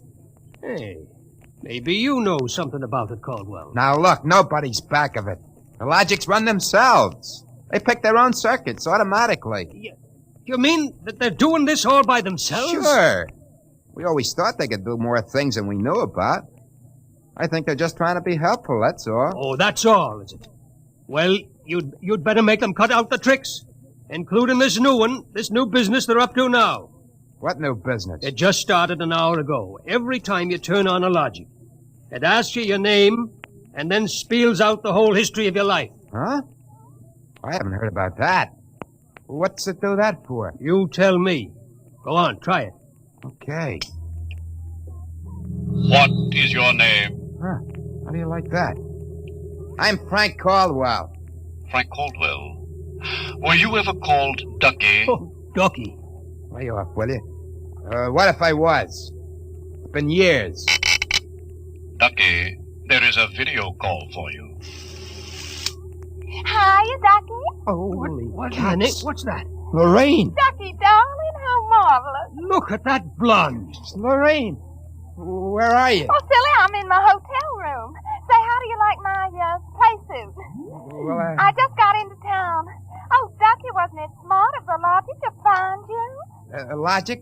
Find me? I asked it how to find you, Ducky. You must have an unlisted number, darling. You're not in the directory.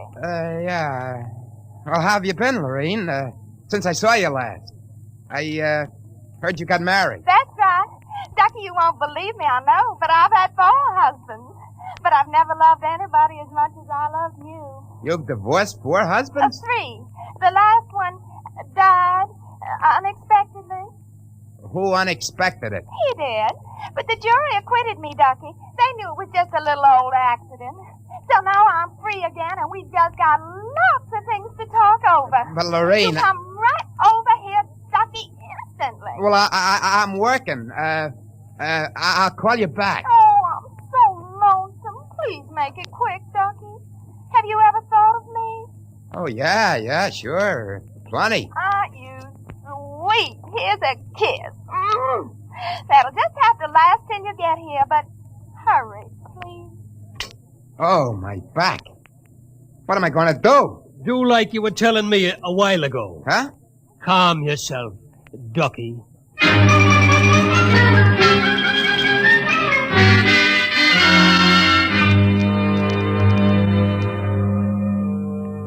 Call on the Logic for you, Frank, your wife. Oh, thanks, Mike. Hi, Gert. Frank, I've been trying to get you for an hour. Where have you been? Well, I've been out making calls, honey, trying to find out what ails these Logics. Well, you better find out in a hurry or there's going to be trouble. That thing told me my address, how much I owe every store, and how much you make a week. And all about the time we had that fight and I went home to Mother. Well, Gert, I don't think they're doing that anymore. I think that was just temporary. Well, in the meantime, it's told everybody in the neighborhood all about me. I punched Mrs. Hudson's name. She's been married 3 times, and she's had Mr. Hudson arrested twice for non-support and once for beating her up. It'll tell anybody anything. Yeah, but I tell you, Gert... Frank, you stop these things or I'm going to leave you. Gert, you don't mean that. I do. If you can't figure out how to keep our private lives out of every Logic in town, then I'm through. And that's it.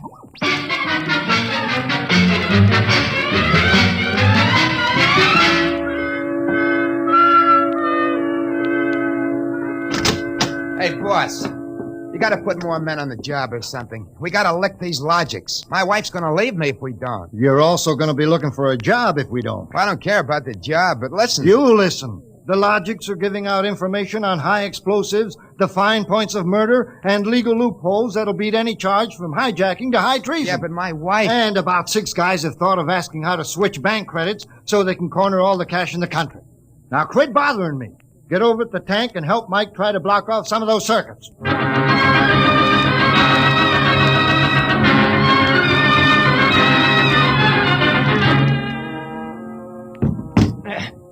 I can't even budge any of these relay plates. Me neither. Isn't there any way we can disconnect them? There is not. They weren't built to be disconnected. Mike, what are we going to do? I'm thinking of slitting my throat. When they were giving out all the information on everybody, my wife got the lowdown on a certain blonde. I got nothing left to live for. Ron, why did you have to remind me? You got one? My only hope is I ain't got her. See who that's for? Hi, Ducky, darling. Oh, Lorene, not again. Ducky, darling, I'm lonesome. Why haven't you come over? Well, I've been busy. Oh, cool. Ducky, do you remember how much in love we used to be? I was so mean to you. Ducky, let's get married tonight. Oh, gosh, Lorraine, I... Right away, Ducky. Look, I got married. Oh, you poor darling. You poor darling. Just have to get you out of that. No. Now, look, Lorraine. Darling, I'll just call up your wife and have a little talk with her. Look, please, now, it's nice of you to think of me and all that. You just give me your address and your logic number, darling. I ain't got one. Ah, you just don't want to tell me. You're bashful. Never mind, darling. The logic will tell me. Lorraine! Oh, I gotta call Gert. Frank, will you get away from that thing and give me a hand? Yeah, Mike, in a minute. I gotta call my wife. We gotta get out of town. I punched the wrong key. Frank, I told you to help Mike. Yeah, boss, I am, but I just gotta make this call. Call? What do I care about your call? The president's getting ready to close down the company and declare martial law. Now, for the love of heaven, do something. Yeah, boss, I will. I just gotta make this call. Attention! To assist in solving a special problem of logic service, kindly give the following information if possible. Where does Frank Caldwell live? Oh, she got me. I'm through.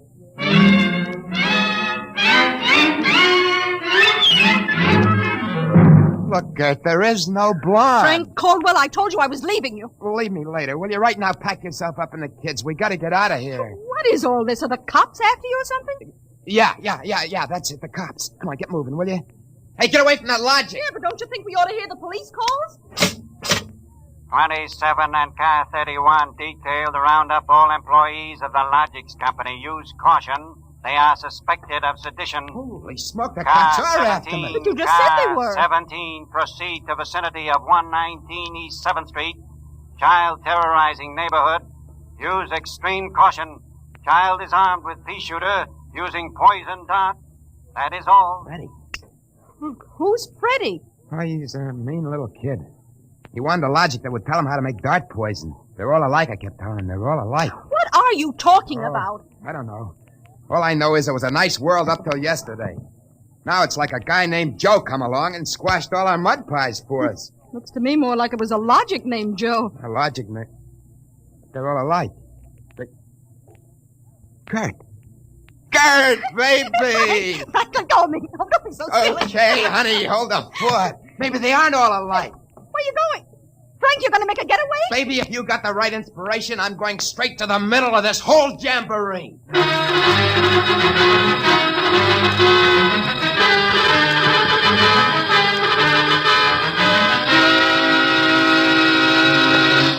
Yes?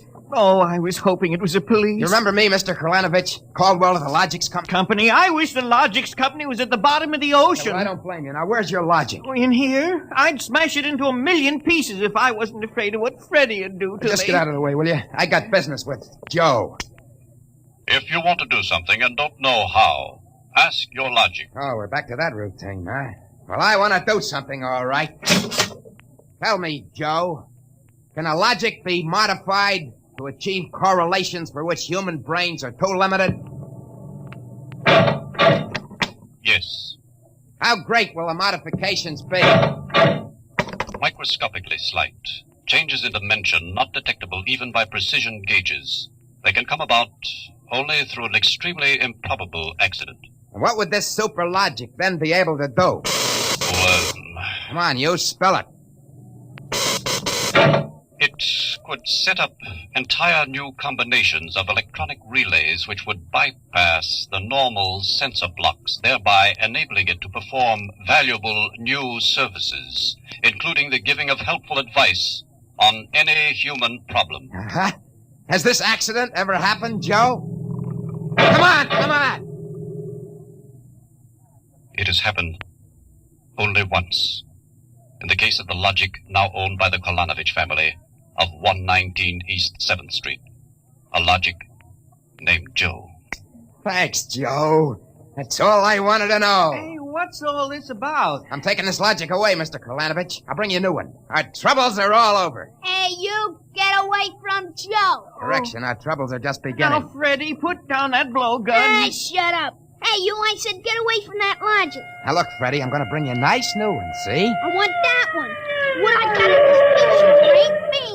Mr. Caldwell, the police. They're outside. Yeah, for me and Freddie. Nuts. What they want you for? You ain't smart enough to do nothing. Oh, no? Say, there's plenty I can tell you. Open up in there. There's the cops, kid. It's you and me against them. So what you gonna do about it if he's so smart? Now, look, we may have to fight our way out, see? Now, let me see that blowgun. I know a way to hop it up so the cops won't have a chance. Come on, give it to me. Okay, let's see what you can do. Here. Thanks. Here. Oh, Mr. Caldwell, you're a great man. Now, all I gotta do is to pull this plug out of the wall. Come right in, Sergeant. Careful, men. Careful. That must be the kid. But he don't look so tough to me. Well, he got a little soft. Oh, there'll be no more complaints, officer. I guess I can go on where Mr. Caldwell left off. Caldwell, you're wanted. This time you either answer some questions, or we'll keep you in the cooler till you do. What, in jail? Oh, okay, let's go. Hey, wait a minute. You act like you wanted to go to jail. Yeah, I do. I got a feeling it'll be safer there. What do you mean? Just put me away till a certain party leaves town. I'll confess to anything. Okay, then, Caldwell. Into the paddy wagon you go. Thanks, officer. You may be saving my life. Now, if you just help me carry this logic out... Wait a minute. You can't take that in the wagon. I can't? Why not? No room. We've already got a dame in there who's raising the roof. A dame? Yeah, a blonde. She was trying to buy a gun without a permit. She keeps screaming she's going to miss her date with Ducky.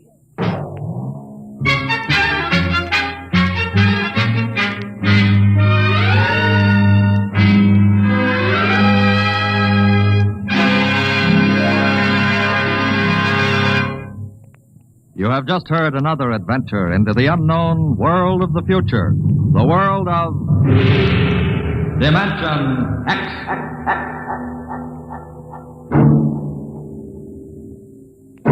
Next week, Dimension X joins the big parade of exciting half-hour presentations at a brand new time on Friday evenings at a different hour. In the Eastern Time Zone, you'll hear it at 9 o'clock Fridays, Daylight Saving Time. In other zones, please consult your local newspaper listings to learn the new time. For that's when Dimension X will bring you one of the strangest stories ever told. Ray Bradbury's Mars is Heaven. Tonight's story on Dimension X was titled ALogicNamedJoe, written by Murray Leinster and adapted for radio by Clarence A. Ross. Featured in the cast were Joseph Julian as Frank and Roger DeKoven as the Logic. Your narrator was Norman Rose. Music by Albert Berman. Engineer Don Albert. Dimension X is produced by Van Woodward and directed by Edward King. Adventures in time and space, told in future tense. Dimension X.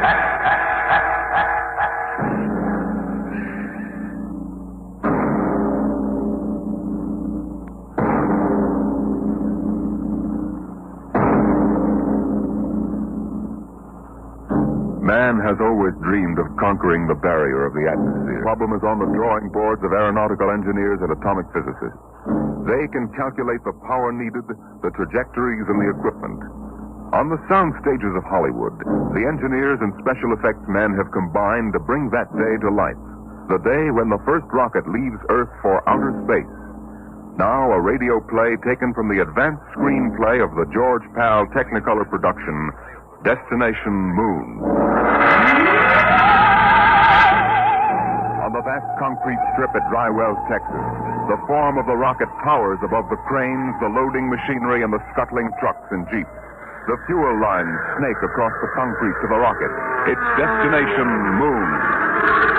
A small pursuit plane circles in for a landing on the runway, turns and taxis toward the prefab buildings at the edge of the strip. Here comes General Fair. Got those reports, Dr. Cargrave? All ready, Barnes. Oh, you made good time. Hi there, General. Over here. Barnes, I've got to talk to you. Hey, just made it, General. Everything's running smooth as a clock. We ground test in 20 minutes. Come on over to the office. What's the matter? Come on, Barnes. Something happened in Washington? Something always happens in Washington. Let's have it straight, General. Our application for a test license was denied. Denied? I'll quote. In the opinion of the Commission, should the engine fail structurally, the dispersal of radioactive material would mean danger to the surrounding area. But we've evacuated the blast No area. use, Barnes. The Commission is pretty sensitive about public opinion. The Galavan newspaper chain has been after our scalp. They got mine anyway. What do you mean? I've been retired. Retire? You got a job for next general? Pretty handy with a lug wrench. I can't do that. Where would the Air Force be if you hadn't kicked them into using the jet fuel jet engine on pursuits? It's not as simple as all that. One-star generals can't go into the Department of Defense and pound desks. I did. Some of those old mossbacks would still be using horse cavalry if they could get away with it. Now, this ship will work. I know. I built it. I don't suppose we'll ever know. The mission won't reverse itself. Wait a minute. Hargraves. Ship's all ready, isn't it? Except for minor installations, yes. General, I've been building and flying ships by the seat of my pants since they had piano wire between the wings. Now, this baby either works the first time or she doesn't. What do you mean, Bond? The commission refused permission to ground test, right? Yeah? All right. We won't ground test. Hargraves, what's the next astronomical optimum? 3:47 tomorrow morning. We better get busy then. You've got just 17 hours to get that ship ready. And then we take off for the moon.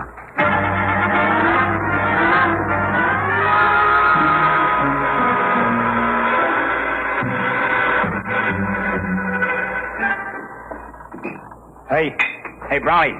What do you want, Sweeney? What color is the skin temperature lead wire on the chart? Orange with a black stripe. This stuff looks like insulated macaroni. I got it. Hurry up, will you? We're running behind. What's your rush? You're going along on this clam bake, aren't you? Can't you wait to break your neck? Hey, look out for the starter. Come on, move. We gotta take off before somebody flats the writ on us. Brownie, you really going? Sure. Beats me. What do you want to go to the moon for? To see what's on the other side. Ask a stupid question, you get a stupid answer. What's the separation rate positively? Red and white spiral. Oh. What's the matter? I'm not gonna bellyache. Eating green apples? No, I'm all right. Come on, Sweeney, get busy. We've got 2 hours left to patch this mess together.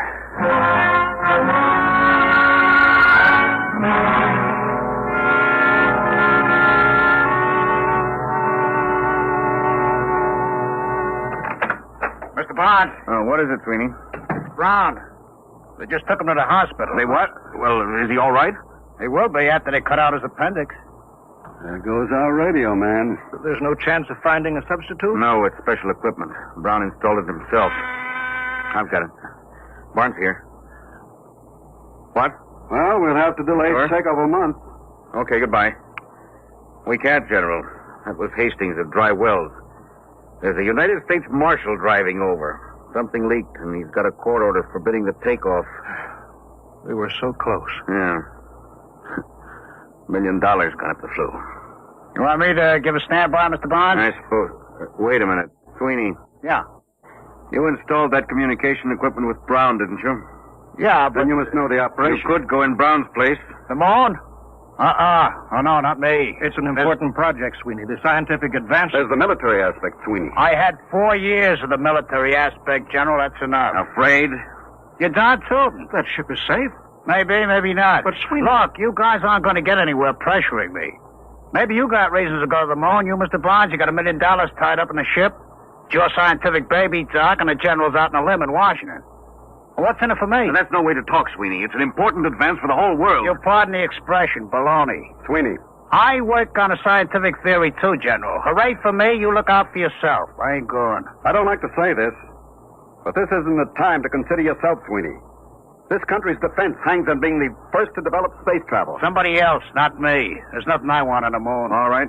We'll take care of that. Sweeney, I'll offer you $10,000 bonus and a 10% royalty on the ship patents out of my cut. Barnes. It's no use to me unless we get off before that marshal gets here from Dry Wells. Well, Sweeney, you'd be rich enough to retire. You could take it easy the rest of your life. Well, now you're talking my language, Mr. Barnes. Okay. When do we leave?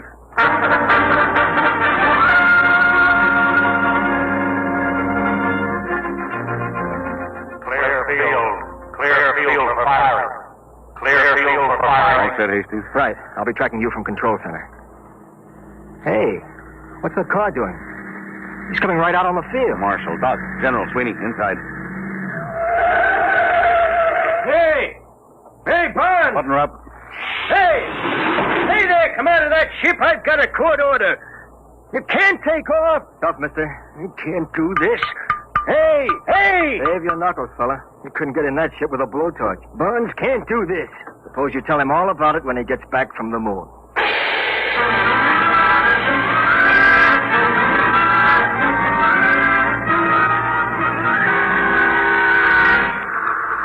Sweeney, warm up your communication circuit. Yes, sir.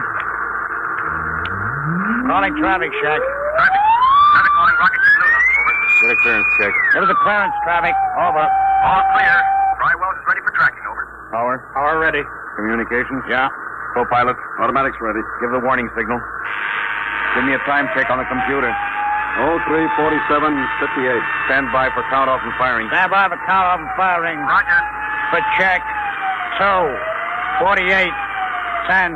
Check. Coming up 30 seconds. 29. 28. I'll lie back on the acceleration 7, couches. Worst pressures 6, will be over in 4 minutes. 5. Fonz, General. I don't like having a man along who isn't with it. Sweeney, it's too late now. Make it pretty tough. If he's half-hearted We'll now... worry about that later. 7, 6, 5, 4, 3, 2, fire.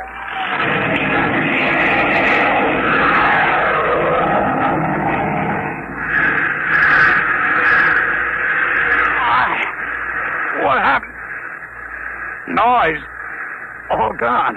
At speed of sound. Switch on televiewer. I can't. Can't move.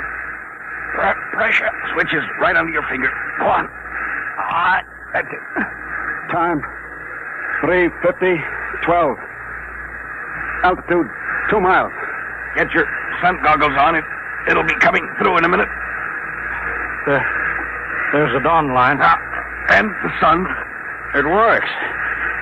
This thing really works. Now, look in the viewer. There's the Earth down there. Yeah. Time, 3:51:10. Altitude, 20 miles.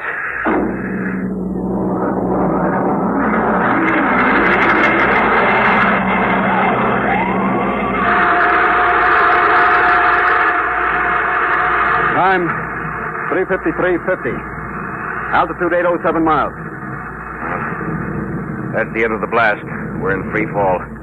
Unbuckle your straps. Hey, I'm falling. I'm falling up. There's no gravity up here. We don't weigh anything. I don't feel so good. How do I get down from the ceiling? I feel lousy, seasick. No, space sick. What's the difference so long as I ain't healthy? There's a bottle of pills under the head pad. They ought to settle your stomach. I'll break out the magnetic shoes. Then we can at least keep our feet down on the floor plate. Here, Sweeney, you put these on. Hand them up. All right. Here. Now you can walk down the wall. Try it. Like this? Hey, like a human fly. You know, this is the second time I ever walked on a ceiling. Only this time I'm sober.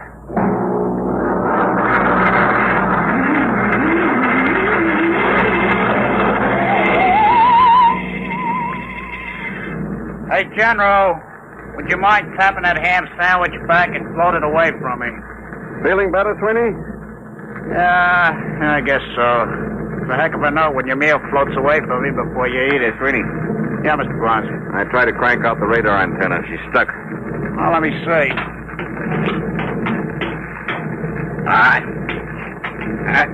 Stuck all right. I don't understand it. I greased it good. Grease? Well, no wonder it's stuck. It's exposed to outer space. It must be frozen solid. What's the idea, Sweeney? Didn't you read the engineering manual? Yeah, and a flush fitting gets greased. Don't jump on me. Well, if we can't get that radar mast cranked out, we can't land on the moon. Well, it's all right by me. Don't you realize that half the value of this trip is in the landings, geological surveys, radiation tests? Look, General, I told you before I started, this whole thing is slug nutty to me. Who wants the moon? They're trying to be first with the old Brooklyn Battery Tunnel. Sweeney, this isn't getting that mast fixed. Well, we've got to go outside in spacesuits and chip it loose. Outside? You mean outside the ship? You can't fall. You'll be in the same trajectory as the ship. Worst that could happen would be to drift away. Drift away? Don't bother getting one of them monkey suits for me. I'm comfortable in here. Sweeney, we've taken enough from you. We can't let one man endanger the whole project. You get out there in a spacesuit, or we shove you out without one. All right. Oh, that's settled. You got us into this mess. You're going to help get us out. General, break out the spacesuits.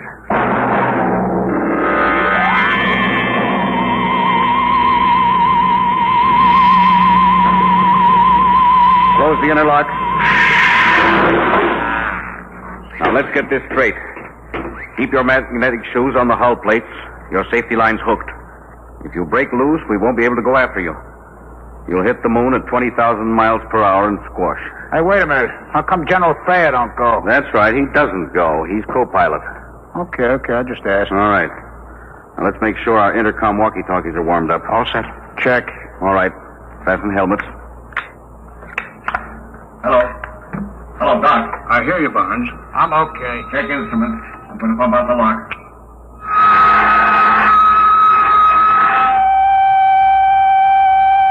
All set.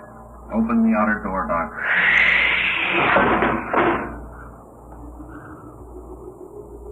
Look at that, will you? 1,000,000 stars. 20,000 miles an hour free fall and no breeze. That's right. No air. And we haven't got time for the scenery. Let's get to work. Can you two handle it? I want to go aft to see how the firing tube's held up. All right, Doc. Come on, sweetie. Let's get to work.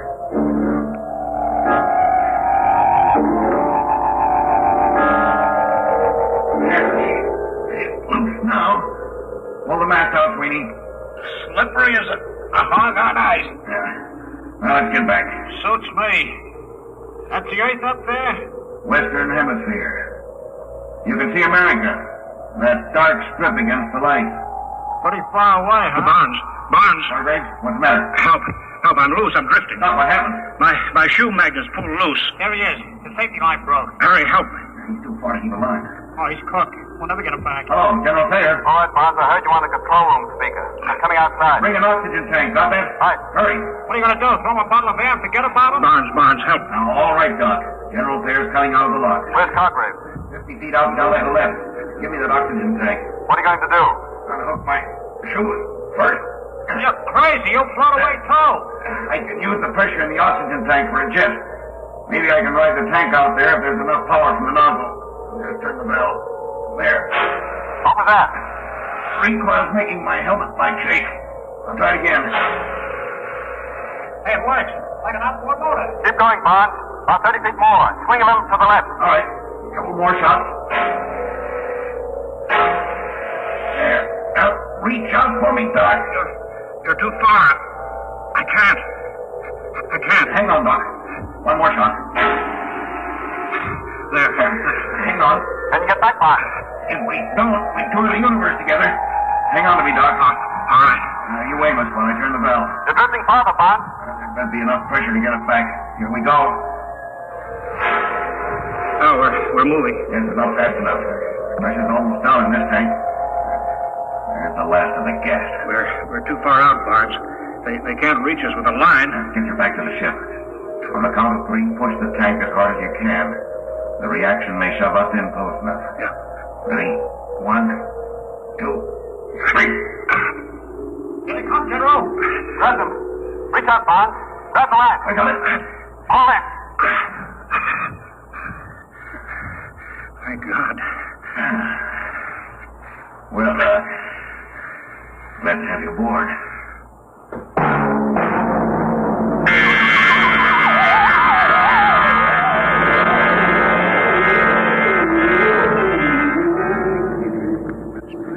There she is. Come on. Stand by for landing procedure. That's pretty rugged country down there. Stand by to turn ship. Fasten straps. Altitude fair. 27.3. All right. Turning ship. Hey, you're leveling off. You're turning too far. We'll go backwards. We land backwards. Use the jets for brakes. Holy smokes, you mean sit down on the tail? Ground speed 1.52. Stand by for deceleration. Now, fire. Radar. Closing is spotted. Give me view aft on the screen. Hey, we can't land down there. Look, mountains, cliffs. That's the crater Harpalus. We're heading for a smooth plane short of there. Don't look smooth to me. I'm going to kill our forward speed. Stand by.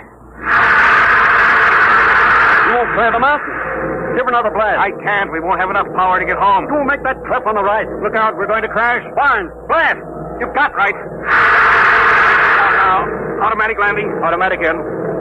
Hang on for emergency landing. Stand by for the blast. Hold it. Now. Jack down. Get out your gyros.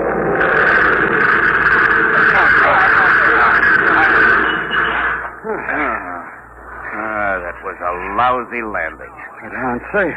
Yes, but I wasted reaction mass we'll need to get home. We'll worry about that later. Right now, I want to get out there and plant my feet on the moon. The moon.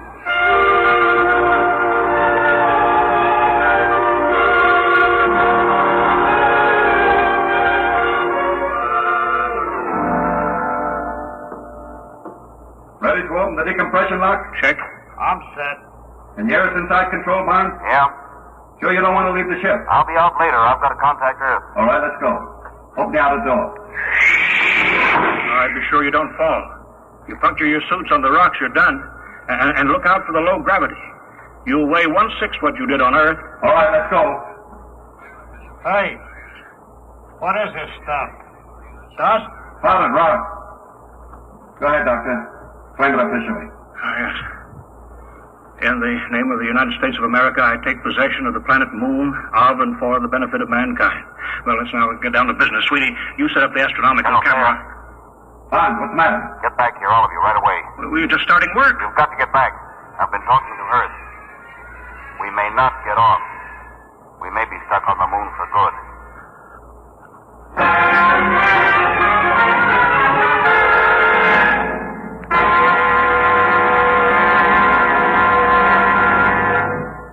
Hello. Hello, Earth. Reaction mass down to 0.8672. Wasted power in a bad landing. Request new figures for return trip. Earth to Luna.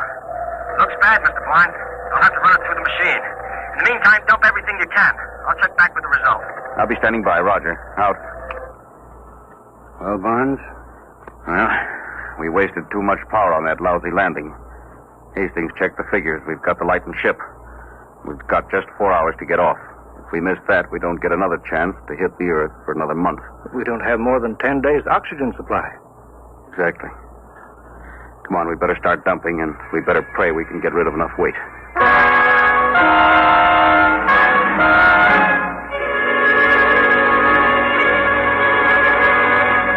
Acceleration pad 4, serial 706, schedule B, 14 pounds. Check. Give me a hand, Doc. Yes. Airlock's full. I'll put my helmet on and shove the junk out of the lock. Barnes, is that everything we can get out? 3 of the spacesuits will be dropped before we take off. How about the 4th? We'll have to keep that so we can open the airlock to shove the others out. I've got a removable bridge I could dump. You may have to, General. Well, Hastings is due back now with the takeoff figures. Hello, Earth. Luna calling Earth. All right, Mr. Barnes. We hear you. How much weight have you dropped? 4,003 pounds, Earth weight. Then you're still short 110 pounds. What? If you can dump 110 pounds, you can coast home. Well, we're stripped. We unbolted the locker doors, junked the radar chassis and mounts. We'll have to take a chance as we are. It's suicide. You haven't enough reaction mass to clear the moon. You could be wrong, couldn't you? I could, but not the computer. I'll be standing by, Mr. Barnes. Over. All right, Hastings. Out. 110 lousy pounds. What happens if we're not light enough? We fall back and crash. Or just go into an orbit around the moon. Just keep going around? Yeah, that's it. We've got 14 minutes left till takeoff time. Oh, that's fine. I could have gone over Niagara Falls in a barrel, but I had to come to the moon. Well, it's pretty simple. 110 pounds. One of us stays. Yes. I guess that's it. I weigh 180. That's plenty. Now, wait a minute, General. I'm the oldest one here. Yeah, and I'm the captain of this ship. If anyone stays, That has I nothing to give do- the orders here. Doc is the engineer. General pilots when you hit the Earth atmosphere. But Barnes... I've got no family, so I stay. No. You've got to go back, both of you. I've been discredited. They won't listen to me. You've got to tell them what you've seen up Listen, here. General, You've got to tell them what the Earth looked like from here. Vulnerable, defenseless, hanging in the sky. I knew this trip would have military value. Well, it does. Can you imagine atom warheads launched at Earth from up here? The moon is the perfect base for an attack on the Earth. Remember, it's only 1/6 as hard to shoot rockets from here to Earth as it is the other way. You've got to tell them the only government to control the moon must be a world government. General, I guess you don't know it. But what you just said means you've got to get back to Earth and convince them even if the rest of us don't make it. Barnes, don't... No, General, that's all there is to it. Now, listen, Mr. Barnes, General. Never mind, Sweeney, you're not in on Don't this. worry, you'll get back. I was going to say, why don't you heroes match for it? Odd man's out. All right, Bonds, I'll go for that. I'm in. No. 2-to-1, Bonds. Well, all right. What do we use? You can match buttons off your overalls. All right. Each one pull off a button. I better check Hastings on Earth. Here's my button. Cartwright. Hello, Earth. Standing by, Mr. Barnes. We're working it out. One of us stays behind. What? We're matching for it. Check time. Well, it's only 110 pounds. Isn't that some Check time. Ladies and gentlemen, we interrupt the program Dimension X for just a moment for two important bulletins from the wires of United Press. From Seoul, Korea, the North Korean radio says the North Korean Communist government formally declared war on South Korea effective at 11 a.m. Sunday, Korean time. And then a little later, this bulletin from Washington. State Department officials say they will hold Russia responsible for the North Korean attack against the independent South Korean Republic, which this country and the United Nations brought into being and have supported. We now return to the program Dimension X. Yes, sir. 9:41:50. 10 minutes to 0 hour. Check. That's all, Hastings. We'll take off with 3 men. All right. Ready to match? Hey, what? The airlock. Sweeney, he went out. What's he doing? What? He's going out. Out there on the moon.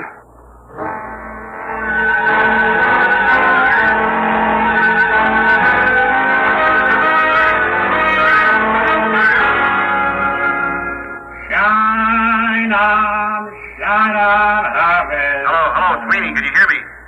Yeah, sure, Bud. Hiya. Oh, come back in here, you fool. Blow it. It's nice out here. Come back, Sweeney. You're going home. Yeah, some other time. Remember me the girls? Any girls. Listen, Sweeney, come back. This trip doesn't mean that much to you. We've talked you into it. Nobody can expect you to do this. Now, don't be crazy. Why not? I'm a lunatic. Get it? A lunatic. Sweeney, come back. Listen, I lightened your ship, get it? 160 pounds, that's me. Now go on, take off. Come back, Sweeney. You can't do this. Listen, you guys wouldn't count me in on the matching. Oh, no. I run on hooray for me, and you look out for yourself. Well, maybe you change my mind. I've been looking up there at that Earth hanging in the sky. We're going to build something on this moon. All of you guys got to go back. Doc, he's the guy to work it out in the lab. Bonds, you build the ships, and the general, he's got to pound those desks and see that it gets done right. You don't need me. Oh, Sweeney, wait a minute. Come on, Blow, get going. You're spoiling my whole day. So long, heroes. You don't understand. We can take off, all of us. What do you mean? What's 110 pounds? Now, listen to what I say. Get back in here, and on the way, pick up a screwdriver and a rat tail file and an oxygen tank. What's the deal? Get back in here. I've got a way to get us all off, if it works.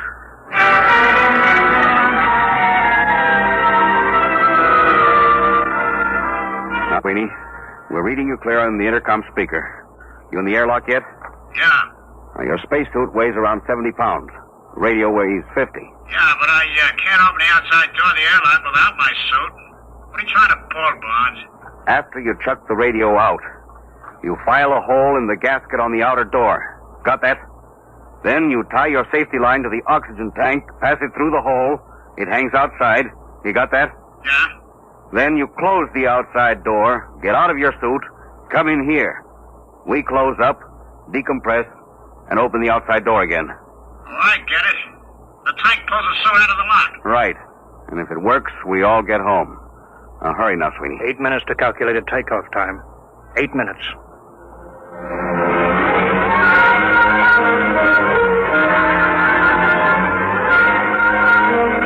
Two minutes. All set, Sweeney? Yeah, I shut the radio out. Close the outer door. Air pressure up. I'm getting out of my suit. This doorway's pretty narrow, Bonds. If the suit don't clear, we're sunk. We'll have to take that chance. All right, here I come. All set. Close the inner door. Decompress. Now the outer door. It ain't moving. I can see it through the port. Coming up 1 minute. 1 minute to take off. Foot of the suit caught on the intake. No. It's flattened out. Get clear of that door, brother. Get clear. There it goes. We're in. 40 seconds. Close the outer door, Sweeney. Stand by for takeoff, everybody. 30 seconds. 29. Sweeney, 28. I don't think I could have done that. 26. Just walk out. Oh, baloney. I haven't got that kind of courage. 23. I'd have had to make a speech. A big, heroic speech. 20. 19. I didn't have the guts to just walk out. 17. No, it's... 16. All right, stand by. 14. Communications? 13, Fine. Just 12, Andy. Co-pilot. 11, Automatic set. 10, 9. Stand by. 8. 7. 6. 5. 4. 3. 2. Fire. All right, we're clear. Son of a gun! We're clear. We're heading home. Time 2:50:36. Destination Earth.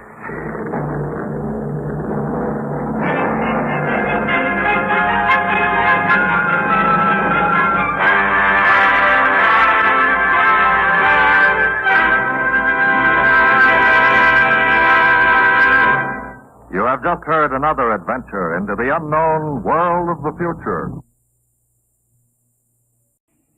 Adventures in time and space, told in future tense. Dimension X.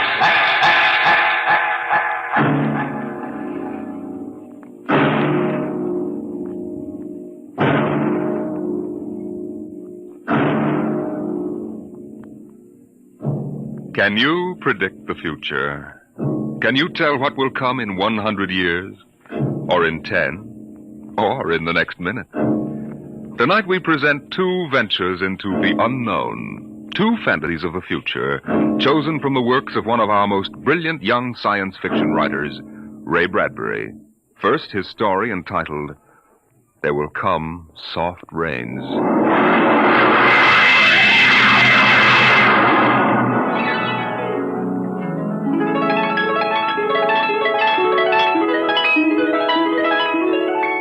The house was a good house, planned and built to be lived in the year 1980. The real estate agent had told them all about it. Now, this is the bedroom. Of course, it contains all the latest devices, self-warming blankets, and, there's a brand new feature. Beds, which make themselves. Now, if you'll just step this way through the library, we can see the latest in talking book recorders, self-building fireplace, self-cleaning robot dust disposal. Oh, these little mouse-like things come out of the wall and take away all the dirt. Now, over this way. As a complete robot kitchen, of course. Just set the menu for the week and the stove does the rest. Then there's the automatic hydroponic garden, self-sprinkling fire protection. See, the house is fully automatic. Why, you could go away for a year and it would run itself.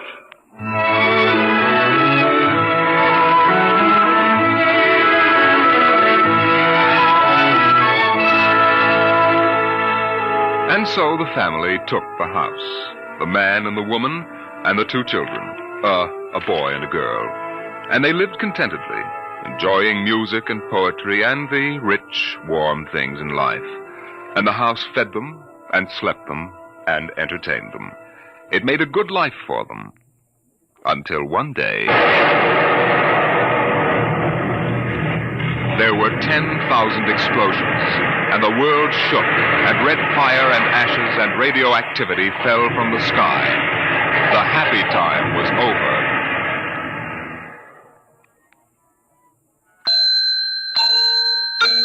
Tick-tock, 7 o'clock. Time to rise. Open your eyes. Tick-tock, 7 o'clock. Time to rise. Open your eyes. But the house lay empty.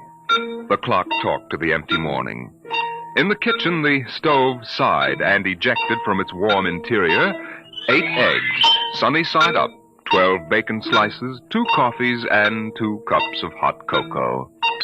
7-9, breakfast time. Come and dine. 7-9. Today is April 28th, 1985. Today, remember, is Mr. Featherstone's birthday. Insurance, gas, atom heat, and electricity bills are due.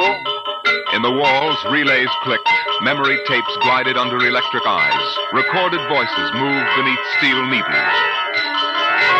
It's 1, run, run, off to school, off to work, run, run. But no doors slammed. No carpets took the quick tread of rubber heels. At 8:30, the eggs began to shrivel. An aluminum wedge scraped them into the sink. 9:15, time to clean. 9:15, time to clean. Out of the wall, hundreds of tiny mechanical mice darted. The rooms were acrawl with small cleaning animals, all rubber and metal. They sucked up the hidden dust and dirt and popped back into their burrows.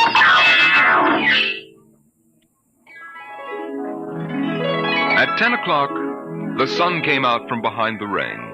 The house stood alone on a street where all the other houses were rubble and ashes.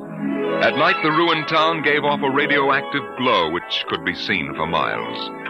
At 10:15, the garden sprinkler filled the soft morning air with golden fountains. The water tinkled over the charred west side of the house, the side which had been facing the blast. It was black, except in 5 places.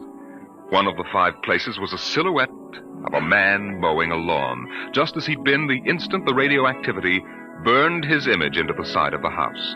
Over there, a woman bent to pick flowers.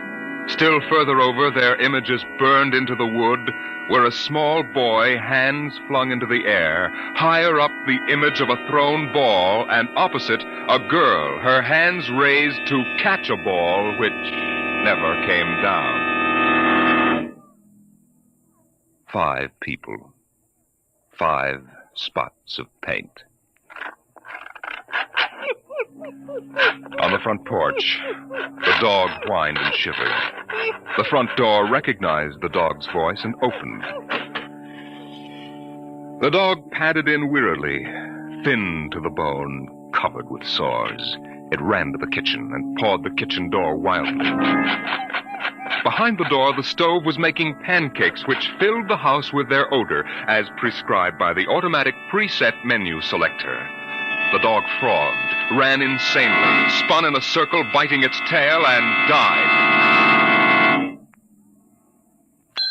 1 o'clock, 1 o'clock.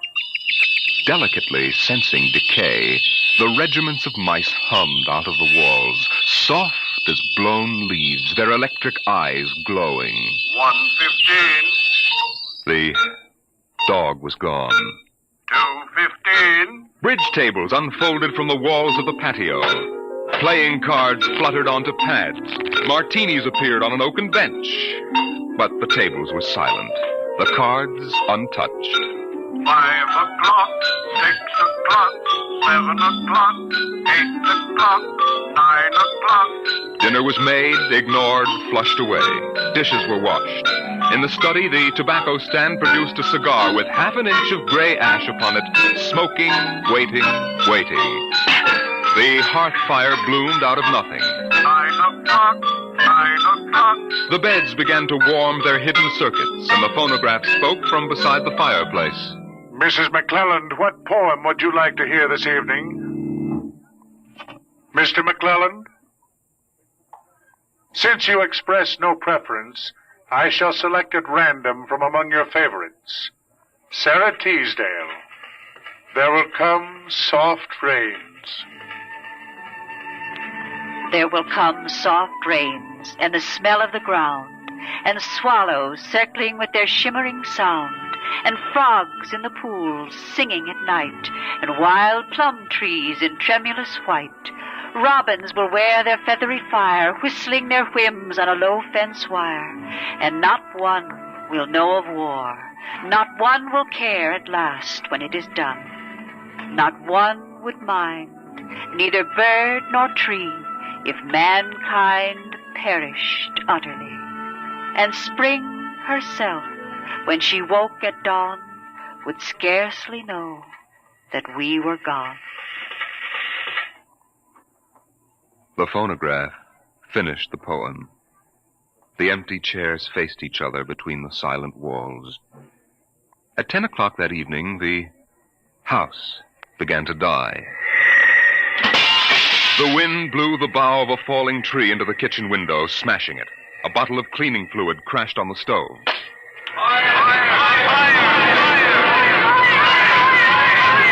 pump shot down from the ceiling.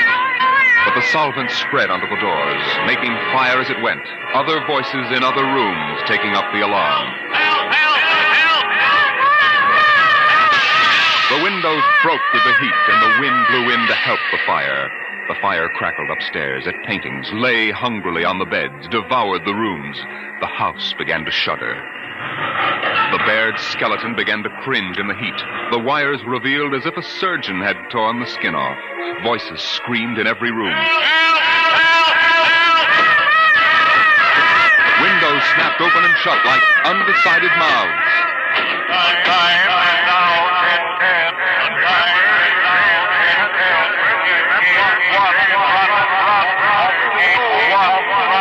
A thousand things were happening at once.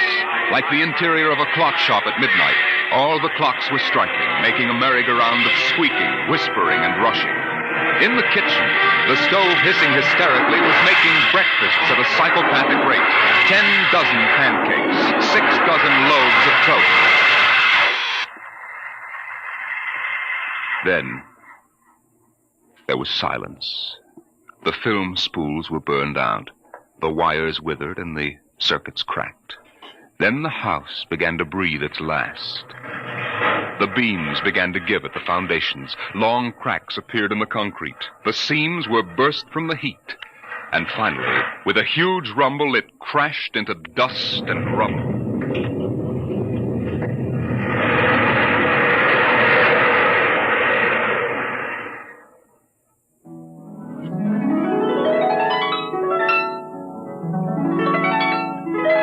Dawn shone faintly in the east. In the ruins of the house, only one wall remained standing. And within the wall, even as the sun rose to shine upon the burning rubble, a voice spoke again and again and again. No one would mind, neither bird nor tree, if mankind perished utterly. And spring herself, when she woke at dawn, would scarcely know that we were gone. That we were gone. That we were gone. That we were gone. Today is April 29th, 1985. Today is April 29th, 1985. Strange are the uses of Providence. Is this how the end will come for mankind, with 10,000 explosions and a flash of radioactive gas? Or will destruction come more subtly, extended to us gently and innocently in, let's say, the hand of a child?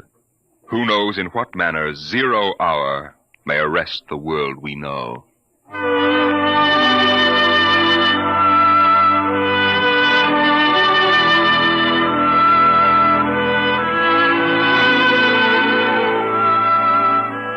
It was a perfect summer day in the year 1985. The streets were lined with green, peaceful trees. Businessmen sat in their quiet offices, taping their voices or watching televisors. Rockets hovered like darning needles in the blue sky. There was the universal quiet conceit and easiness of men accustomed to peace, quite certain that there would never be war or trouble again. There were no traitors among men, no unhappy ones, no disgruntled ones. The world was upon stable ground. Sunlight illumined the suburbs, and the town drowsed on a tide of warm, sunlit air. On the lawns, the children played, catapulting this way and that across the green grass, shouting at each other, holding hands, flying in circles, climbing trees and laughing. And in the homes, busy mothers prepared for the evening arrival of their husbands. Excuse me, Mom. Good heavens, Mick, what's all the excitement? We're playing a game, Mommy, the most exciting game ever. What are you doing in that cabinet? I need some tools from Daddy's kit. Your father may not like... Oh, I'll take good care of them, Mom, I promise. Very well. Don't you lose anything. Oh, thank you, Mom. You want a glass of milk? Can't stop now, Mom. What's the name of the game, Mink? Invasion. Invasion. What will they think of next?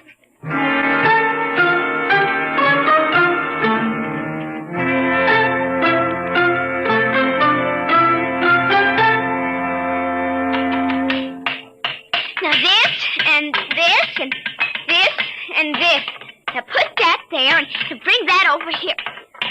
know, you ninny. Now get back while I fix this.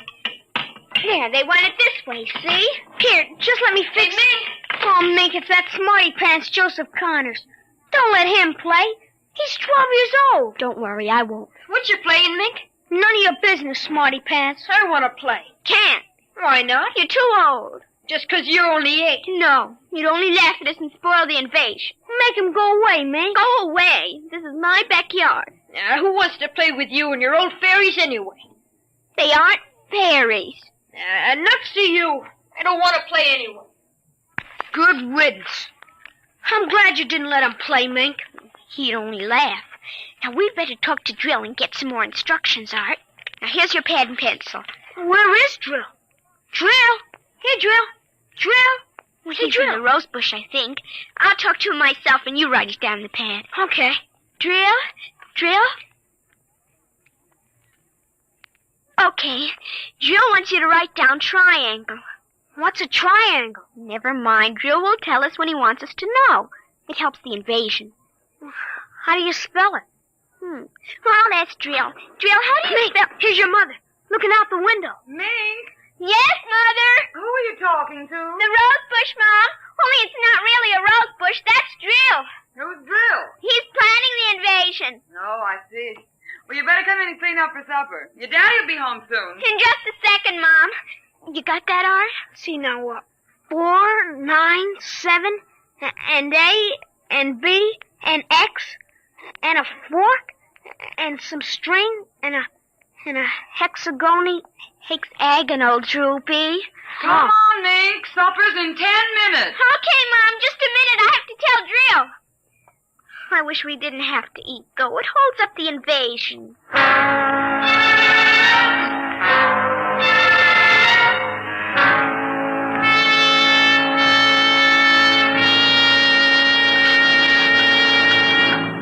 Mink, for heaven's sake, slow down. You'll choke on that soup. I can't, Mom. It's a matter of life and death. What's a matter of life and death? The invasion.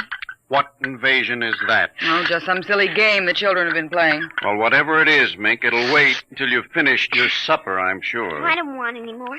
You've barely touched anything. Oh, but Drill is waiting for me, Daddy. Drill? Who's Drill? He lives in a rose bush in our backyard. Imagination, Henry. Such nonsense. I've got to run now. You'll sit through dessert, young lady. Oh, gee, Daddy. And while you're at it, tell me more about this new game. It's Martians invading Earth, Daddy. What? Well, not exactly Martians, Daddy. They're from... Well, gee, I don't know. From up. And from inside that little head of yours. You're laughing at me. Drill said you would. You'll kill Drill and everybody. Oh, I didn't know you could kill a Martian. But it's not really a Martian, Mom. Maybe it's from Jupiter or Venus, even. Imagine. They couldn't figure out a way to attack the Earth. We are impregnable. Impregnable, dear. Well, that's the word Drill said, Well, anyway, that was the word, Mom, the same word. Anyway, so we're helping them. Now, who's helping who? Well, the kids are helping the Martians. Oh, fifth column, eh? Well, Drill says in order to make a good fight, you gotta have a new way of surprising the people. That way you win. And he says also you gotta have help from your enemy. Pretty slick, those Martians, using the kids for a fifth column, eh, Mary? And hiding under rose bushes, too, Henry. Don't forget that. Well, that's because grown-ups never look under rose bushes. Only kids. Oh, I see. Well, finish your fruit, darling. You can play for an hour afterward. Mary. Oh, it's so nice out, Henry, and there's no school tomorrow. Very well. Till 8 o'clock. Drill says after the invasion, we can stay up as late as we want. No more bets, either. Oh, is that so? We can watch all the grown-up televisor shows. I don't wonder this invasion has caught on among the kids. Well, some of the kids are giving us trouble, like Dale Britz and Petey Jarek. They're growing up, so they won't believe in the invasion. They make fun. Worse than parents, even. I hate them worst. We'll kill them first. I hope you're saving your father and me for last. But Drill says you're dangerous. What? But I think they'll let me keep you because I'm helping so much. I'll talk to Drill. Maybe we won't have to kill you. Mary, I think this nonsense has gone far enough. Can I go out now, please? Run along, dear. Don't worry, Dad. I won't let them hurt you. Mary, I think the child's taking this game entirely too seriously. Invasion. Now, Henry, you know how Mink is. Besides, all children have their aggressions. Better to get them out in the open, I suppose. Maybe you're right. I was wondering about bridge with the Jacksons tonight, Mary. All right. But, you look tired, dear. Why don't you sit in the relaxer for a while and get a massage? I'll sew for a while until it's time to... Oh, I wanted to call my sister Helen. Oh, good. Find out when her husband's going to return my golf clubs.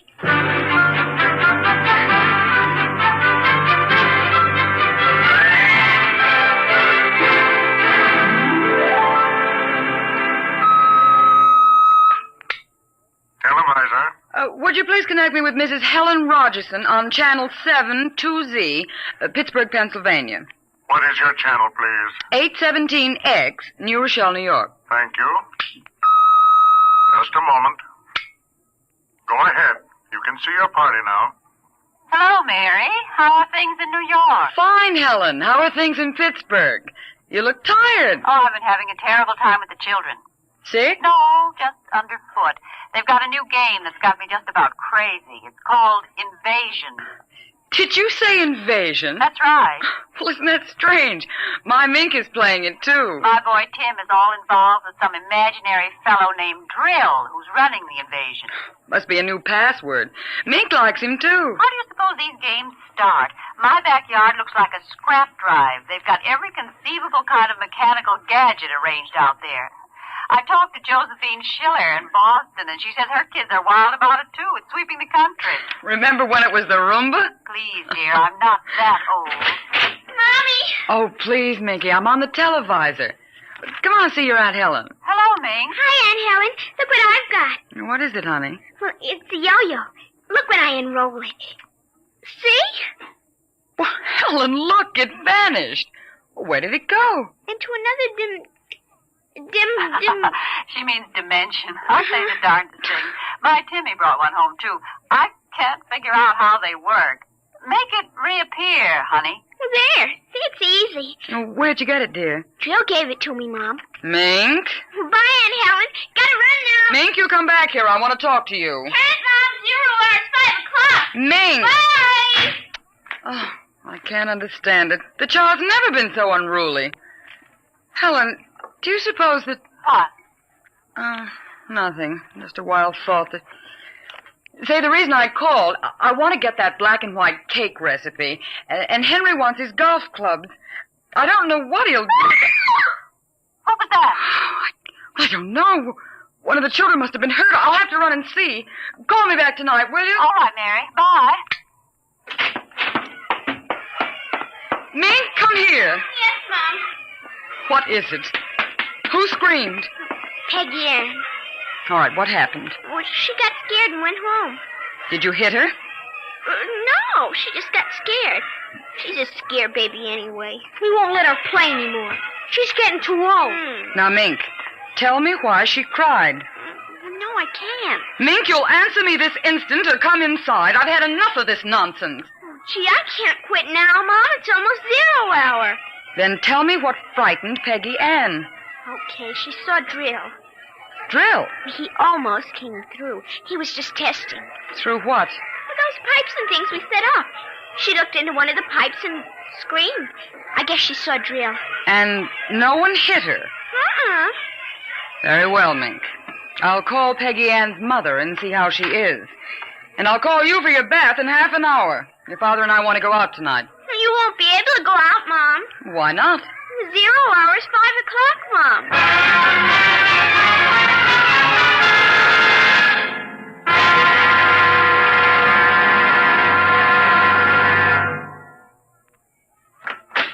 Hello, dear. Oh, you home already, Henry? Yes, I thought I'd relax a little before we went to theater. Where's the little one? Out back. Same game? Same game.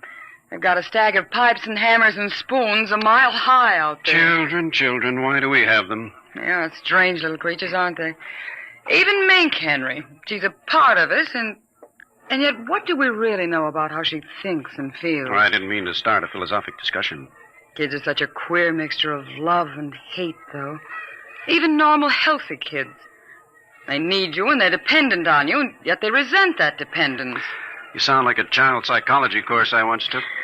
I wonder if they ever really forgive the whippings and the commands we have to give them sometimes. I wonder if we ever forgot them when we were children. Look, I'd like to discuss this with you, dear, but we do have a theater date, and it's almost 5 o'clock now. What's happened to the kids? They're so quiet. When children are quiet, you know there's some mischief. What's that sound? I don't know. Those kids aren't playing with anything electrical, are they? I'm sure they aren't. At least I Just don't... the same, I'd better go out and Henry. see. Tell them to put off the invasion. What? Mary, don't get upset. It's just a game.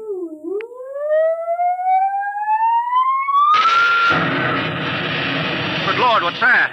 Look out the window, Mary. What is it? Where are the children? Mary, why are you shaking? What did you see? Henry, quick. Up to the attic. They aren't in the attic. Yes, the attic. Quick. Mary, come back here. Mary! Mary, don't go up. They aren't up there. Mary, you out of your mind? There's no one up here. Quick, shut the door. Lock it. But there's nothing up here. What is wrong with you? Mary, come to your senses. What are you talking about? I saw it through the window, Henry. It was horrible. What? It is an invasion. For heaven's sake, let's get down out of this attic and talk this over sensibly. I want to find out if Mink is all right. She's all right. I saw her. She was leading them around the corner of the house. Leading who? The kids? Shh. It's nothing. Oh, listen. Huh? The front door. They're coming! Good Lord, those kids sound like 50 men with boots on. Oh, not men. Oh, please, God, don't let them find us. Don't let them, please, God. I don't understand. Who's there? Shh, don't shout now. Who's down there? I demand that you answer me. They're coming. The whole house is shaking. Who's there? Please, be quiet, Henry. They might go away.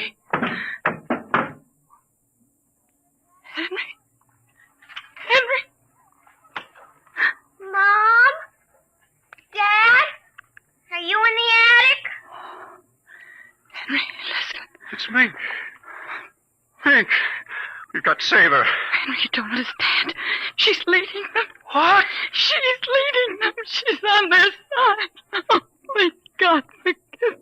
The children on their side? Oh, she told us, but we wouldn't believe her.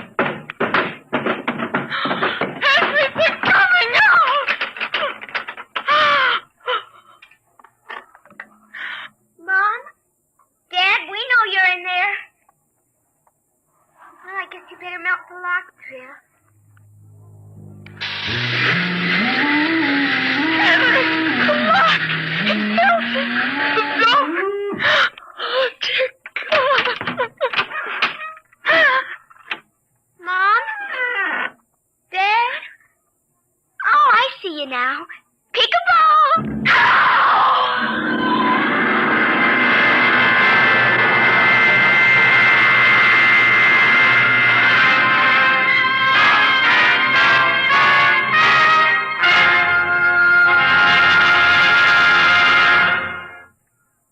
You have just heard another adventure into the unknown world of the future. The world of Dimension X.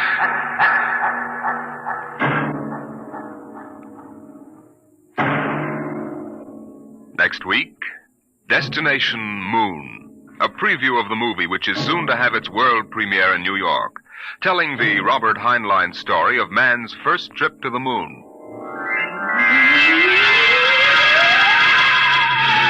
Tonight's adventures in Dimension X, There Will Come Soft Rains, and Zero Hour were written by Ray Bradbury and adapted for radio by George Lefferts. Featured in the first story as narrator was your host, Norman Rose.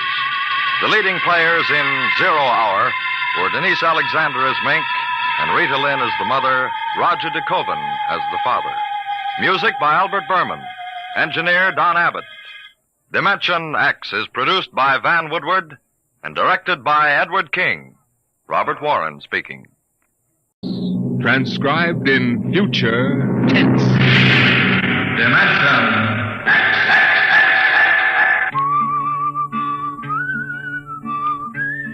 This is the story of Riesling, the singer of the spaceways. You've probably sung his songs in school, in English, French, or German. The language doesn't matter, but it was an earth tongue. But the real story of Riesling is not found in the footnotes of a scholar's critique or a publisher's biography. It is in the memories of the old-time spacemen, the pioneers who pushed the thundering old-fashioned rockets to the far, strange ports that are our commonplace heritage. These men know the true story of Riesling. The arching sky is calling spacemen back to their trade.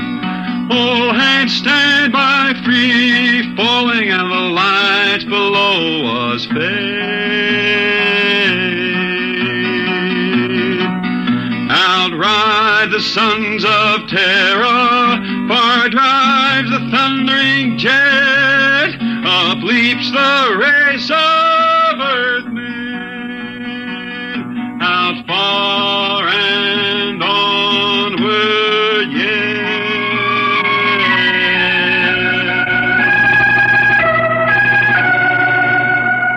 When I first met Riesling, he was hustling drinks in the Twin Moons bar at Drywater, Mars. He'd won a guitar off a Chinese barkeep at Luna City by cheating at one thumb, and he made his whiskey by singing in the bar and passing the hat. Listen to her, Hertzman. Don't she strum pretty? Like a 16-year-old gal. Say, how much you collect on that last song? $3 Martian and a slug. Al grabbed it from my bill. You don't trust me no more. Funny, never did have no luck with hound dogs nor Martian barkeep. Hey, Riesling, look over there by the bar. There's an Institute 4 striper giving you the eye. Know him? Captain Hicks off the Goshawk. He's sure giving you the once-over. Maybe he's got a job. They don't make never no mind to me. I've been blacklisted. Hicks logged me for making up a song on watch. Right fine song, too. Hold it. Here comes the brass arm. Riesling, I've been looking for you. I've been right here, Skipper. You saw to that. I need a jetman on the Goshawk. Interesting. Real interesting. Well? I got news for you, Skipper. You blacklisted me, remember? Well, you've kept your nose clean, and we need an experienced man. Been a little changing down aft in the Goshawk, ain't there, Skipper? How'd you know that? You got that new atomic pile drive. Last 3 of them tea kettles blew somewhere in the asteroids. Look, it's double pay, but if you're scared... Scared? Listen, fella. For double pay, I'd jump off the top of the Harriman Tower if you allowed me rubber heels for the landing. All right, then. You show up tonight to sign the book. Sober. Got no choice, Skipper. Money and me is total strangers. We lift at 11:30 Mars time. Sober, you understand, Riesling? You taking the job? Well, that Goshawk is one stinking old tub. Her engine's got more bugs than a beagle dog in spring. And that new drive is about as safe as a pretty gal in the ozone. But I reckon she'll do for one more trip.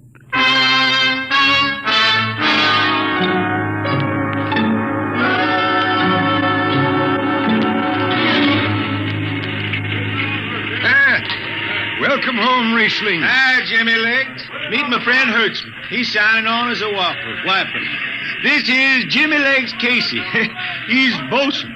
Can't hold his liquor no more than a sieve, poor boy. Mr. Casey. Riesling, you sober enough to sign the book?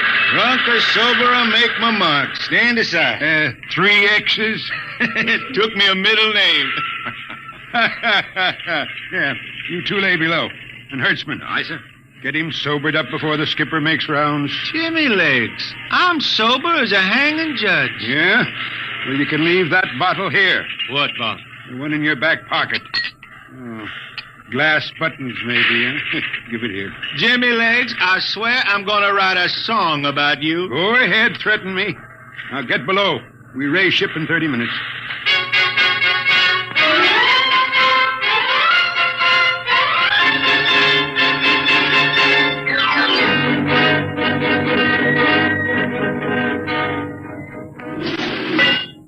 Hi, Skipper. Riesling, what the devil are you doing up here on the bridge without permission? Figured I'd take a little stroll. Riesling, get below before I have... Hold on, Skipper. You'll have that gold braid just crawling up your arm. I'm up here on business. Well? That number 2 jet ain't fit. Cadmium dampers are warped. Why tell me? Tell the chief engineer. I did. He says they'll hold. Well? He's wrong. He's wrong. He's got a Harriman Institute degree in power electronics. And some drunk space rat says he's wrong. Skipper, I was damping jets when that shirt-tail Tad wore pins for buttons. I've got no time for you, Riesling. Casey, sound takeoff. Aye, sir. I'm telling you, Skipper, that number 2 jet's gonna blow. Dampers warped crooked like a turtle's back. Riesling, drag your deadhead out of here. Get below. Go ahead from control tower, Captain. All right, Casey. Fire 1 and 4.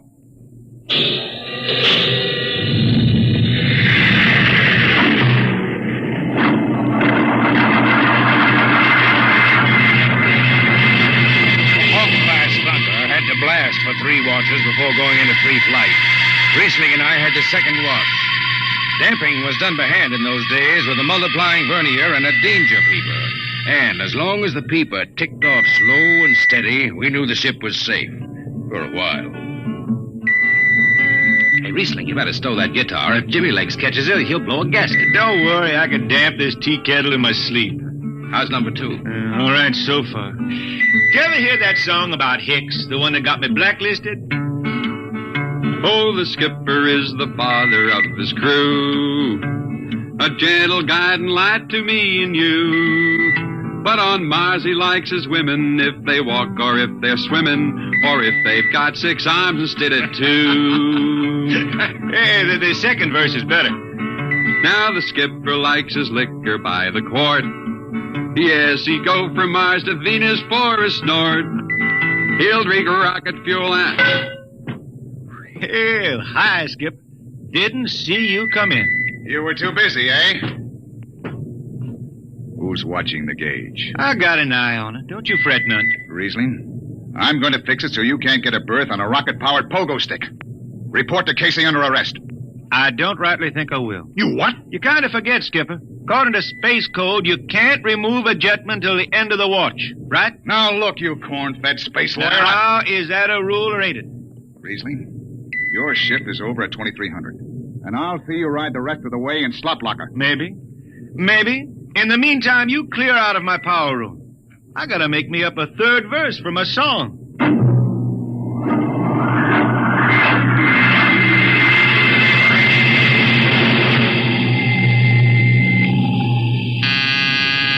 I got it. Power room. Damp number 2 a point. Number 2, all right. Hey, let me have that mic. Jimmy Legs, is that force dry boil up there? Give me that, Casey. Riesling, I've taken just about enough from you. And I've got a little news for you, Skipper. Number 2 jet is bulging like a fat lady in a satin skirt. Listen, you clown, that Skipper, I think I'm gonna junk my song and start over. I could do much better on you. This is the last time, Riesling. Damp number 2 a point. Why, sure. Look out, Hutch. I'll take it. You watch the gauge. Now. You need to hear. She's bucking a little. Riesling, hit the emergency. She won't damp. It's that force. There go the lights.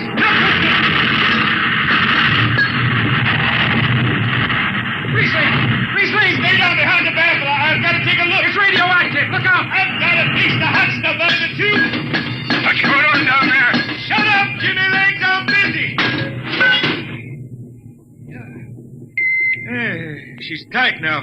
What happened? Number 2 blew, you lunk-headed space rat. You all right? A little sunburned. The lights are gone. What's the matter with the emergency circuits? Riesling. Jimmy Legs, get some lights down here. It's dark. Get the emergency light on. They're on, Riesling. They went on after the blast. The lights are on. What are you talking about? Jimmy Legs. Jimmy Legs, turn on the lights. It's dark. Turn on the lights.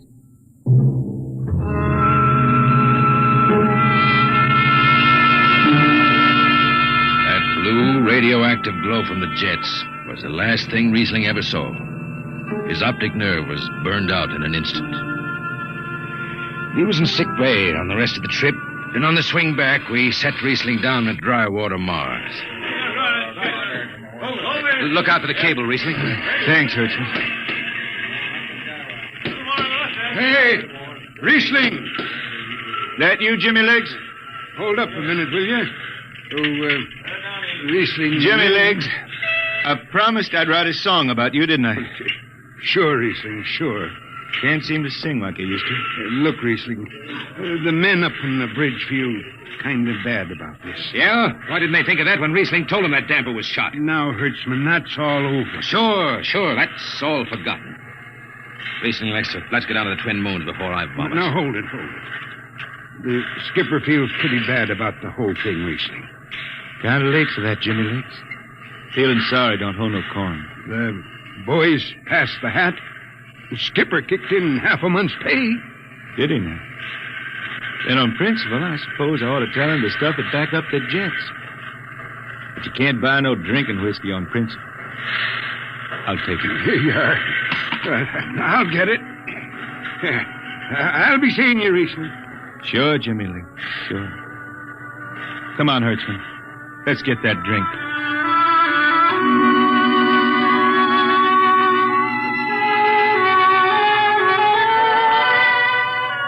That was all. Just another space bum who didn't have the good sense to finish before his luck ran out. Well, Riesling holed up at the Twin Moons till his money was gone. Then he hooked a ride on a crawler over to Marsopolis. It was a boom town then, with an industrial district mushrooming between the Lesser and Grand Canals. I ran into Riesling about 2 months later, playing his guitar on a jetty that ran out into the canal. He had a dirty rag tied over his eyes with a jetman's knot, and his hat was on the wharf beside him. Riesling! Who's that? Wait a minute. Hertzman. Yeah, how you been? Passable. Say, is this a Venusian dime? Ah, it's a slug. I figured. Well, how's it going? Singing again? Some. Working saloons, mostly. But I've been thinking some funny songs, Hertzman. The words come out different than they used to. Come on along the canal with me. Sure. Here, take my arm. I know the way. That's a funny thing, Hertzman. I figure I know it better than other folks.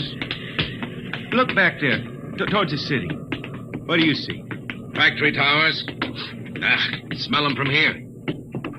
But it don't seem that way to me. I remember them old buildings, old before Bible times on Earth.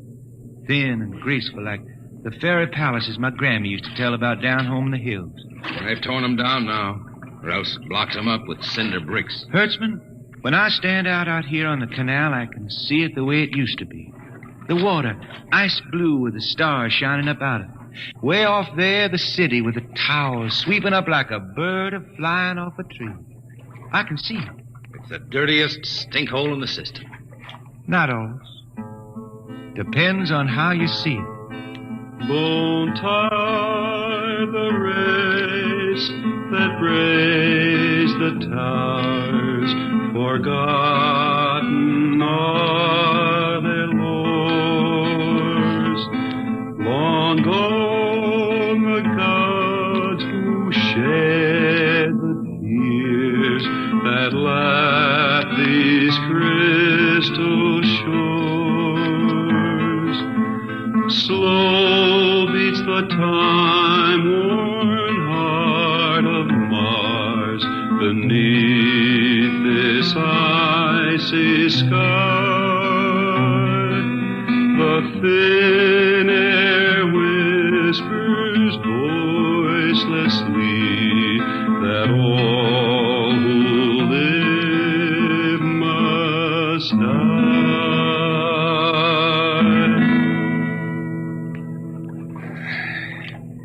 You make that up. Why don't you go home, Riesling? Home? Earth. I've been thinking about that, Hertzman. When I was a youngster down in the Ozarks, I used to climb a big old oak tree my daddy had in the dooryard. You could see the hills for miles, green and cool. I've been thinking about that. Why don't you go back then? I couldn't see them hills no more now. I couldn't stand to see black when I knew they was lying all around me, cool and green in the sun.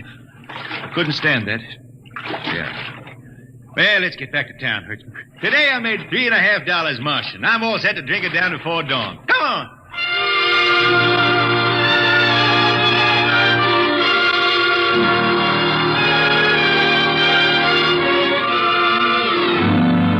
I lost track of Riesling after that.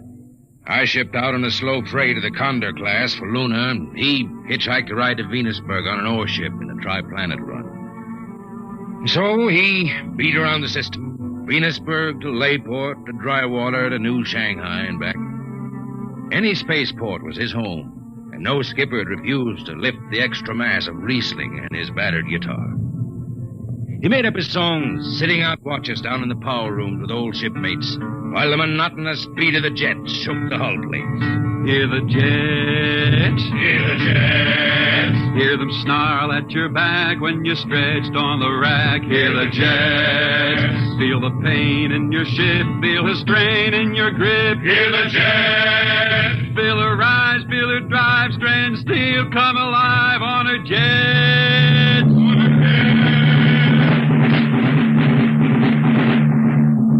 Little by little, his songs began to travel along the spaceways ahead of him. Raw spaceman songs with titles like Since the Pusher Met My Cousin and The Spacesuit Built for Two. But more and more, we began to hear a different kind of song. Strange, sad songs, the ones you find printed in the centennial editions. Dark Star Passing, Death Song of a Woods Cove. And then, finally, The Green Hills of Earth. It grew for 20 years, that song. They say it started way back when Riesling was down in the labor camps on Venus, singing for the indentured men. Now, if someone will kindly pass a bottle. Oh, it is not much, Riesling. Here, it'll do. What is that stuff? Tequila. You cannot make him good here on Venus. What do you use? Karak bush. Home it is different. Where are you from, son? Tasco, Mexico. That's a long way from here. See, a long way. How'd you come to sign on? The man comes out to the village from the city in a shining automobile. Very big. He says there is work. You signed the paper for 10 years and you work. Yeah, work. There is work here, all right. 10 stinking hours in the jungle with machete. I tell you, when I get home to Earth... What'll you do, son? What is the use? We aren't getting home. You know how many men die out there in the swamp today? 10 men. 10! What is the use? My mother, she's dead. My father don't care. A girl? Oh, she says she wait. I don't know. Sure, son. You sing some more, Riesling. We drink, you sing. Maybe a new song, son. We rot in the molds of Venus. We regurgitated breath. Foul are her flooded jungles, a-crawling with unclean death. What is the matter? Finish the song, Riesling. I can't. Can't yet. It just don't come. I'll finish it when I go home. That's it. When I go home to the hills. Now pass that bottle. The dawn whistle don't blow for 4 hours.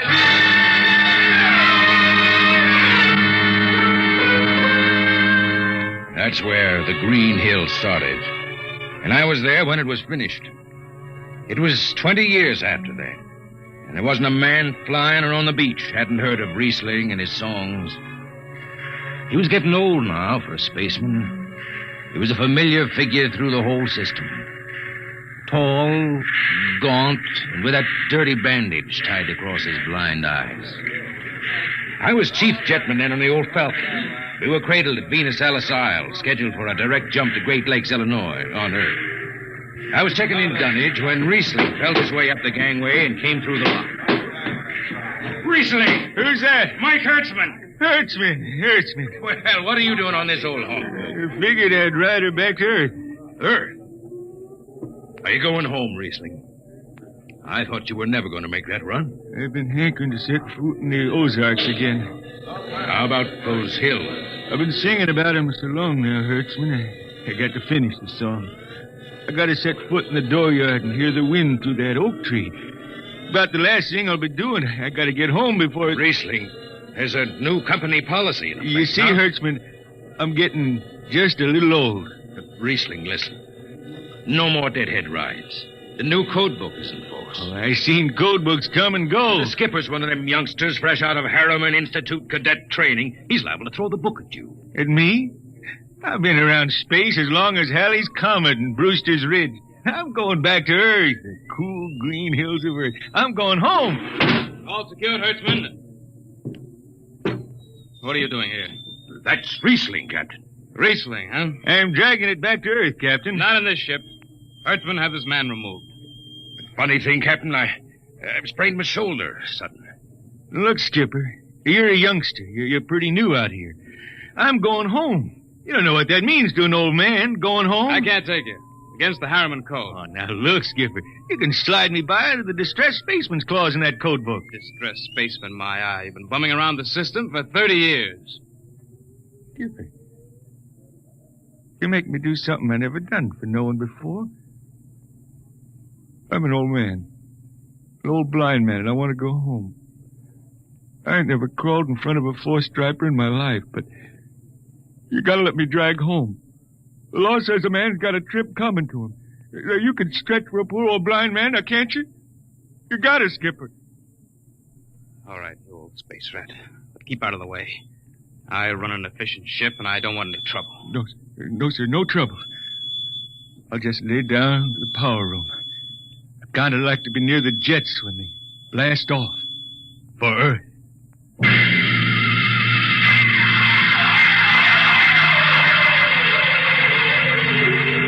Sit down, Riesling. Take a load off your feet. Thanks, Mac. Stand by for lift. Stand by. Best seat in the system.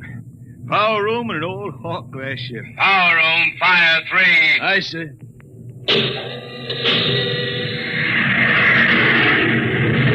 The cool green hills of Earth. You still singing that, Riesling? Oh, some. I changed her a little. Gonna finish her now, Mac. Going home to finish her. Yeah. Have you seen those new automatic dampers, Riesling? Don't have to do nothing but sit and watch. Where's the peeper? Turned off. She's all automatic. You have it soft nowadays. When I was twisting her tail, you had to stay awake. You got an old hand damping plates on? All but the links. Iron shipped them. They cover up the dials. You might need them. No, the automatics handle. Finally going home, Riesling, huh? Won't seem the same out past the moon. I've been waiting for this a long time, man. Gonna be good to get home, I reckon. The arching sky is calling spacemen back. Mac, you all right? I got the emergency. The hand dampers, where are the links? Mac, you ought to be on the wall here something. I got it. Power room, what's the alarm? Emergency squad coming in. Stay out, the place is hot. Radiation blast. Stay behind the baffle. I got the link shift. I can hand damper now. What's going on in there? I'm still in Jet 3. Is this McDougal? McDougal is dead. This is Riesling on watch. Riesling, get out of there. You'll kill yourself. Don't worry, Skipper. I know this power room like the inside of my shirt. Somebody's got a damper. Riesling, I'm sending in a crew. No use. The whole room will be hot for an hour and the other jets won't hold. Skipper, throw on the recording tape. What? Throw on the recording tape. I want to get something down. Tape's on, Riesling. Stop it, Riesling. The radiation will burn you down. Yeah, I reckon. Yeah, pretty sharp sunburn. Pick me out of here with a dong. Bury me in a lead shield coffin.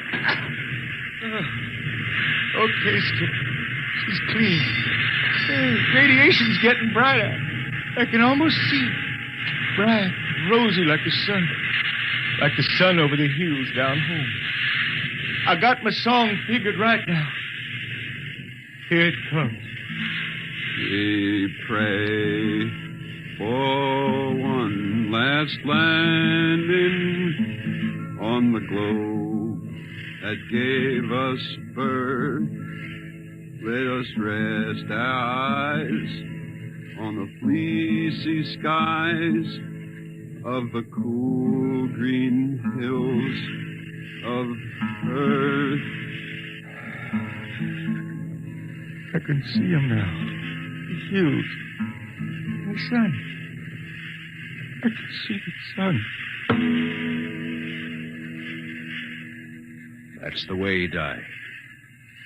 Riesling, the blind singer of the spaceways, singing of the home he never reached, the cool green hills of Earth.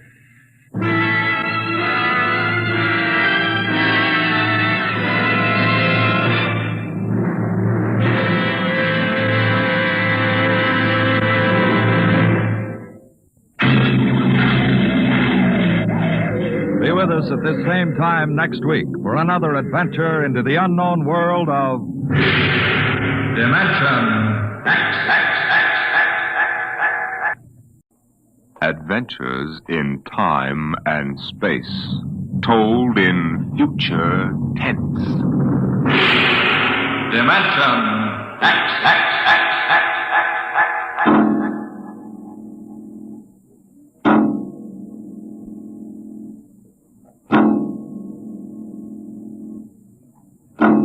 Time is an interesting phenomenon. A ticking clock, the running sands of an hourglass, all these have captured the imagination of men. But time is more. It exists now, and then, and in the future. Suppose we are in the year 1950. Coexistent in time may be worlds we have never seen, the worlds of the past and of the future.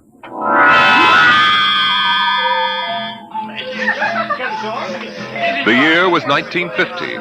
It was a spring night in Mexico, fiesta time. The fireworks shot up into the clear, dark sky, and a papier-mâché bull ran about the plaza chasing boys and laughing men. Mr. and Mrs. William Travis stood on the edge of the yelling crowd, smiling.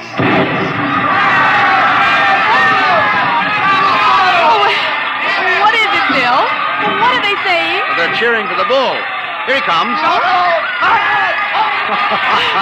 He's good, isn't he? I wonder how they rigged up that fire breathing. Oh, Bill, it's wonderful. I've never enjoyed myself so much in my life. It's terrific. Oh, they brought the bull. Bravo, Toro! Bravo, Toro! Oh, it will go on, won't it? I mean, our trip. Ah, Sue, don't worry. I've enough traveler's checks for a lifetime. Relax. But suppose they find us. Forget it now. They haven't a chance. But suppose they do. Suppose they take us back. They'll never find us now. Relax. Enjoy yourself. Oh, if it only lasts. Come on, darling. Let's get out of the crowd. I think you need a drink. All right. Let's try something different this time. I want to try every drink there is in the world. Oh, don't worry, darling. There's no rush. We've plenty of time now. All right, in here. Oh, there's a table over there. Come on. Bill. What's the matter? Don't look right away, but over your left shoulder, right by the end of the bar, that man. What is it? I saw him this morning in the plaza. Well, darling, take it easy. The town is full of tourists. But he was at Juarez in Tasco. Bill, I'm afraid. Well, now, don't stare at him. Come on. I know it's the same man. He was wearing the same white suit. Sit down, Sue. All right, now, come on, dear. Smile. Act natural. Bill, he's been following us. He's a searcher. I know he is. Quiet. Oh, boy. Here, boy. Si, senor. Si. Benedictine and brandy. Two. Si. Si, senor. He's watching us, Bill. Will you quit worrying, darling? The chances are 1 in 1,000 that they found us. Probably it's just a coincidence. I want to lie down. I think I'm going to be sick. Susan, hang on, will you? If he is looking for us, we can't run out. What's he doing now? He stopped our waiter. He's asking him something. He may just want a drink. Bill, I can't stand it. I've got to go upstairs and lie down. All right. As soon as we finish our drinks. What's he doing now? Well, he's nodding at me, as if he knows me. And he's smiling. Bill, he's coming over here. Now watch yourself. We've got to go right on in front of him. So if he is what we think he is, he won't suspect. I couldn't. We've got to.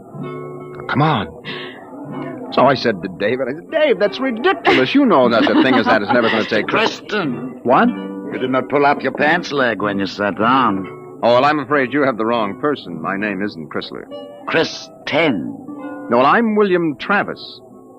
I don't see what my pants leg has got to do with it. Mind if I sit down? Well, yes, Everyone nowadays pulls up his pants leg when he sits down. Like this.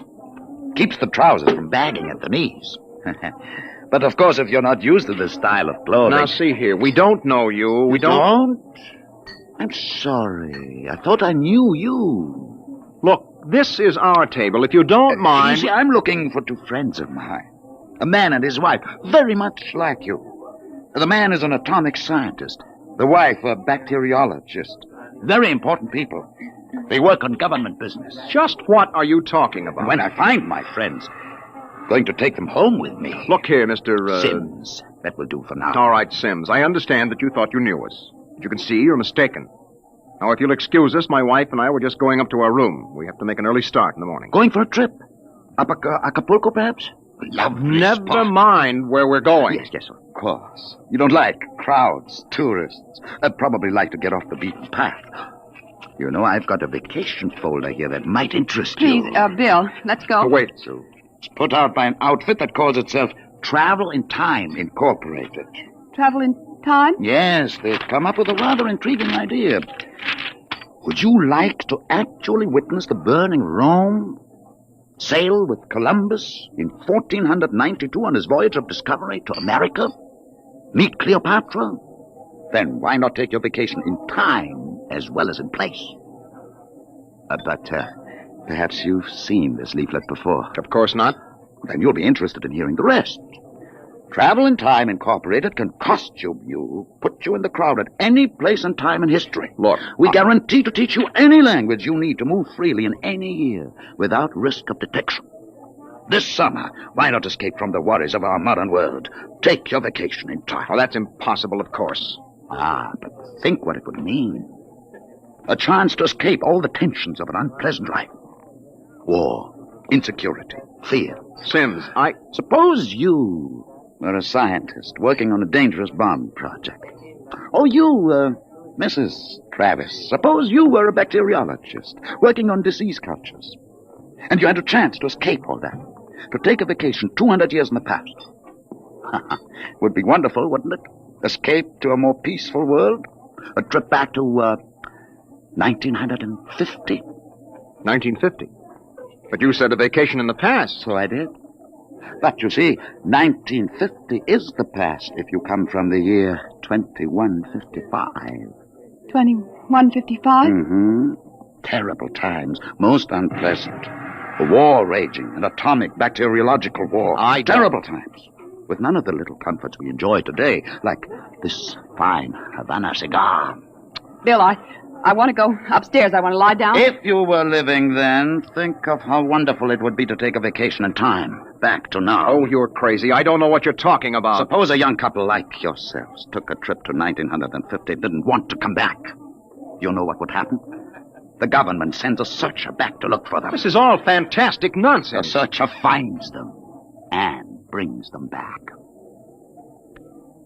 Well, do you think I'll find my two friends, Mr. Travis? Bill, please take me upstairs. I don't feel well. Oh, is the lady feeling a bit sick?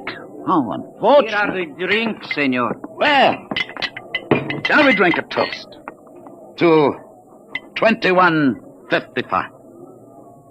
To the future.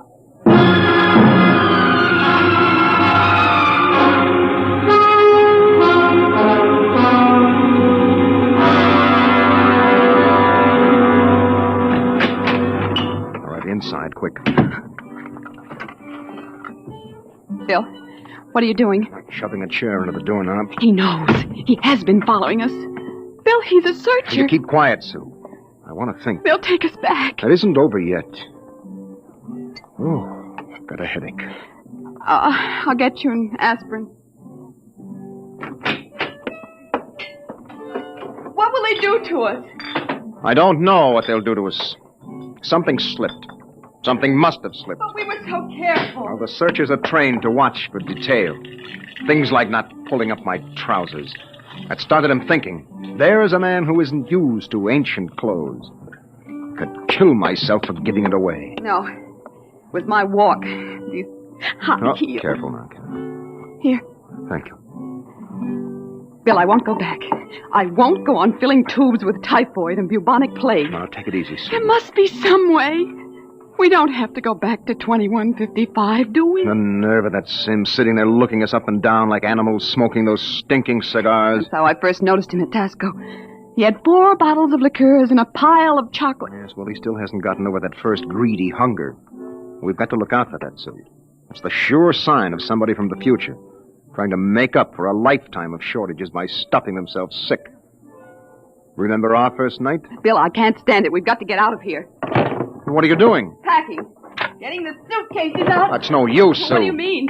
We can get to Acapulco by morning. Don't you think he's watching us? We could get away. No, we've got to sit tight. We've got to wait right here for a break.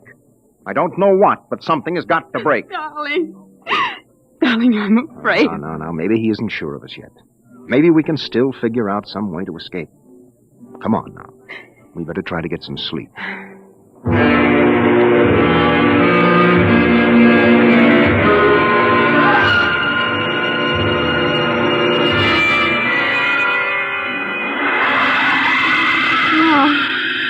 No, I won't go back. Security police. The bomb. The bomb is falling. It's falling. Sue, what's the matter? Sue! Sue, wake up, darling. Sue, wake up. Where are we?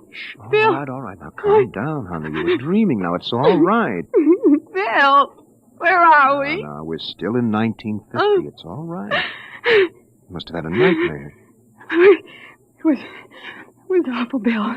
Bill, there was an explosion, a terrible explosion, and my hand burned and wrinkled, and the buildings broke. Oh, Bill. Bill, we won't go back there, will we? Ever? No. Go to sleep, honey. It's all right. We're in Mexico, 1950, and we're going to stay here. Oh, Bill. Sue, I've been lying awake here thinking.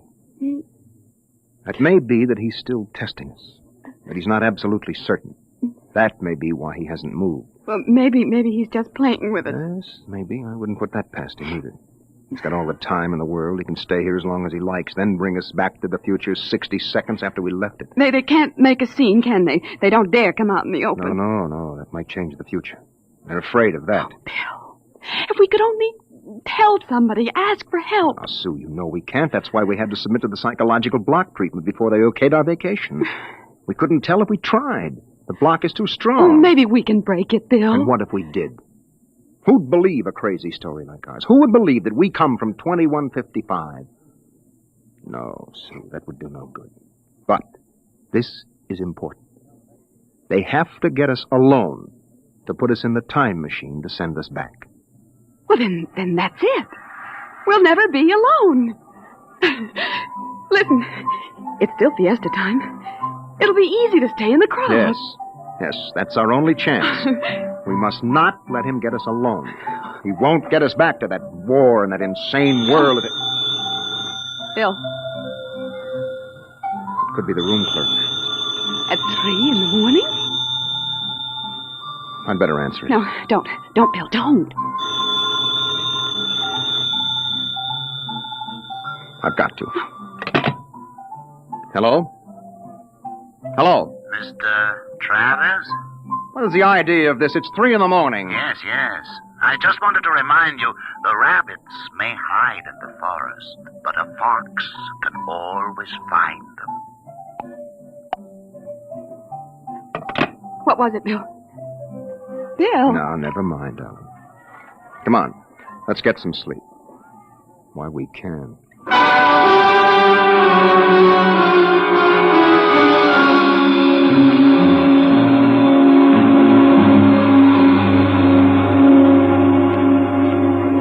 Buenos dias, senor. Good morning, Senor Gomez. I trust you are spending pleasant days in my hotel. Fiesta time is the best. Oh, it's been lovely. Your special table is all ready for breakfast. Oh, fine. What places is the hotel? Hey, you, Buster, where's the hotel in this godforsaken sinkhole? What is all that racket? Great excitement, very great. What is it? They come with 4 trucks and innumerable automobiles. A motion picture company from Hollywood. Oh, what are they doing down here? They make pictures of our fiesta for the backgrounds. Oh, yes. We have a very beautiful town. Beautiful. Yes, very beautiful. That fat man, the one with the most colorful shirt, he is the chief, the director. The manager, where's the manager of this adobe flea bag? Coming, senor, coming. You will excuse me. Oh, I hope the table is satisfactory. Coming, senor, coming. Sue, this is a break. That movie company will draw crowds, and that helps But us. when can we leave, Bill? Well, not today. We'd be sure then. It'd be easy to catch us above on the road. We better stay and try to lull Sims. Okay, kids, end of the line. Ciao. Get it up, Buster. Lay out the pepper. I gotta know. There's Sims, Bill. Where's the dining room? Well, we can't do anything now, not with these actors coming in. Okay, follow me, kiddies. Hey, Glory, you sit next to Papa. Hey, Max, make sure nobody monkeys with the trucks and the gears. Right, Shane? Do we have to eat at this crummy joint, Joe? Cheer up, sweetie. Your mere presence makes this Chasen's and the truck rolled into one. Not this early in the morning, Joe. I couldn't stand it. Okay. They look happy, you want, don't that they? is, it's on the dear Look, old Susan. expense account. Maybe I could hire 2 of them. I could say it was a joke. Oh, why? We could dress them in our clothes, have them drive off in our car sometime when Sims couldn't see their faces. Where would that get us? Well, with him off on their trail, we might make it to Mexico City. It'd take years to find us there. Bill, that movie man's coming over here. Oh, excuse me. You folks are Americans, aren't you? Yes, that's right. Boy, am I glad to see you. Yeah, I'm so sick of hearing Spanish I could kiss you. Hey, come on over and eat with us, huh? Oh, well, I don't think we should intrude. Come on. Misery loves company. I'm Misery, and that's the company. We're from Hollywood. Yes, so I understand. Yeah, and boy, would I like to be there now. We're down here for some preliminary shots on some Technicolor clam bake, real turkey, stinkeroo. Oh, that's too bad. But we've got an expense account. Oh, that's a lovely thing. I'm Joe Melton. I'm the unit director. Oh, well, I'm William Travis. This is my wife, Susan. Hi. Mutual. Oh, come over, kids. Join the party. Cheer us up. Only no tamales. I burned out 3 kidneys on tamales since I came over the border. Hey, am I funny? Oh, wonderful. Oh, come on over. Hey, kiddies! I got new blood here, brother. Oh! Just a moment, Mr. Travis. I thought you might be breakfasting with me. Alone. Sorry. Oh, no, I got him first, Mac. You want to join us? No, I've already ordered. Mr. Travis, I think you'd better talk with me now. Hey, is this guy giving you trouble? It's all right. Well, you say the word. I'll have Max pitch him out on his ear. No, it's all right. We'll be right over, Mr. Melton. Oh, Bill. We'll talk to Mr. Sims. Mr. Melton, sort of keep an eye on us, huh? After all, you found us first. Yeah, sure. Well, come on over soon, kids. Sit down, Mr. Travis. I hope you slept well. Did you? I'm not used to spring mattresses. But there are compensations. I stayed up half the night trying new cigarettes and foods. A whole new spectrum of sensation. What are you talking about? Still acting, huh? But it's no use. You can't stay in crowds all the time. I'll get you alone soon enough. I'm immensely patient. Let's come to the point. It took me a month to trace you down and be sure of you. Now, if you come with me quietly, I might be able to get you off with no punishment. If you agree to go back to work on the bacteria bomb. We don't know what you're talking about. Stop it. Use your intelligence. You know we can't let you get away with this escape. Other people in the year 2155 might get the same idea and do the same. We need people. To fight your wars. Bill. It's all right, Susan. We can talk on his terms now. He's got us. We can't escape. At last. Really, you've both been incredibly romantic. Running away from your responsibilities. Running away from horror. Nonsense. Only a war. Only? With half the world dead, the other half dying? Yes. But we can't have you escaping here while we drop off a cliff. Dying people love to know that others died with them. Hey, kids, break it up. We're waiting on you. The longer you keep me waiting, the harder it will go on you. What do you mean? We need you on that bomb project. Return now and no torture. Torture? Yes. You see, later we'll force you to work. And after you finish the bomb, we'll try a number of complicated new devices on you. Bill. As you say, you can't escape. We have all the time in the world. Here in 1950. Sims, I'll make a deal with you. I'll come back now if my wife stays here alive, safe, away from that war. No, Bill, Keep no. quiet, Sue. Well, Sims, you need me for that bomb. You can duplicate her work. It exceeds my authority. But all right. Meet me in the plaza in 10 minutes. I'll pick you up in the car. Good. We'll drive out into the country to some deserted spot, and I'll have the time travel machine pick us up. Bill, I won't let you. Don't argue, Sue. It's settled. Good. I'll meet you in the plaza in 10 minutes. Your wife may stay here as long as she wishes. All right, Sims. It's a deal. Don't try anything now, Travis. I know when I'm licked. We just want a few minutes to say goodbye. I'll be seeing you then. Bill, I won't let you do it. I won't let you. Please, Susan. I'm going to tell the truth. I'm going to get help. You can't. The psychological block It's won't... our last chance, Bill. Hey, aren't you two going to join us? I thought Mr. Melton, I've got something to tell you, and you've got to believe me. Sue, it won't work. You've got to try. Go ahead, kids. Spill it. You've got to understand. You see, we really... Bill, my head. I can't think. My you head. need a My bromo, head. honey. It can't work, Sue. Now, the block is too strong. Come on, we'd better get the car. Hey, someone's crying now. Breakfast, no time for people to cry. Now, what in the world could a good-looking kid like you find to cry about?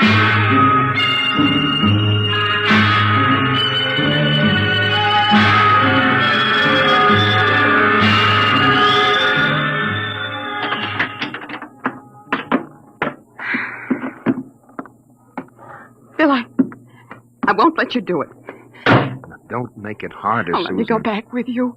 We'll get through some way. You think I'm going to let you go back to that war? Sue, please stop. We haven't got much time. It was so wonderful here, Bill. Oh, Bill. And there he is, smoking those cigars of his, waiting for us. Oh, there must be some way that we can both stay here. Maybe there is.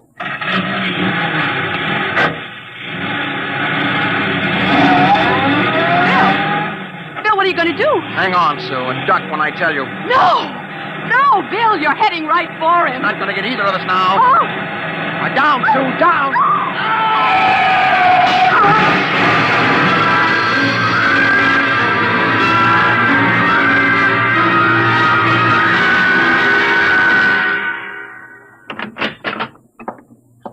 Bill? It's all right, darling. It's all over now. This is the mayor, dear. Senora, your husband has been officially cleared in this most unfortunate affair. It's obvious this Senor Sims died of an unavoidable accident. An accident? Yes. Oh, yes, of course. Adios, Senora. Adios. Will they want to see you again? No. I'm clear. I lost control of the car. That's the way it stands. Oh, Sue, I hated to kill him. I never wanted to do anything like that in my life.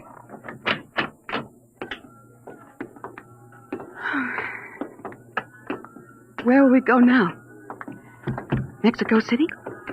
Well, the car's in the repair shop. It won't be ready till 4, then we'll get out of here. Hey there, Travis. Wait up. It's the movie man, Bill. Oh.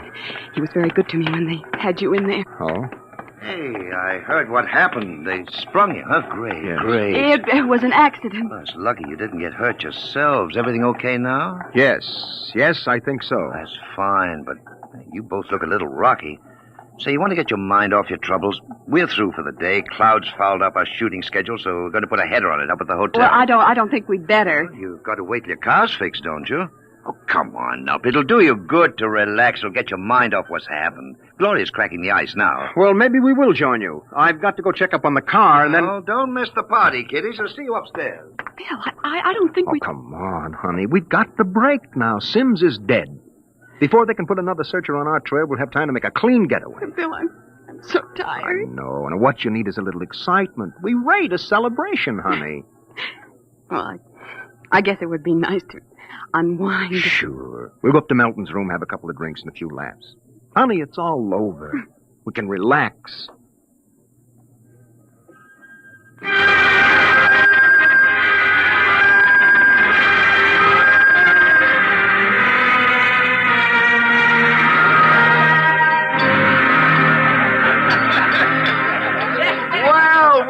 Well, kiddies. Well, we thought we'd join you, Mr. Melton. Oh, great. Call me Joe. Hey, Gloria, yank another cork. We got company. Here you are, kids. Thank you. You kids ready to drink? That was a pretty messy business, but it's all over now, huh? Yes, it's all over. Yes, well, it's time to unlax. Grab a glass, honey. Well, thank you. Hey, quiet, everybody. Quiet. How about a toast to our guests? Oh, sure. You bet. All right. To a very beautiful lady, lovely enough for the movies. Why, thank you. No, I'm not kidding. That's why I came over to you in the first place. I might even give you a test. Oh. No, I mean it, honey. You're pretty nice. I could make you a movie star. Oh, and take me to Hollywood? Well, at least to get us out of Mexico. No, you're not serious. Sure I am. Gloria, how about a refill? Coming up. Well, it sounds wonderful, doesn't it, Bill? Yes. Los Angeles is a pretty crowded city, isn't it? Crowded? Wait till you see the Sunset Bus. No, you don't really think I could be an actress. You don't have to cheer me up anymore. I'm feeling wonderful now. No, I'm serious. I think you'd be great. I want to do a suspense story. Sort of a war story, you know. Gloria, pour Mr. Travis another glass. Okay, Joe. A suspense story. Yes, dear, yes. A story about a man and a wife who live in a little house. Now, I'm just ad-libbing this, you understand? Oh, yeah, sure. Go on. Well, there's a war on, see? A terrible war, you see. They live in the year 2155. Now, here's the gimmick. They escape into the past, and they kill a man who follows them to bring them back. Gloria, honeypot, get Mr. Travis another glass. Well, sir, this couple takes refuge with a group of movie people. Safety in numbers, they figure. Bill. But the story goes on. This couple is terribly important for a new project. Let's call it a bacteria bomb. So the searchers figure out a way that they can get them alone in a hotel room. Shove a chair under the doorknob, Max. Yes, sir. You see, the searchers may work alone or in groups, so that if one of them's killed, the rest carry on. Don't you think that would make a wonderful picture, huh, Susan? Don't you, Bill? You're not going to get us, Melton. Stand still. Put that gun down, Travis. Who is it? The manager. Grab that gun, Max. Let go of me. Now make things worse, Mr. Travis. The manager, he heard us. Let's get going. Let go of me. Let go. He'll break down the door in a minute. Max, get ready to travel. Get that. Take a good look, Mr. Travis. Take a good look at 1950. You won't be seeing it anymore. Throw the switch.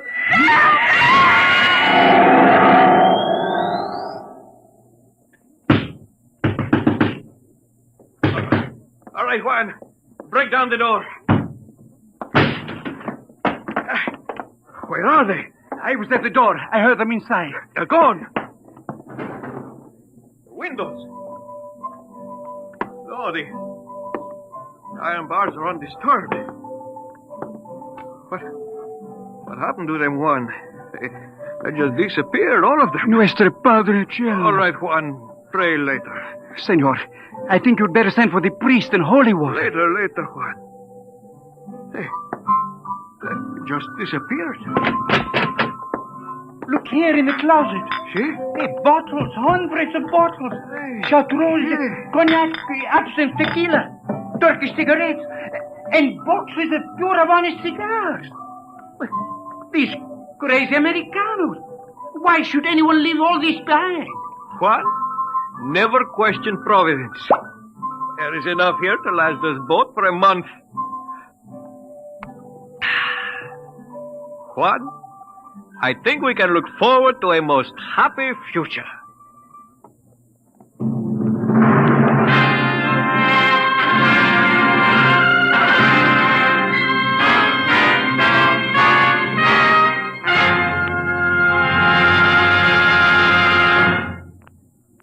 You have just heard another adventure into the unknown world of the future.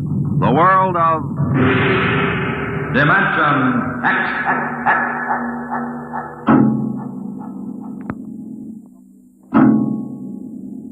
Now, about next week. Suppose that you were a private detective, and into your office walked a strange-looking client. Would you believe him if he told you that there was a Martian embassy hidden somewhere in New York, where spies from the Martian planet were preparing for the invasion of Earth? We'll tell you about it next week. Tonight's adventure in Dimension X was the Ray Bradbury story To the Future, as adapted for radio by Ernest Kenoy. John Larkin was heard as Bill, and Jan Miner as Susan. Your narrator was Norman Rose. Music by Albert Berman, engineer Don Abbott. Dimension X is produced by Van Woodward and directed by Edward King. Adventures in time and space, told in future tense. Dimension X.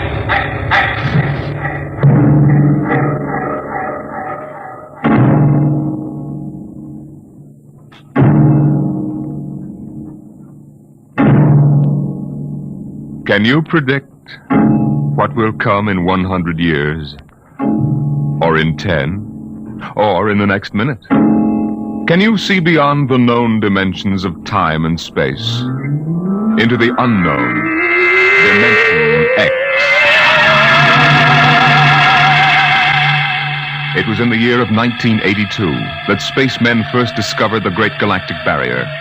In the past 10 years, rocket travel to the moon and the nearer planets had become commonplace. And then men fixed their sights on a more distant star, the remote planet known as Volta.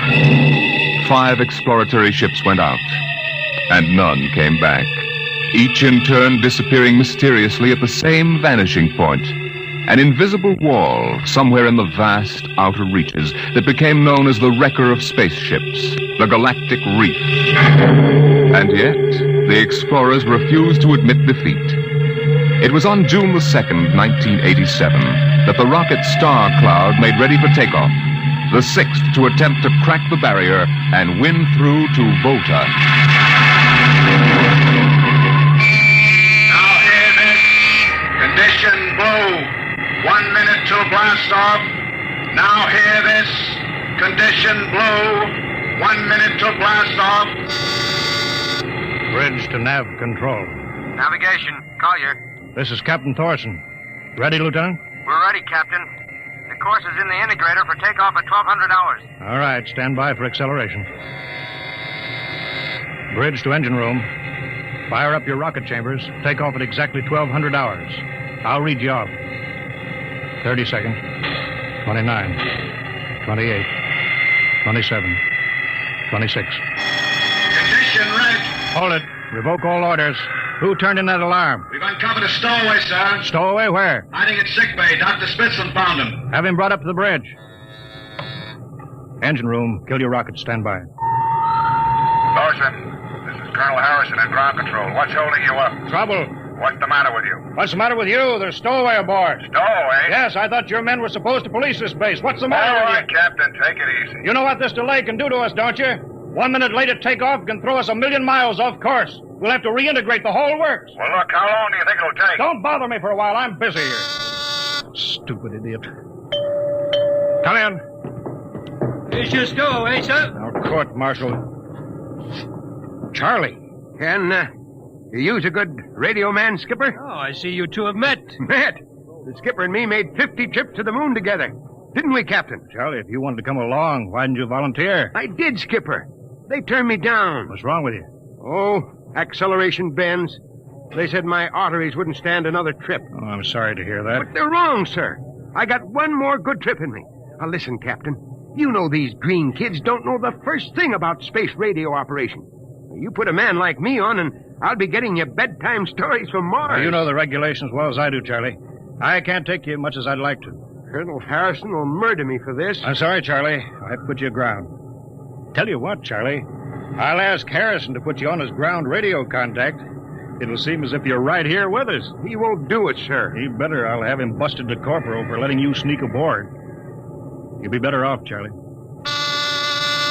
Paulison. Yes, sir. I'm sending a man down from the bridge. Put him aground. Give him time to clear the launching platform. Yes, sir. So long, Charlie. Sorry. Well, good luck, Skipper. Thought you were going to have him drawn and quartered. Been anybody else, I would have, Smitty. But Charlie, well, Charlie's kind of special. He's been with me since my first command, when we began the regular run to the moon. If he wanted to come along this time, well, it's only through loyalty to me. You know, Lewis, I didn't realize it before, but you're almost human. Navigation. Lieutenant Collier. Nav control, Collier. Lieutenant, how badly we fouled up. Can you recalculate the course, or shall I cancel the takeoff? I've already plotted a new course on the integrator, sir. Well, that's quick work. Are you sure? Positive, sir. All right, Collier. Putting it in your hands. We'll blast off in your signal. But, Lewis, isn't that a lot of responsibility for a young green officer? Yeah, but if he can't do his job, I'd rather find out now than at the galactic barrier. Bridge to engine room. Ready your rockets. Prepare to blast off on navigator's signal.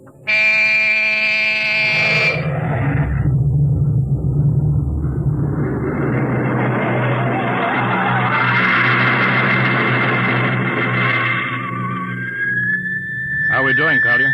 Coming on the bearing, sir. 4, 3, 2, 0. We've intersected the course vector. That's good work, Collier. Course corrected, sir. Ready to go into atomic overdrive anytime you say. All right, stand by. Now hear this. Prepare for maximum acceleration. Bridge to engine room. Kill your rockets. Rockets out. Fire up number 1 cyclotron. Number 1 ready. Fire up number 2. Number 2 ready. Engineering, withdraw your dampening rods. Fission chamber ready. Blast tubes are clear. Ready. Take it on overdrive. How are we doing, Collier? On course, sir. She's running hot and true. Well, my compliments, Lieutenant. This job would have done your father credit. He was the best navigation officer I ever saw. Thank you, sir. Start your gyros, put her on robot control. All right, ship is yours, Mr. Collier. If you need me, I'll be in Dr. Smithson's office. Yes, sir.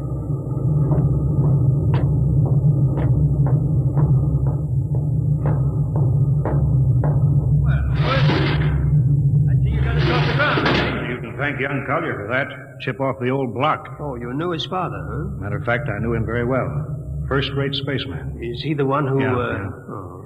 Yeah, he was lost in the galactic barrier on the second ship we sent out to Volta. Lewis, just what do you think this galactic barrier is? Your guess is as good as mine, Doc.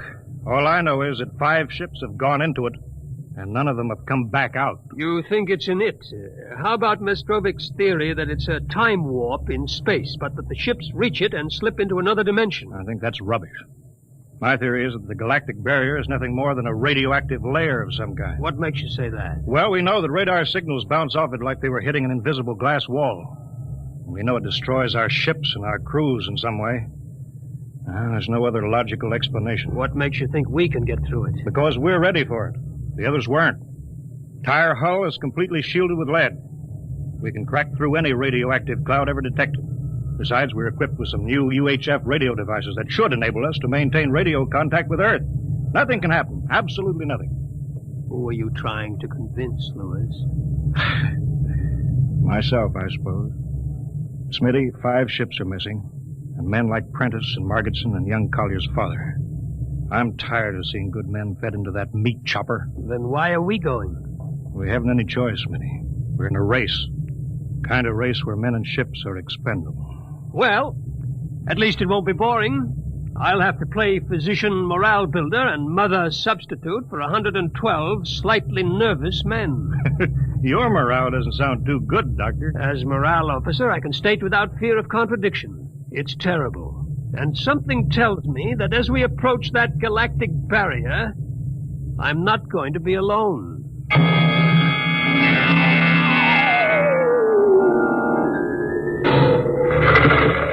Hello, Earth. Hello, Earth. Captain Thorson of the Star Cloud calling Earth. Star Cloud to Earthbound. Can you read me? Hello, Star Cloud. Hi, Captain. Charlie. Well, I see they haven't court-martialed you yet. No, sir. Thanks to you. But, Charlie, it's good to hear you. You can read us the funny papers on Sunday morning. Right. How's the signal? Strong. Clear as a bell. All right, here's our log report for Colonel Harrison. Ready? Shoot. June 2nd, 1987. 4 weeks out from Earth, running true, no radiation, operation normal, still making our approach to the galactic barrier. That's all, Charlie. See you later. Good luck, Captain. I sure wish I was with you.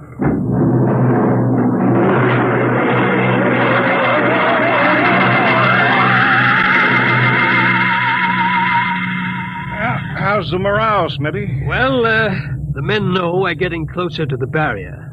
They're beginning to show a little tension, Lewis. How's their physical condition? Any sickness? About half the crew has come down with space blues. Badly? Oh, same as usual. Lips and hands with a bluish cast. Eyes sensitive to infrared. I don't know. When I first started flying these tin cans, nobody ever heard of space blue. Well, there's a new theory that is caused by the terrific acceleration of these atomic overdrive ships. The change in gravity affects the circulation. What do you think? Oh, I think it's psychosomatic. I've noticed that the same men who get space blues under tension on a ship tend to get blue coloration back on Earth when they're upset. I guess it's an occupational disease of space navigators. You think it's just nerves, then? I don't know. But young Collier has a bad case. I think it's tension from overwork. Maybe he needs some vitamins. Lewis, when will you realize that vitamins are not the panacea for all the troubles of mankind?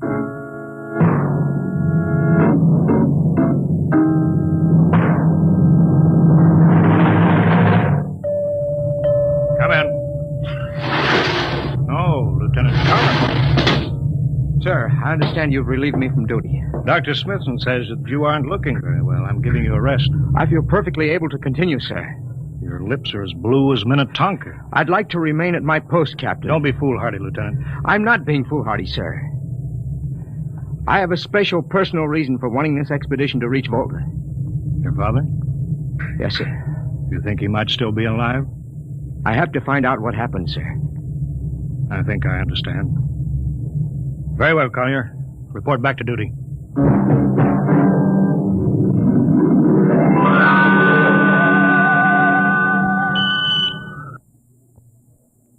What's the reading, Paulison? We're getting a +5 radar bounce now. It's coming off the barrier almost as fast as we send it out. What's the interval? 0.3 of a second. Shortening steadily. At this rate, we'll hit the wall in the next few minutes. All right, alert the crew. Sound general quarters. Now hear this. Condition red.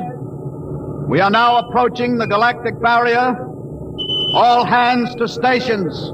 All radiation detectors to be fully manned. Full security will prevail until further notice. That is all. Paulison. Aye, sir. Radar bounces up to +6. We better try to make final contact with Earth. Is Spark still trying to raise the base? Yes, sir, but he's not having much luck. There seems to be some interference. That's the radio room now. Yes? You've got him? Cut in the bridge speaker. The captain will take it from here. Hello. Star Cloud to Earthbound. Can you hear me, Earth? Hello, Skipper. I can barely read you. We're getting heavy static from sunspots. That's not sunspots. We're right on top of the galactic barrier. Stick with us, Charlie. We're switching to the automatic sender now, so you can track us in. Okay. If we crack the barrier and come through still in one piece, I'll try to get back to you on the high-frequency band. Gotcha, Skipper. Don't worry. I'll be waiting. So long, Charlie. So long, Star Cloud. We must be getting awfully close now, Captain. The echo's bouncing back so fast it's almost beating the signal. When they coincide, hold onto your hat. That's when we run into the wall. Any second. Hold on. Well, here goes nothing. Here it comes.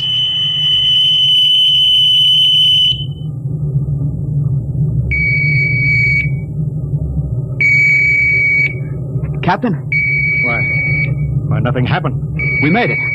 We made it, Captain. No radiation, no time warp, no nothing. The crew's gone crazy, sir. Let them. They earned it. Say, Doc, can you break out a few bottles of snake bite serum for medicinal purposes? I sure can, Lewis. This calls for a celebration. How's your morale now? Couldn't be better. How's yours? Condition Hey, what? red. Radiation detected. Condition red. Radiation detected.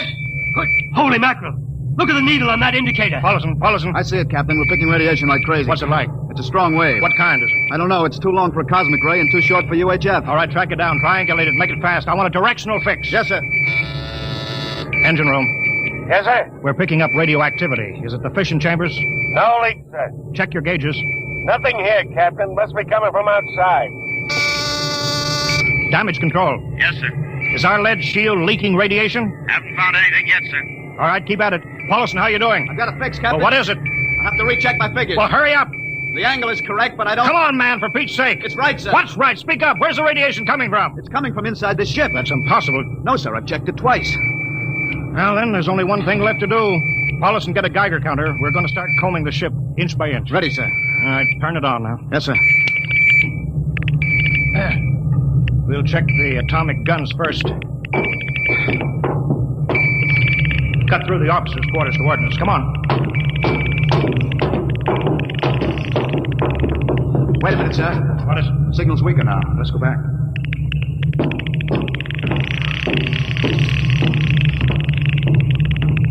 Hold it. Seems strongest right about here. It doesn't make sense. Whose cabin is it? Lieutenant Collier's. Collier? It's probably down in nav control, sir. Try the door. It's not locked, sir. It's in here, all right. Listen to that counter. Strongest over here. Open that wall cabinet. It's locked. Smash it. All right, shut off the Geiger counter. What do you make of this, Paulson? It looks like some sort of portable transmitter, sir. Must be foreign manufacture. I don't recognize the calibration symbols at all. Never seen anything like it. Which raises a small question. What is Lieutenant Collier doing with a transmitter in his cabin? I don't know, sir. Well, I intend to find out, Paulson. Get down to nav control. Bring Collier up to the bridge. On the double. Well, hadn't we better find some way to shut this thing off first? I know a way.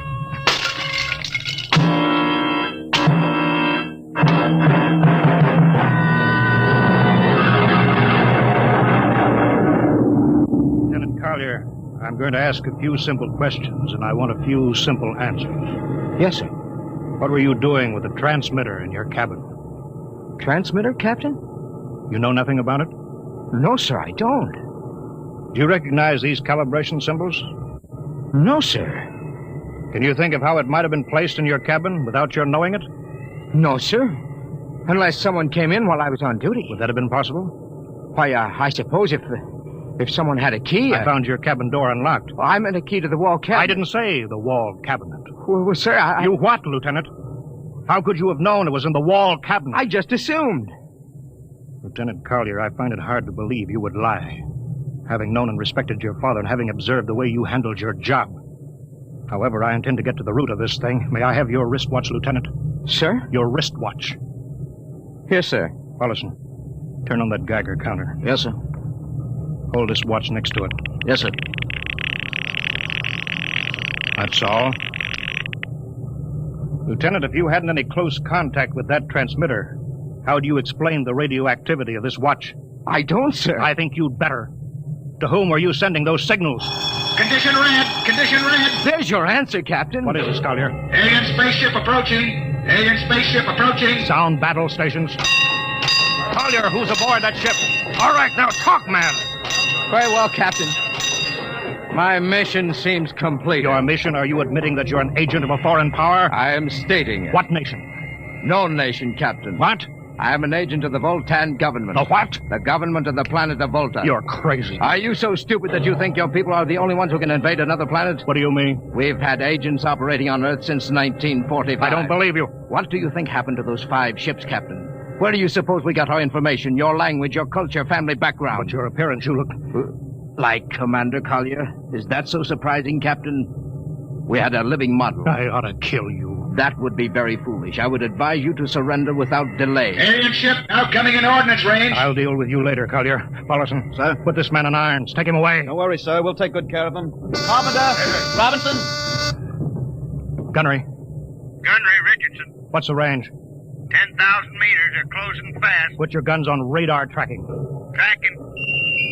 Coming on a burn.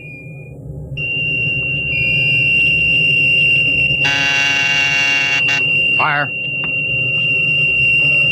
Fire. Richardson, you hear me? Fire. What's the matter down there? Did you hear me? Richardson, answer me. It's no use to shout, Captain. Collier. Yes, Captain. How'd you get loose? Where's Paulson? Lieutenant Paulson is dead. All stations. Lieutenant Collier has escaped. Seize him, man. Don't waste your breath. Your men can't hear you, Captain. What? Those still alive are my men. You're lying. No, Captain. Every ship that has ever left Earth was controlled by a Voltan crew. That's impossible. Those were hand-picked men. Hand-picked by us. I don't believe you. Then why not call for help?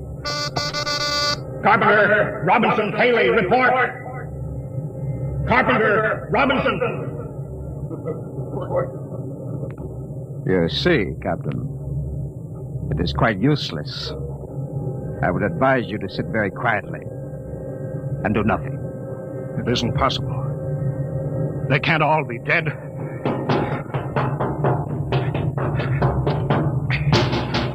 Smitty! Dr. Smithson! Smitty, what have they done to you? Oh, those dirty... Don't talk, Smitty. Closer. Not much time. Lewis. Space blues. Space blues. What is it, Smitty? What are you trying to tell me? All men with space blues. Voltans. Here, let me help you, Smith. No, Lewis. Get message back to Earth. Voltan. 5th column. Watch out for space blues. Smitty.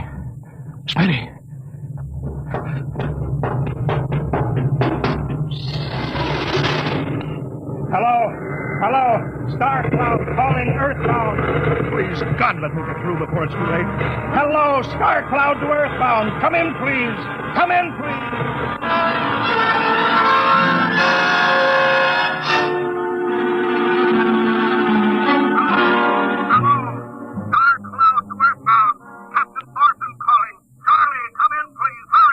Hello? Hello, can you hear me, Charlie? Skipper, is that you? Are you getting my signal? It's coming in a little louder now, Skip. Keep sending. Thank God, Charlie. Now listen to me. Not much time. Get word to Colonel Harrison. Crew mutinied. Most of crew members, Voltan. What? Voltan. Spell that. V-O-L. Voltan? That's right. They're from the planet Volta. Skipper, are you all right? Charlie, this is serious. They'll be here any second now. Listen, they have a 5th column on Earth. They're planning to invade you. You don't mean it. Of course I mean it. Tell Harrison that they're posing as humans. You can detect them by space blues. You got that? Only Voltans get space blues. Charlie, do you hear me? Space blue. I get you. Step back in, Charlie. I'm depending on you now. Warn everybody. Captain. They've opened the door. Come on, Charlie. Come on. Captain Thorson. Hello, Star Cloud. Come in. What's the trouble, Sergeant? We're just trying to raise the Star Cloud, Colonel. Had any luck? No, sir. No contact. No contact?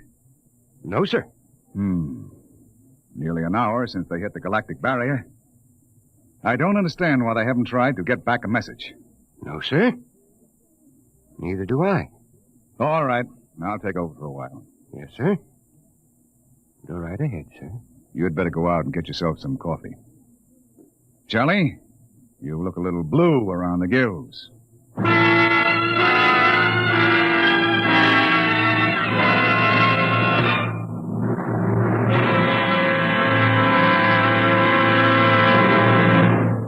You have just heard No Contact, an adventure in time, space, and the unknown. Dimension X.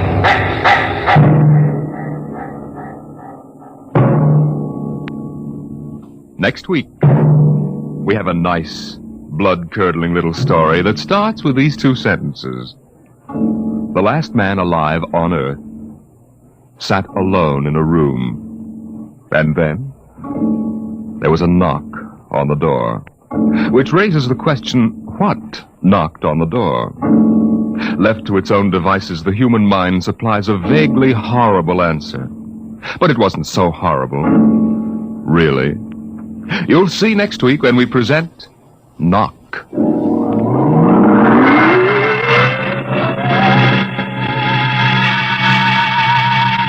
Tonight, Dimension X has presented No Contact, an original story written by George Lefferts, from the storyline by Lefferts and Ernest Kenoy.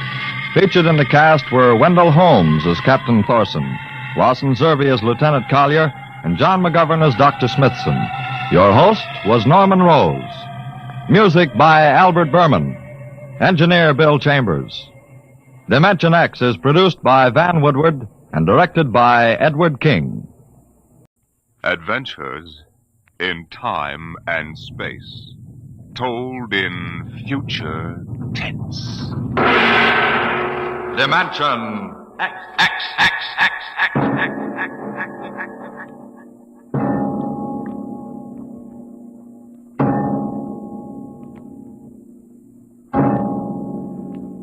The mind of man is still an unprobed field. Within it lie many mysteries still unsolved. But there are men today, psychologists now experimenting with telepathy, hypnosis, thought transference, who believe that in the future we may discover the existence of a force of the mind more powerful than any force the world has ever known. We go ahead now in time some 10 years, and in space to the campus of a small eastern college. The hour is late, and in one of the dark college buildings, two men stand in front of a door that bears the name Professor Arthur Barnhouse, Psychology.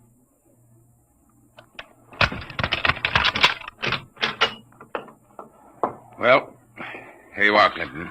Thank you, Major. Here are the keys to the professor's desk and files. I guess you inherit everything now. You might as well dictate a full report while everything's still fresh in your mind. I'll wait and see you home. Oh, no, that isn't necessary. I'll be all right. You sure? After what's happened tonight, we wouldn't want you to have an accident, too. Major, after what happened tonight, I have a hunch the whole world is ripe for an accident. I'm afraid you're right, Clinton. Well, good night. Good night.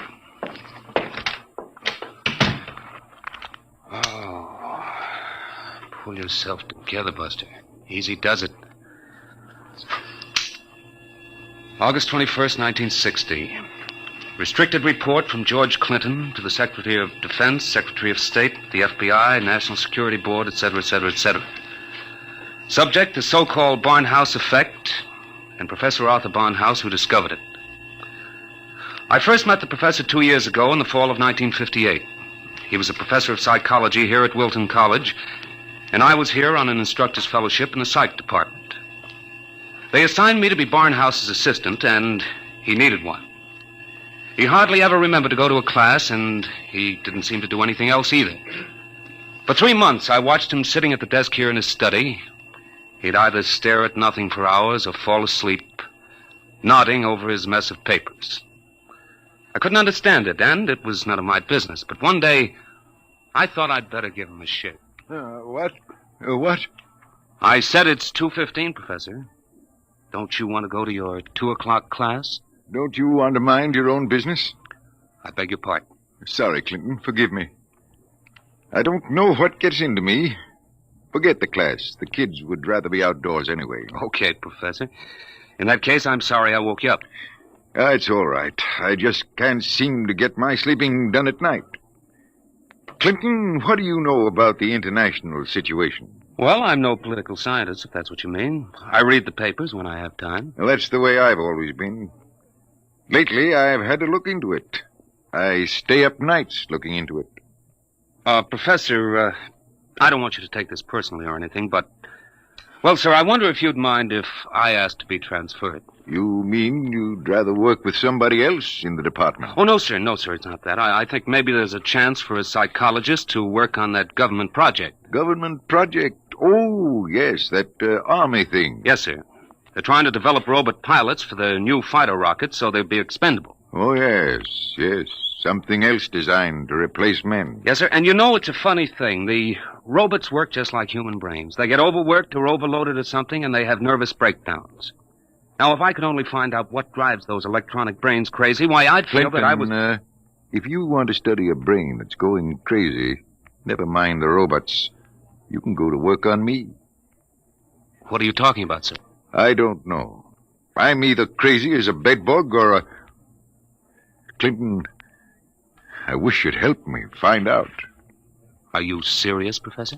I never was more serious in my life. I'm afraid I'm going out of my mind. But why? What makes you think so? This is what makes me think I'm crazy. Those dice? Clinton, do you know what the odds are against my rolling a 7? Oh, about 5 or 6 to 1. What? 7. Now, what are the odds against my rolling it again? Twice in a row? Plenty. About 100 to 1, I'd say. Watch. Professor, you're hotter than a $2 pistol. It's funny. That's what they said 8 years ago when I first discovered this. Discovered what? This force of the mind. I call it dynamo-psychism.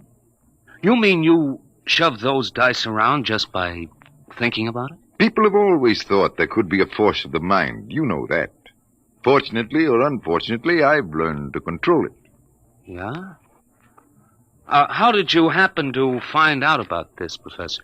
Well, it was about 10 years ago, back in 1948. I made the mistake of going to a psychologist's convention, and in order not to appear unsocial, I happened to find myself, for the first and only time in my life, in a dice game. What happened? I didn't have the faintest idea what was expected of me, and someone told me to roll 7s. So I did. 10 of them. I'll bet you weren't asked back into that game. That night, in my room, I realized that it simply couldn't have been an accident, Clinton. I tried to reconstruct the exact scene, the position of my body, and finally, the thoughts in my mind. And that was what did it. I remembered what had been my train of thought, and I proceeded to roll 7s, not 10 consecutive times, but 50. Oh, brother, there it is again. Professor, can you do anything else? I mean, besides shove dice around? You see that inkwell on my desk? Sure. Watch it. Don't take your eyes off it. If nothing happens, say so, and I shall go quietly, even happily, to the nearest sanitarium. Okay, Professor, shoot. Hey, why, it just blew up. Yes, I'm sorry. I didn't mean to splash ink on your suit.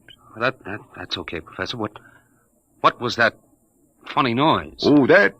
The dynamo psychic waves are a little like ultra-high frequency waves. Sometimes, when I turn on the power, they create a kind of static. Listen, Professor, how much power have you got? Could you blow up anything, well, you know, big? I could flatten the Great Wall of China. Oh, you'll make the helio-oxygen bomb look sick. That's what scares me, Clinton. The thought that maybe I could use this power to save the world. Clinton, you've got to help me. Who, me? Professor, when it comes to international relations, I don't know from where. You'd better get in touch with the State Department. State Department? Yes, they'd be the ones, wouldn't they? Well, you probably want to be getting home now. I'll see you to the door. I could use a breath of fresh air. Okay, Professor. You better stop brooding about this. You get somebody else to do your worrying for you. Yes, you're right. I have been brooding, wondering what to do. Just sitting and staring endlessly at that awful monstrosity across the way. You mean the old Veldt house? Yes, I've gotten so I can't stand the sight of it anymore.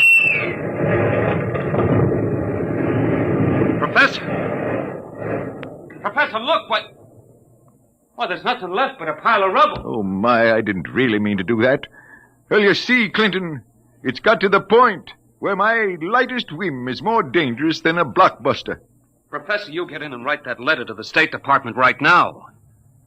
You packed too much of a wallop.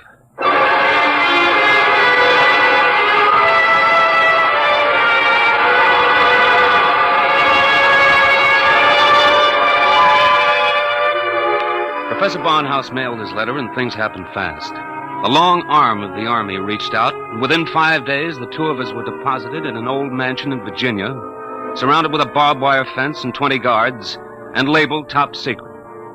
As soon as they'd seen a couple of small demonstrations, they set up a big test of dynamo psychism, and the professor was a very important guy. You could see him getting more unhappy every day. General Barker, I've got to talk to you. Just a minute, Professor. We're cleaning up the last details in Operation Brainwave. We'll roll at 1400 hours tomorrow. At 1400 what? 2 o'clock tomorrow afternoon. The robot-controlled fighter rockets will take off at exactly 1400 minus 10 and appear over the target at 1400. Watching from here over the video screen, you will then try to knock all 20 of them out of the sky. Think you can do it? Of course I can do it. Fine. And we've taken care of everything. Everything except that you neglected to ask me if I wanted to do it. I don't. This whole thing strikes me as childish and insanely expensive. We'll decide about that. But what's the good of it? I wouldn't mind acting as a defense weapon if it were necessary. But I can make all wars and armaments unnecessary. I could give every nation what it needs. I could move mountains, build roads, dig irrigation canals. I have a technique which costs nothing and can do immense good. You're spending millions to prove that it can do immense damage. It doesn't make sense. You know something, General? He's right. Of course I'm right. I want you to send me and Clinton back to Wilton College. Right away. That's quite impossible, Professor. This operation has gone too far to be called off now. Yes, but... Even if we wanted to call it off. If your dynamo psychism really works, you're apt to be the key to our entire defense setup. But listen... You'll have to excuse me now. Major Cuthrell and I have to double-check the confidential list of the observers on this end. Have you got it, Major? Yes, General. It's right here. Alberts, Barker, Bernstein, Carter, Clinton, Cuthrell, Holbrook, Lawrence, Stein, Williams. Check. I guess that includes everybody of importance. What about me? What? Oh, that's taken for granted, Professor. Thanks. 1400 hours. Will you be ready? I'll be ready. And now, if someone will wind the restricted clock and put the confidential cat out, I'm going to bed.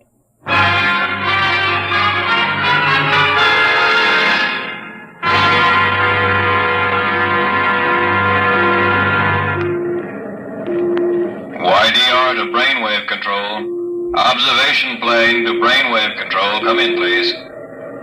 That's McKinley in the observation plane. Cut me in. Hello, McKinley. Reading you clear on the speaker. Everything all right?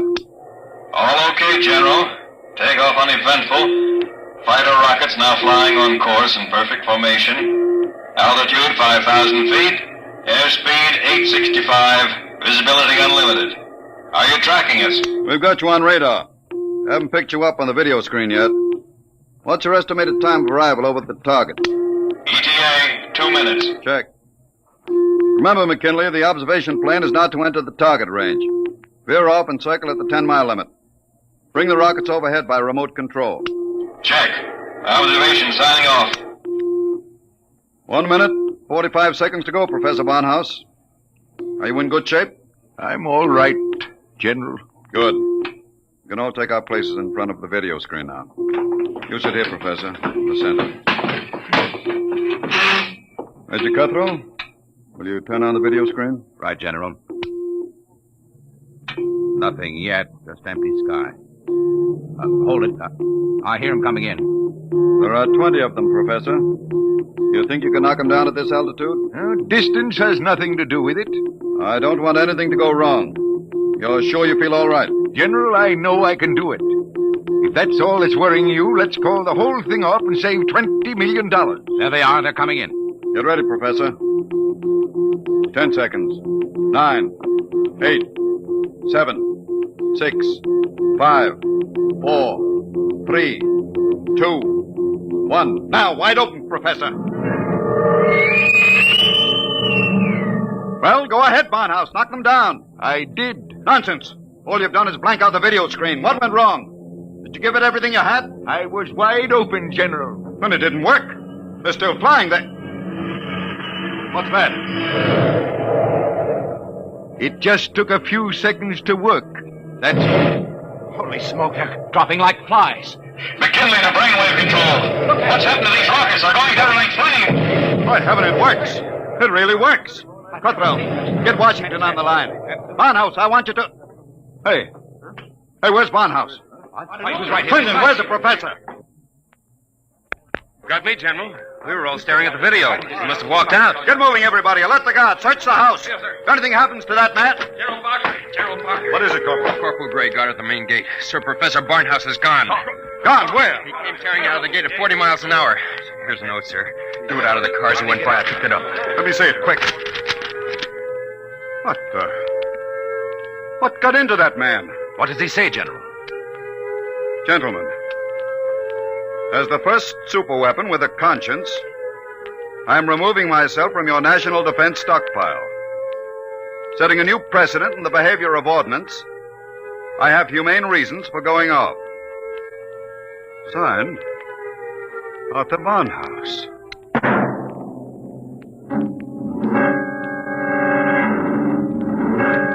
that house was gone. And within 12 hours, the world was on a spree. The headlines were glorious or terrible, depending on what you think of the things the way they are. Barnhouse flattened helio bomb factory! The dynamo's psychic waves reached every corner of the world. In every country, every continent flashed the news of what was happening. Hey, Barnhouse knocks out hidden atomic stockpile in Asia! There was a new kind of war, the war of tattletales. Secret agents of every country hunted for the hidden armaments of their enemies, yelled about them in the newspapers, and immediately there'd be that warning burst of Barnhouse static, followed by... Radio-controlled fleet blown up on secret maneuver! The professor was out to make peace or bust, and nothing like him ever was.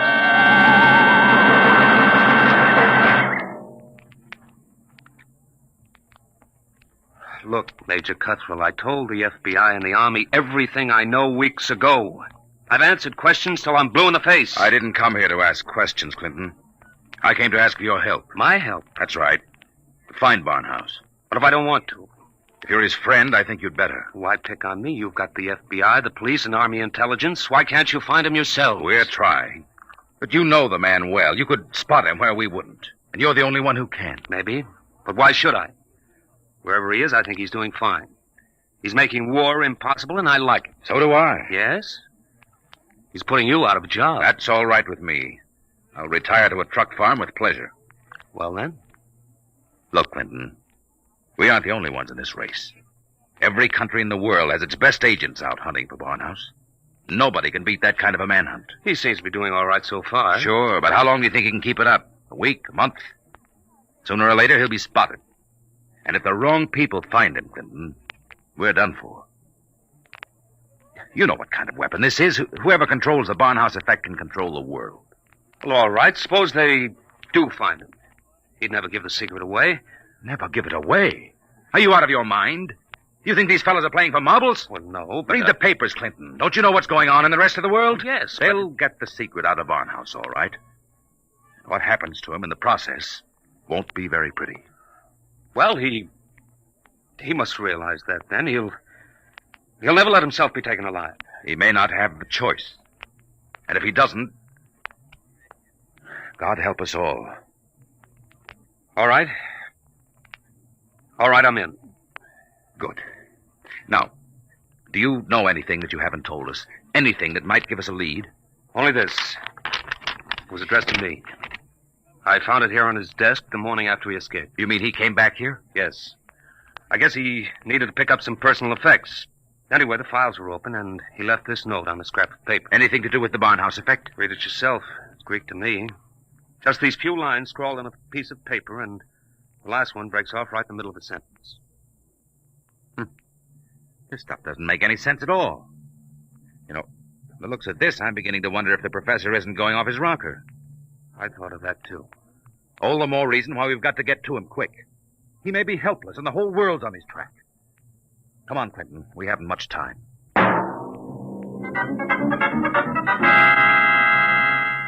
You say you do recognize this photograph, Mrs. Reardon? I tell you, it looks like Mr. Balfour's. He had the second-floor front room for quite a while, but he left, I should say, about a week ago. Say, is he wanted for something? Yes, if he's the man I think he is. Well, now, I'd say you're looking for the wrong fella. That Mr. Balfour, he couldn't be a criminal. Why, he wouldn't even harm a fly. He spent all his time in his room, just thinking.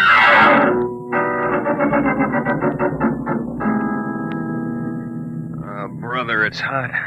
What a way to spend an August afternoon, huh, Major?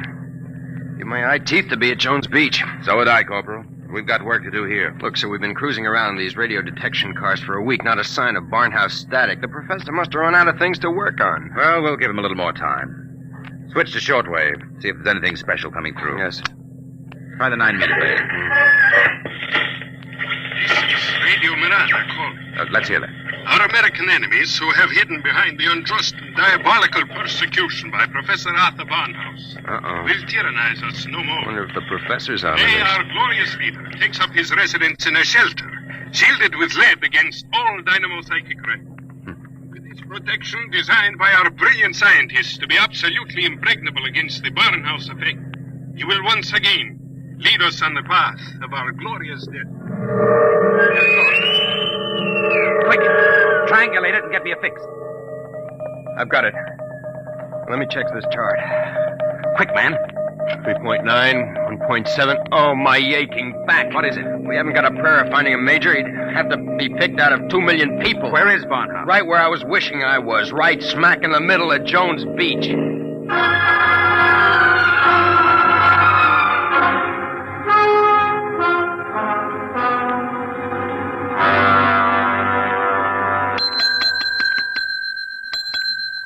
Sorry, gents, we're full. No more rooms tonight. We don't want a room. Do you recognize this picture? Who wants to know? Uncle wants to know. Oh, excuse me. I'm sorry. Let me see it. Yeah, it looks a lot like room 417. About 5 feet 8, thin, sandy hair, glasses, little scar right across the bridge of his nose. Yeah, that's 417, all right. You mean he's here now? No, not anymore. He checked out 2 days ago. But he couldn't have gone far. What makes you say that? Oh, he looked sick as a dog. Couldn't hardly carry his own bag out. Uh-oh. Like I said to the other fellas, I said he looked like he was on his way to the morgue. What other fellas? Oh, the ones this morning. You're the second pair that's been asking for him.